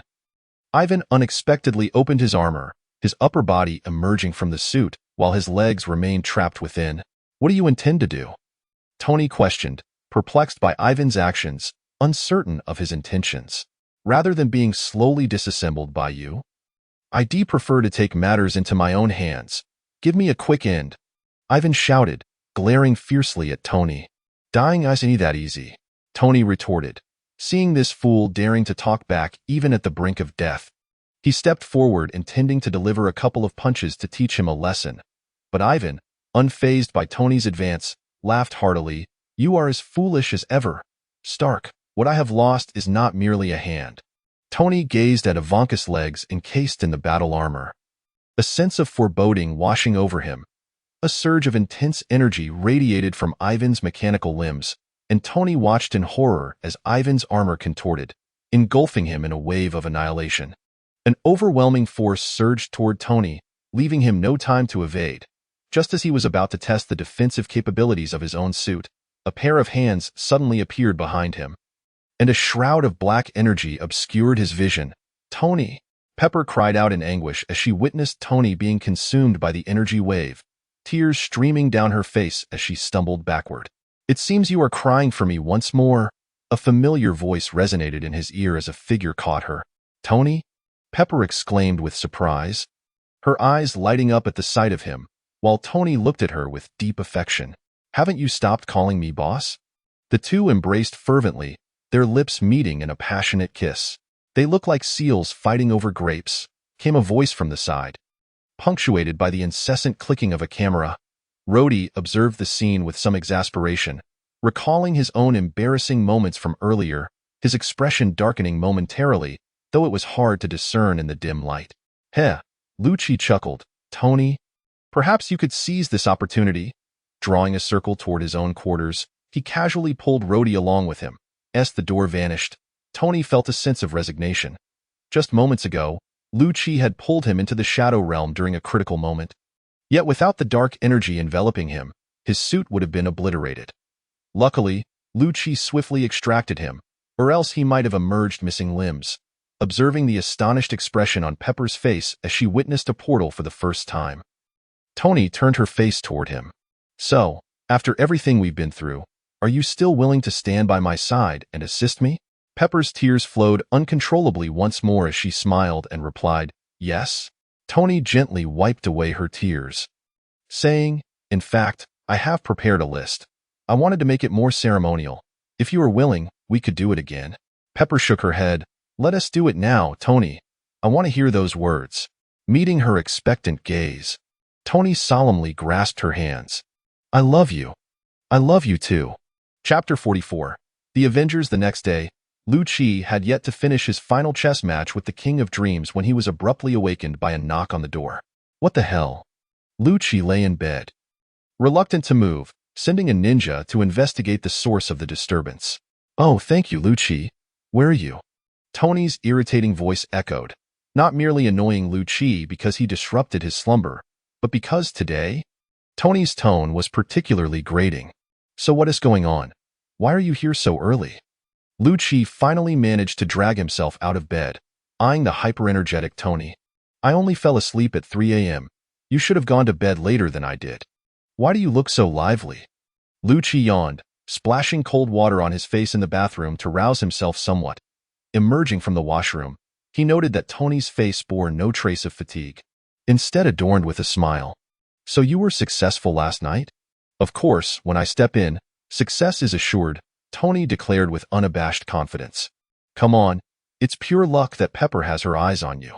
What's a nearly 40-year-old man trying to pull? Lucci glanced at Tony's protruding midsection, shaking his head. You barely managed to turn that massive fat into muscle in that pit? And now, after not much time back, you've turned it into a lump again. And you still practice boxing? Tony inhaled defiantly, nearly popping a button on his collar, prompting Lucci to dismiss him with a wave. Uninterested in further banter. So why are you here so early? Accepting a warm breakfast of youtiao and soybean milk from a nearby ninja, Lucci savored his morning meal. Your breakfast looks delightful. Is it some niche delicacy? Tony asked, observing Lucci's enjoyment. Youtiao and soybean milk. It's a traditional breakfast from my region, quite tasty. There are other options too, like soup dumplings, youtiao, egg pancakes, scallion pancakes, pork buns, meat buns, and green bean buns.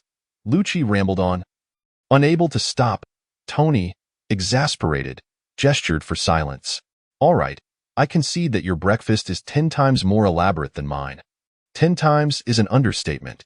Lucci sighed, recalling his early days in this world when breakfast was either sandwiches or bread. Enough to make him nauseous. Eventually, he had resorted to searching for videos on making traditional Chinese breakfasts, assigning 10 ninjas to learn, ultimately retaining the most skilled among them. Tony, uninterested in quarreling over breakfast, acknowledged that Lucci's spread was indeed superior to his own. This morning, that one-eyed director from S.H.I.E.L.D. called, asking me to take you somewhere to discuss something. Damn it, that guy woke Pepper and got me kicked out. What? Lucci exclaimed, taken aback. Did Pepper's father agree to let her stay with you? Isn't that a bit too convenient? In fact, after confessing to Pepper last night, I managed to persuade him, Tony recounted, recalling the lengthy conversation with Pepper's father, causing a slight twitch at the corner of his mouth. I imagine that wasn't a smooth process. Lucci speculated, observing Tony's expression. It was certainly challenging, but I succeeded, Tony vowed, asserting that aside from her father, no one else dared to keep him waiting. Well, perhaps excluding his mother. All right, enough chit-chat. I believe that one-eyed director might be getting impatient, Tony urged, prompting Lucci to finish his breakfast so they could leave. I suppose I'll have to find a new place to stay, Lucci remarked. glancing at the people along the roadside snapping photos. On the bright side, once these folks post their pictures, they might attract a slew of customers to buy our phones. Who could resist a device that connects to the internet, takes photos, provides directions, navigates, plays music, and, oh yes, makes phone calls? Tony elaborated, offering a smile to the bystanders, encouraging Lu-Chi to do the same. As a result, their staged photo of feigned smiles went viral online, indeed drawing many to purchase their phones. After a significant drive, Tony brought Lu-Chi to a warehouse on the outskirts. Has S.H.I.E.L.D run out of funds, necessitating the rental of office space here? Tony remarked, glancing at the agents on duty before turning to Lu-Chi. Before Lu-Chi could respond, a voice emerged from within the darkened warehouse. If the illustrious Iron Man, Tony Stark, were willing to provide me with some funding, I would be more than pleased. Tony turned to see the door had opened, revealing a pitch-black interior with only a single eye visible. Ha ha ha. Lu-Chi laughed heartily, surprised that Fury would play such a joke on him, seemingly oblivious to his own skin tone. Lu-Chi gave a thumbs up, causing veins to bulge on Fury's forehead, though it was evident that neither Tony nor Lu-Chi noticed. Is this amusing? Fury asked Tony, who initially wore a neutral expression but couldn't contain himself at Fury's sudden words. Pfft. Ha ha ha. Lu-Chi, did you see that? His teeth? Tony burst into laughter, unable to restrain his amusement. Lu-Chi joined in, laughing even harder, while Fury's mood soured, shooting a glare at the agents nearby who were also succumbing to the mirth.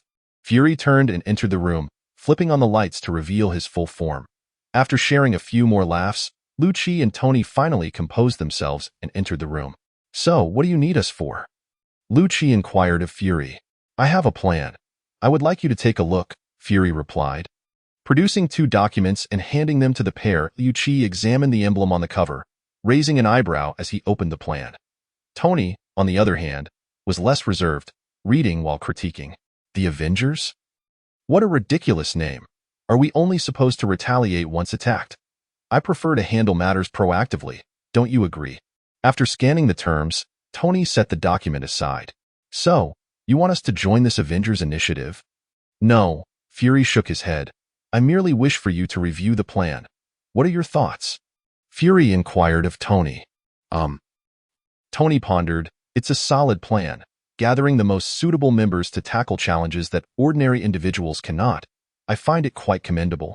For Tony, the notion of tackling a multitude of issues, akin to a superhero, suited him perfectly. So, Lu-Chi and I are invited to join the Avengers. No, Fury reiterated. I simply wanted you to be aware of this team. The one truly invited to join is Lu-Chi. Fury observed Lu-Chi, who was still perusing the document, awaiting his response. However, before Lu-Chi could speak, Tony interjected, Why can Lu-Chi join this team while I cannot? Fury fixed his single eye upon Tony. Because you are arrogant, lack a sense of teamwork, disregard authority, and most importantly, I, the one-eyed director, do not appreciate you. Tony, taken aback, exclaimed, Are you spying on Lu-Chi? No, I'm monitoring you. As for him, we have an agreement. Fury reached beneath Tony's collar and retrieved an inconspicuous black device. I suppose I need to find a new dry cleaner, Tony shrugged. Lu-Chi was still somewhat bewildered. Ever since he discovered he was being monitored, he had been surrounded by numerous ninja operatives keeping an eye out for any hidden threats, yet none had managed to apprehend a single agent. He had genuinely believed that S.H.I.E.L.D was simply too formidable for him to detect, only to realize that this fellow had indeed ceased his surveillance. So, what is your opinion of this team? Lu-Chi inquired, gazing into Fury's singular eye. After a moment of contemplation, he placed the documents on the table. While I do think this team is remarkable, I personally would prefer not to join.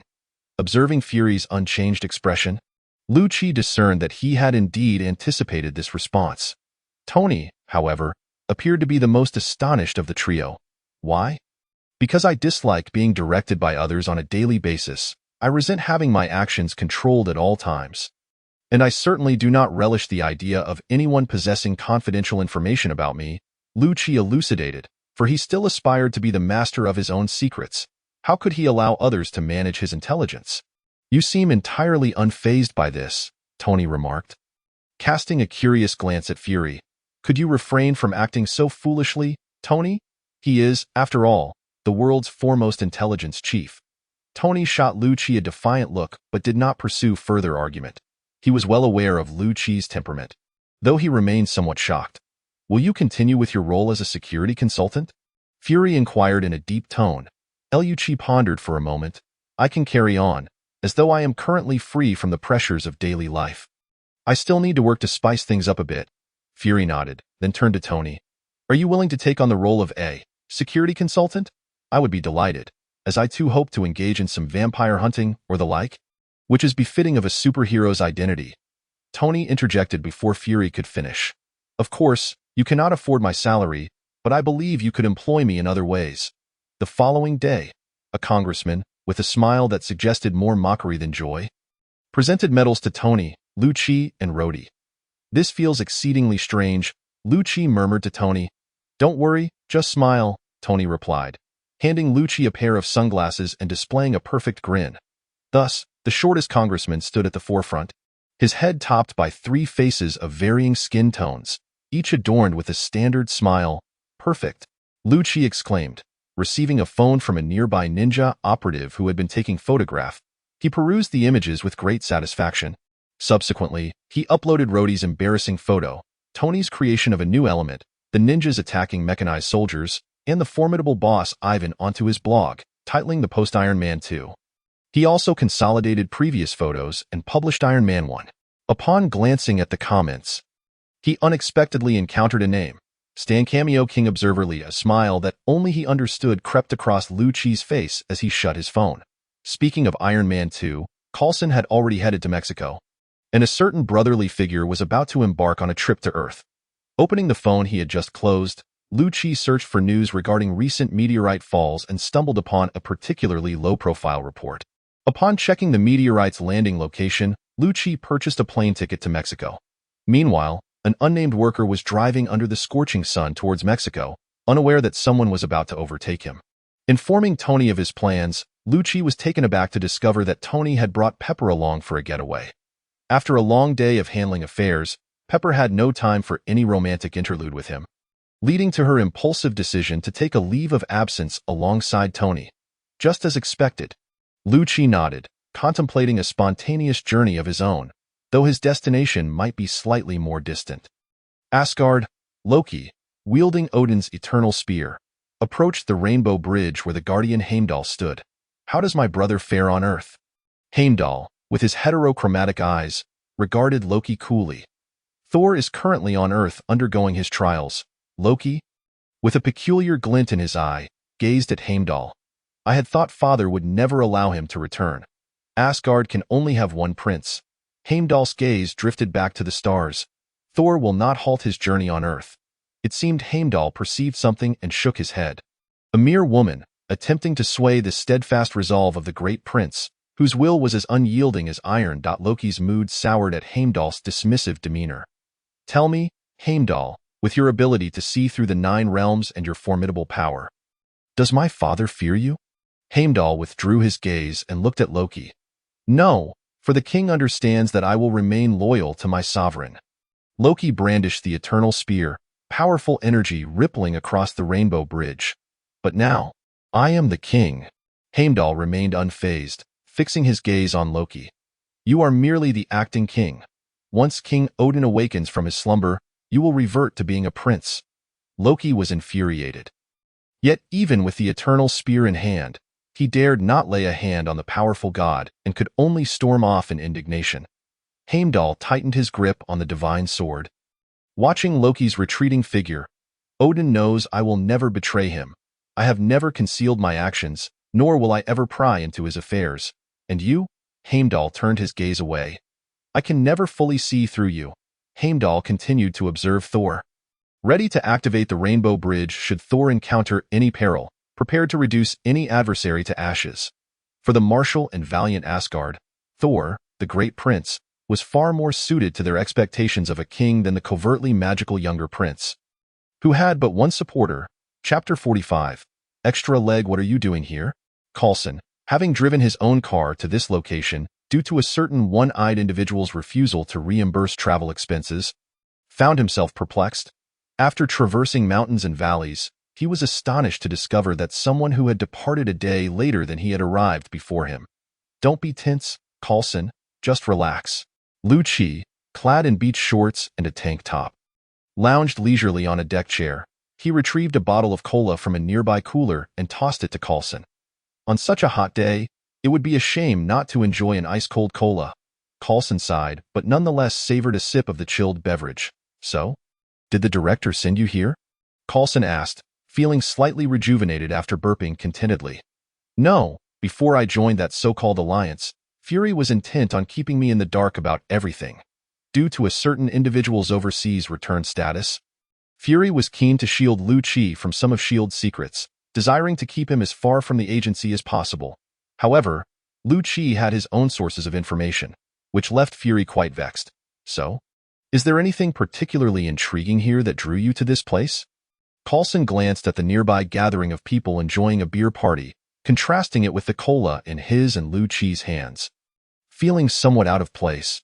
Look at that!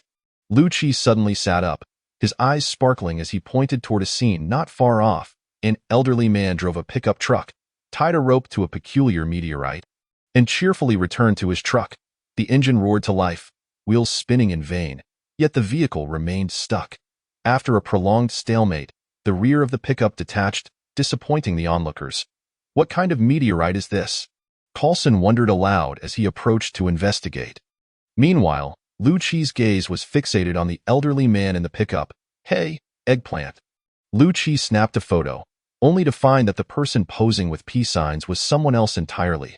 Looking up, he noticed the quirky old man had vanished, replaced by the person in the photo, who was now flashing peace signs in Lu-Chi's direction. Old trickster. Lu-Chi set down his camera and reclined once more, blissfully sipping his cola. After finishing a bottle, Lu-Chi got up to grab another, only to discover that his cola supply had diminished. Next to him lay a photograph. Picking it up, he found the elderly man giving peace signs, posing in the background of his photo. Not bad. You captured me quite handsomely, Lu-Chi remarked with satisfaction, just as he noticed Carlson approaching with a serious expression. Do you know what that hammer is? Carlson recalled the unusual meteorite he had seen in the crater. And though he was reluctant to believe it, he was convinced it resembled a hammer. Originally, this mission had been prompted by a report from the Meteorite Recovery Organization about a meteorite that could not be transported. Fury, seeing that Carlson had been working overtime, assigned him this task to let him take a little vacation. However, with Lu-Chi's arrival and the meteorite's strange appearance, Carlson began to feel that this situation was more complicated than it seemed. It's just a meteorite. What else could it be? Thor's hammer. Why don't you take a look at this photo instead? Naturally, Carlson paid no mind to Lu-Chi's nonsense, leaning in to examine the photograph in Lu-Chi's hand. Why is there a blank space behind you? Is the meteorite emitting some strange magnetic field that affected your camera? At this, Carlson could no longer remain calm. If that hammer possessed an odd magnetic field, could it potentially affect human beings? He quickly dialed Fury to inform him of everything happening here, and Fury promptly made the decision to dispatch S.H.I.E.L.D. agents to the location upon hearing about Lu-Chi's presence. After completing his report, Carlson approached the meteorite crater and observed the burly men inside, who were eagerly attempting to lift the hammer. He felt a twinge of headache. What were these fellows doing with their idle time? Did they think this was some legendary sword from a lake, that pulling it out would grant them a claim to the throne? Concerned about the potential bizarre effects of the hammer on the human body, Carlson hastily instructed them to disperse, but the burly men were reluctant to comply. One obviously inebriated individual even drew his weapon. Carlson had no choice but to remove himself from the line of sight of the agitated man. What else could he do? Kill them all? Could you instruct your ninjas to drive these men away? It would be disastrous if the hammer affects them adversely. The hammer does indeed have an effect on the human body, but first, one must lift it. You may also wish to try. The effect is beneficial. Lu-Chi was disinclined to shoo people away and attempted to absorb the photograph into the shadow realm, only to find it had not been assimilated. With a sense of relief, he placed the photograph back, raised his soda in a mock toast to the air, and lazily replied to Carlson. He secretly hoped someone would surprise him by lifting the hammer. Carlson felt somewhat helpless, yet he breathed a sigh of relief upon realizing that the hammer posed no real danger to human health. After waiting for half an hour, several helicopters arrived, and a group of agents shouted through loudspeakers for about 10 minutes that the meteorite emitted radiation before finally dispersing the beer festival attendees. Coulson sighed in relief and instructed the agents to attempt transporting the hammer via helicopter, but they met with failure. Even digging away the soil beneath the hammer proved futile. It was perplexing that the soil supporting the hammer's weight was harder than brick. Coulson could only direct the agents to establish a base on site and set up a perimeter. Watching the agents erect a seemingly adequate base in just half an hour left Lu-Chi astonished. He then instructed the ninjas to carry him, along with the chair, to a favorable spot within the base. "You really are being treated like royalty," Coulson remarked as new research personnel approached to conduct tests. Coming to stand beside Lu-Chi shook his head. "How can this be considered royal treatment? There are clearly only 4 bearers." Ignoring Lu-Chi's peculiar viewpoint, Coulson busied himself assigning tasks to the newly arrived Hawkeye. Observing the archer ascend to a high vantage point, Lu-Chi discreetly snapped a photograph. Noticing this, Coulson admonished Lu-Chi, "You must not post his photo online. It would complicate his future missions." "Fear not. I shall apply a mosaic effect," Lu-Chi replied, capturing several more images of the hammer, completely disregarding Coulson's hesitations. Setting down his camera, Lu-Chi stood from his recliner, stretched his limbs, and approached the hammer. "Please make way." He pushed aside the apprehensive researchers and grasped the hammer with one hand, attempting to lift it, but an unseen force subtly resisted him. Interesting. Gathering dark energy, Lu-Chi suppressed that force and endeavored to lift the hammer, but all he managed to do was cause the soil beneath to collapse, leaving the hammer suspended in mid-air. "I should try again." He glanced at the astonished Coulson beside him, allowing the dark energy to seep into S.H.I.E.L.D, thoroughly suppressing the peculiar energies within, and then he lifted the hammer. Instantly, the sky darkened, and arcs of lightning began to converge in the atmosphere, occasionally striking down around the base. Lu-Chi had not yet celebrated when the energy he had once subdued erupted violently, obliterating his dark energy. Unfortunately, Lu-Chi's dark energy was insufficient to keep up with the consumption, and as a result, S.H.I.E.L.D broke free from his control. Damn it! Lu-Chi felt the weight of the hammer increase dramatically, his feet sinking into the ground. Reluctantly, he had to release the hammer. Huff, that was exhausting. Lu-Chi closed his eyes and took a deep breath, but upon opening them, he found himself in a golden expanse. Before him floated an elderly figure, one eye obscured by a patch, the other eye tightly shut as if in slumber. Oh dear. Lu-Chi sensed that things were turning dire and attempted to enter the shadow realm, only to be enveloped by surrounding energies. The dark energy he summoned was immediately annihilated. "I'm sorry, esteemed one. I was wronged. I won't dare again." Lu-Chi felt a surge of panic. It was futile to attempt entering the shadow realm. The elder before him was of the same caliber as the ancient one, capable of dispatching him with a mere gesture. No, even a punch. After all, he had grown from an ant to a caterpillar. What was he to do now? Lu-Chi looked at Odin, whose eyelids fluttered before finally opening. "You dare!" Odin's words fell silent as he gazed in astonishment at Lu-Chi, and then behind him.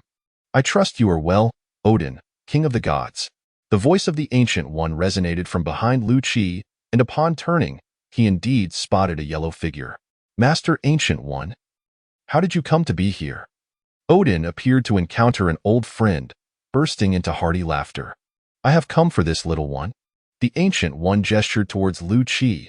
That was a relief to these two titans. Lu-Chi's age was but a fraction of their OW, and Lu-Chi quietly shrank into a corner, fearful of being spotted by Odin. But upon hearing the Ancient One's words, Odin furrowed his brow and turned to look at Lu-Chi. "Why?" The Ancient One struck Lu-Chi with a palm, sending him flying, yet causing no harm, merely propelling him away while continuing to converse with Odin. Lu-Chi dared not eavesdrop, lest he overhear something secretive that might lead to his demise. After a while, the two titans concluded their discussion, and the Ancient One extended his hand, summoning Lu-Chi back. Upon being pulled closer, Lu-Chi realized that the emblem of dark energy had manifested at some point. Though it resembled a mask rather than the insignia of Dormammu, he could not help but think that this mask looked far more appealing than Dormammu's symbol. Lu-Chi silently critiqued while appearing obediently before the two powerful beings. Odin paused for a moment but remained silent, Turning to glance at the Ancient One, the latter helplessly addressed Lu-Chi. From today onward, you are to provide sufficient dark energy to Odin, king of the gods. Is that agreeable? This was a new ally.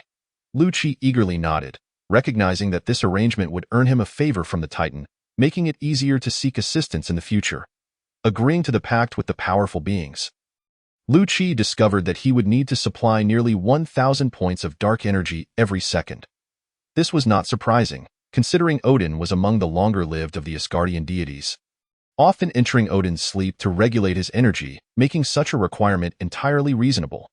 The Ancient One's need for energy arose from his human nature, which necessitated sustenance during combat. After finalizing the contract, Lu-Chi felt a wave of relief. However, a sudden thought crossed his mind.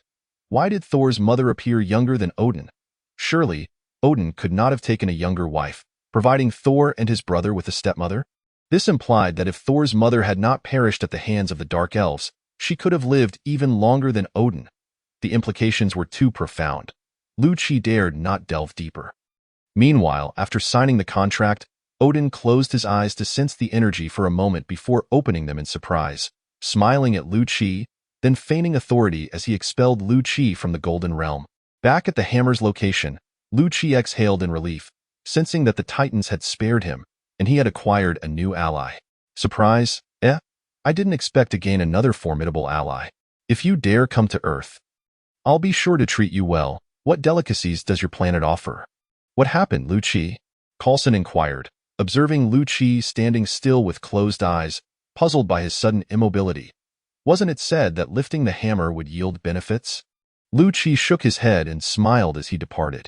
I'm heading to the nearby town to grab some hamburgers. Tony's burger joint has made its way here. It's been ages since I've had one. So I'm off to take a look. Ignoring Coulson's bewildered gaze, Lu-Chi left without hesitation. He seems quite pleased. Could it be that there really are benefits? Coulson pondered, gazing at the hammer, now further embedded in the earth, and shook his head, instructing the researchers to continue their examination. Lu-Chi, of course, paid no mind to their thoughts and joyfully bounced into the small town, considering that even if he couldn't defeat the armored suit, he could at least draw it away. Who am I kidding? With Odin as an ally now, why should I fear his armored suit? I could stand right before it and see if it dares to shoot. Lu-Chi cheerfully entered the Stark Burger franchise, ordered 2 signature cheeseburgers, and savored each bite. Meanwhile, within the golden space, an image of Lu-Chi, looking rather foolish, floated before Odin. Is this fellow truly reliable? Rest assured, he is capable of preventing Ragnarok. His dark energy level is quite high and can suppress your eldest daughter. The Ancient One nearly lost her composure, feeling that Lu-Chi was increasingly unrestrained, almost embarrassing her in front of her old friend. His energy is indeed pure, yet the quantity remains insufficient. It cannot even suppress my runic enchantments. True, but he is growing rapidly, provided he has the coordinates of the dark dimensions. I hope you can gather all the coordinates you have collected over the next few days and pass them on to him. The quantity need not be excessive. He will eventually discover how to seek out other dark dimensions. The Ancient One looked into Odin's singular eye, speaking with confidence. As one who observes time, do not let time control you. Odin's words fell silent after that. Chapter 46. Call me Uncle. 89 in the morning. Lu-Chi drew a circle and arrived at this small town from New York. There's a portal. And it's quite accurate, Lu-Chi remarked as he removed the pendant and tucked it into his pocket. Although this item had commendable functions, it hindered movement. With it on, even the grandiose Luke could not be unlocked. Just as he stepped out of the corner, a camper van passed by. Peering through the glass at the 3 flustered individuals inside, Lu-Chi recognized them as several key and supporting characters from Thor. What a coincidence! Lu-Chi silently followed them to the hospital entrance, observing as they handed Thor over to the doctors. Standing outside Thor's hospital room, Lu-Chi watched as a swarm of doctors and nurses attended to him. Shaking his head in disbelief, this guy was truly unfortunate. He had just descended from the Bifrost only to be struck by a female driver. Just when he thought he had endured enough, he was knocked out by a petite electric stun gun. You really are a disgrace to the god of thunder. Perhaps no Thor would ever be incapacitated by electricity. Lu-Chi gently tapped the glass. Noticing Thor's hand move slightly, a doctor, puzzled, turned to glance at the glass, but saw nothing amiss. Who was playing tricks? The doctor shook his head and returned to prepare to draw blood for tests. Although Thor had external injuries, it wouldn't hurt to conduct more tests and earn some extra money. How dare you harm the great Thor? Upon awakening, Thor found himself restrained on a bed, surrounded by a throng of people wielding various instruments attempting to do something to him. With the physique of an Asgardian, Thor easily threw the crowd aside, but at the doctor's shout, a multitude rushed into the room. Pinning him down once more, Jane, Daisy, and Eric stood outside the glass window, astonished at the scene unfolding before them. This guy looks so healthy. Does that mean we aren't responsible? Daisy adjusted her glasses, hesitantly speaking to Jane.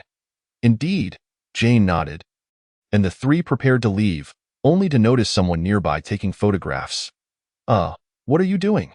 Jane asked the individual, wondering if they were a tabloid journalist who had rushed over at the hint of news.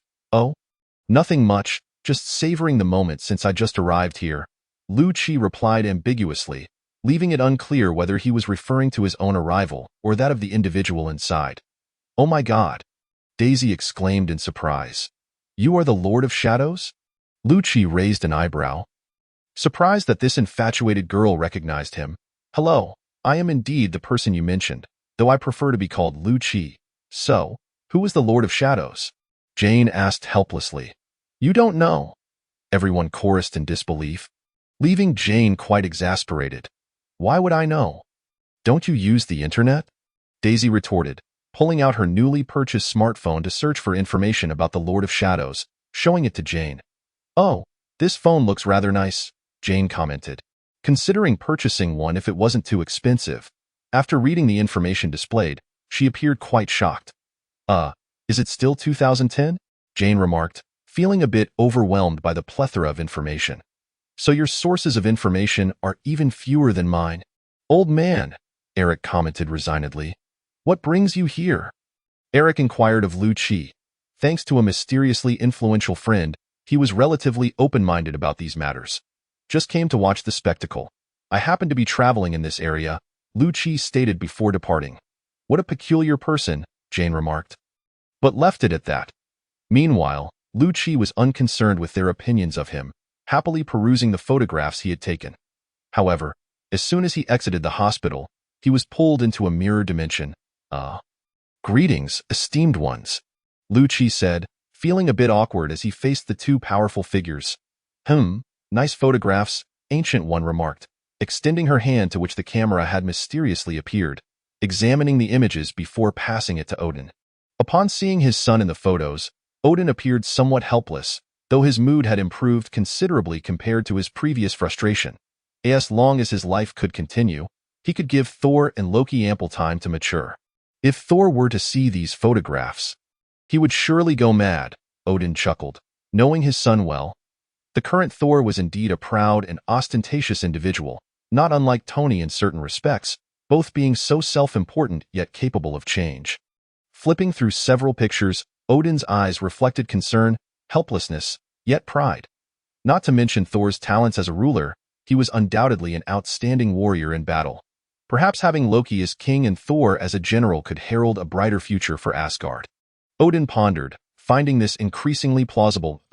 I hope the esteemed one does not intend to smash my camera. Lu-Chi glanced at Odin, who was fixated on the camera, feeling somewhat puzzled, casting a sidelong glance at Ancient One.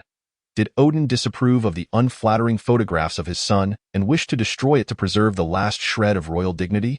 Ancient One noticed Lu-Chi's pleading looks and then glanced at Odin, who was lost in his thoughts, and gently cleared her throat. Odin snapped back to reality, noticing Lu-Chi's increasingly pitiful expression, instantly adopting a more authoritative demeanor. I am Odin, king of the Aesir. Mortal, I thank you for your assistance in prolonging my life, Odin proclaimed regally, his battle attire billowing as if in a wind, rendering him formidable. However, Lu-Chi remained oblivious to the role this old man was playing, continuing to observe. Noticing Lu-Chi's lack of cooperation, Odin felt slightly awkward but quickly brushed it off and continued, You have saved my life, and thus the life of the Aesir. Therefore, I have decided to grant you the title of an outer prince of my Aesir. Indeed, Lu-Chi nodded. Odin, as the last bastion of the Aesir, commanded respect and deterred countless foes from invading Asgard. The Bifrost as a strategic weapon was merely for amusement. Odin's ability to obliterate a planet in an instant was the true essence of strength. After all, even Thanos, with his formidable fleet, was renowned primarily for his own immense power. However, Lu-Chi felt a surge of anxiety upon hearing that Odin wished to make him an outer prince of the Aesir. Claiming dominion over the 9 realms, the Aesir indeed had that confidence. With the Bifrost as a strategic asset, they could traverse the cosmos freely and transport armies en masse. Odin, a legendary warrior, possessed the capacity to shatter planets single-handedly, though age had diminished his full might. Yet Lu-Chi had just resurrected him.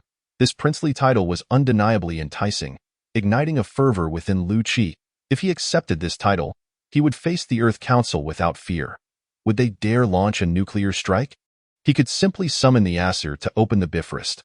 Although he might be punished by another powerful entity, it would at least provide him with a measure of confidence. Sensing Lu-Chi's eagerness, Odin decided to add more weight to his proposal. Due to the potential opposition within the Aesir concerning your immediate elevation to Outer Prince, I will recognize you as my brother. Once you have established sufficient standing among the Aesir, I shall grant you the true title of Outer Prince, second only to me and my queen. Goodness, Odin was indeed serious. Lu-Chi nodded vigorously, fearing Odin might have a change of heart. Truth, the title of prince mattered little. He merely wished for Thor and Loki to address him as uncle. In that case, the Aesir welcomes your addition, Odin proclaimed with some delight, realizing he had successfully ensnared Lu-Chi. Now that Lu-Chi had become Odin's brother and an outer prince of the Aesir, it was imperative that he manage the internal strife of the Aesir, specifically his eldest daughter, who was a source of contention. However, it was not yet time to send Lu-Chi against his own daughter. That would be akin to delivering a meal. Reflecting on his eldest son Thor, who was currently undergoing trials on Earth, Odin contemplated. You should now be aware of Thor's whereabouts. He is presently on Earth for training, and the hammer you previously picked up is his weapon. Initially, I intended for him to become a true king. But I have since developed new ideas. Nevertheless, I hope he can overcome his arrogance. Can you assist him in this regard, as his uncle? Odin emphasized the word uncle, wishing to impress upon Lu-Chi the significance of this matter. Upon hearing the term uncle, Lu-Chi felt he had struck a beneficial deal. Thus, he patted his chest in agreement. As the witness, Gu-I remained silent. Once the two had concluded their discussion, Odin bestowed a token upon Lu-Chi and sent him back. Upon returning to the entrance of the hospital, Lu-Chi gleefully affixed the token to his waist, sauntering with a carefree swagger toward the location of the hammer. After all, the hammer was right here. And Thor was bound to appear. There was no fear of him fleeing. Hey, Coulson, have you not slept a wink last night? Those dark circles under your eyes have deepened.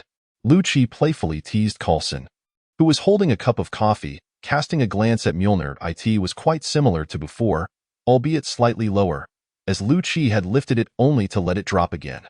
The research personnel had constructed a small ladder at the edge of the pit. Otherwise, they would have been unable to descend.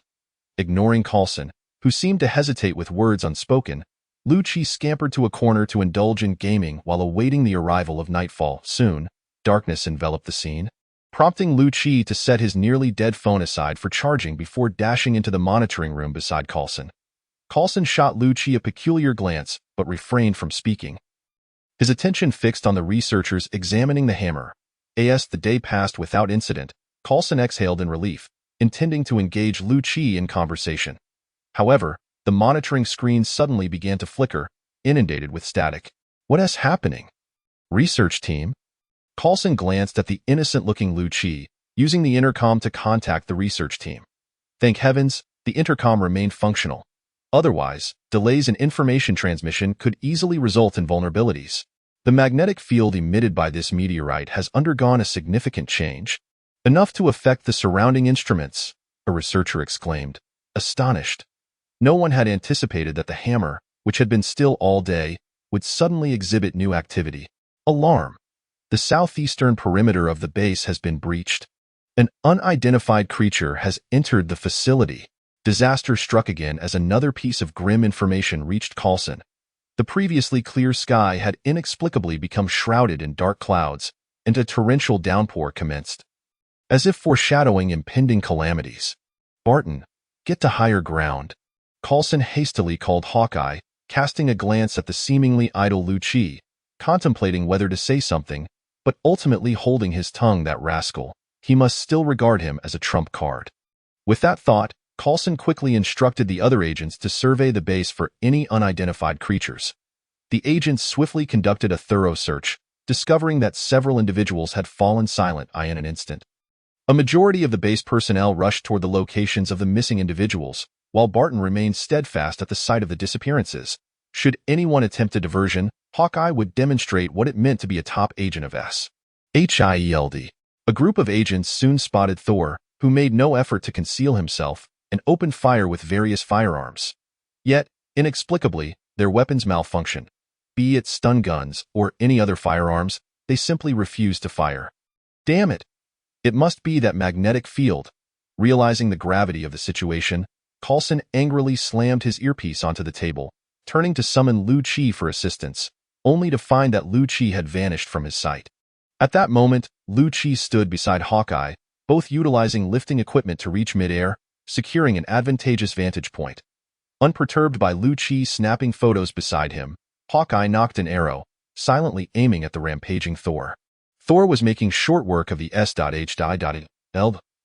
agents, treating them like mere security personnel at a market. "Coulson, I have him in my sights. Do you need me to take the shot?" Coulson initially intended for Hawkeye to immediately take down Thor, but, for reasons unknown, recalled Lu-Chi's numerous comments and the latter's keen interest in the unfolding events, and instead said, "Hold off for now. I want to see what he can do." Thus, they observed as Thor approached the edge of the pit. Recognition dawning upon his face as he beheld his familiar hammer, his expression lighting up with joy before he leapt down. "Oh no!" Lu-Chi exclaimed, watching as Thor slipped upon landing in the mud. While he lamented the apparent lack of intelligence of this large nephew, he mercilessly captured the moment on camera. Thor wiped the mud from his face and surveyed his surroundings. No one was present. Excellent. Great Thor had not embarrassed himself. Nor had he embarrassed himself with the fall. Unbeknownst to him, every move he made was being recorded and photographed. Thor grasped the hammer, attempting to lift it as he had in times past. However, the hammer did not budge. In disbelief, Thor exerted both hands, yet still failed to move it even a fraction. "No, Father, no!" Thor cried out, collapsing despondently to the ground. He truly had been cast out by his father. Coulson observed the motionless hammer with a hint of disappointment, instructing someone to seize Thor, but suddenly, a figure descended from the sky, landing before Thor. "Hey, Thor, I am your father's brother. You may call me Uncle." Chapter 47. Uncle? Seeing the incredulous expression on Thor's face, Lu-Chi's waist swayed. A token dangled, catching Thor's attention. "What is this?" Thor exclaimed, astonished. Lu-Chi smiled at him. "Who dares forge my father's signature?" Lu-Chi's smile morphed into a puzzled expression. "How could this be a forgery? This was bestowed by your father himself." Observing the bewildered look on Lu-Chi's face, Thor burst into laughter. "Regardless of whether you are a Midgardian or whatnot, no matter where this token was crafted, do not expect me to believe it, for..." Thor gazed at Lu-Chi, boasting, "My father is an only child. He has no brothers. There cannot be any prince." Lu-Chi regarded the resolute and rather foolish god of thunder with disbelief. "Cannot you sense your father's divine power?" Lu-Chi pressed the token against Thor's face, urging him to feel its essence. Thor attempted to push Lu-Chi's hand away, but without his divine powers, he was no match for Lu-Chi's strength. Embarrassed and furious, Thor was forced to endure the humiliation from a mere mortal, adopting an unyielding stance as he shouted, "Had it not been for my father stripping me of my divine powers, how could you dare insult me?" He too a spittle flew forth, but of course, it did not strike Lu-Chi, who held his head firmly. However, that spit landed squarely on another person's shoe. "Oh dear," Lu-Chi remarked, glancing at the innocent-looking Coulson and then at the obstinate Thor. Coulson, expressionless, regarded the spittle on his shoe before gently lifting his foot to allow the rain to wash it away, inadvertently cleansing his socks and feet as well. So, how is it that you have acquired an additional nephew? Coulson disregarded the restrained individual. Addressing Lu Qi. I just recognized him yesterday. I forged a brotherly bond with his father. Finally ignored, Thor seized the opportunity to escape while Lu Qi was distracted, climbing up the dirt pit and turning to boast at Lu Qi. My father is the esteemed king of Asgard. How could he associate with someone like you? Had my divine powers not been sealed, I would crush you with a single blow. Lu Qi, observing Thor's foolish demeanor, sighed. How could Odin consider passing the throne to this simpleton, after barely escaping formidable foes? He still lingered to boast. They were in the enemy's stronghold. If this fool were to become the king of Asgard, it would surely be the end of Asgard. But it seems Asgard truly has met its demise. While the blame may rest on Ragnarok, Thor's actions contributed as well. After all, Thor is less a god of thunder and more a god of the hammer. Without that hammer, he is merely a strong brute. If he could awaken his true potential, what would he have to fear from Ragnarok?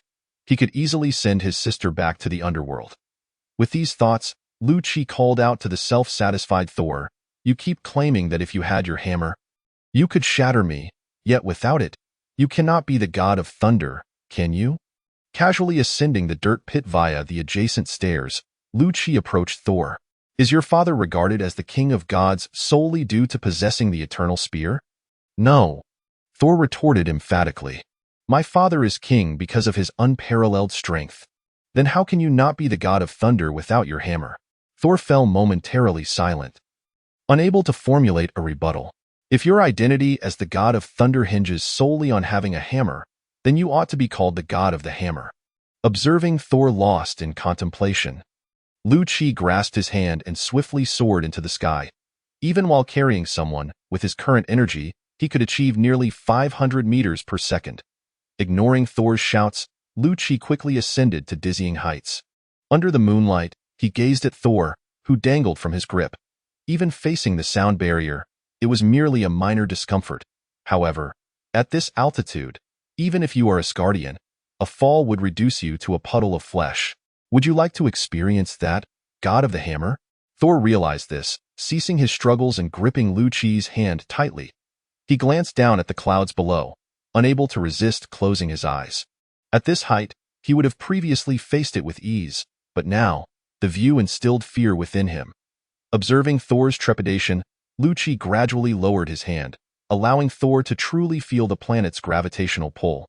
Watching Thor close his eyes as if playing ostrich, Lu Qi slowly spoke, "Are you not a god? Why do you lack the courage to confront this danger? Or are you merely an ordinary Asgardian, possessing divine power only when wielding that hammer? God of the hammer, Thor?" Lu Qi employed a provocation technique. The effect was remarkable. Thor indeed opened his eyes, defiantly glancing at Lu Qi before casting a challenging look downward.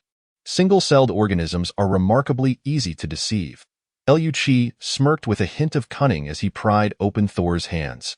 "Just do it, do it." As Thor plummeted, Lu Qi, too, succumbed to the gravitational pull, following him downwards while brandishing a camera, shouting at Thor, "Odin above, ah!" Thor continued his descent, cursing the wretched gravity of this planet that seemed intent on claiming his life. "Thor, only you can save yourself now," Lu Qi bellowed. But Thor's voice drowned him out. This was rather awkward. Seeing Thor unresponsive to his calls, Lu Qi floated beside him and delivered a sharp slap to his ear. "Thor, you alone can rescue yourself. Think carefully, who exactly are you?" With that, Lu Qi vanished into the Shadow Realm, severing Thor's last shred of hope. Thor, after much physical effort, managed to calm himself, only to witness Lu Qi disappear before his eyes. Gazing down at the ground far below, fear gripped Thor's heart, though the pain on his face kept him grounded.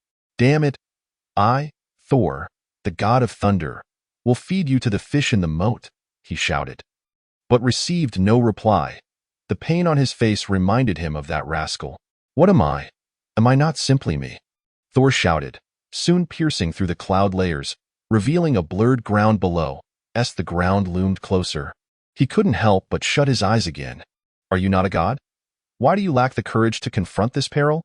Or are you merely a common Asgardian, wielding that hammer to possess divine power?" "The hammer god Thor?" Lu Qi's voice echoed in his ears, and in a moment of clarity, Thor thought, "Am I not a god? To Midgardians, do Asgardians not appear as divine beings? Then I am a god. I am Thor, the god of thunder." Seemingly enlightened, Thor abruptly opened his eyes, fixating on the approaching ground. It felt as if a thin veil separated him from this unknown realm, yet he could not break through. With a shout, he hurled himself toward the earth. Once again, he failed that Lu Qi had somehow reappeared beside Thor, and upon seeing him with closed eyes, kept reiterating his previous words, though he could not ascertain whether Thor was listening. As the ground drew nearer, Lu Qi moved closer to Thor, preparing to pull him into the shadow dimension. Just then, he caught sight of Thor about to speak, eager to hear what he had to say. Frustratingly, he thought Thor would call out something profound, yet the god was still berating him.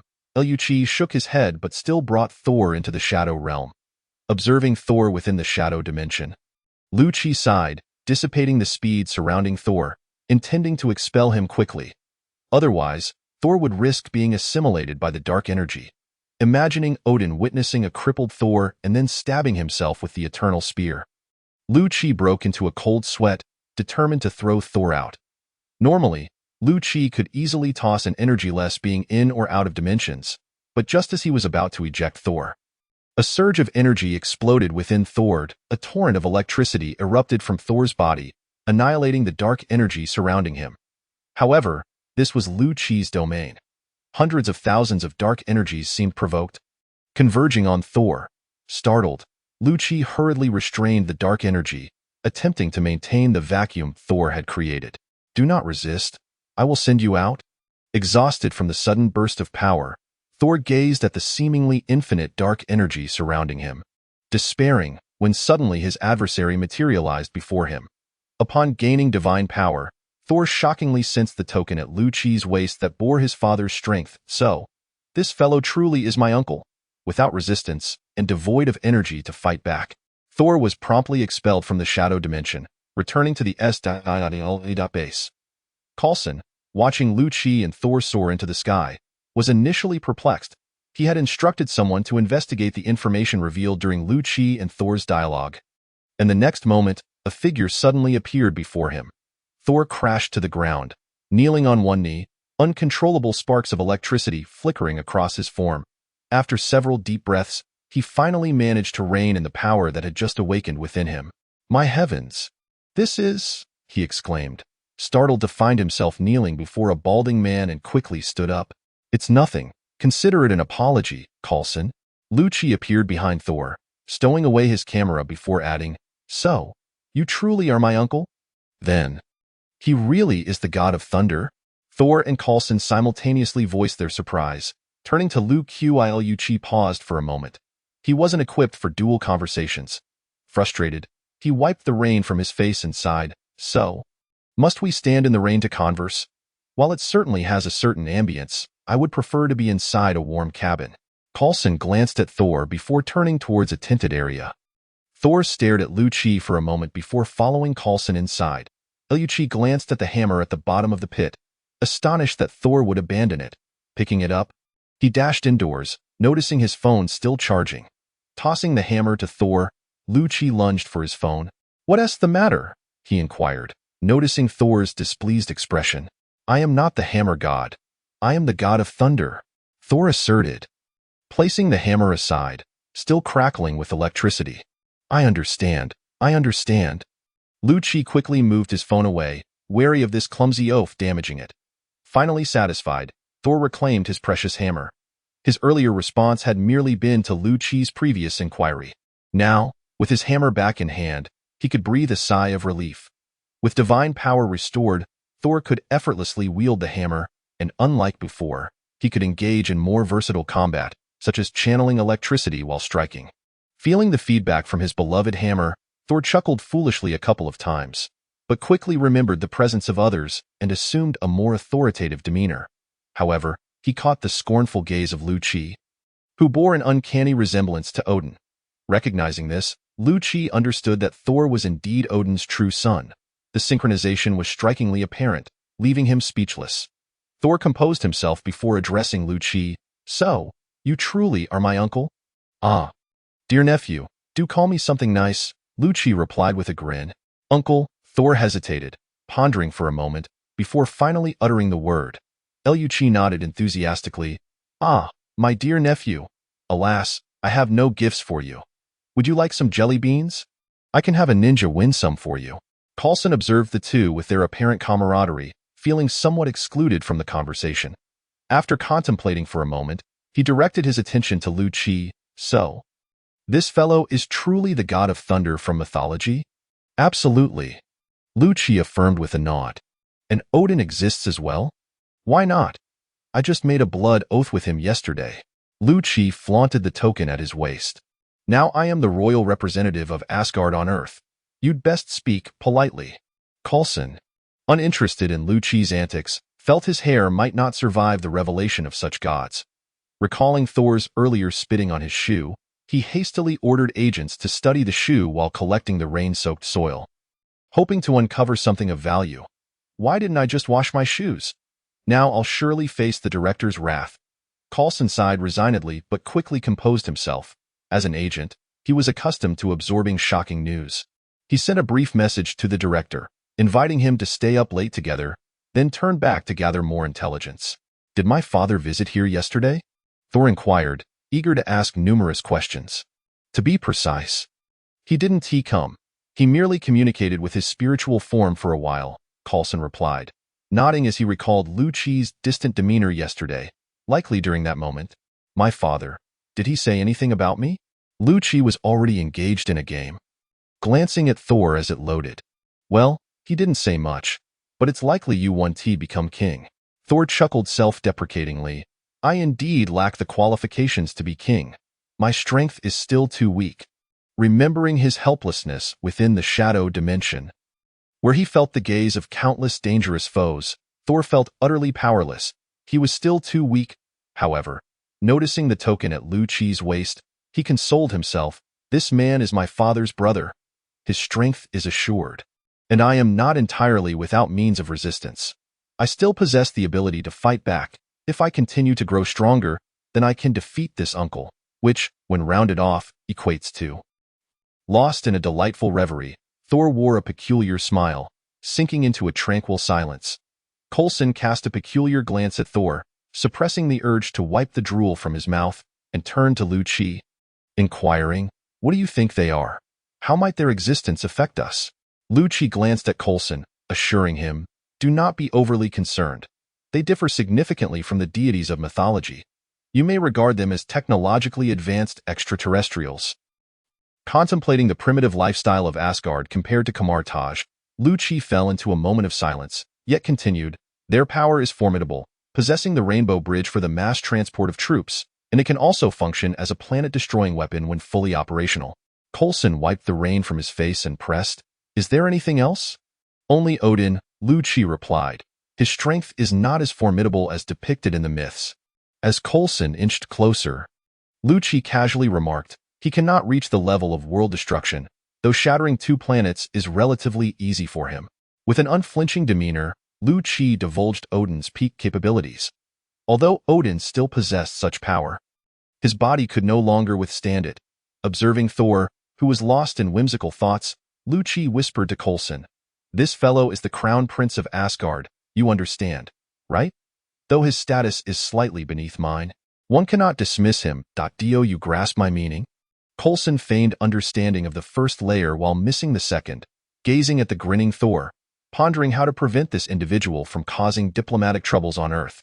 Sighing, he resolved to give a brief report to the director. Such weighty matters were beyond Coulson's jurisdiction and needed to be entrusted to his direct superior, unaware that a spy had already leaked information. Chapter 48. Women? Pierce furrowed his brow as he listened to his subordinate's report, dismissing him afterward and rubbing his temples. What in the world was happening? A plethora of superheroes had inexplicably emerged. Alongside an array of supercriminals. Now even gods had made their appearance, although his subordinate reported that Asgard was, in fact, extraterrestrial, which provided him with a modicum of reassurance. What nonsense! What was this about a rainbow bridge and planet-destroying cannons? And the so-called Star God King? Was this truly the Asgard of mythology? It appeared that the imagination of ancient peoples was rather limited.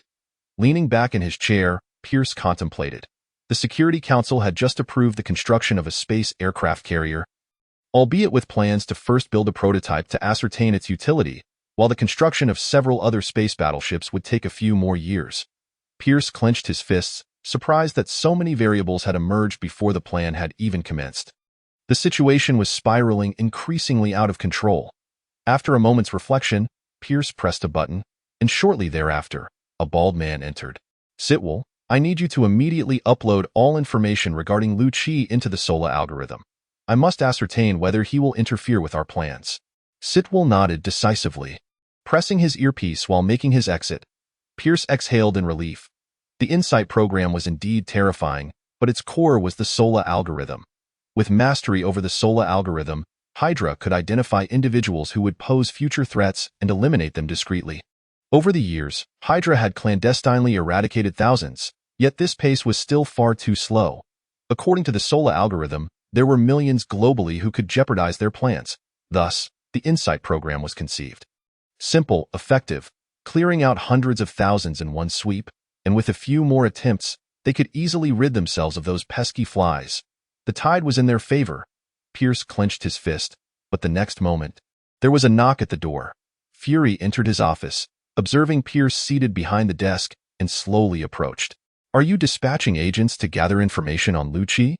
Pierce was taken aback, wondering how Fury knew. However, after a moment of thought, the reason became clear. "Why are you being so cautious? Have you classified his information?" Pierce rose to pour a cup of coffee, sliding it toward Fury. Fury took a sip. His expression unchanged. Pierce looked relieved, stating, "This man's background is too mysterious. He is connected to Howard's child, involved with the Hulk, and now even the so-called Pantheon has been touched by him. I suspect he poses a threat." Fury nodded. "I have assessed him, and the result is no threat. You need not investigate him further. It would be a waste of time. Instead, request additional funding from the Security Council to expedite the establishment of the new headquarters." After speaking, Fury exited without delay. Pierce let out a sigh of relief. He had raised Fury and was aware of his capabilities. Fury was exceptionally skilled, arguably the finest agent, yet this was not good news for them. Considering they were Hydra and Fury was their adversary, a plan was necessary. Although Fury was highly useful, recalling the SOLA algorithm's assessment of Fury, Pierce resolved that this tool could not remain for long. Meanwhile, outside, Fury discreetly spat out the detox pill he had been chewing and tossed it into the trash. He had learned from Pierce to trust no one. As he walked, Fury pondered. From where did Pierce acquire information about Thor? Upon learning of Thor's origins, he had instructed the agents to report exclusively to him. What were Pierce's intentions? Why was he inserting personnel among those agents? Fury was still unaware of Pierce's affiliation with Hydra, but decided to investigate him discreetly. Standing before the elevator, Fury pressed the button, and soon it arrived. Noticing S.H.I.E.L.D inside, Fury nodded and allowed S.H.I.E.L.D to proceed first. S.H.I.E.L.D was equally surprised to see Fury, but composedly saluted before making his way to Pierce's office. Fury observed S.H.I.E.L.D's retreating figure before stepping into the elevator.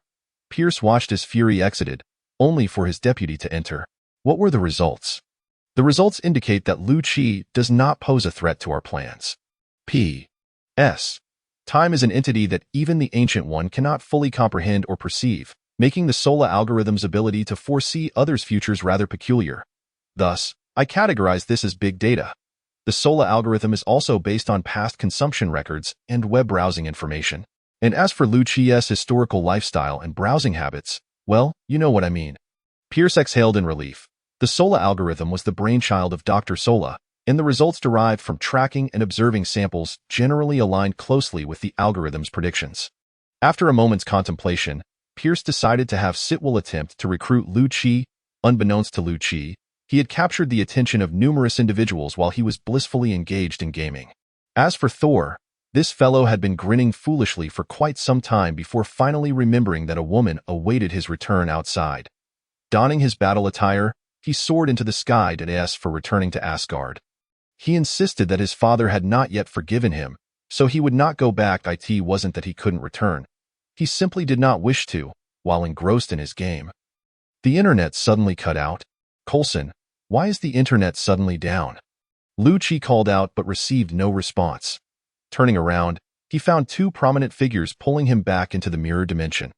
Odin appeared exceedingly pleased, for his child had finally awakened his divine powers, giving him the sense that retirement was near.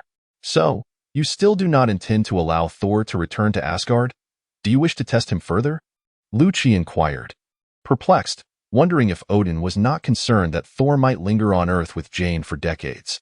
Thor's power has awakened. His divine abilities will grow with time, regardless of location. As for testing, Thor has already passed. To become Asgard's great general, he merely needs strength and the ability to comprehend instructions. As for the king, I shall test Loki. Goodness, is that all you require of Thor? Just the ability to understand instructions?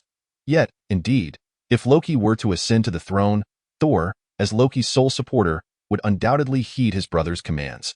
However, the implication of Odin's words astonished Lucci. This fellow actually intended to leave Asgard to a frost giant? Nurturing a dog for several millennia could foster attachment, let alone Loki. Lucci was too indifferent to care about Odin's thoughts. As long as Odin would ride his eight-legged steed, clad in armor of destruction, to rescue him in times of peril, that was sufficient as for seizing control of the Asgardian throne. Please, strategy games were not his forte, and he had no desire to usurp someone else's throne. Glancing at his phone, a hint of urgency in his voice, Lucci said, "Is there anything else? I still need to play my game. Can we expedite this?" Attempting to explain to his parents that online games cannot be paused. U.jpg The Ancient One glanced at Odin, who retrieved a book from his robes. This unfamiliar yet familiar scene filled Lucci with anticipation, reminiscent of the commanding manner in which the Ancient One had once tossed him coordinates to the Dark Dimension. Here are the coordinates to the Dark Dimensions compiled by Asgard over the millennia. However, 1,000 years have passed, and many of these dimensions may have evolved into intermediate dimensions, altering their coordinates, though there should still be plenty that are usable. Lucci eagerly accepted the coordinates, his face alight with joy. Great One, do you have anything else to bestow? Odin remained silent, and the Ancient One gestured for Lucci to hurry back to his game, lest he be deemed inactive. Returning to the material realm, Lucci quickly reconnected to the game. Amidst his teammates' inquiries, Lucci boldly declared, "The Earth's protector and the God King summoned me for a discussion. I have matters to attend to, so I must log off." Abruptly exiting the game, regardless of the barrage of question marks from his teammates, Lucci retrieved a small notebook and, after a long absence, dialed a number for Mordo, instructing him to prepare for a brawl. Upon entering the Dark Dimension, Lucci observed Mordo leading a mage team into the fray and casually selected a coordinate. "I'm sorry, the coordinate you have chosen is invalid." Ah. This left Lucci feeling somewhat awkward as he noticed Mordo's grave expression. Seizing the moment while Mordo was distracted, he hastily tapped another coordinate. "I'm sorry." Lucci was at a loss for words. How long had it been since Odin provided these coordinates? Each selection turned out to be invalid. After randomly tapping 10 times, 7 valid coordinates appeared. Fortunately, 5 were miniature dimensions, with only 2 being primary dimensions. Within these dimensions, the miniature ones were devoid of enemies. While the 2 primary ones contained foes, Lucci breathed a sigh of relief, grateful that there were only 2 primary dimensions. He resolved to take his time with single draws next time, as encountering a golden one would be too alarming. He commanded the Shadow Legion to bring one of the primary dimensions down first, while the other would be held for the time being. Lucci's strength had long surpassed that of his initial confrontation with Andrews, and his Shadow Legion was capable of conquering a primary dimension. As for the other dimension, Mordo and his companions had united to unleash a colossal magical shield composed entirely of dark energy.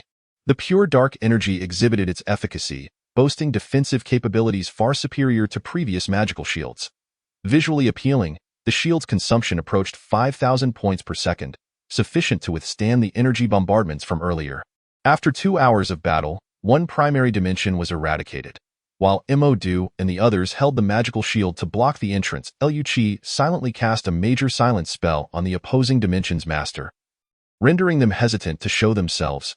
Meanwhile, Lucci comfortably lounged, observing his subordinates' tireless efforts.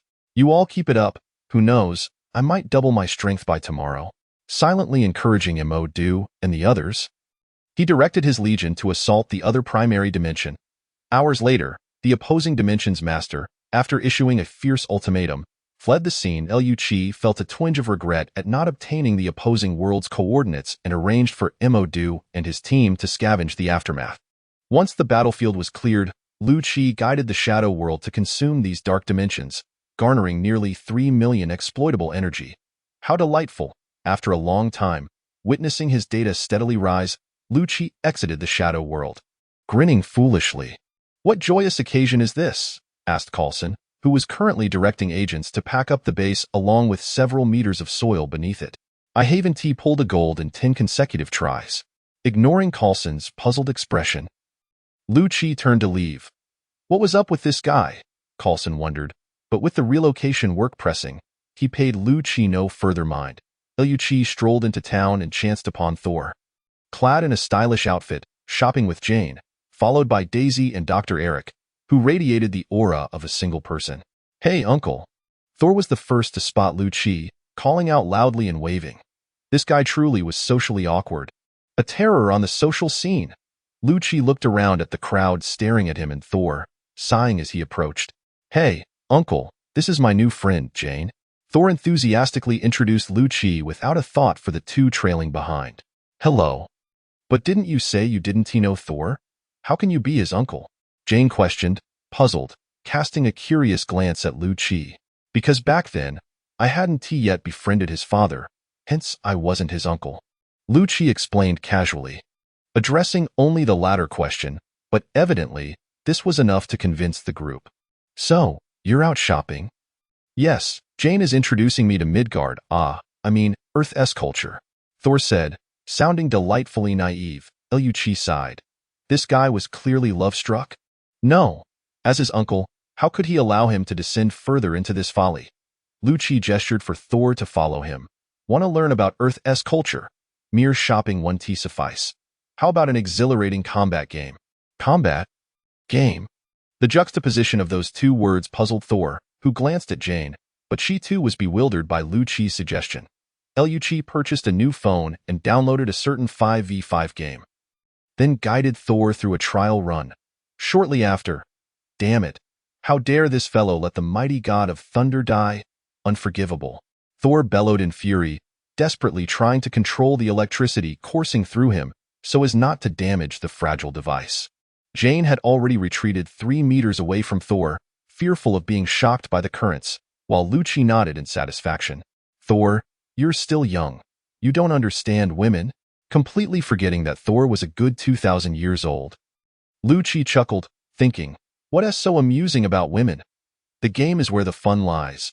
Casting a glance at the helpless Jane, S.H.I.E.L.D didn't intend harm. Rather, this was a purposeful maneuver. After all, as an Asgardian, Thor could live for millennia, and if he were like his father, he could live even longer. Meanwhile, Jane, if she was fortunate, she might see 100 years. If not, she could meet an untimely demise tomorrow. What future could they possibly have? Their current emotions were merely fleeting hormonal surges. Although S.H.I.E.L.D was baffled as to why Asgardians experienced such hormonal fluctuations with Earthlings, he was too disinterested to delve into this peculiar physiological phenomenon. At present, S.H.I.E.L.D simply wished for them to maintain some distance, to cool off and gain clarity about their emotions. If they were meant to part, then so be it. Of course, if they still loved one another.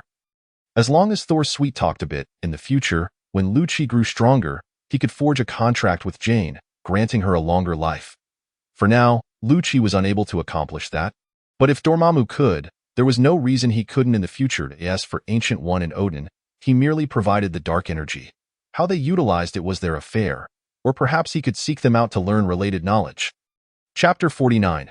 So you're destroying my phone, are you? Thus, under S.H.I.E.L.D's strong suggestion, the group ceased their shopping and opted for a 5-player match at a burger joint. A splendid evening. S.H.I.E.L.D mused that it had been ages since he had teamed up with anyone outside of the Ninja Squad. Tony and Coulson were either preoccupied with romantic interests or buried in work, by necessity. And thus, they wouldn't indulge him in games. Glancing at Jane, who was still awkwardly adjusting to her touch-screen phone, and the few novices who had just exited the game, S.H.I.E.L.D envisioned himself dominating the field while they worshipped him. Calling out, "Big shot, please carry us."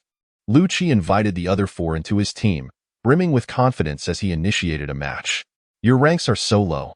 We can only play matches with you." Don't throw games. I'll take the lead. The others glanced at Lu Qi's illustrious rank badge, reassuring him that they wouldn't throw. The game commenced swiftly, and Lu Qi charged out of the base. The urge for slaughter surged within him. First blood. Lu Qi discreetly raised his gaze, noticing the odd expressions from the others, yet they remained silent. My bad, there were too many enemies. Don't worry, I can bounce back. Lu Qi hastily reassured. But by now, the others had sensed something amiss. Finally, after a few minutes, Lu Qi silently slipped into the restroom. Summoning a ninja, he handed over his phone. Here, you play. Watching as the ninja took control of his account. Turning the negative score into a positive one, the combined kill count approached 100. Ultimately, the ninja called for a gather and led the teammates in a decisive push to obliterate the enemy base. Lu Qi sighed in relief as he reclaimed his phone and exited the restroom. Oh dear, let me throw a few games. Otherwise, it won't be challenging. Lu Qi explained to the others. I trust you. Sure. The four likely reached a conclusion in their hearts, but said nothing further. Thus, they resumed their joyful gaming journey. Consequently, Lu Qi made 6 trips to the restroom that evening. Fortunately, after Jane and Dr. Eric grasped the game mechanics, they began to hold their own, while Thor and Daisy kept close to Lu Qi to prevent any further blunders, ultimately managing to secure a few reluctant victories. Well, surrendering meant losing half, which equated to winning half. A few more rounds, and they would count as wins. Before long, Lu Qi found himself abandoned by the group, drinking soda alone. This game is quite intriguing. It indeed presents a challenge. Indeed, especially when the teammates are lacking. Observing the group animatedly discussing the game, while Thor nearly glued himself to Jane. Lu Qi exited the game and quietly left the burger joint.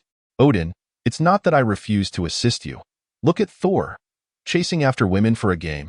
To think such a trivial game could lead you astray.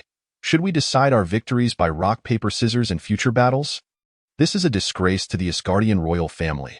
Wait, don't I also count as a newly minted member of the Asgardian royalty? Lu Qi shook his head.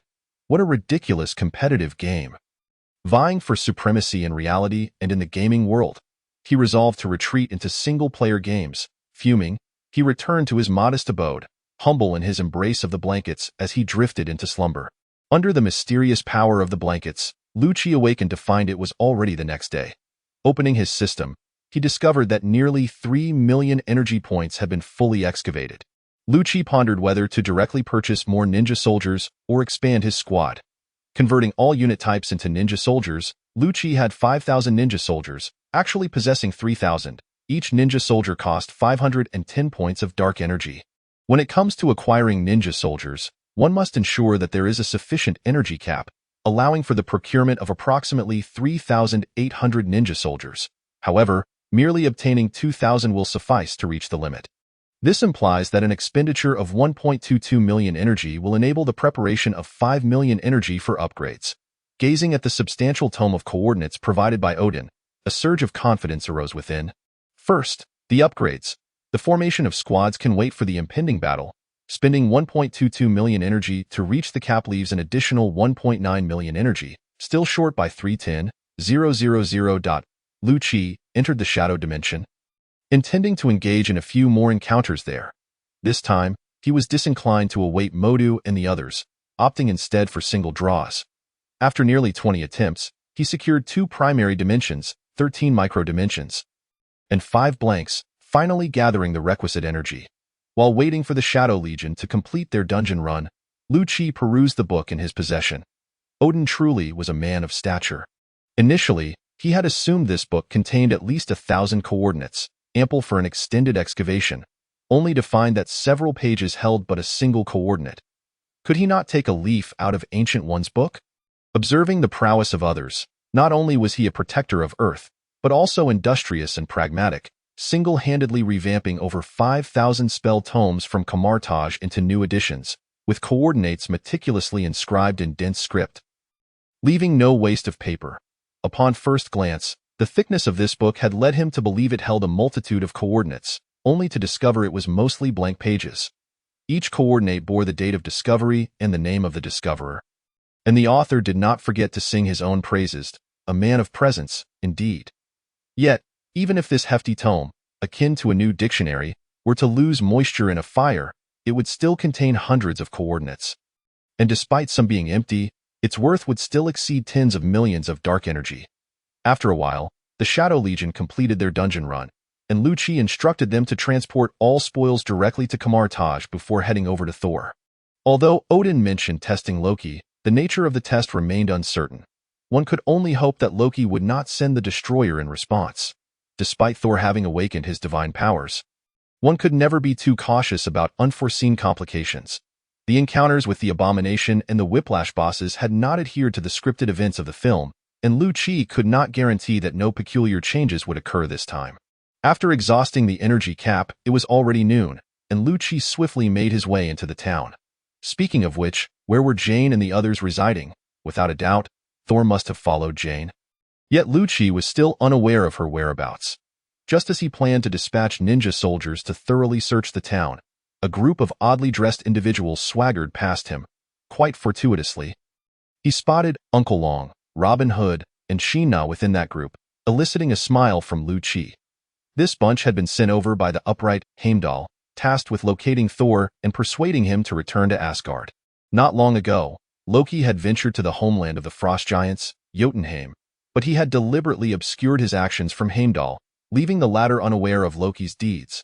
A true king would disdain such petty tricks. Heimdall held an inherent disdain for Loki, who thrived on schemes and conspiracies, yet he remained deeply concerned about Thor's welfare on Earth. Little did Thor know that his brother had harbored thoughts that were not to be. As a staunch supporter of Thor, Heimdall resolved to allow a few of Thor's minions to convey the happenings in Asgard, cleverly circumventing the new king's decree forbidding any passage to Earth. I was at the tavern. Surrounded by a throng of witnesses, I did not activate the Rainbow Bridge to let anyone through, thus I possess ample alibis. Meanwhile, Lu-Chi followed the group through the town until he found Thor, who was engaged in a sweet duo with Jane. Damn it, how dare you mock me, Thor the god of thunder. I shall slay you 100 times. Thor muttered, his fingers incessantly gliding over his phone screen. Thor has encountered an enemy, Vostag shouted. Fandral peered closely. He is raging at that small box in his hand. The enemy must be contained within. It must be a mage from Midgard. I have heard the mages of the Celestial Palace speak of their peculiar abilities. Hogan chimed in with the final remark. Sif, standing nearby, wished to interject, but Vostag had already dashed forward. Damn mage, how dare you insult Thor the god of thunder? A precise axe swing shattered Thor's phone without inflicting any harm upon him. Lu-Chi nodded approvingly from the shadows. The fellow's martial skills were commendable. Although they did not rival the ultimate techniques of the shadow ninjas, they were still impressive enough to warrant pride. Well done. Vostag, the 4 wild boars, 6 wild chickens, and that self-sacrificing cow within you would feel proud. Fandral stepped forward, delivering a few more strikes, while Hogan, observing the ineptitude of the group, swung his warhammer, reducing the phone to mere fragments. Thor, deeply engrossed in the game, was facing a critical team battle when his phone was suddenly reduced to dust. Damn it! No time to converse with the 3 fools from the Celestial Palace. Thor rushed to Jane's side, witnessing the loss of the battle due to his absence, with their base being overrun. Hey, Thor, it's so good to see you again. Vostag exclaimed excitedly, but Thor, surrounded by crackling lightning, zapped Vostag to the ground. I am engaged in a sacred duel with the enemy. What are you all doing? This was a crucial match. Besides, it had only been a day since they last met. How had they managed to act as if months had passed? Lightning flared in Thor's eyes as he stepped forward, seizing Vostag by the collar. I thought you encountered an enemy. By the way, why can you summon lightning without your hammer? The god of thunder had not resorted to violence, and Vostag still retained consciousness, even daring to question Thor. I am the god of thunder, not the god of the hammer. Why can I not unleash lightning without it? Thor tossed Vostag onto a nearby chair, only for Vostag to crush it under his weight. Good heavens! You ought to lose some weight, Thor remarked, furrowing his brow. Sif, helpless, entered the room, observing Fandral and Hogan, who dared not speak for fear of being zapped by Thor, and sighed. Thor, calm down. We have important matters to discuss. While Thor had been exceedingly irate, Encountering his friends and minions brought him immense joy. What brings you all to Earth so suddenly? Sif stepped forward. We hope you can return to Asgard immediately. Thor frowned, glancing back at Jane and her phone. Father exiled me. Until I receive his forgiveness, I will not return to Asgard. The contradictory Thor turned away, concealing his guilty eyes from his friends. However, shortly after your departure, the All-Father fell into a deep slumber, and Loki has assumed the role of Regent King of Asgard with the support of the Queen. Sif said urgently, fearing that Thor might not comprehend the gravity of the situation. Yet Loki had ascended the throne. How splendid! Thor showed no signs of anxiety or anger. After all, he was a devoted fan of Loki. Moreover, after acquiring this little gadget last night, he had played other games, including an exceedingly hardcore strategy management game that left him utterly bewildered. If he were to become king, facing similar issues daily would likely wear him out faster than the fall of Asgard itself. Compared to ruling as a king, he preferred the role of a soldier charging into battle. Loki is more suited to be king than I am, Thor stated seriously, looking at Sif, fearful that they might drag him back to deal with tedious political affairs. Sif, meeting the earnest gaze of Thor, understood that this was his genuine sentiment, yet she found it difficult to accept, having violated the new king's edict by trailing behind the three fools to find Thor, who had no desire to return to Asgard. Just as Sif was grappling with her dilemma, Thor noticed Lu-Chi standing outside the door. Hey, uncle. Ah, my dear nephew, what is the matter? Lu-Chi replied with a smile. Thor, feeling somewhat bashful, scratched his head and pointed at the wreckage of his phone on the floor, saying, My phone was smashed. Could you buy me a new one, uncle? The three fools from the Celestial Palace and Sif were left utterly bewildered. How could Thor have an uncle they had never heard of before? Thor, when did you acquire an uncle? Vostag tugged at Thor's sleeve, inquiring softly. He is my father's newly recognized brother. By lineage, he is indeed my uncle. Yesterday, the three fools from the Celestial Palace immediately became alert. Did Thor not realize? Did they not know? The All-Father had fallen into a deep slumber just yesterday, and the Queen was diligently tending to him. So how could he have sworn brotherhood with a Midgardian? Clearly, Thor had been deceived upon his arrival in Midgard. The trio exchanged knowing glances, preparing to confront Lu-Chi. However, with a mere wave of Lu-Chi's hand, a legion of shadows transformed into ninjas, encircling them, wielding countless blades that threatened to draw blood at the slightest movement. Are you all truly this foolish? Lu-Chi cast a glance at the eager Sif. Indeed, it was as if people naturally gravitated towards their kind. Upon revealing his identity, they all sought to confront him, a testament to their shared mentality as Thor's minions. Sif discreetly withdrew her hand from the spear on her back, offering an awkward smile. I believe if His Majesty the All-Father formed a brotherhood with you, he would surely bestow upon you some token as proof. Finally, a sensible individual amidst the lot. Just how low was the average intelligence of Asgardians? Lu-Chi retrieved the token given by Odin from one of the ninja soldiers, feeling somewhat exasperated. This contraption is rather substantial. Wearing it on my waist feels akin to carrying the keys to an entire building in Guangdong, which is quite uncomfortable. Do I need to present this item to the Asgardians to disclose my identity? Is there truly no intelligent identification system capable of recognizing others' identities? After all, they are a divine race that has evolved for over 10,000 years. It seems they have directed their technological advancements to a level akin to that of primitive savages. Sif offered an awkward smile, yet the palpable aura of the king emanating from the token suggested that this matter might not be so straightforward. Shouldn't the king be in slumber? Why would he be in the outside world? Forming a brotherhood with a Midgardian? If he is not asleep, then why does he neglect Loki? Lu-Chi gestured for the ninja soldiers to release the three fools from the Celestial Palace, dismissing Thor, who approached seeking leniency. Honestly, even engaging with these characters makes one feel a loss of dignity. Just as Lu-Chi prepared to find a chair and rest, a cacophony erupted from outside. Chapter 50. Right turn ahead to the Asgard high-speed corridor. What on earth is happening? Lu-Chi had not heard the sound of the destroyer unleashing its devastating laser beams, nor would Loki. A man of the moment, allow the destroyer to engage in stealth. Regardless, Lu-Chi could not fathom how the towering destroyer could possibly move silently, unless, exiting the room, Lu Qi turned towards the source of the clamor. What is this? A group of frost giants appeared on the street, though these giants were not small, each towering over 2 meters. Frost giants, Thor exclaimed, extending his hand to summon Mjolnir. Damn those frost giants. I shall cleave them in two. Vostag brandished his twin axes, while the other three prepared themselves for a charge. This was their strategy. Thor turned to signal his comrades to ready themselves for the assault. But he was met with the anxious and fearful expressions of Jane and the other two ordinary individuals. Thor hesitated. I think we need to first evacuate the surrounding civilians. I will help you hold them off. Jane, you all go evacuate the civilians. After issuing his command, Thor intended to charge forward with the astonished celestial trio and Sif, but he collided face first into someone's back. Ouch, can't you watch where you're going? Lu Qi rubbed the back of his head. Thor truly possessed remarkable strength and an unyielding demeanor. After all, he could send Iron Man Tony flying with sheer force. Apologies, uncle, but the situation is urgent. Could you possibly? Before Thor could finish, Lu Qi waved his hand and summoned countless shadows. Evacuate the innocents and crush the enemies. Since when do frost giants dare to emerge while avoiding a mage? Lu Qi declared fiercely as the myriad shadows dispersed.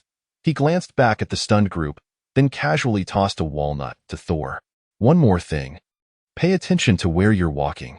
With that, he stealthily made his way to the location of the frost giants, for the trolls were rather slow, and it was more efficient for him to lead them there. Thor touched his head and turned back to the celestial assembly. My uncle is quite formidable. Loki stood in the empty hall of the divine race, ripples shimmering in the air before him. I have fulfilled your request and dispatched someone to assassinate Thor. Now, where is the icebox? The figure of Laufey, the king of the frost giants, emerged from the ripples, his voice dark and foreboding. Loki gripped the eternal spear, his fingers tracing the intricate patterns upon it. Are you certain your men can kill Thor? Ridiculous. If Odin had not been present last time, your corpses would already be part of Jotunheim. Loki raised an eyebrow, a sinister smile curling on his lips. Once Thor is dead, he would be the sole heir to Odin. Yet, why did a twinge of sorrow nestle in his heart? Loki. Laufey's gaze hardened as he observed Loki's silence, his tone growing increasingly frigid. I hope you understand that Odin will not allow a fratricidal prince to ascend to the throne. Fratricide? Thor? Loki scoffed internally, casting a glance at Laufey within the ripples, his eyes glinting with murderous intent. Of course, I am aware, but I have one more task for you. You intend to go back on your word? No. Loki's eyes sparkled with madness. Since Odin will not permit a fratricidal prince to become king, then you shall go and kill Odin. That way, the issue will be resolved. Observing the astonished Laufey, Loki's smile widened. What do you think? Odin currently lies in slumber. Should you approach him quietly, he will depart this world forever. Doubt flickered in Laufey's eyes. Yet he was clearly tempted. If he could slay Odin and acquire the icebox, no one in Asgard would be able to defeat him. Hela smiled silently. Very well, however, I shall need your assistance. You must help me infiltrate Asgard. For the gatekeeper is not fond of our kind. Rest assured, I shall deal with him. Lu Qi swiftly arrived beside the group of frost giants, observing how these creatures adeptly manipulated their bodies to condense ice, contemplating how useful it would be to keep one as an air conditioner. However, now that he had wealth, why worry about affording an air conditioner? Lu Qi unleashed a host of troll soldiers. The 2-meter-tall frost giants appeared as mere dwarfs before the towering trolls. Upon detecting their foes, the frost giants conjured ice spikes with their hands, launching them at the trolls. Yet, these seemingly formidable ice spikes inflicted no significant harm upon the trolls. The minor wounds were akin to mere mosquito bites on the trolls' colossal forms. Furthermore, the shadow ninjas lacked blood, rendering them impervious to bleeding damage. After the troll battalion withstood a wave of attacks, they launched a counteroffensive. With immense hands, they seized the heads of several frost giants and crushed them effortlessly. Finding the sensation unsatisfactory, the trolls refrained from further decapitation and instead formed massive fists to pummel the remaining frost giants. Undoubtedly, the frost giants shattered like inferior glassware. Soon, this batch of frost giants was eradicated. Lu Qi surveyed the area and discovered numerous remaining frost giants. Oh, my dear nephew. Your esteemed uncle truly wishes to deliver a resounding kick to your backside with a polished shoe. Lu-Chi directed the troll soldiers towards a specific location, dispatching several ninja and assassin troops to scout for adversaries, then sprinting towards the next site. After darting around the town several times, he urged the shadow troops to rapidly reach various locations, retaliating against the frost giants. Indeed, retaliation meant that if you touched me, I would respond by obliterating your head. Even the basic ninja soldiers now possessed 16 times the physical prowess of an ordinary person, making them more than capable of dealing with a few frost giants. Moreover, the 1,000-strong ninja brigade was likely no less than the frost giants that had been sneaking around. After half an hour of counterattack and reconnaissance, Lu-Chi confirmed that no frost giants dared to remain alive in the town, and he returned to the square where the townsfolk were being sheltered. It must be said, these individuals were remarkably bold. Upon seeing the frost giants, they eagerly brandished shotguns against them. Although the effect was minimal, the spirit was commendable. To protect those eager to engage in battle, Lu-Chi ordered nearly 3,000 ninja soldiers to confine them within the square. In truth, he could have dealt with the frost giants without needing such a large contingent of ninja soldiers. Feeling somewhat weary, Lu-Chi held a microphone that the ninja soldiers inexplicably acquired. The problem has been resolved. You may return home now. By the way, could anyone identify who owns this microphone and speaker? Lu-Chi shouted a few phrases before summoning the shadow ninjas back to the shadow realm. Thank you, a boy exclaimed, holding an ice cream. Addressing one of the ninja soldiers. Moments earlier, he had merely mentioned feeling a bit hot and wanting ice cream, and a passing ninja soldier had promptly procured one for him. The ninja soldier nodded in acknowledgement before vanishing into the shadows. The issue is resolved. Lu-Chi stealthily maneuvered through the crowd's blockade and returned to Jane's laboratory, where Thor and the Celestial Assembly were safeguarding Jane and a few unexpected arrivals. Thanks, even though I don't know what superhero you are, your armor is quite impressive. A boy boldly hugged Thor as he passed by. Thor displayed a peculiar smile. That smile of yours suggests you might need to spend some time in jail to cool off, Lu-Chi remarked disdainfully as he appeared before Thor. So, is the issue resolved? Thor inquired cheerfully. Just a few lackeys, nothing resembling a major boss. By the way, do you want to go home and check? What's the matter? Thor, this muscular fellow, clearly had not grasped the true nature of the situation. It's nothing. You don't need to understand, but I believe you ought to return and take a look. Lu-Chi shrugged. After all, Heimdall hasn't intervened with the frost giants' cross-border incursions, which gives rise to some unpleasant premonitions, not to mention that your father is still in slumber. Lu-Chi's casual remarks caused Thor's brows to furrow. Uncle, what are you trying to convey? Thor discreetly glanced at Sif, who nodded in affirmation. All right, I suppose it's time to head back and check, Thor said promptly, only to find Jane looking stunned. Don't worry, Jane. With the Rainbow Bridge, I can return to Midgard, Earth at any time. Thor grinned, while Jane wiped away the tears that had unexpectedly surfaced and proceeded to drive, taking the group to find a quiet place. Hey, Coulson, step aside. Some people need to get through. Under the guidance of the three fools of the Celestial Palace, the group arrived at the location where they would be transported to Earth. Have you dealt with those blue sprites? Coulson remarked casually, allowing the obstructing agents to pass. Once again, you've managed to exploit me, making me work for free, Lu-Chi said nonchalantly as they soon reached the teleportation point of the Rainbow Bridge. Wait for me, Thor said to Jane, who looked reluctant, then turned to Coulson. It seems you have taken my friend's belongings. I would appreciate it if you could return them. It was requisitioned. Sir, we shall promptly return Miss Foster, Coulson replied, somewhat awkwardly. It was clearly theft. Jane protested softly, yet her words were heard by everyone present. Coulson forced a polite smile, but given Thor's unique status and Lu-Chi's disclosures, he dared not act recklessly. He hastily arranged for Jane to retrieve her belongings, hoping to prevent her from saying anything further, all the while maintaining his smile. Thor nodded in satisfaction. Uncle, would you like to accompany me to Asgard? He called out to Lu-Chi, who was casually chatting nearby. Well, exploring a new map wouldn't be too bad, Lu-Chi replied, quickly canceling his match and joining Thor. Coulson, I'll also be taking a trip. Please inform Tony so he doesn't disturb my journey. You're off to another planet. Yet you fear his interruptions? Nevertheless, Coulson could only nod like an emotionless machine. As everyone prepared, Thor cleared his throat. Heimdall, open the Rainbow Bridge. Thor proclaimed with considerable authority, yet a minute passed in silence with no response. Hey, Heimdall, are you capable? Lu-Chi shot a disdainful glance at Thor, who began to lose his composure. Heimdall, I know you can see. Hurry and open the gate.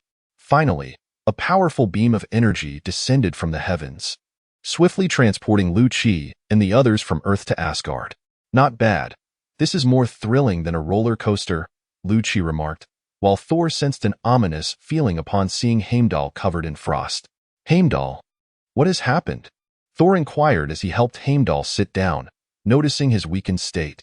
Loki has taken the frost giants to assassinate the king. You must hurry to stop him. What? Thor exclaimed in shock. Yet he dared not linger and rapidly took flight. Aren't you waiting for me? Lu-Chi called after him, but Thor was already far away. You should take him to another location. This place is damp with frost, which is not conducive to the injured's rest, Lu-Chi casually suggested, prompting the other celestial warriors to assist Heimdall elsewhere, while he prepared to stealthily enter the celestial palace. Wang Defa, Lu-Chi declared as he appeared on the Rainbow Bridge. To his surprise, the bridge's structure served as an energy conduit, brimming with immense power, preventing Lu-Chi from sneaking through. What bad luck, he lamented, taking to the skies, albeit at a slower pace. Observing the distant celestial palace, Lu-Chi found himself at a loss. With such a long bridge, surely this would be the most time-consuming part of their journey. Nevertheless, his speed was impressive, nearing 1,000 meters per second, with his ground stealth speed exceeding 10,000 meters per second, allowing for a direct takeoff. However, the dark energy adhered too strictly to the rules set by that man, hindering his ascent. Moreover, his rapid speed left him unable to react, yet he could utilize this to execute a teleportation maneuver. Speeding forth, Lu-Chi soon arrived at the Grand Celestial Palace. Goodness, is it not tiring to maintain such a vast residence? Surely even a trip to the restroom takes 10 minutes, he mused at the colossal palace, unsure of where to proceed. After a brief wait, just as he was about to gamble with fate by finding a branch, he suddenly noticed the Rainbow Bridge activating in the distance. When did they manage to get over there? Alas, the palace's enormity and multitude of structures severely impaired his visibility, leaving Lu-Chi oblivious to the two individuals' movements. With a sigh, he flew over once more. These youngsters seemed oblivious to the concept of respecting their elders or the difficulties faced by the elderly in mobility. He resolved that upon meeting Odin, he would certainly advocate for the installation of numerous signposts. Otherwise, how could one navigate such a vast palace? He even contemplated what the signs would read. 500 meters ahead, turn right for the prison. 400 meters ahead, right turn for the entrance to the prison. Straight ahead leads directly to Odin's resting chamber. And it is advised to turn left into the alley, which leads to the expressway out of Asgard. Chapter 51. The Cosmic Sovereign Thanos. After much back and forth, Lu-Chi soared back to see Thor unleash a bolt of lightning, sending Loki flying from the teleportation hall. After all, Thor had awakened his divine powers, significantly enhancing his combat prowess, effortlessly dispatching Loki. Thor glanced back at the activated Rainbow Bridge. Recalling the Frost Giants' audacious intrusion into the treasure chamber and their subsequent raid on Earth, Thor scoffed but refrained from halting the bridge's operation. Has the plot changed so drastically? Lu-Chi mused in astonishment, not expecting Thor to refrain from preventing the Rainbow Bridge from wreaking havoc on Jotunheim. However, Lu-Chi could not be bothered with such matters. He held no affection for the Frost Giants. His primary concern lay with the unfolding storyline and Odin's perspective on the events. Although he had yet to spot Odin in the vicinity, Lu-Chi was certain that the All-Father was somewhere quietly observing everything. As he alighted upon the bridge, Lu-Chi caught sight of Loki, who had just risen to his feet. Seeing Thor leave the Rainbow Bridge open, Loki burst into laughter. So, what has transpired? Care to enlighten me? With such a significant shift in the narrative, Lu-Chi could not guarantee that the exchange between the two brothers in the resting chamber would mirror that of the films. He used our father as bait to lure the Frost Giant King into Asgard to kill him, he said. Initially assuming that Loki would have orchestrated the Giant King Laufey's assassination to ascend to the throne of Asgard permanently, Instead, he found Loki had turned the tables and slain the giant king Laufey. However, upon spotting Lu-Chi, Loki's expression shifted dramatically, as though he had encountered something he should not have. Thor sensed the tension, and after a standoff with Loki, discovered that it was indeed Loki who had convinced Laufey to send assassins after him. Subsequently, Loki employed the Eternal Spear to strike Thor, then fled the resting chamber, heading straight for the Rainbow Bridge, directing it towards Jotunheim. At this juncture, Thor had deduced Loki's intentions: eliminate him, leaving Loki as the sole prince. He would then claim credit for the assassination of King Laufey and the destruction of Jotunheim, thereby seizing the throne of Asgard. Little did he know, Loki had also dispatched the Destroyer to Earth to eradicate all past frost giants. Planning to return with several Earthlings who had witnessed Thor's demise at the hands of the frost giants as witnesses, ensuring that even Odin would remain oblivious to the truth. However, Thor had not perished. Causing this scheme to unravel completely die in the eyes of the Asgardians, Thor, leading the charge, would always possess a greater claim to the throne than Loki's underhanded machinations. Loki recognized his defeat, not in terms of cunning but due to his very identity. In an unexpected turn, he had inadvertently touched the frost box, only to discover his skin had turned blue, evoking memories of the defeated race at the hands of Odin. He recalled how Odin had favored Thor over him since childhood, bestowing the mighty hammer upon Thor and allowing him to gain renown within the military. In contrast, he was left to learn the magic that Thor had no interest in. Suddenly, it seemed all the answers fell into place. As he watched the Rainbow Bridge continue to emit energy, Loki's laughter transitioned into sobs. His feelings towards the frost giants were deeply complex. Throughout his upbringing, he had been taught that the frost giants were an evil and brutish race. Yet, discovering his own identity as a frost giant left him bewildered and tinged with a sense of inferiority. Observing Thor bask in the attention of countless admirers, filled with longing for all that he represented. Loki orchestrated this entire affair. Gazing at his own hands, Loki envisioned the countless kin who had perished because of them. Perhaps the frost giants were indeed such a race, filthy, selfish, and brutish, because that is what he had become. Thor glanced at the Rainbow Bridge, relieved to see it not aimed at Earth, as he had feared Loki intended to obliterate the planet. As for the frost giants, Thor was indifferent to their fate. Striding towards his brother, Thor grabbed Loki by the collar, only to find his expression was decidedly amiss. Loki, what is the matter? The moment he had contemplated how to punish his wayward brother was swiftly forgotten. Brother? Do you still believe that? Loki looked up at Thor. How could that be? No matter your actions, you will always be my brother, Thor replied earnestly, locking eyes with Loki. Just then, the sound of a camera shutter broke the poignant atmosphere. Uncle? Thor looked at Lu-Chi in confusion. Apologies, I forgot to mute it. Please, continue. Lu-Chi hurriedly silenced the camera and resumed filming. Observing their interactions, Lu-Chi had already envisioned the captions he would inscribe upon the photographs. As there were no lawyers to contest the matter in Asgard, Thor shot Lu-Chi a helpless glance before addressing Loki. You may not yet be acquainted with him. This is Lu-Chi, who became a sworn brother to our father yesterday, thus making him our uncle. Sworn brother to Odin? Yesterday? Suddenly recalling Odin's slumbering form, Loki felt a disquieting sense of foreboding. Lu-Chi hastily produced the identity token bestowed by Odin, lest Loki also claim to be an impostor. Yet, as Loki gazed upon the token, a tumult of emotions surged within him. If Odin had sworn brotherhood with this Midgardian yesterday, how could he be in slumber? Or could it be? Loki appeared to regain his composure, pushing Thor aside and maintaining a distance. So, it was you who thwarted my plans, uncle? Loki's demeanor shifted, his eyes narrowing with fierce intensity as he scrutinized Lu-Chi. What has come over you? Lu-Chi questioned, puzzled by Loki's unsettling gaze, which now exhibited an unusual dull yellow hue. This peculiar color struck Lu-Chi as eerily familiar, reminiscent of a past occurrence. While he pondered this, Loki raised his hand and unleashed the Eternal Spear, sending Thor flying, and then turned his wrath upon Lu-Chi, firing lasers with reckless abandon. What is happening? Lu-Chi quickly released dark energy to shield himself from the onslaught, easily countering the assault with his current recovery rate of 11,200 energy per second. However, remaining passive while under attack was not in his nature. Glancing at his casual footwear, Lu Qi regretted not wearing dress shoes today, yet he pressed forward, step by step, against Loki's relentless strikes. Realizing his attacks were ineffective, Loki discarded the Eternal Spear and retrieved the Frost Box.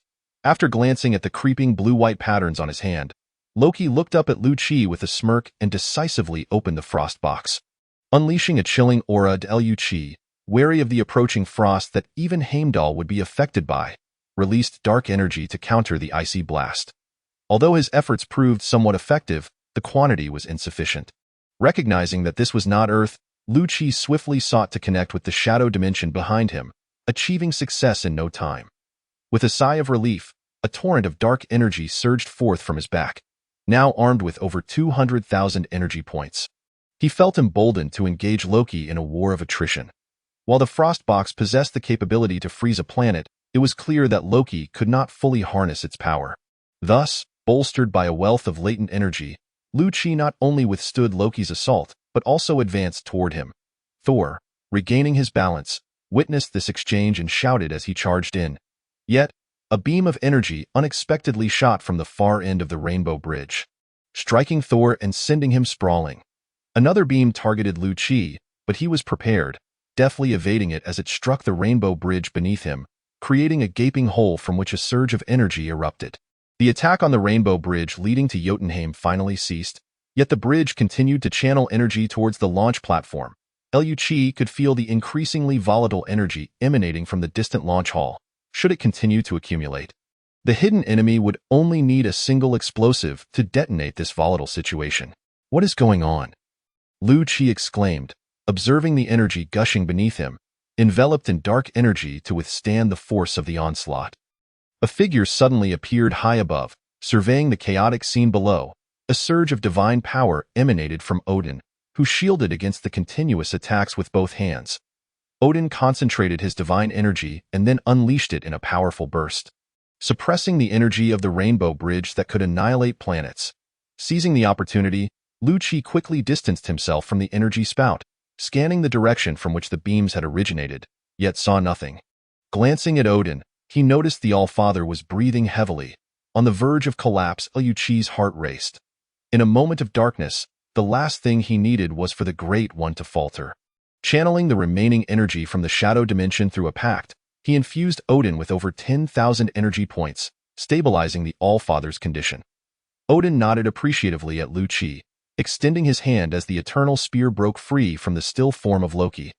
Soaring into Odin's grasp, infusing the spear with divine power, Odin hurled it in a specific direction, and to Lu Qi's astonishment, the spear detonated in the void, revealing a spacecraft.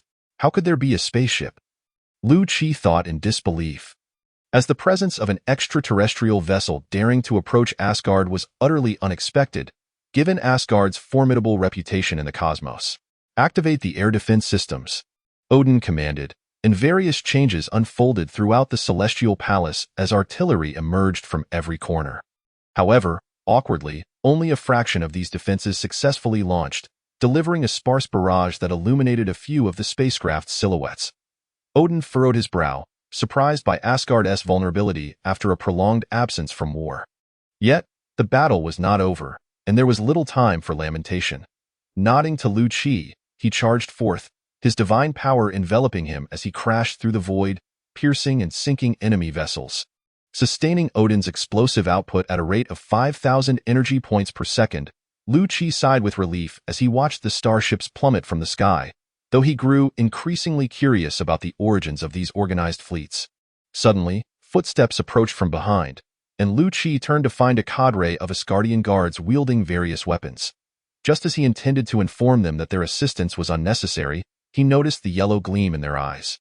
Something was amiss. Observing his surroundings, Lu Qi realized that the damage from the bombardment had severed energy transmission, and the assault on the Rainbow Bridge leading to Jotunheim had long ceased. Noticing a region devoid of energy beyond the damaged area, Lu Qi quickly summoned a squad of ninja warriors, instructing them to subdue the guards. At this point, Lu Qi grasped the nature of the attack. Thanos. The Mad Titan wielded the Mind Stone, capable of controlling hearts. In the original film, this stone was embedded in a scepter, allowing its influence only upon contact. However, It appeared that the stone's abilities were far more potent than previously believed. The ninja warriors advanced in unison, swiftly overpowering the ensnared Asgardians. Meanwhile, distant warships dispatched numerous small airships, skillfully evading the sparse anti-air fire as they flew towards Lu-Chi. Thor, who had just returned after being blasted away, now faced these small vessels. Thus, Odin engaged the large warships while Thor dealt with the smaller ones, the father-son duo wreaking havoc. Unfortunately, the sheer number of small airships allowed several to breach the blockade. Lu-Chi suddenly spotted Loki approaching the edge of the Rainbow Bridge and quickly dispatched a ninja to intercept him. However, when the ninja successfully confronted Loki, he discovered that this version of Loki was merely a shadow. Suddenly, multiple Lokis appeared on the bridge, each emitting a peculiar laugh as they advanced towards the edge. "Do you think you can escape?" Lu-Chi commanded the ninja to incapacitate the subdued guards. Initiating a physical reboot, he then ordered all ninja warriors to block Loki's path. He couldn't let Loki slip away without giving him a piece of his mind. Thousands of ninja warriors leaped off the bridge, expertly catching one another midair, while a few remained on the bridge to pull their comrades back, successfully capturing each iteration of Loki. Yet, to Lu-Chi's dismay, they were all mere illusions. How could this be? He pondered briefly before recalling Loki's signature trick. Turning around, he saw an Asgardian guard rising, rubbing the back of his head, flashing a grin at Lu-Chi before leaping off the Rainbow Bridge. A strangely shaped airship sped towards them, catching Loki and whisking him away. Damn it! As a frost giant, Loki's constitution surpassed that of the average Asgardian guard, and the earlier blow had failed to render him unconscious. Lu-Chi took to the air in pursuit, only to be besieged by a swarm of small airships from behind. What a bothersome swarm of flies! Lu-Chi raised his hands, unleashing nearly 1,000,000 points of dark energy that surged forth like a massive wave, crashing down upon the small airships and shredding them to pieces. Glancing back, he saw the bizarrely shaped ship erupting with intense energy, distorting the surrounding space before vanishing from Lu-Chi's sight. Lu-Chi's expression darkened. Thanos.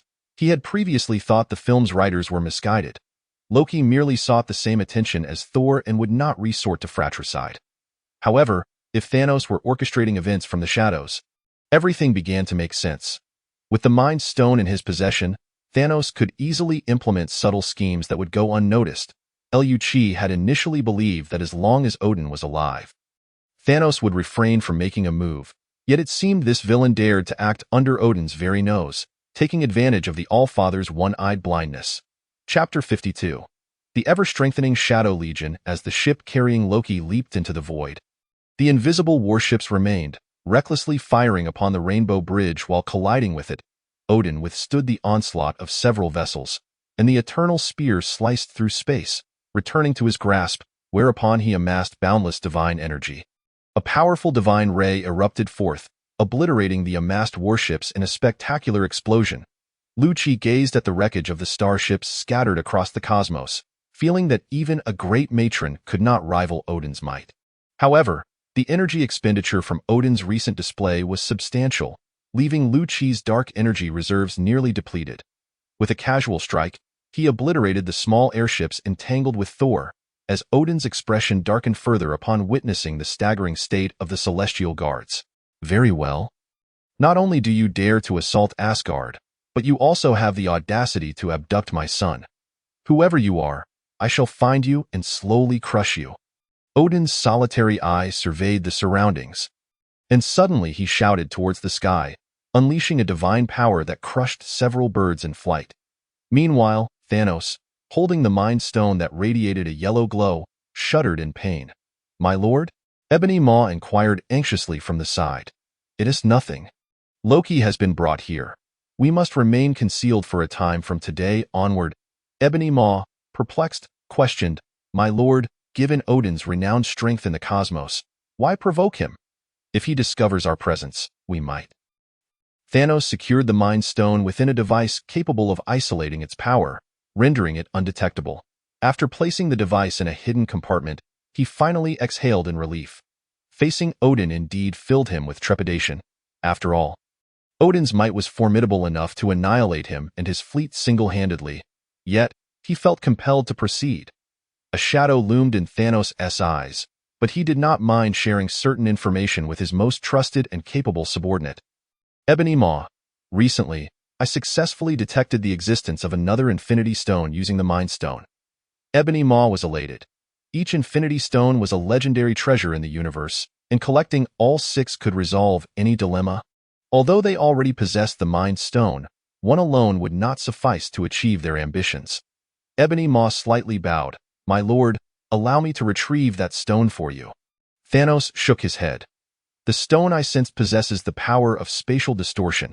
It must be the Space Stone among the 6 Infinity Stones, and its location lies within one of the 9 realms under Odin's dominion, Earth. Ebony Maw was momentarily taken aback. Here they were, having just offended Odin, and now they had to venture into his backyard. What a predicament!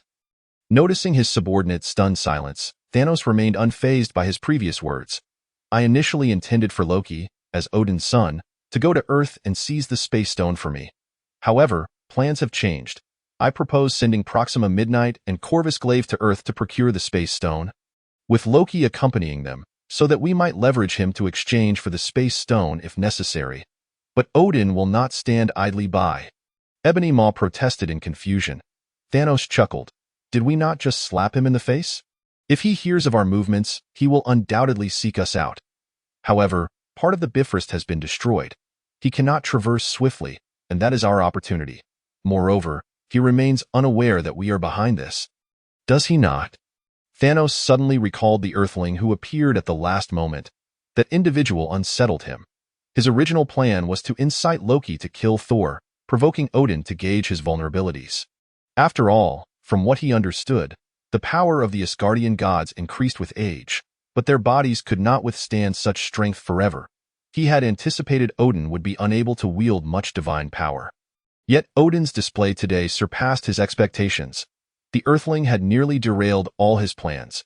Even over 5,000 elite frost giants could not slay Thor, nor could they eliminate a few Earthlings. Moreover, Thanos sensed that Odin's strength was somehow linked to that Earthling, considering that Odin had previously appeared on the brink of death, only to rejuvenate after forming a bond with Loki. That individual posed a problem. After contemplating for a moment, Thanos addressed Ebony Maw. Once Loki arrives, bring him to me. I must provide him with certain items to commence my plan. Loki was blissfully unaware that Thanos had taken note of him. Otherwise, he might have remained in Kamar-Taj indefinitely. He directed his ninja troops to assist in escorting the Celestial Guards back and approached Thor and Odin, who were engaged in conversation. How fares the situation? Thor inquired as Loki approached. Do not worry. I merely had the ninja troops incapacitate them. No one is dead, though they may experience some discomfort in their skulls for a couple of days. I suggest they refrain from wearing helmets while on duty during this time. Loki casually remarked before turning to Odin. How do you feel? My dark energy was nearly depleted just now. Odin shook his head, indicating he was unscathed, and gazed at the star he had summoned to serve as the sun. I never anticipated that, after several decades, there would be forces bold enough to challenge me. Loki found this amusing. The elder had lived long enough to dismiss mere decades, hadn't he? That span was ample time for him to have great-grandchildren. Loki considered suggesting they take Thor back to Earth to bring Odin some local delicacies, but Odin continued speaking. I will not let this matter rest. However, the destroyed warships belong to various factions, including the Kree, the Collector, and the Nova Empire, all manipulated by some unseen hand. Once I uncover the perpetrator, I shall ensure they meet a grim fate. Even the might of Jesus could not spare them. He thought furiously. Loki shook his head. The elder was so eager for vengeance despite not knowing who the puppet master was. What if it turned out to be a formidable figure? As he pondered, Loki decided to disclose some official information to Odin. To my knowledge, the power controlling your guards likely emanates from the Mind Stone, which is currently in the possession of the Cosmic Tyrant, Thanos. Odin regarded Loki with astonishment, yet he did not doubt the validity of Loki's information. Perhaps it was relayed to him by an old friend, for time's influence is indeed mysterious. However, wasn't he that friend typically unhelpful? Odin dismissed further speculation. The earlier battle had reminded him of his own conquests across the 9 realms. With Loki's assistance, he could unleash some power, albeit limited, to obliterate the unseen adversaries for the greater good. Had it not been for the restrictions on his power, would he have even deigned to parley with those who dared to disrespect Asgard's authority? He was no mere benevolent ruler but a renowned god of war. The champion of Asgard. In that case, I shall send my agents to gather intelligence on Thanos, then prepare a grand gift for him. Odin resolved, instructing Thor to prepare a room for Loki. Loki had yet to explore Asgard thoroughly. He might as well linger for a few days. Given that the timeline for the Battle of New York was still a year away, and some lonely elder might still be frozen in ice, as he walked alongside Thor, he admired the distinctly styled Asgardian architecture, occasionally pulling out his camera to capture a few photographs. After half an hour of strolling, Loki finally arrived at his designated chamber. All right, I believe you need to inform me of the location of the restroom, lest I become lost in search of it. Loki assessed the room, which exuded an air of pristine luxury, yet he could not find any semblance of a bathroom. There will be maidservants outside. You can inquire with them if you have any questions, Thor replied casually. As if this were entirely normal goodness, was this the luxurious life of a landowner? Maidservants? Loki wondered if they could assist with back massages. He glanced outside and indeed spotted several elaborately dressed maids. Why were their outfits so thick? Did they not fear overheating? Disappointed, Loki returned indoors, surveying the room's decor and urging Thor to leave him be. After all the commotion, he longed for a moment of respite. With a flick of his wrist, he activated a portal back to New York, laughing as he flopped onto his own grand beauty. An opulent nest is preferable to a gilded cage. Loki settled into a comfortable position and opened his system. After several hours of harvesting, his energy had reached 5.21 million, ample for upgrading his physique. Without hesitation, he initiated the upgrade. A shiver coursed through his body, rendering everything dull and tedious.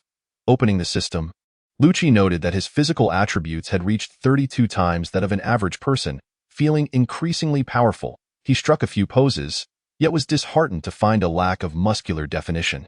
The current rate of energy crystal collection was 22,400 points per minute, while energy recovery stood at 22,400 points per second, enhancing his strength further. However, the system indicated that the next doubling of his physique would only occur when the ninja troops reached 50,000, causing Loki to wince. 50,000 ninja troops? Even if he expended all his energy to acquire them, he would require over 100 million points. Absurd. Not to mention that subsequent upgrades to his physique would demand at least 50 million energy points. Leaving Loki feeling daunted by the long road ahead. Observing the dwindling energy reserves, Loki called Mordo, instructing him to bring a team for cleanup, then ventured into the shadow dimension to prepare for significant endeavors. Methodically clicking through dimensions, Loki tested his luck. Given the substantial growth in strength and numbers of his ninja legion, he had no desire to engage in single draws. He opted for 10 consecutive attempts. Today proved fortuitous, as he secured 2 primary dimensions without any empty slots. Considering the leap from 16 times to 32 times average physicality was significant, Loki decided to have his troops simultaneously assault the 2 primary dimensions to see if they could conquer them. The process proved even easier than anticipated. The enemy hardly posed a challenge to the ninja troops, let alone the assassins and trolls. Even the Dimension's sovereign retreated in fear at the sight of the trolls, unwilling to face them directly. Within mere minutes, they effortlessly captured these realms, and Loki felt increasingly relaxed, continuing to click coordinates as dark dimensions swiftly transformed into part of the shadow world. He persisted in this manner until he finally felt fatigued. Gazing at the coordinate book in his hand, which he had flipped through nearly 20 times, Loki couldn't help but exclaim, "Truly, this is a top-tier force with millennia of history. Its reserves are beyond what GUI could ever match." Apologies, GUI, but this round goes to you. When it comes to wealth, companions, magic, and territory, your only advantage seems to be in magic, albeit slightly. Observing his energy reserves nearing 10 million, Loki felt a sense of affluence enveloping him. After exchanging a few words with Mordo and the others, who were busy transporting battle spoils, Loki returned to the material realm. With such an abundance of energy at his disposal, he resolved to wait until it was fully harnessed and then purchase 7,000 ninja soldiers, setting aside a few million for contingencies. After all, Odin was preparing to confront Thanos, and he needed to lend his support. What if he managed to defeat Thanos outright? That would indeed be splendid. Checking the time, Loki realized nearly 5 hours had passed, he stretched his back and decided to take a nap, intending to assess the situation upon waking. Nestled within his blanket, time always seemed to fly by. It felt as if he merely blinked, and an entire day had slipped away. After a leisurely stretch, Lu-Chi sat up. With his current physical condition, staying up for a few nights wouldn't pose much of a problem, however. His biological clock, which had been set for over 20 years, compelled him to feel sleepy at the appointed hour. Besides, why stay up late when he could indulge in a hearty meal and a good night's sleep? Lu-Chi firmly believed that a restful night was far superior to sleepless nights. Opening the system, Lu-Chi discovered that after a night had passed, his energy had surged to 10.24 million. Indeed, as the later stages of a clicker game often reveal, the gains could be extraordinary. Following his plan from the previous night, he purchased 7,000 ninja soldiers, spending 742,000 energy, leaving him with 2.82 million. This total should suffice for Odin's rampage. As they say, behind every successful man lies... No. Lu-Chi quickly reined in his thoughts as he regarded the dwindling energy reserves. Taking out the book given to him by Odin, he continued to draw from it as he drew. Lu-Chi comfortably pondered how fortunate he was that those intermediate dimensions allowed for coordinate alterations. Otherwise, he might have encountered a formidable adversary here. Surely, there couldn't be anyone ascending to an intermediate dimension without changing coordinates. Never mind, he thought, better not to tempt fate. When his mind was sharp, he tended to wander off in thought, and today he had already made quite a few bold assumptions. It was curious that while others could ascend to an intermediate dimension simply by having ample space, he felt there was still a difference even with his expanded realm. Lu-Chi gazed perplexly at his shadow world. Wasn't it said that one could alter spatial coordinates? How was that accomplished? Did he have to move it himself? After several hours of energy gathering, Lu-Chi decided to experiment with shifting the coordinates of his shadow world, and to his surprise, he truly could. The sensation was rather novel, akin to an experienced driver navigating through dimensional space in his shadow realm. However, the dimensional space was exceedingly vast and barren, lacking any intriguing sights, and he had no fear of colliding with other dimensions. After a brief period of exploration, Lu-Chi lost interest and decided to return. Wait. Where is my expansive Marvel universe? Lu-Chi was taken aback to discover that he could not return to the Marvel universe. His mind racing in confusion. After confirming multiple times that he truly could not return to the Marvel universe, Lu-Chi stood frozen. Arriving at the teleportation portal to Kamar-Taj, he found the door was no longer dark, which left him feeling somewhat despondent. You truly are reckless, indulging in dimension hopping when left unattended. How on earth will I return now that the dimensional coordinates are in disarray? Quickly retrieving the coordinate book Odin had given him, he discovered it bore no coordinates for the Marvel universe, leaving him utterly helpless. Lacking the ability to communicate across dimensions with Gu-E and the others, he felt utterly trapped. Yet, wait a moment. It seemed he still had a connection with them. Lu-Chi recalled the dark energy supply contract he had signed with Odin and Gu-E, contemplating whether he could use this method to reach out to Gu-E. But what to use? Morse code. The problem was, Lu-Chi had no idea how to do that. He wasn't one of those high-level beings who knew everything upon crossing over. He needed to find a world to stay in for now. Otherwise, starving to death would be a tragic fate. If the civilization were sufficiently advanced, he might even learn Morse code.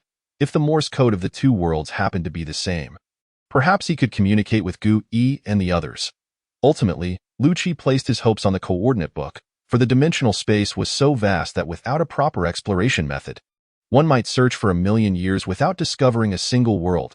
If he could obtain advanced equipment from those dark dimensions, it might grant him the world coordinates he needed to wait for Gu-E to rescue him. May Master Gu-E bless me, he prayed silently, sending 1.1 million units of dark energy towards Gu-E to signal his distress, hoping she would understand. After a brief respite, Lu-Chi calmed himself, uncertain whether Gu-E had grasped the situation. He decided to open the coordinate book to see if he could locate a dimensional lord to seize there.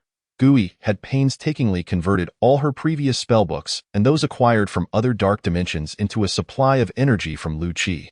Just as she settled into a leisurely state, she was suddenly taken aback by the influx of energy from Lu-Chi's side. What on earth are you doing? I was hoping to relax. Since Lu-Chi's power had grown increasingly formidable, the time stone had begun to lose its efficacy on him, as the high level of dark energy made it challenging to predict his future. Consequently, she was left bewildered by Lu Qi's erratic behavior. Wasn't he currently a guest at Odin's abode? Setting aside her other thoughts, Gui felt the energy within herself swelling to an unprecedented level, prompting her to question, what is going on with this fellow? Has he become an energy reservoir? Gui's own constitution was not particularly robust, and she struggled to contain such a massive influx of energy. Just as she felt she might burst, she hurriedly discharged all the dark energy that had been transmitted to her. Outside the tea room, Caecilius was engaged in spell practice with his colleagues. As they discussed their visions for the future, laughter ensued among the group. Caecilius, having spent considerable time in the mundane world, had once believed that wizards were merely human artillery. However, upon entering Kamar-Taj, he learned that everything came at a cost. Wizards were not the Bayubiubiu types. They were individuals who had signed high-interest loans in a bid to save the world. Initially disappointed, his perspective shifted dramatically with Lu Qi's arrival. Not only did he witness those Bayubiubiu spells, but he also realized that in the future, they could be transformed into dark energy supplies. While it wasn't a loan without repayment, it was undoubtedly a zero-interest loan compared to the high-interest loans he had encountered, with the option to repay in other forms, such as labor. However, Lu Qi's energy reserves were still insufficient, only enough for a select few high-ranking wizards. But Lu Qi was growing at a rapid pace, and Caecilius was willing to wait. Oh, how wonderful it would be if Lu Qi had an abundance of energy right now, he sighed. Just then, a massive surge of dark energy erupted from the Supreme Sorcerer's tea room, clashing with the already dense natural energies of Kamar-Taj, resulting in flashes of lightning and a spectacle of effects. How could there be so much dark energy? Caecilius felt a twinge of panic, realizing that such an overwhelming amount of dark energy could assimilate everything in the vicinity. Yet, the energy appeared to be controlled, consciously annihilating itself against the other energies, causing him to breathe a sigh of relief. However, amidst his relaxation, Caecilius felt confusion. Wasn't it said that Lu Qi's energy was limited, insufficient to support so many? How could Master Gui seem so affluent in utilizing this dark energy to obliterate other energies? Though he kept silent, Caecilius couldn't shake a lingering sense of discontent. Meanwhile, Lu Qi remained unaware of Gui's situation. After spending over 10 hours drawing from the system, his energy reserves were nearing 20 million, yet he still hadn't managed to catch those elusive dimensional lords, who slipped away like mice. I can't let them be frightened off so easily. Instead, I shall feign weakness to lure them in, then encircle them with my forces and capture the dimensional lord on the opposite side. Top-tier strategist. JPG contemplating this rough plan, Lu Qi gathered his shadow army, clad in matching uniforms and exuding a menacing aura. Preparing for a grand performance, he initiated a tenfold summoning, guaranteeing at least one entry-level dimension. Pretending to be frightened, Lu Qi glanced at the opposing side, only to discover that no one was present. Where is everyone? What was the point of all this plotting if no one is here? After considerable effort to prepare for a personal confrontation, he was instead gifted an entry-level dimension. This cannot be. Lu Qi dispatched a contingent of shadow soldiers to explore, only to find, indeed, there was no one there. Could it be that someone was fishing for a catch? High-level hunters often appear in the guise of their prey. After all, Lu Qi instructed the shadow ninjas to commence harvesting the dark dimension. And as his energy steadily increased, the enemy remained conspicuously absent. Truly, no one was around. Perplexed, Lu Qi entered this entry-level dimension, discovering that the dark energy within it was not hostile, almost as if it were ownerless. How did this place evolve into an entry-level dimension? Lu Qi decided to unleash his entire shadow army to explore the realm. After several hours, a team of shadow ninjas reported the discovery of a spatial rift. Following them to the rift, Lu Qi sensed dark energy continuously leaking from it. As the dark energy drained away, the dimension itself diminished in strength, albeit gradually. Good heavens, this place was once a higher-level dimension? Lu Qi pondered. What could have caused its decline? Focusing on the dark energy within this dimension, he realized he could manipulate the ownerless dark energy at will. To prevent the dark energy he had already claimed from leaking through the breach, Lu Qi decisively sent a team of shadow ninjas to explore. After a while, the shadow ninjas returned unscathed, reporting that the area was entirely secure. Rather than consuming this nascent dimension immediately, Lu-Chi enveloped himself in dark energy and stepped into the spatial rift. Upon traversing the rift, Lu-Chi found himself surrounded by colossal, hard-edged machinery, encircled by a multitude of stones, resembling a narrowing cave as one ascended. As he soared from the center of the machinery, he observed that this enormous construct appeared to be a device designed to create and maintain the spatial rift. This apparatus utilized the dark energy emanating from the rift to sustain itself. However, as Lu-Chi gained control over the dark energy, the device could no longer uphold the rift, which began to heal itself. Testing his connection with the shadow world, which remained intact, Lu-Chi proceeded to consume the primary dimension, thus severing the energy source of this contraption. Disregarding the peculiar device for the moment, Lu-Chi approached the massive boulders nearby. After sensing no significant energy barriers, he stealthily slipped through the crevices of the stones. Upon emerging, he found himself in a desert and, glancing back, realized he had just been inside a pyramid. Goodness, I hope I haven't fallen victim to any pharaoh's curse. Lu-Chi mused as he cleansed himself with dark energy.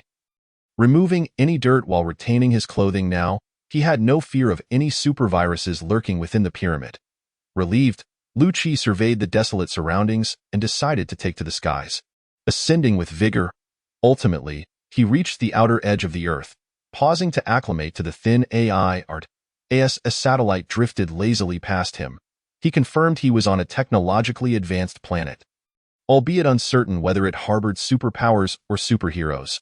Lost in contemplation, Lu-Chi suddenly sensed something approaching. Turning his head, he was astonished to see several meteors streaking towards him, trailing fiery tails. What on earth? Are meteors traveling in formation now? Lu-Chi quickly dodged the meteors, only to notice they seemed to slightly curve away from him.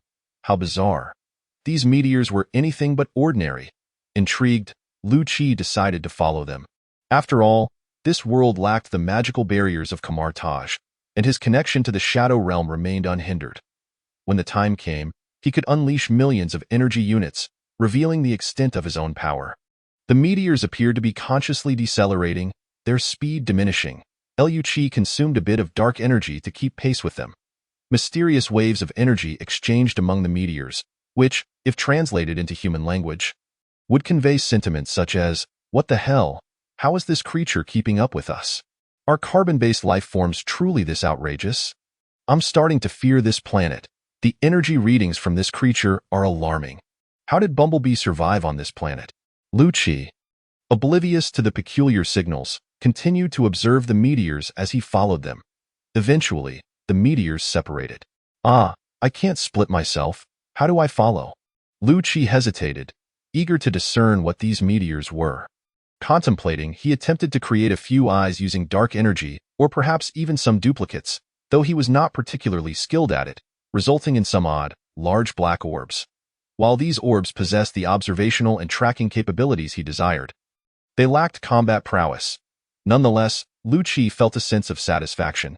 He had underestimated his abilities. In the future, he could create spells to explore the applications of dark energy.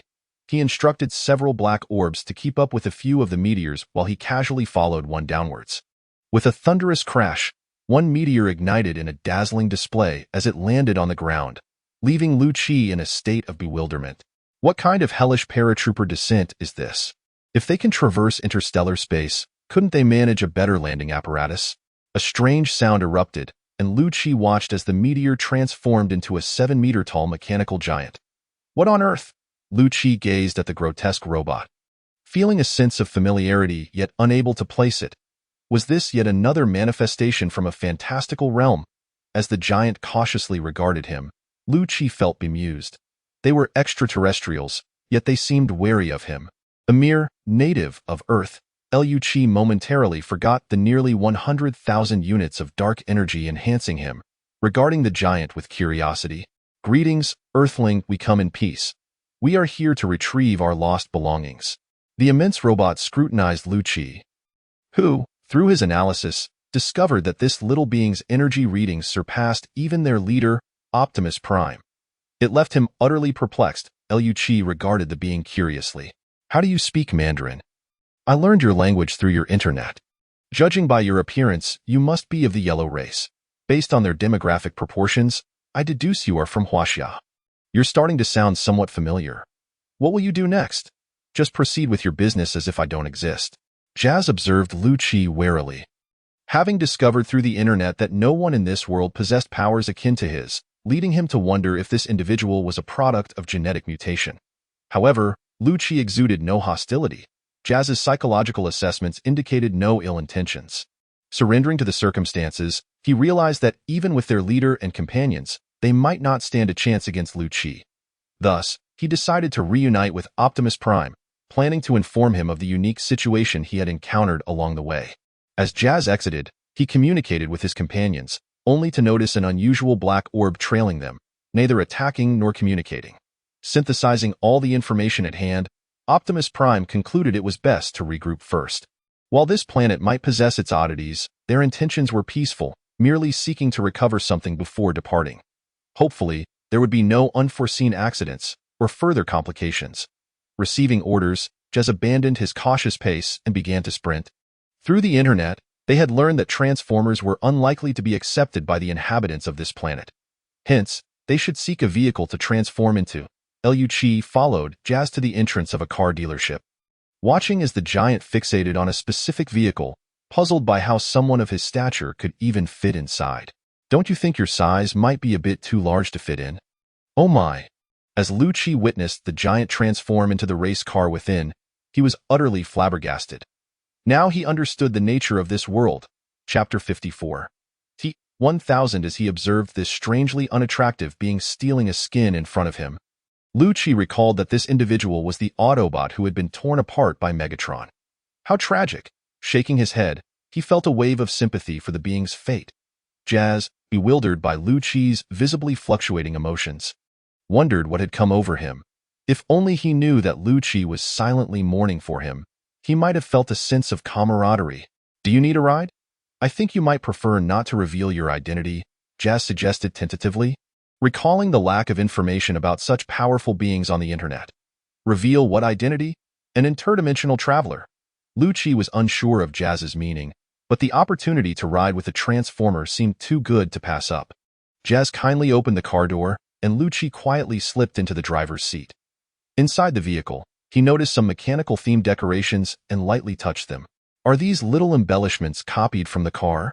Or do you just enjoy decorating? As the car dealership receded in the distance, Lu Qi inquired directly. Just a personal hobby. I like these cool little trinkets. So you deliberately chose a race car? This one stands out. And I really like it.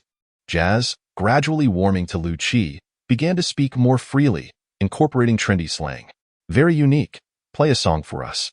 Lu Qi rolled down the window, admiring the changing scenery, while Jazz played a heavy metal track. Sounds pretty good.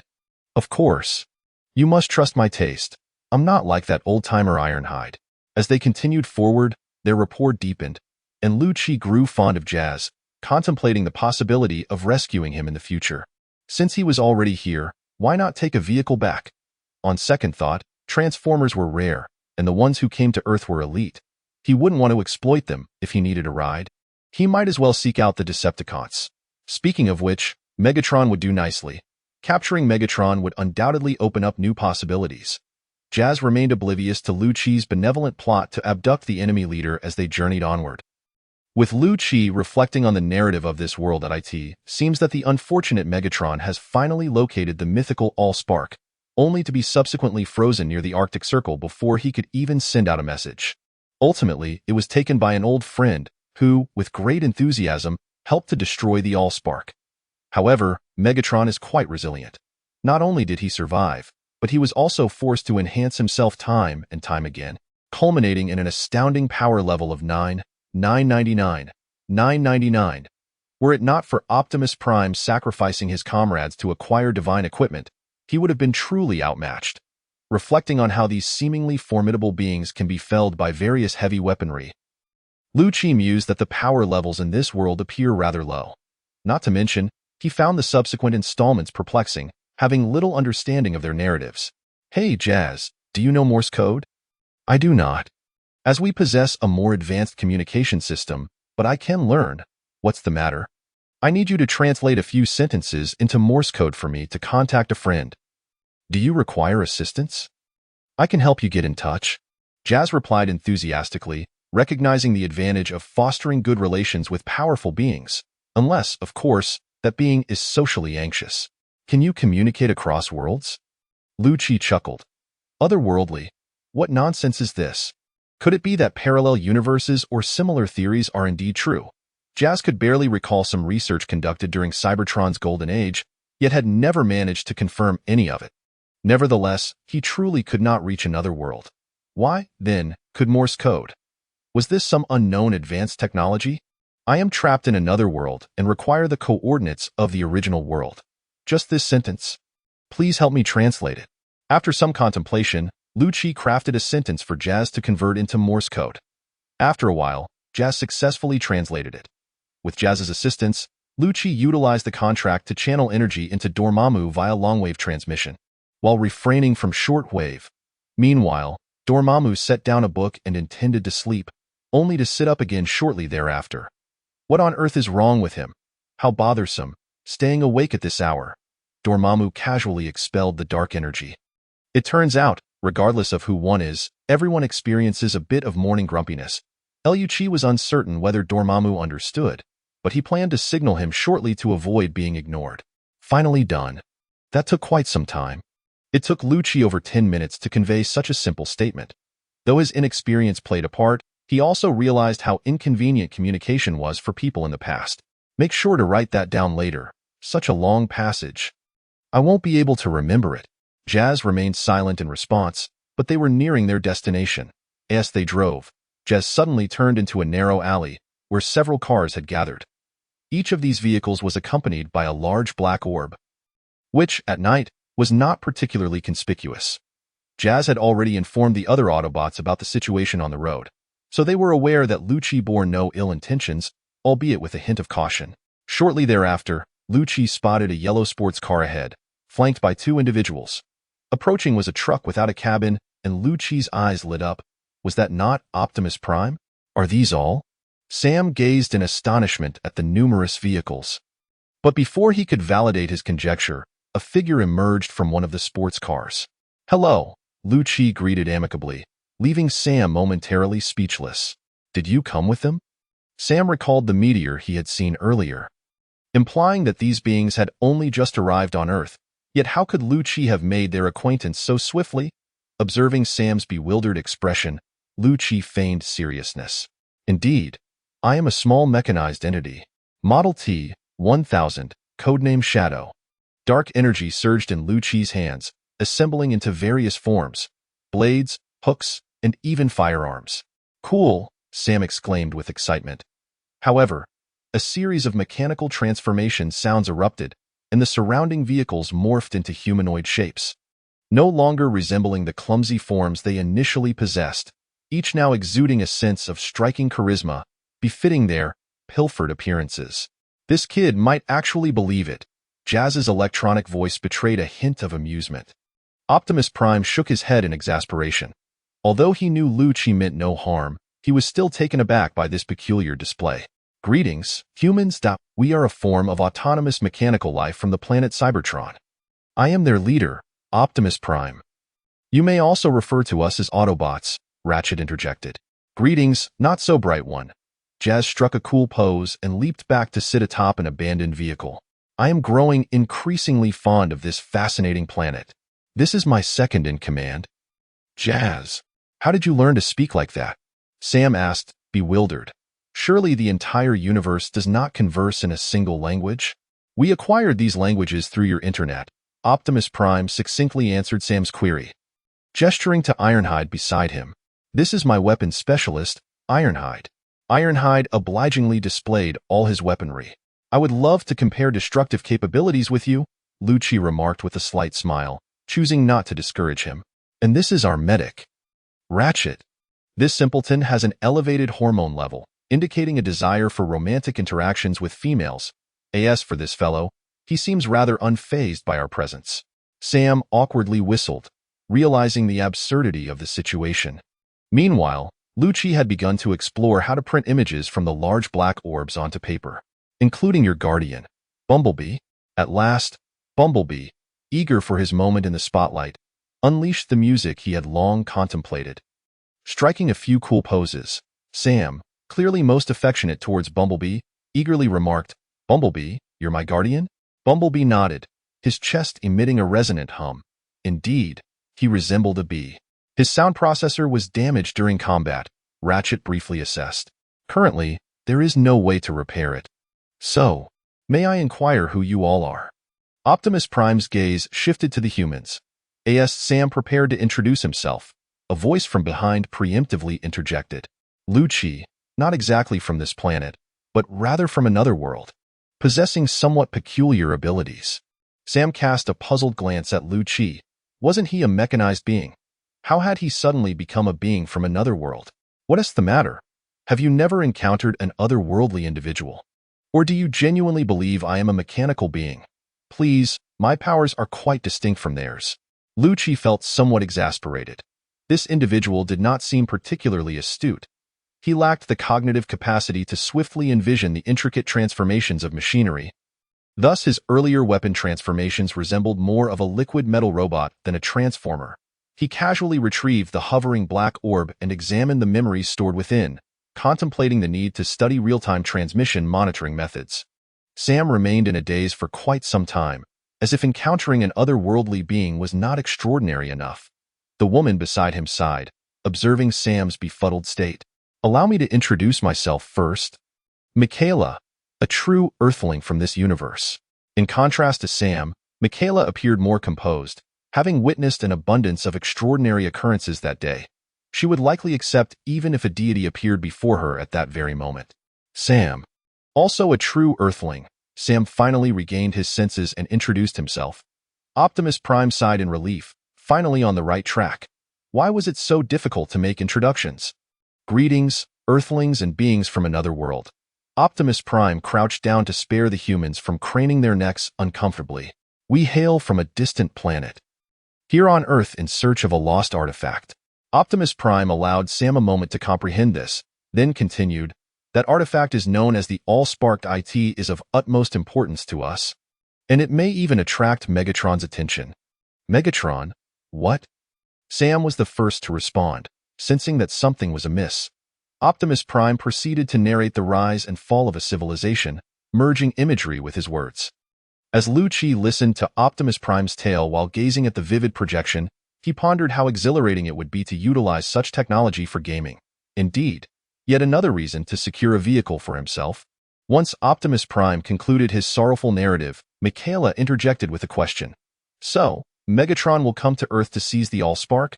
I would prefer not to have any wars disrupt my current life." Having grasped the stark differences between the Decepticons and Autobots, Michaela unhesitatingly aligned herself with the Autobots' cause. "Count me in. I detest those troublemakers who seek to create chaos. Why can't they just lounge around peacefully?" Lucci promptly raised his hand. Sam quickly followed suit. "Of course. I also find those, bothersome individuals quite intolerable, so count me in as well." "Actually, you need not raise your hands," Michaela sighed in resignation. Optimus Prime felt gratified by the current situation and turned to Sam, asking, "So, may I inquire if you are Sam? Is your great-grandfather an adventurer who once ventured to the Arctic Circle?" Sam nodded in disbelief. Could it be that his ancestor had some extraordinary connection with these beings? Optimus Prime nodded in affirmation, indicating that he had indeed found the right person. "In fact, Megatron discovered the Allspark before us, and your great-grandfather was the one who found Megatron. During his journey, Megatron crashed and was frozen. And your great-grandfather inadvertently activated his navigation system, which also recorded the location of the Allspark in your great-grandfather's glasses." "How do you know this?" Sam asked in astonishment. "Your eBay." Optimus Prime revealed the auction site Sam had been on, causing him to awkwardly glance at Michaela, as he had just auctioned off those very glasses earlier that morning. What would happen if the Decepticons got their hands on the Allspark? Michaela posed the critical question. Ambulance replied, "They would use the Allspark to create an army of Decepticons and subsequently conquer Earth. So we must hurry to find those glasses." "Where did you put them?" Optimus Prime inquired anxiously. "I left them in my backpack at home," Sam replied, somewhat dazed. "That's manageable, let's go. We must act swiftly, for I suspect my superior will soon come to retrieve me home. Lu-Chi declared confidently, completely unaware that Ancient One had not noticed his absence at all. The Transformers immediately transformed, and Lu-Chi climbed onto Optimus Prime, with Bumblebee leading the way as they proceeded toward Sam's residence. Chapter 55, A Fractured Sam. Can't you transform into aerial vehicles and fly? Lu-Chi questioned. Observing the somewhat sluggish pace of Optimus and the others, even he, at that moment, could soar at speeds exceeding 2,000 meters per second.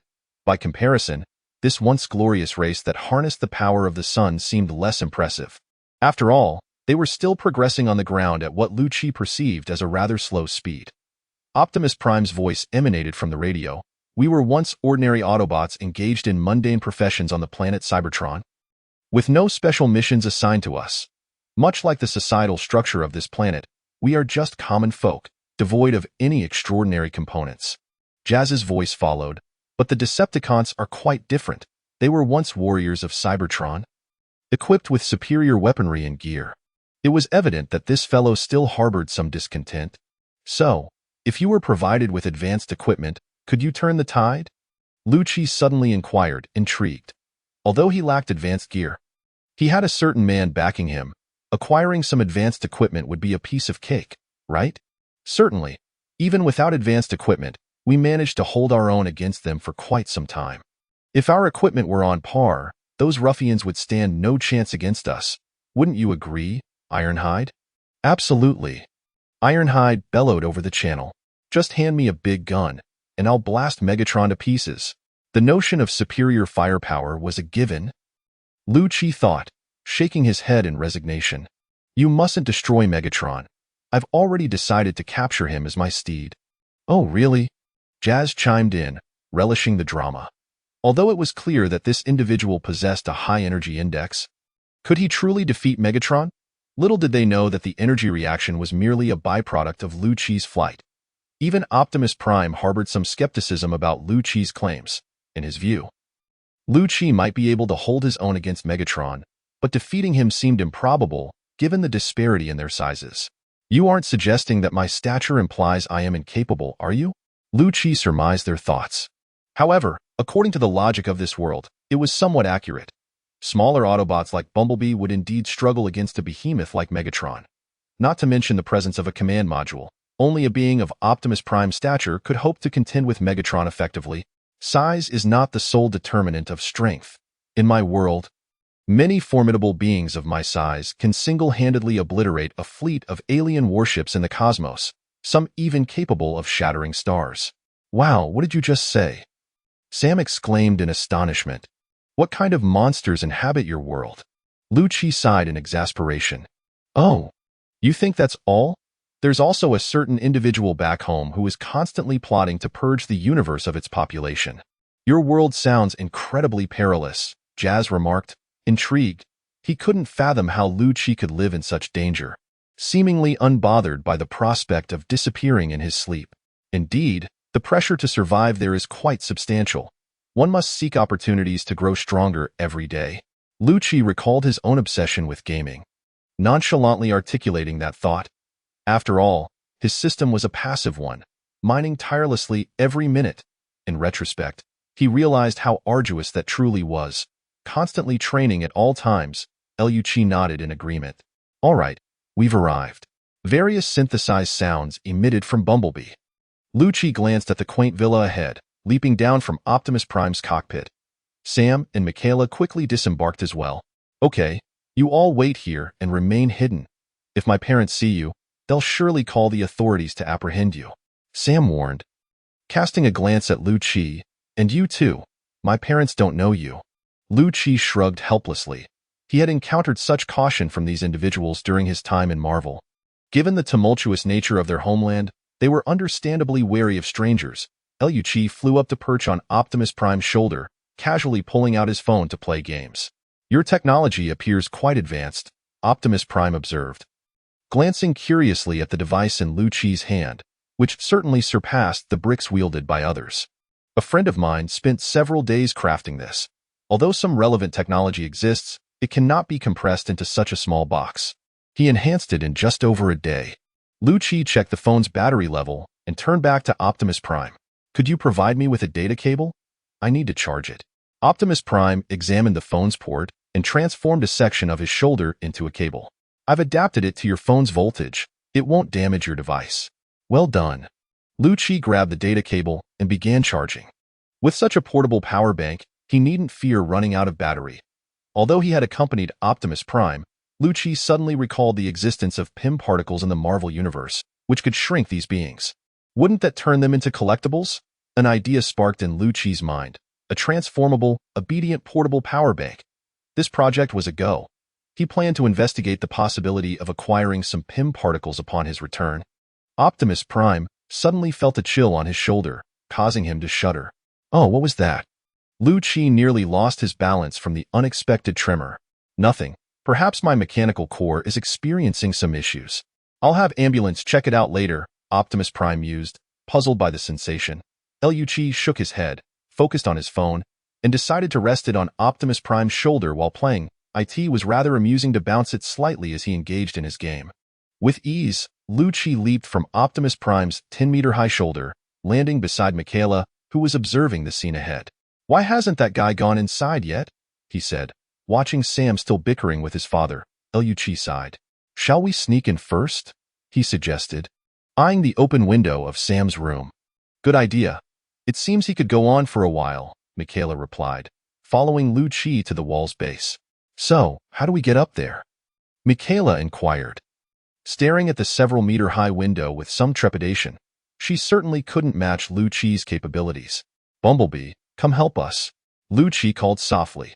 Though Bumblebee was not particularly tall, he could still lift Michaela up with some assistance. As the taller Optimus Prime prepared to help, he heard Lu-Chi calling for Bumblebee. Watching Bumblebee stealthily approach Michaela, lifting her up and tiptoeing to reach the window, Lu-Chi struggled to suppress his laughter while capturing the moment on camera as Bumblebee swayed precariously due to his height. Steady. Bumblebee, steady, Michaela whispered urgently, but Bumblebee continued to wobble, nearly taking flight to ensure Michaela reached her destination. After taking enough pictures of the unsteady Bumblebee, Lu-Chi summoned several troll soldiers to catch Bumblebee, stacking them one on top of another to hoist him directly to the window. You should have done that sooner, Bumblebee grumbled, feeling like a cuddly pillow as he was held aloft. Next time.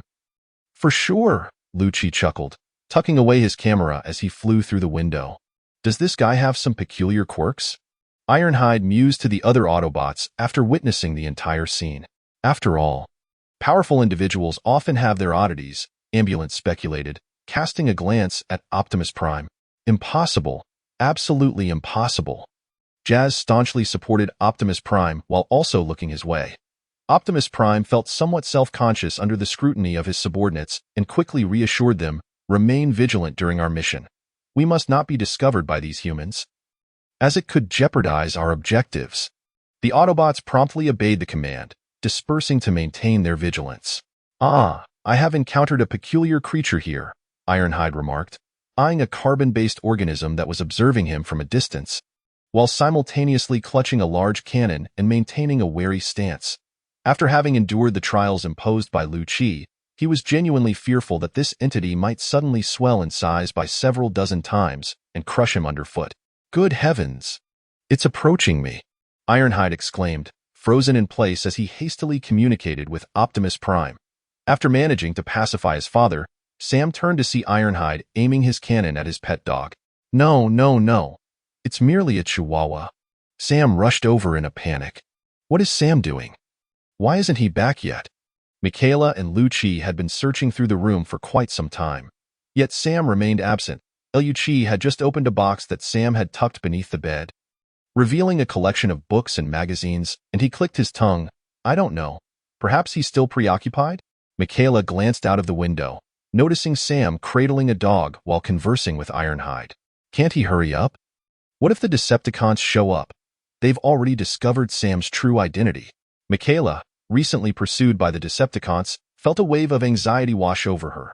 Meanwhile, Optimus Prime appeared equally exasperated. After a brief exchange with Ironhide, Sam finally remembered the matter at hand and dashed inside with the Chihuahua in his arms. My goodness, when did you all arrive? He exclaimed upon opening his door, only to find his room in disarray. To make matters worse, someone was rummaging through his private reading materials. Snatching the small box from Lucci's hands, Sam hurriedly closed the lid. These items belong to a friend of mine. He left them here. Observing Sam's flustered demeanor, Michaela sighed in exasperation. Now is not the time to concern yourself with your questionable reading materials. Where's your backpack? Sam wanted to say more, but upon meeting Michaela's gaze, he resignedly set the box aside. I believe it should be over here. As Lucci watched him scurry off to search for the backpack, he retrieved the box and discreetly snapped a few photos. After searching for a while without success, Optimus Prime approached the window. Haven't you found it yet, Sam? Is the memory of carbon-based life forms truly so feeble? I still haven't found it. Could you grant me a moment? You all hide first, Sam replied, feeling overwhelmed. After all, he had just experienced his first brush with death. Approaching the window, he glanced downward, only to feel an even greater wave of despair. That's my mother's flower bed, and the road and fountain that my father fixed. Witnessing Sam's distress, Optimus Prime grew anxious.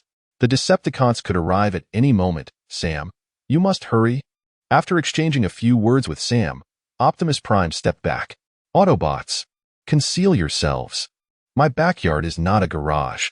Sam lamented, gazing at the 5 vehicles in his yard, shaking his head in anguish. Turning around, he was met with an even greater dread. Buddy, my backpack is much larger than that box. Lucci closed the box obediently and set it aside. Sam nodded, looking at Lucci and Michaela, taking a few deep breaths to steady himself. Otherwise, he might collapse right there. You search over there, and I'll check this side. Lucci nodded, and several shadowy ninjas emerged to begin their search. Oh, Sam sighed, then resumed tidying his bed. After searching for a while longer without success, Optimus Prime, noting the ticking timer, finally asked in a tone tinged with urgency, haven't you found it yet? I apologize. My room is somewhat chaotic. But could you give me 10 more minutes? Please hide outside on the street. Sam was at a loss for how to express his feelings, yet his eyes had become unexpectedly filled with tears. Very well. Optimus Prime felt a twinge of guilt under Sam's gaze. Had he truly been too hasty? Yet several minutes had already passed. Autobots, retreat. Optimus Prime led several Autobots toward the street, but their large sizes made it impossible to navigate through the small door, forcing them to go over the flower wall. As they carefully avoided stepping on the walls, Ironhide's head snagged on a power line overhead. Oh, damn. Ironhide plopped down onto the ground, sending a tremor through Sam's house. An earthquake? Sam's father shouted. Noticing the swaying chandelier, and in a manner unbefitting his size, he slid beneath the dining table. Why are you so adept at this? Sam's mother exclaimed, bewildered, as someone who had just been sitting nearby vanished in an instant beneath the table. Up above, Sam felt the vibrations, and his heart had grown numb. Let it all be destroyed. I am exhausted. Lucci shook his head at Sam's despondence. My subordinates have thoroughly searched your room. They found 3 mismatched socks beneath your bed and a few coins under the wardrobe. But your backpack remains elusive. Damn it, it must be here somewhere. Sam clutched his head, feeling a headache coming on, just as the lights flickered out. What now? As Sam prepared to look out the window, his parents' voices echoed from the doorway. Who are you talking to, Sam? Open the door. Damn it, you all need to hide. Lucci quietly slipped into the shadows, finding a corner to conceal himself. Michaela crouched behind a chair. Given that the power was out and the room was in disarray. Sam, why is the door locked? You are violating the house rule against locking doors. If you don't open it, I will break it down. Sam glanced around at the disorder in the room, realizing there was no time to tidy up, and he groaned as he approached the door. Chapter 56, The Relentless Optimus Prime. Sam, what on earth are you doing in there? As soon as Sam opened the door, his father attempted to push his way inside. Wait, hold on. Sam barely managed to stop his father. We just heard you talking to someone. By the way, why do you smell so strongly of sweat?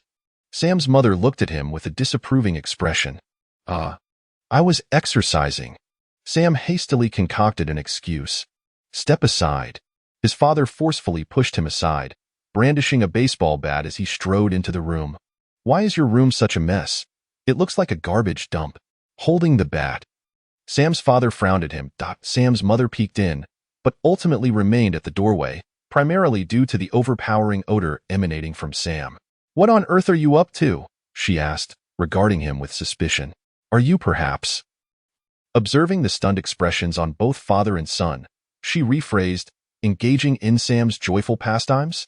Lu-Chi, utilizing his ability to manipulate shadows, hung from the ceiling, silently capturing the scene. "No, Mom, Sam nearly shouted upon seeing Lu-Chi's silhouette from his perspective. But he held back upon catching sight of Optimus Prime's head suddenly appearing outside the window.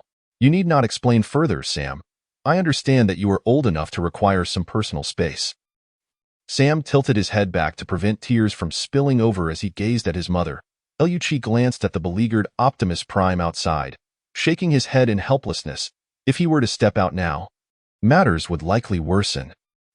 Hello, Mr. and Mrs. Witwicky," Michaela interjected, fearing further delays might draw the Decepticons to them. "Oh, hello?" Sam's parents stared at her in surprise. "My name is Michaela. I am a friend of Sam's," she stated, feigning calmness. Who was she trying to fool? It was late at night, two single individuals trapped in a room, and both were sweating profusely. Sam's mother immediately broke into a motherly smile, pleased as she admired Michaela's attractive features and figure. Nudging Sam's father, "We won't disturb you. We'll be on our way." "Wait, Dad, where's my backpack?" Sam urgently inquired. "It's in the kitchen. You two continue your conversation," his father replied, casting Sam a knowing glance. What was the point of worrying about the backpack now? Seized the opportunity, Sam watched as his parents exchanged peculiar smiles, feeling utterly exasperated, yet the backpack remained paramount. Once the door closed, Lu-Chi descended from the ceiling. "So, should we go grab the backpack now, or what?" Sam looked at Lu-Chi with pleading eyes. "Could you delete that photo first?" Lu-Chi feigned ignorance as he floated out the window, making his way to Optimus Prime, rummaging through the cockpit for his phone. Remarkably, that alien had managed to charge his phone faster than a quick charge. Upon discovering the location of the backpack, Optimus Prime let out a sigh of relief. "Sam, hurry and grab your glasses. We must leave." Sam cast a sheepish glance at Michaela. "Shall we go together?" All right. Since I've already been seen, it's not wise to exit through the window." This utterly bewildered Sam's parents. As soon as they closed the door, they heard a heavy object thud to the floor inside. They exchanged glances, perhaps wondering if their son had some hidden ailment. Unbeknownst to Sam, had he been aware of his parents' thoughts, he might have burst into tears. Amidst their peculiar gazes, Sam retrieved his backpack from the kitchen and declared, "I'll drive Michaela home." "Yes, you go ahead." With a swift elbow, Sam's mother silenced the man beside her who was about to speak. Maintaining a smile, she said, "Just a moment." As the two were about to step outside, the doorbell rang. "Seriously? Can't we even wait a moment?" Sam felt an increasing sense of despair within him, but as he watched his father clutch his stomach and open the door, he was met not by Autobots or Lucius, but by a group of individuals clad in black suits. "Hello, we are here regarding the report filed a few days ago about your son Sam's missing vehicle. We believe this matter could pose a threat to national security, and we have come to investigate. Since when did stealing a car become a matter of national security?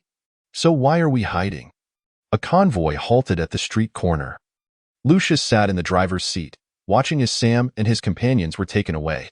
"We don't want to be discovered by ordinary people, as it could jeopardize our plans.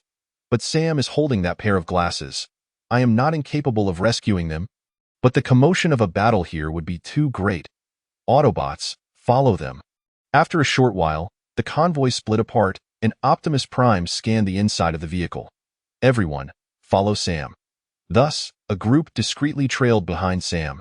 While Lucius initially anticipated a thrilling chase, only to find it a mundane pursuit from afar. "How boring. I think I'll go play in the front vehicle." Lucius shook his head and transformed into Shadow, departing from the car and swiftly arriving at the vehicle. Simmons was questioning Sam about the car theft incident he reported days ago. "It was merely a misunderstanding. My car is back." "It certainly couldn't have returned on its own," Michaela added with a stiff smile. "Of course. It's just a car."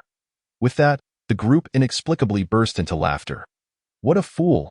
Is this joke truly so amusing?" An unfamiliar voice emerged from within the vehicle. Simmons widened his eyes, realizing a figure had materialized from the shadows between the two passengers in the back seat. "Who are you?" "Their friend." Lucius chuckled lightly, and then several long knives emerged from various corners of the car, poised at their throats. "Keep driving forward," Lucius warned the driver, effortlessly unlocking the handcuffs from the two individuals. "That feels better," Sam smiled, and Lucius returned the gesture. Just then, a ninja informed him that the driver had quietly pressed a hidden button. Lucius glanced at the feigning comm driver and shook his head. "Who exactly are you?" Simmons felt the cold edge against his neck, beads of sweat cascading down his face. Do you sweat this easily? How much do you know about aliens?" Lucius sighed, rubbing his forehead. "Your method of stalling is quite poor." Suddenly, a sensation of weightlessness enveloped them. A giant troll soldier appeared before the vehicle, using its momentum to lift the car skyward. More troll soldiers emerged below, catching the descending vehicle, but preventing it from moving forward, merely lifting it. "All right, you can get out now. There's no one around." "Hey, what are you trying to do?" Simmons's words were cut short as a massive hand tore the door open, yanking him out. Lucius, Sam, and Michaela slowly exited the vehicle, watching as the troll soldiers hoisted Simmons up. "I don't know who you are, whether you're an alien or something else, but I warn you not to make any rash moves, or you will surely regret it." "Based on your driver's recent hidden button press?" Lucius shook his head. Had he wished to eliminate these individuals? That driver would have been severed into pieces the moment he made any suspicious moves. "Lucius?" Optimus Prime and the Autobots arrived, noticing that the situation had already been set up, yet they seemed puzzled by Lucius's expression. "It's nothing. We've just been discovered," Lucius replied calmly. "Then we must leave quickly," Optimus urged. Unfazed, Lucius instructed the troll soldiers to pull the remaining people from the other vehicles, handcuffing them together. "In that case, let us depart," Optimus insisted. But a sound of rotors filled the air. "Damn it, they're here." "Autobots, retreat," Optimus said anxiously, watching the helicopter appear in view. "Then let us make our escape," Lucius replied, his mood abruptly shifting as the driver pressed the button, prompting memories of movie plots to resurface, which left him feeling unsettled. Optimus maintained his composure, concealing his actions. Was he instinctively hiding from the Decepticons in the cosmos, recalling the events to come? Lucius shook his head. He had no deep impressions of Transformers. Otherwise, he wouldn't have been unable to identify that ugly robot. However, certain memories remained vivid, such as the impending capture of Bumblebee. While Optimus remained indifferent, this left him feeling quite irritated. What were Optimus's thoughts that led him to allow a group to capture his kin and loyal subordinates without a hint of resistance? Even watching as Bumblebee was taken away, muttering something about not letting Bumblebee's sacrifice be in vain. At that moment, Bumblebee had not yet been dragged far. A mere effort could have saved him. Yet, recalling Optimus's intention to utilize his core to destroy the Allspark, Lucius understood the weight Optimus placed on it. But was it truly right to abandon comrades for such a thing? Lucius's figure vanished, only to reappear on a nearby bridge, observing helicopters approaching as a swarm of Autobots fled. Lucius silently followed Optimus, hiding beneath a large bridge, witnessing events unfold as per the original plot. Sam and Michaela unexpectedly fell from Optimus's body, and just as they were about to plummet to their demise, Bumblebee appeared to save them, only to be captured himself. "No." Sam let out a pained shout. Watching as Bumblebee, who had saved him multiple times, became ensnared by cables attached to helicopters, while those around began to approach with freezing devices to spray Bumblebee. Yet, he was held down by a throng of individuals, unable to move. Is it really okay to just watch this unfold? Lucius appeared beside Optimus without him noticing. "Bumblebee's mission is to protect Sam, and my mission is to find the Allspark," Optimus replied, gazing at the glasses that had fallen from Sam's pocket, pausing in silence before continuing. "Do you truly regard the Allspark with such importance?" Lucius frowned, scrutinizing Optimus, who merely glanced back at him. "You seem surprised and unable to accept my lack of sentiment?" Optimus questioned curiously. "I see being unfeeling a choice a leader must sometimes make? Yet you have truly abandoned Bumblebee without a second thought?" Lucius took a deep breath, as if witnessing a version of Optimus he had not anticipated. Optimus paused for a moment before saying, "If I can survive this, I will certainly rescue him, even at the cost of my life." Optimus recalled sending Bumblebee here decades ago, when Bumblebee was merely a strong rookie, willing to sacrifice himself to cover for a retreat. Yet now, witnessing Bumblebee's futile struggles, he hesitated for long. Was he being too heartless? However, the Allspark must not fall into the hands of the Decepticons, or more lives would be lost. Optimus solidified his resolve. For this, he would not hesitate to sacrifice himself to destroy the Allspark, as long as the Decepticons could not obtain it. Observing the look in Optimus's eyes, Lucius inexplicably discerned his intentions. "You have chosen to save more lives, haven't you?" Lucius took a deep breath, calming his emotions. "Thus, I prefer not to engage with leaders like you who must make such decisions. I much prefer interacting with pure warriors like Bumblebee or Jazz. You overthink too much. Those concerns bind you like shackles." Optimus's perspective aligned with the majority's views and the expectations of a capable leader. Yet Lucius remained discontent with this mindset. "Compared to a bad ending, I favor a happy one." Lucius glanced at Optimus, smiled, and then jumped down. "Hey, let go of my friend." Lucius strode toward Simmons and the others, countless ninjas emerging from the surrounding shadows. Since their master had resolutely made his choice, the Shadow Army would undoubtedly fulfill his wishes. "The ground around you is peculiar." The message relayed from the helicopter instilled a sense of unease in Simmons as he glanced at the surrounding terrain. Under the illumination of the helicopter spotlight, a multitude of shadows loomed ominously. Simmons recalled the long knives and the formidable troll soldiers back in the vehicle, raising his gaze towards Lu-Chi, who stood nearby. "Is this your strategy? We have our sights set on your head. Yet, I do not believe that the speed of bullets can surpass that of these creatures." As Lu-Chi's words fell, figures surged forth from the shadows, their blades gleaming menacingly as they cut through the crowd. "Open fire." Simmons's face turned ashen, taken aback by the audacity of this adversary. Bullets flew towards Lu-Chi, but the long knives sliced through the air, deftly splitting the projectiles in two. One by one. The shadowy ninjas descended into the throng, and with a flash of cold steel, torrents of crimson erupted as agents fell, writhing in agony. "I do not take pleasure in killing, and to be fair, you are not the epitome of malevolence. However, I truly detest having firearms aimed at my head, so do not expect to keep your fingers on the trigger," Lu-Chi stated calmly, raising his hands as a surge of dark energy erupted from behind him, transforming into two colossal serpents that forcefully pinned the helicopter to the ground, rendering it into nothingness. Not quite. Only a few pilots, stripped of all garments, remained, having received an unintentional haircut courtesy of Lu-Chi, significantly enhancing their appearance. As one of the few unscathed individuals, Simmons stared in terror at the surrounding dark figures. "What manner of creature are you?" Lu-Chi idly scratched his ear, bemused by the repetitive nature of Simmons' question. "I am the Lord of the Shadow Legion, a traveler from another realm, and of course, I am still myself, Lu-Chi." "That sounds rather appealing," Simmons replied with a smirk. Though if one were to overlook the knife at his throat, he might have appeared more dignified. Lu-Chi approached the ensnared Bumblebee, dark energy lashing out to obliterate the steel cords that bound him. "How does it feel to be free, my friend?" "Tonight is a night of liberation. Thank you," Bumblebee articulated, piecing together those words from a myriad of audio sources before eagerly dashing off to find Sam. Shaking his head, Lu-Chi observed the cluster of agents encircled by shadowy ninjas and called out towards the bridge. "Are you still not coming out?" After a moment of silence, several figures descended from under the bridge, rushing towards them. "Wonderful, you're safe," Jazz exclaimed, leading the charge to Bumblebee's side, brushing away the remnants of frost clinging to him. An ambulance arrived promptly, conducting a thorough scan on Bumblebee. It appears only the core was temporarily frozen, resulting in a slight slowdown in cognitive processing, the ambulance concluded, eliciting sighs of relief from Ironhide and Jazz.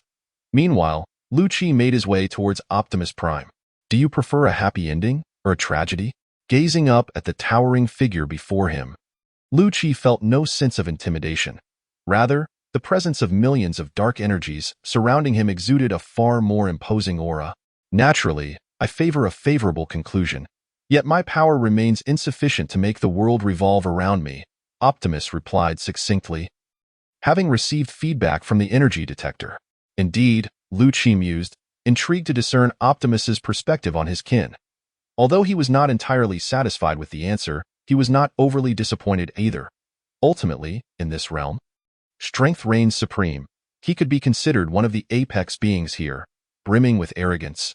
Yet thrust back into the Marvel universe, he would still be a mere weakling. With a sigh of relief, Lu-Chi finally vented the frustration that had been brewing within him. Why had he felt this way? Perhaps it was due to witnessing characters that were not as glamorous and fearless as they appeared in films. You seem to possess considerable knowledge about us. Having formed certain definitions before our meeting, Optimus observed, regarding Lu-Chi with curiosity. Lu-Chi smiled yet refrained from responding. In truth, it was his own seriousness that was at fault. No being has a single perspective. Intelligent life is inherently complex, and every individual harbors distinct thoughts that not perfectly normal. Just like him, who occasionally engages in intermittent efforts after a prolonged period of idleness. What shall we do next? Lu-Chi inquired, glancing at Optimus as a ninja approached with a pair of glasses. Acquire the Allspark and ensure its proper placement. Then you may take charge. I shall rest for a while. Lu-Chi summoned a troll soldier, reclining comfortably against the robust form. The troll was decidedly more comfortable. The Autobots were too rigid, unlike the troll, whose ample belly felt akin to lounging on a sofa. Meanwhile, still stationed in the vehicle transporting Sam and Michaela, a small robot peeked out, sending a flurry of signals. They have located the Allspark. All Decepticons assemble. As dawn broke, Lu-Chi enjoyed a restful night in the vehicle. He had transformed Jazz into a camper van, allowing him to indulge in leisure. Alighting from the vehicle, Lu-Chi stretched and gazed at the distant Hoover Dam. So the Allspark lies beneath? Rubbing his eyes, he turned to the nearby truck. According to the readings from the glasses, the Allspark is indeed within. Lu-Chi nodded. Release our guide. We shall need him to lead the way. Ironhide's door swung open, and a figure sprang out. Damn it, I'm a prisoner. You cannot treat me this way. You cannot expect aliens and interdimensional beings who have not signed your accords to adhere to your treaties.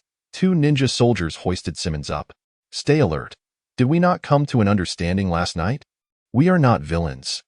If that Decepticon dares to wield that cube for world domination, we shall certainly intervene. Let our grievances be set aside for now. Seeing Simmons adopt a posture of righteous indignation, Lu-Chi could only shake his head in exasperation. This individual was rather insistent on maintaining his pride. It took considerable persuasion the previous night to convince him that Lu-Chi and his companions were not the world-destroying supervillains or aliens he imagined them to be. A fact that contributed to Simmons's initial trust. After all, should a bomb suddenly be launched amidst a skirmish with the Decepticons, what would they have left to play with? Presently, there were no black holes to collect debris, and the bomb's energy would surely exceed millions. He might not even possess enough energy to counter it in such a scenario, while he could retreat into the shadow dimension, leaving Optimus and the others to turn to ashes. He couldn't help but sigh at the thought of how much he had invested in their safety. Taking a brief respite, Lu-Chi sent a signal to Ancient One and nibbled on some snacks. Sam and Michaela emerged from Bumblebee's vehicle, hand in hand, indicating that their relationship had progressed well overnight. Suddenly, Lu-Chi recalled another friend and wondered how Tony and Pepper were faring. Had they reached that stage yet? Would he return to find himself a godfather? After resting for a while, Lu-Chi rose. The earlier we start, the sooner we can rest. Let us all give it our best. The group stood, boarding their vehicles to head towards the Hoover Dam. Today, the Hoover Dam appeared particularly congested, with soldiers armed with rifles establishing checkpoints, while a cadre of black-clad individuals employed various devices to scan vehicles for unusual radiation. Simmons sat atop Ironhide, directing the convoy to pass through the emergency lane. Hey, halt! A squad of soldiers immediately trained their weapons on them. I am the Secretary of Sector 7, Simmons, ID. XXXXXXXXXX. Verify immediately and allow us entry. Simmons leaned out, shouting at the soldiers.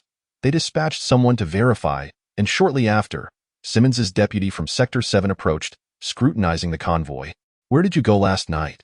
The deputy blinked several times, casting a perplexed glance at Lu-Chi, who could only roll his eyes. Enough with the feeble code. I am not under duress, merely acquiring some intelligence. I think we still need to verify, the deputy replied, somewhat hesitant. His demeanor bore resemblance to his erratic superior. Yet what if these robots were merely imposters? Do you want me to divulge your fondness for Winnie the Pooh underwear? Let them through. The deputy donned sunglasses quietly to shield himself from the scrutinizing gazes of others. After all, did he not share a similar penchant for quirky undergarments? As they arrived at the base of the Hoover Dam, Lu-Chi and his companions disembarked, while Optimus and the others transformed seamlessly. Alert! Aliens! The deputy shouted immediately, prompting a flurry of soldiers to aim their weapons at Optimus and his comrades. Do not be alarmed. These entities are not our enemies, at least not at present, Simmons urged, signaling for everyone to lower their weapons, leaving the deputy bewildered. Our true adversary lies within, that behemoth along with his compatriots. Simmons pulled the deputy aside for a private discussion, while Lu-Chi paid them no mind, instead observing a squad of soldiers distinctly different in attire from the others. This group appeared to be survivors from the base that had been ambushed. It was evident they remained wary of Optimus and his companions. After a while, Simmons approached with his assistant, summoned the small team, and led everyone into the dam.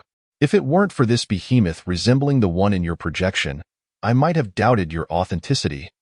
Considering how peculiar your backgrounds are, aliens, denizens of another world, and ordinary high school students, all coming forth to save the world.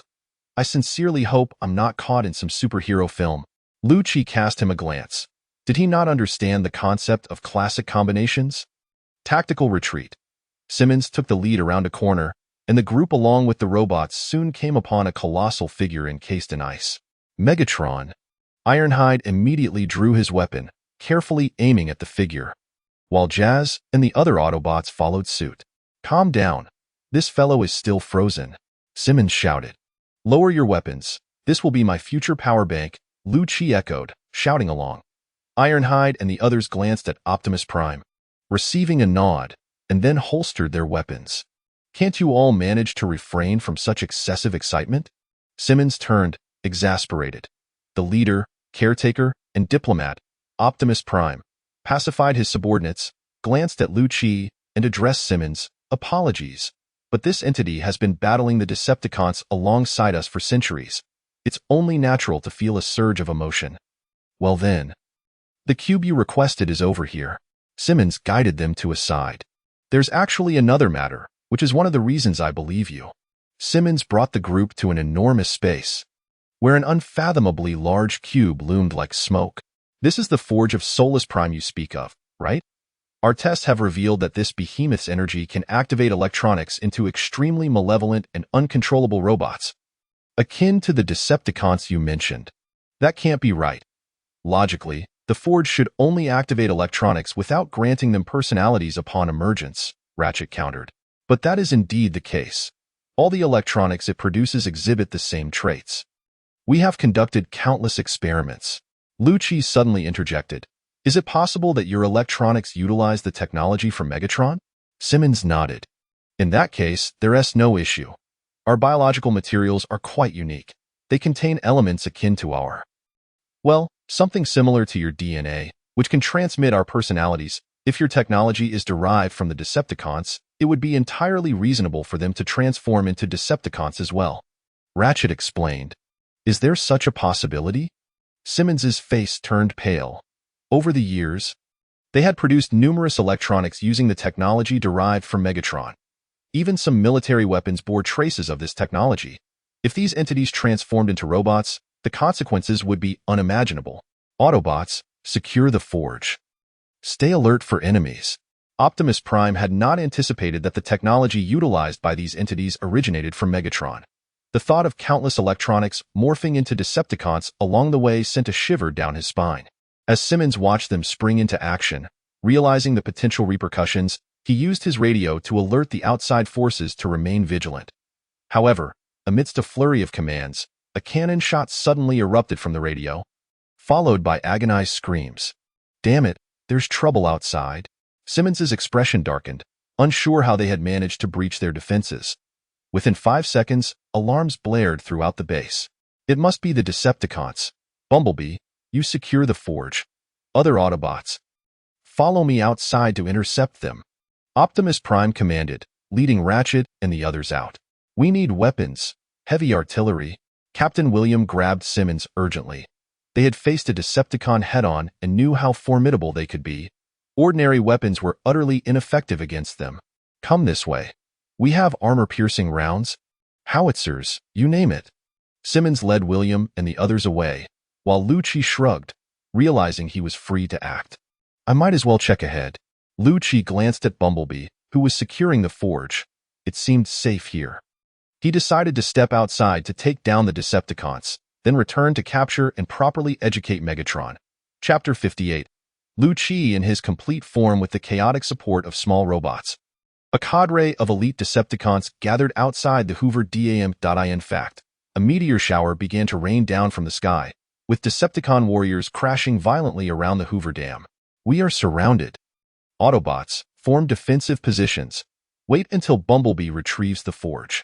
Optimus Prime observed the increasing number of Decepticons, his expression grave. We'll draw their fire while you provide cover. In the heat of battle, Optimus no longer hesitated, issuing command after command. Some had initially been reluctant to accept the leadership of an alien, but as they gazed into Optimus's resolute eyes, they gradually began to comply. Optimus sensed this shift but was unaware whether it stemmed from the leadership module within him, inherited from Unicron, or his own innate strength. Nonetheless, after a fleeting moment of doubt, he regained his confidence. Starscream, Barricade, Brawl, and Blades appeared from different directions, leading a swarm of Decepticons into view. Towering mechanical giants wielded massive, destructive weapons, their menacing exteriors emblazoned with the Decepticon insignia. Faced with hundreds of Decepticons, while only 6 Autobots and a handful of less armed humans stood on their side, Optimus did not falter in the direst of moments.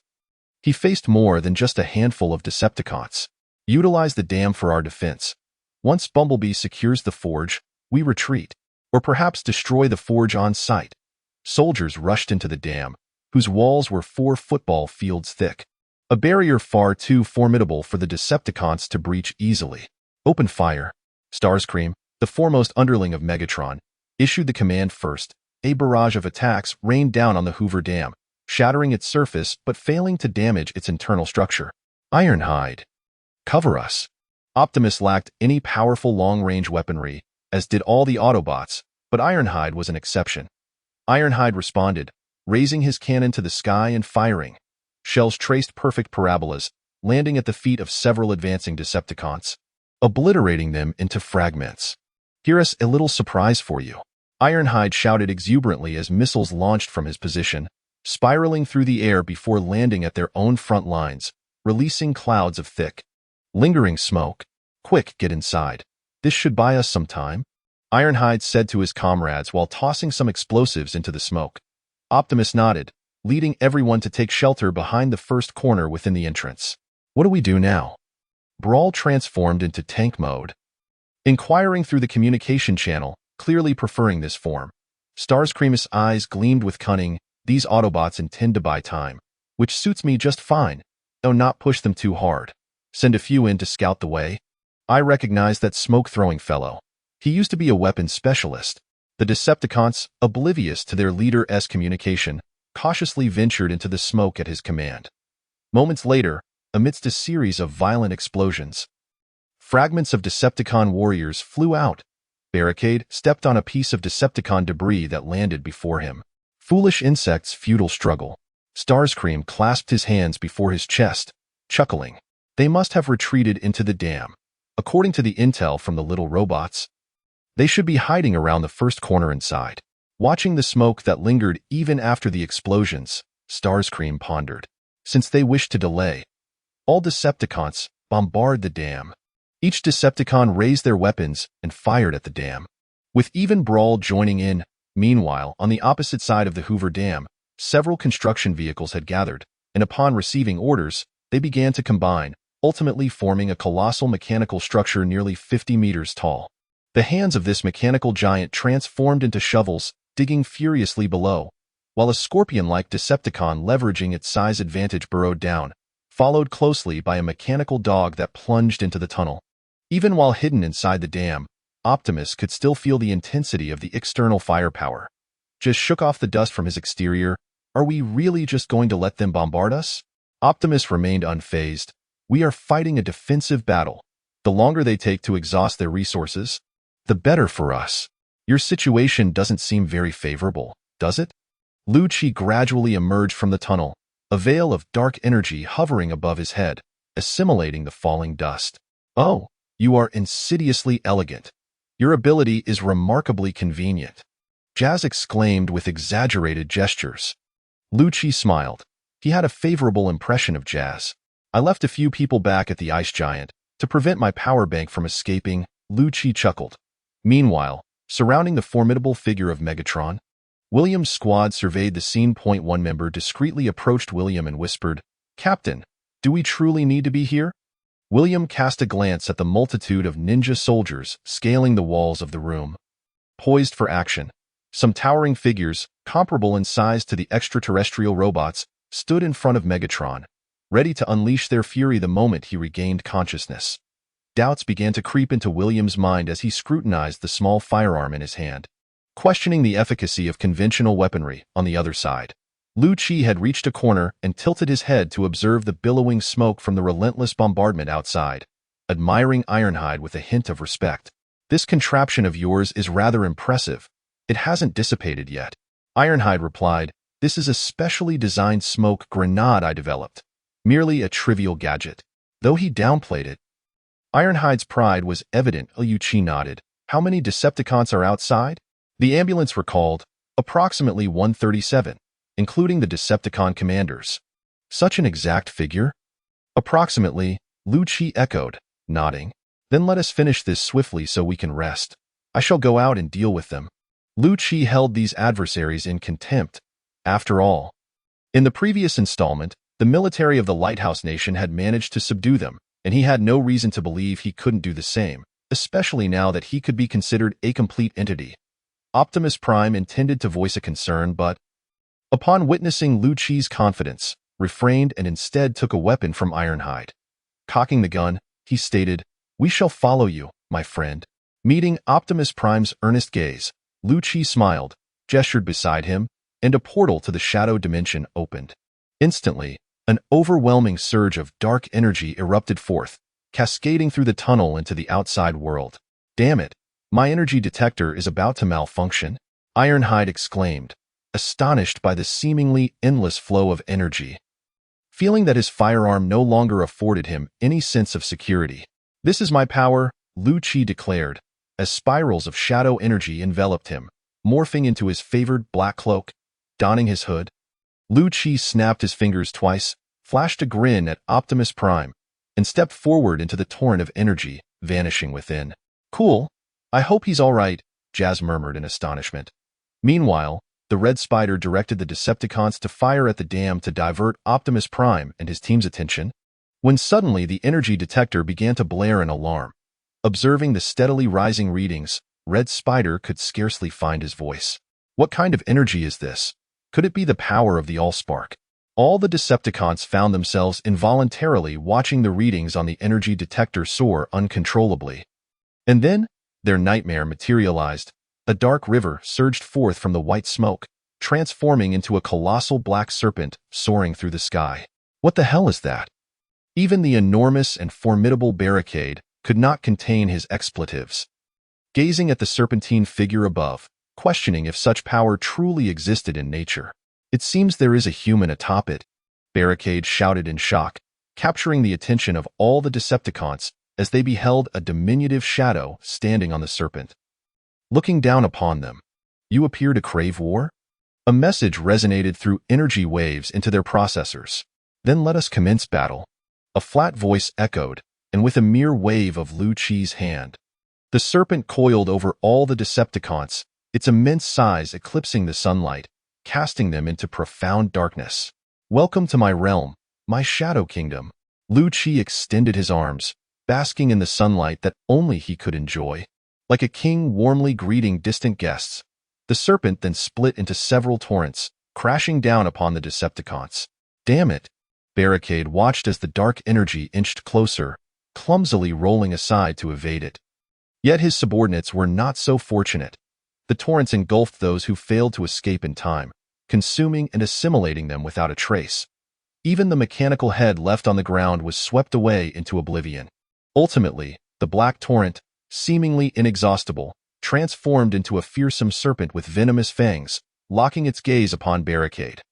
Barricade stared in bewilderment at the serpent, then turned to see that the once massive Decepticon ranks had dwindled to mere handfuls of squad leaders.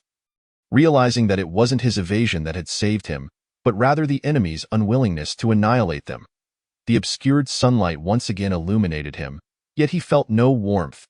The serpent's tongue flickered in the air, as if poised to capture its prey, slowly approaching Barricade. Damn! Barricade frantically retreated, but suddenly, the serpent's tail struck the ground beside him with a silent thud, leaving a hollow impression where the concrete had vanished, revealing the earth beneath, with not even a speck of dust remaining. Another tail lashed out, and Barricade hastily rolled aside, colliding with another figure. Turning around, he found himself face to face with Frenzy. Surveying his surroundings, Barricade realized they had been encircled by the black serpent. After completing its task, the serpent merged with the other energies, swirling around them like a tornado, fluctuating in size and exerting immense pressure on their core. Finally, all the energy surged skyward, coalescing into a giant that hovered above. S.H.I.E.L.D's figure emerged from the giant, descending step by step. Submit or face annihilation. A clutch dilemma, yet one that never grows stale. The Decepticons fell into silence. And suddenly, the commotion transformed into chaos as they fired upon S.H.I.E.L.D. The giant raised a hand to block the projectiles, which vanished upon contact with its energy form. Well, this complicates matters. I was rather fond of tank models. S.H.I.E.L.D. feigned concern. But in the next moment, the giant's fist came crashing down. There was no sound, yet one enormous figure simply ceased to exist in this world, leaving not even a final word. Though the tank model is lost, I find other models quite appealing. Speaking of which, you can transform into anything, right? So you might as well leave one. Red Spider quickly knelt. Esteemed warrior, Red Spider shall forever pledge loyalty to you. He slammed his head against the concrete, creating two fissures. S.H.I.E.L.D's expression remained unchanged. What if I simply don't like you? Instantly, Red Spider transformed into a fighter jet, attempting to flee, but the giant dispatched a portion of its energy to pursue him, converting him into a fragment of dark energy. S.H.I.E.L.D. smiled at the last two massive figures that had appeared in the film, saying, "Fear not. I merely harbor disdain for this overly scheming pig. But I am quite satisfied with you."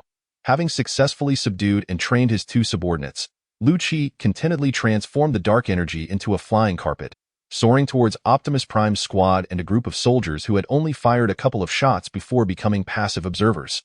What do you think? S.H.I.E.L.D. placed his hands on his hips, striking a pose. I am beginning to believe you hail from a world where stars are casually obliterated, Jazz remarked first. We certainly don't casually destroy planets over there. Wait, you all don't believe what I'm saying? S.H.I.E.L.D. exclaimed, astonished by their skepticism. At that moment, within the dam, a fighter jet attempted to fly out of the tunnel, but a throng of ogre soldiers clung to it, ruthlessly pounding it down, sending Megatron crashing to the ground. Oh, look who it is! Another action figure delivered right to my door, S.H.I.E.L.D. remarked with delight, observing that Jazz, who had just exhibited bravery, now cowered behind Optimus Prime. Meanwhile, S.H.I.E.L.D. summoned a few more ogre soldiers to pin Megatron down. After conversing with the ogres, he learned that Hercules had unexpectedly dug down from above the dam to launch a surprise attack. Megatron had awakened, yet he refrained from moving, assessing his predicament, waiting for Hercules' sudden arrival before attempting to break free from the ice. Realizing Hercules was already subdued, S.H.I.E.L.D. breathed a sigh of relief.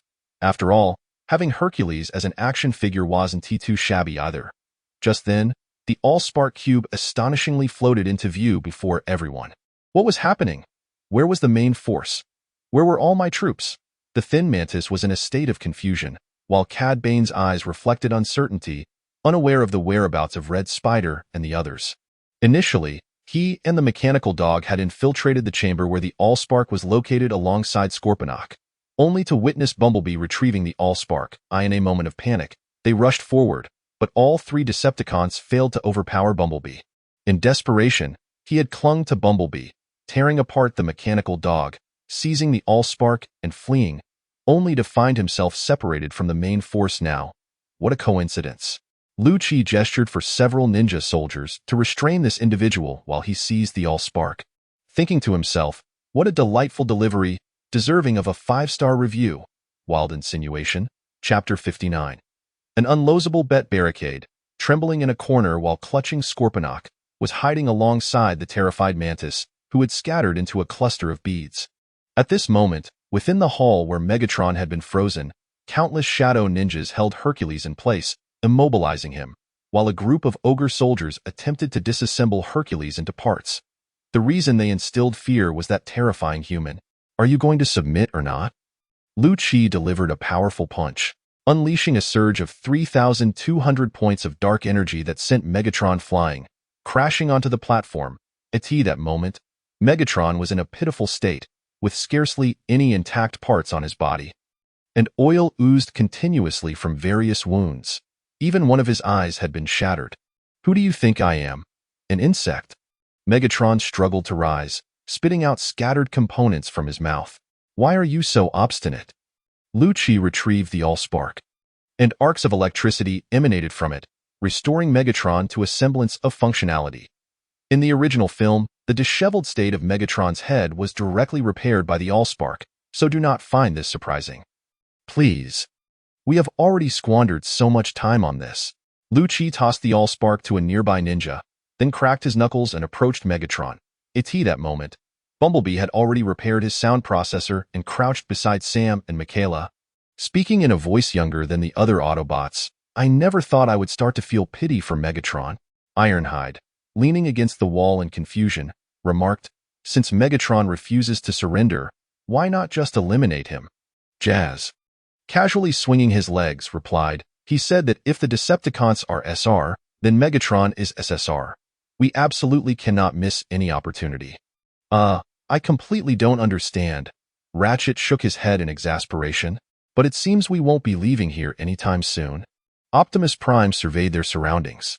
After defeating the Decepticons, the Defense Minister had instructed them to remain here for safety, but it was clear that this was merely a cage for them. Gazing at the human in the center of the hall, Optimus's core churned incessantly. Though he had not witnessed the power of the human's weapons firsthand during the previous battle, he had seen enough online to know that their missiles posed a significant threat. While they were ostensibly resting here, stepping outside could very well result in being targeted by missiles. Realizing the peculiar nature of their current situation, he glanced at Lu-Chi, believing that the key to escaping this confinement lay with him. With that thought in mind, Optimus stepped forward. Hey, Lu-Chi. Lu-Chi turned to face Optimus, giving Megatron a swift kick aside before conjuring a cage of dark energy to imprison him. What's the matter? Optimus maneuvered around the small ninjas and approached Lu-Chi. Crouching down. We are trapped here by those Lighthouse Nation people. Do you have a plan for our escape? Lu-Chi smiled. Don't worry. I'm merely using this opportunity to see if I can properly train Megatron. It seems it may take some time, so why don't we leave first? He summoned the cage closer, allowing his new subordinates to gather around. After donning the long unworn, for 3 days, levitation ring, Lu-Chi made a gesture, and a portal materialized. As Lu-Chi expanded it, it ultimately transformed into a nearly 10-meter diameter arc. You might need to lower your head slightly, the rest can remain upright. Lu-Chi stepped through the portal, pulling Megatron along with him. The group passed through the portal and arrived at Sam's home. Let's leave you here for now, Sam. We have other places to visit. Lu-Chi pondered how best to arrange for Optimus and the others.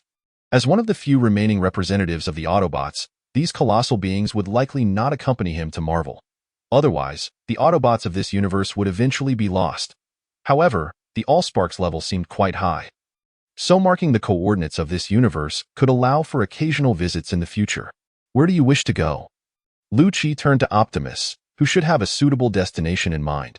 After a moment of contemplation, Optimus replied, now that Megatron has been captured, with him gone, the Decepticons will lack a formidable leader. They are bound to descend into chaos. I intend to rally all Autobots for a counteroffensive. So you want to establish a resistance outpost on Earth? Optimus considered this and shook his head regretfully. Although Earth is a good place, the humans there do not welcome us. Lu Qi raised an eyebrow. Don't generalize.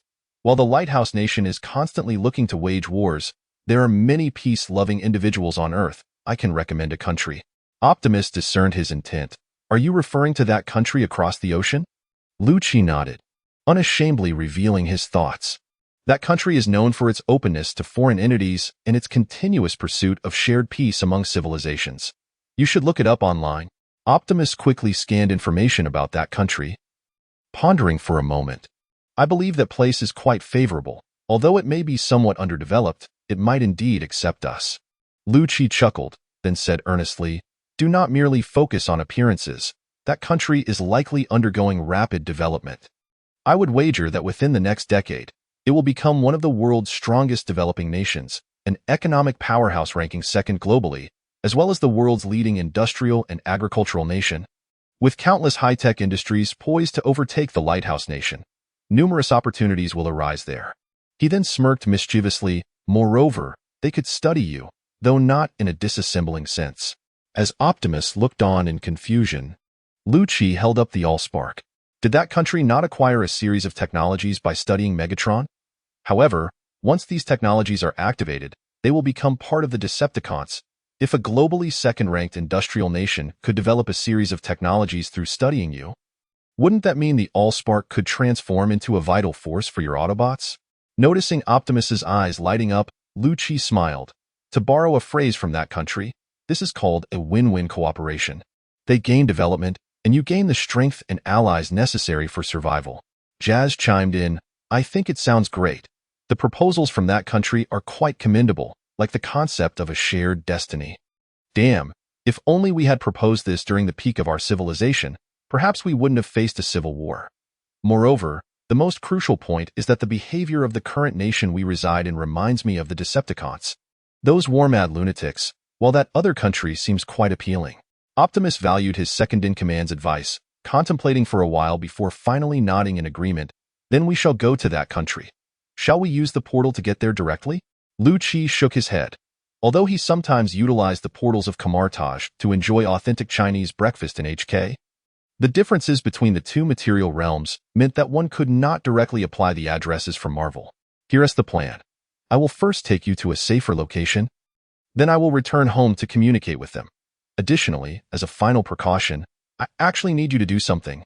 Lu Qi instructed Optimus and the others to infiltrate the television and audio channels of that country, broadcasting images of their collaboration with humanity against the Decepticons, while also identifying Sam and the others, ensuring that this country would be hesitant to take action against those in the spotlight.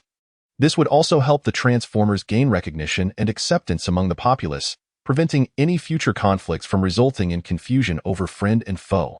After exchanging greetings with Sam, Bumblebee insisted on staying with him. Lu Qi was not surprised but urged Bumblebee to leave for now. Once that country grew powerful, they could easily arrange for Sam to meet Bumblebee domestically. He then led Optimus and the others to the pyramid. In the entire world, perhaps only this place would escape the prying eyes of the Lighthouse Nation. You should stay here for now. By the way, this was constructed by your ancestors, originally intended to harness the sun's energy into dark energy for application. However, since I have taken that energy source, this machine should be of no use to you, but you can study it. Also, it seems there is something left here by your ancestors for the current leader. Optimus Prime, within a certain temple in this desert. Lu Qi briefly explained before disregarding the astonished expressions of Optimus and the others, slipping out of the pyramid and soaring into the sky. Unabashedly arriving at the border of his homeland, he obediently halted at the borderline, and shortly after, a helicopter flew over. Here.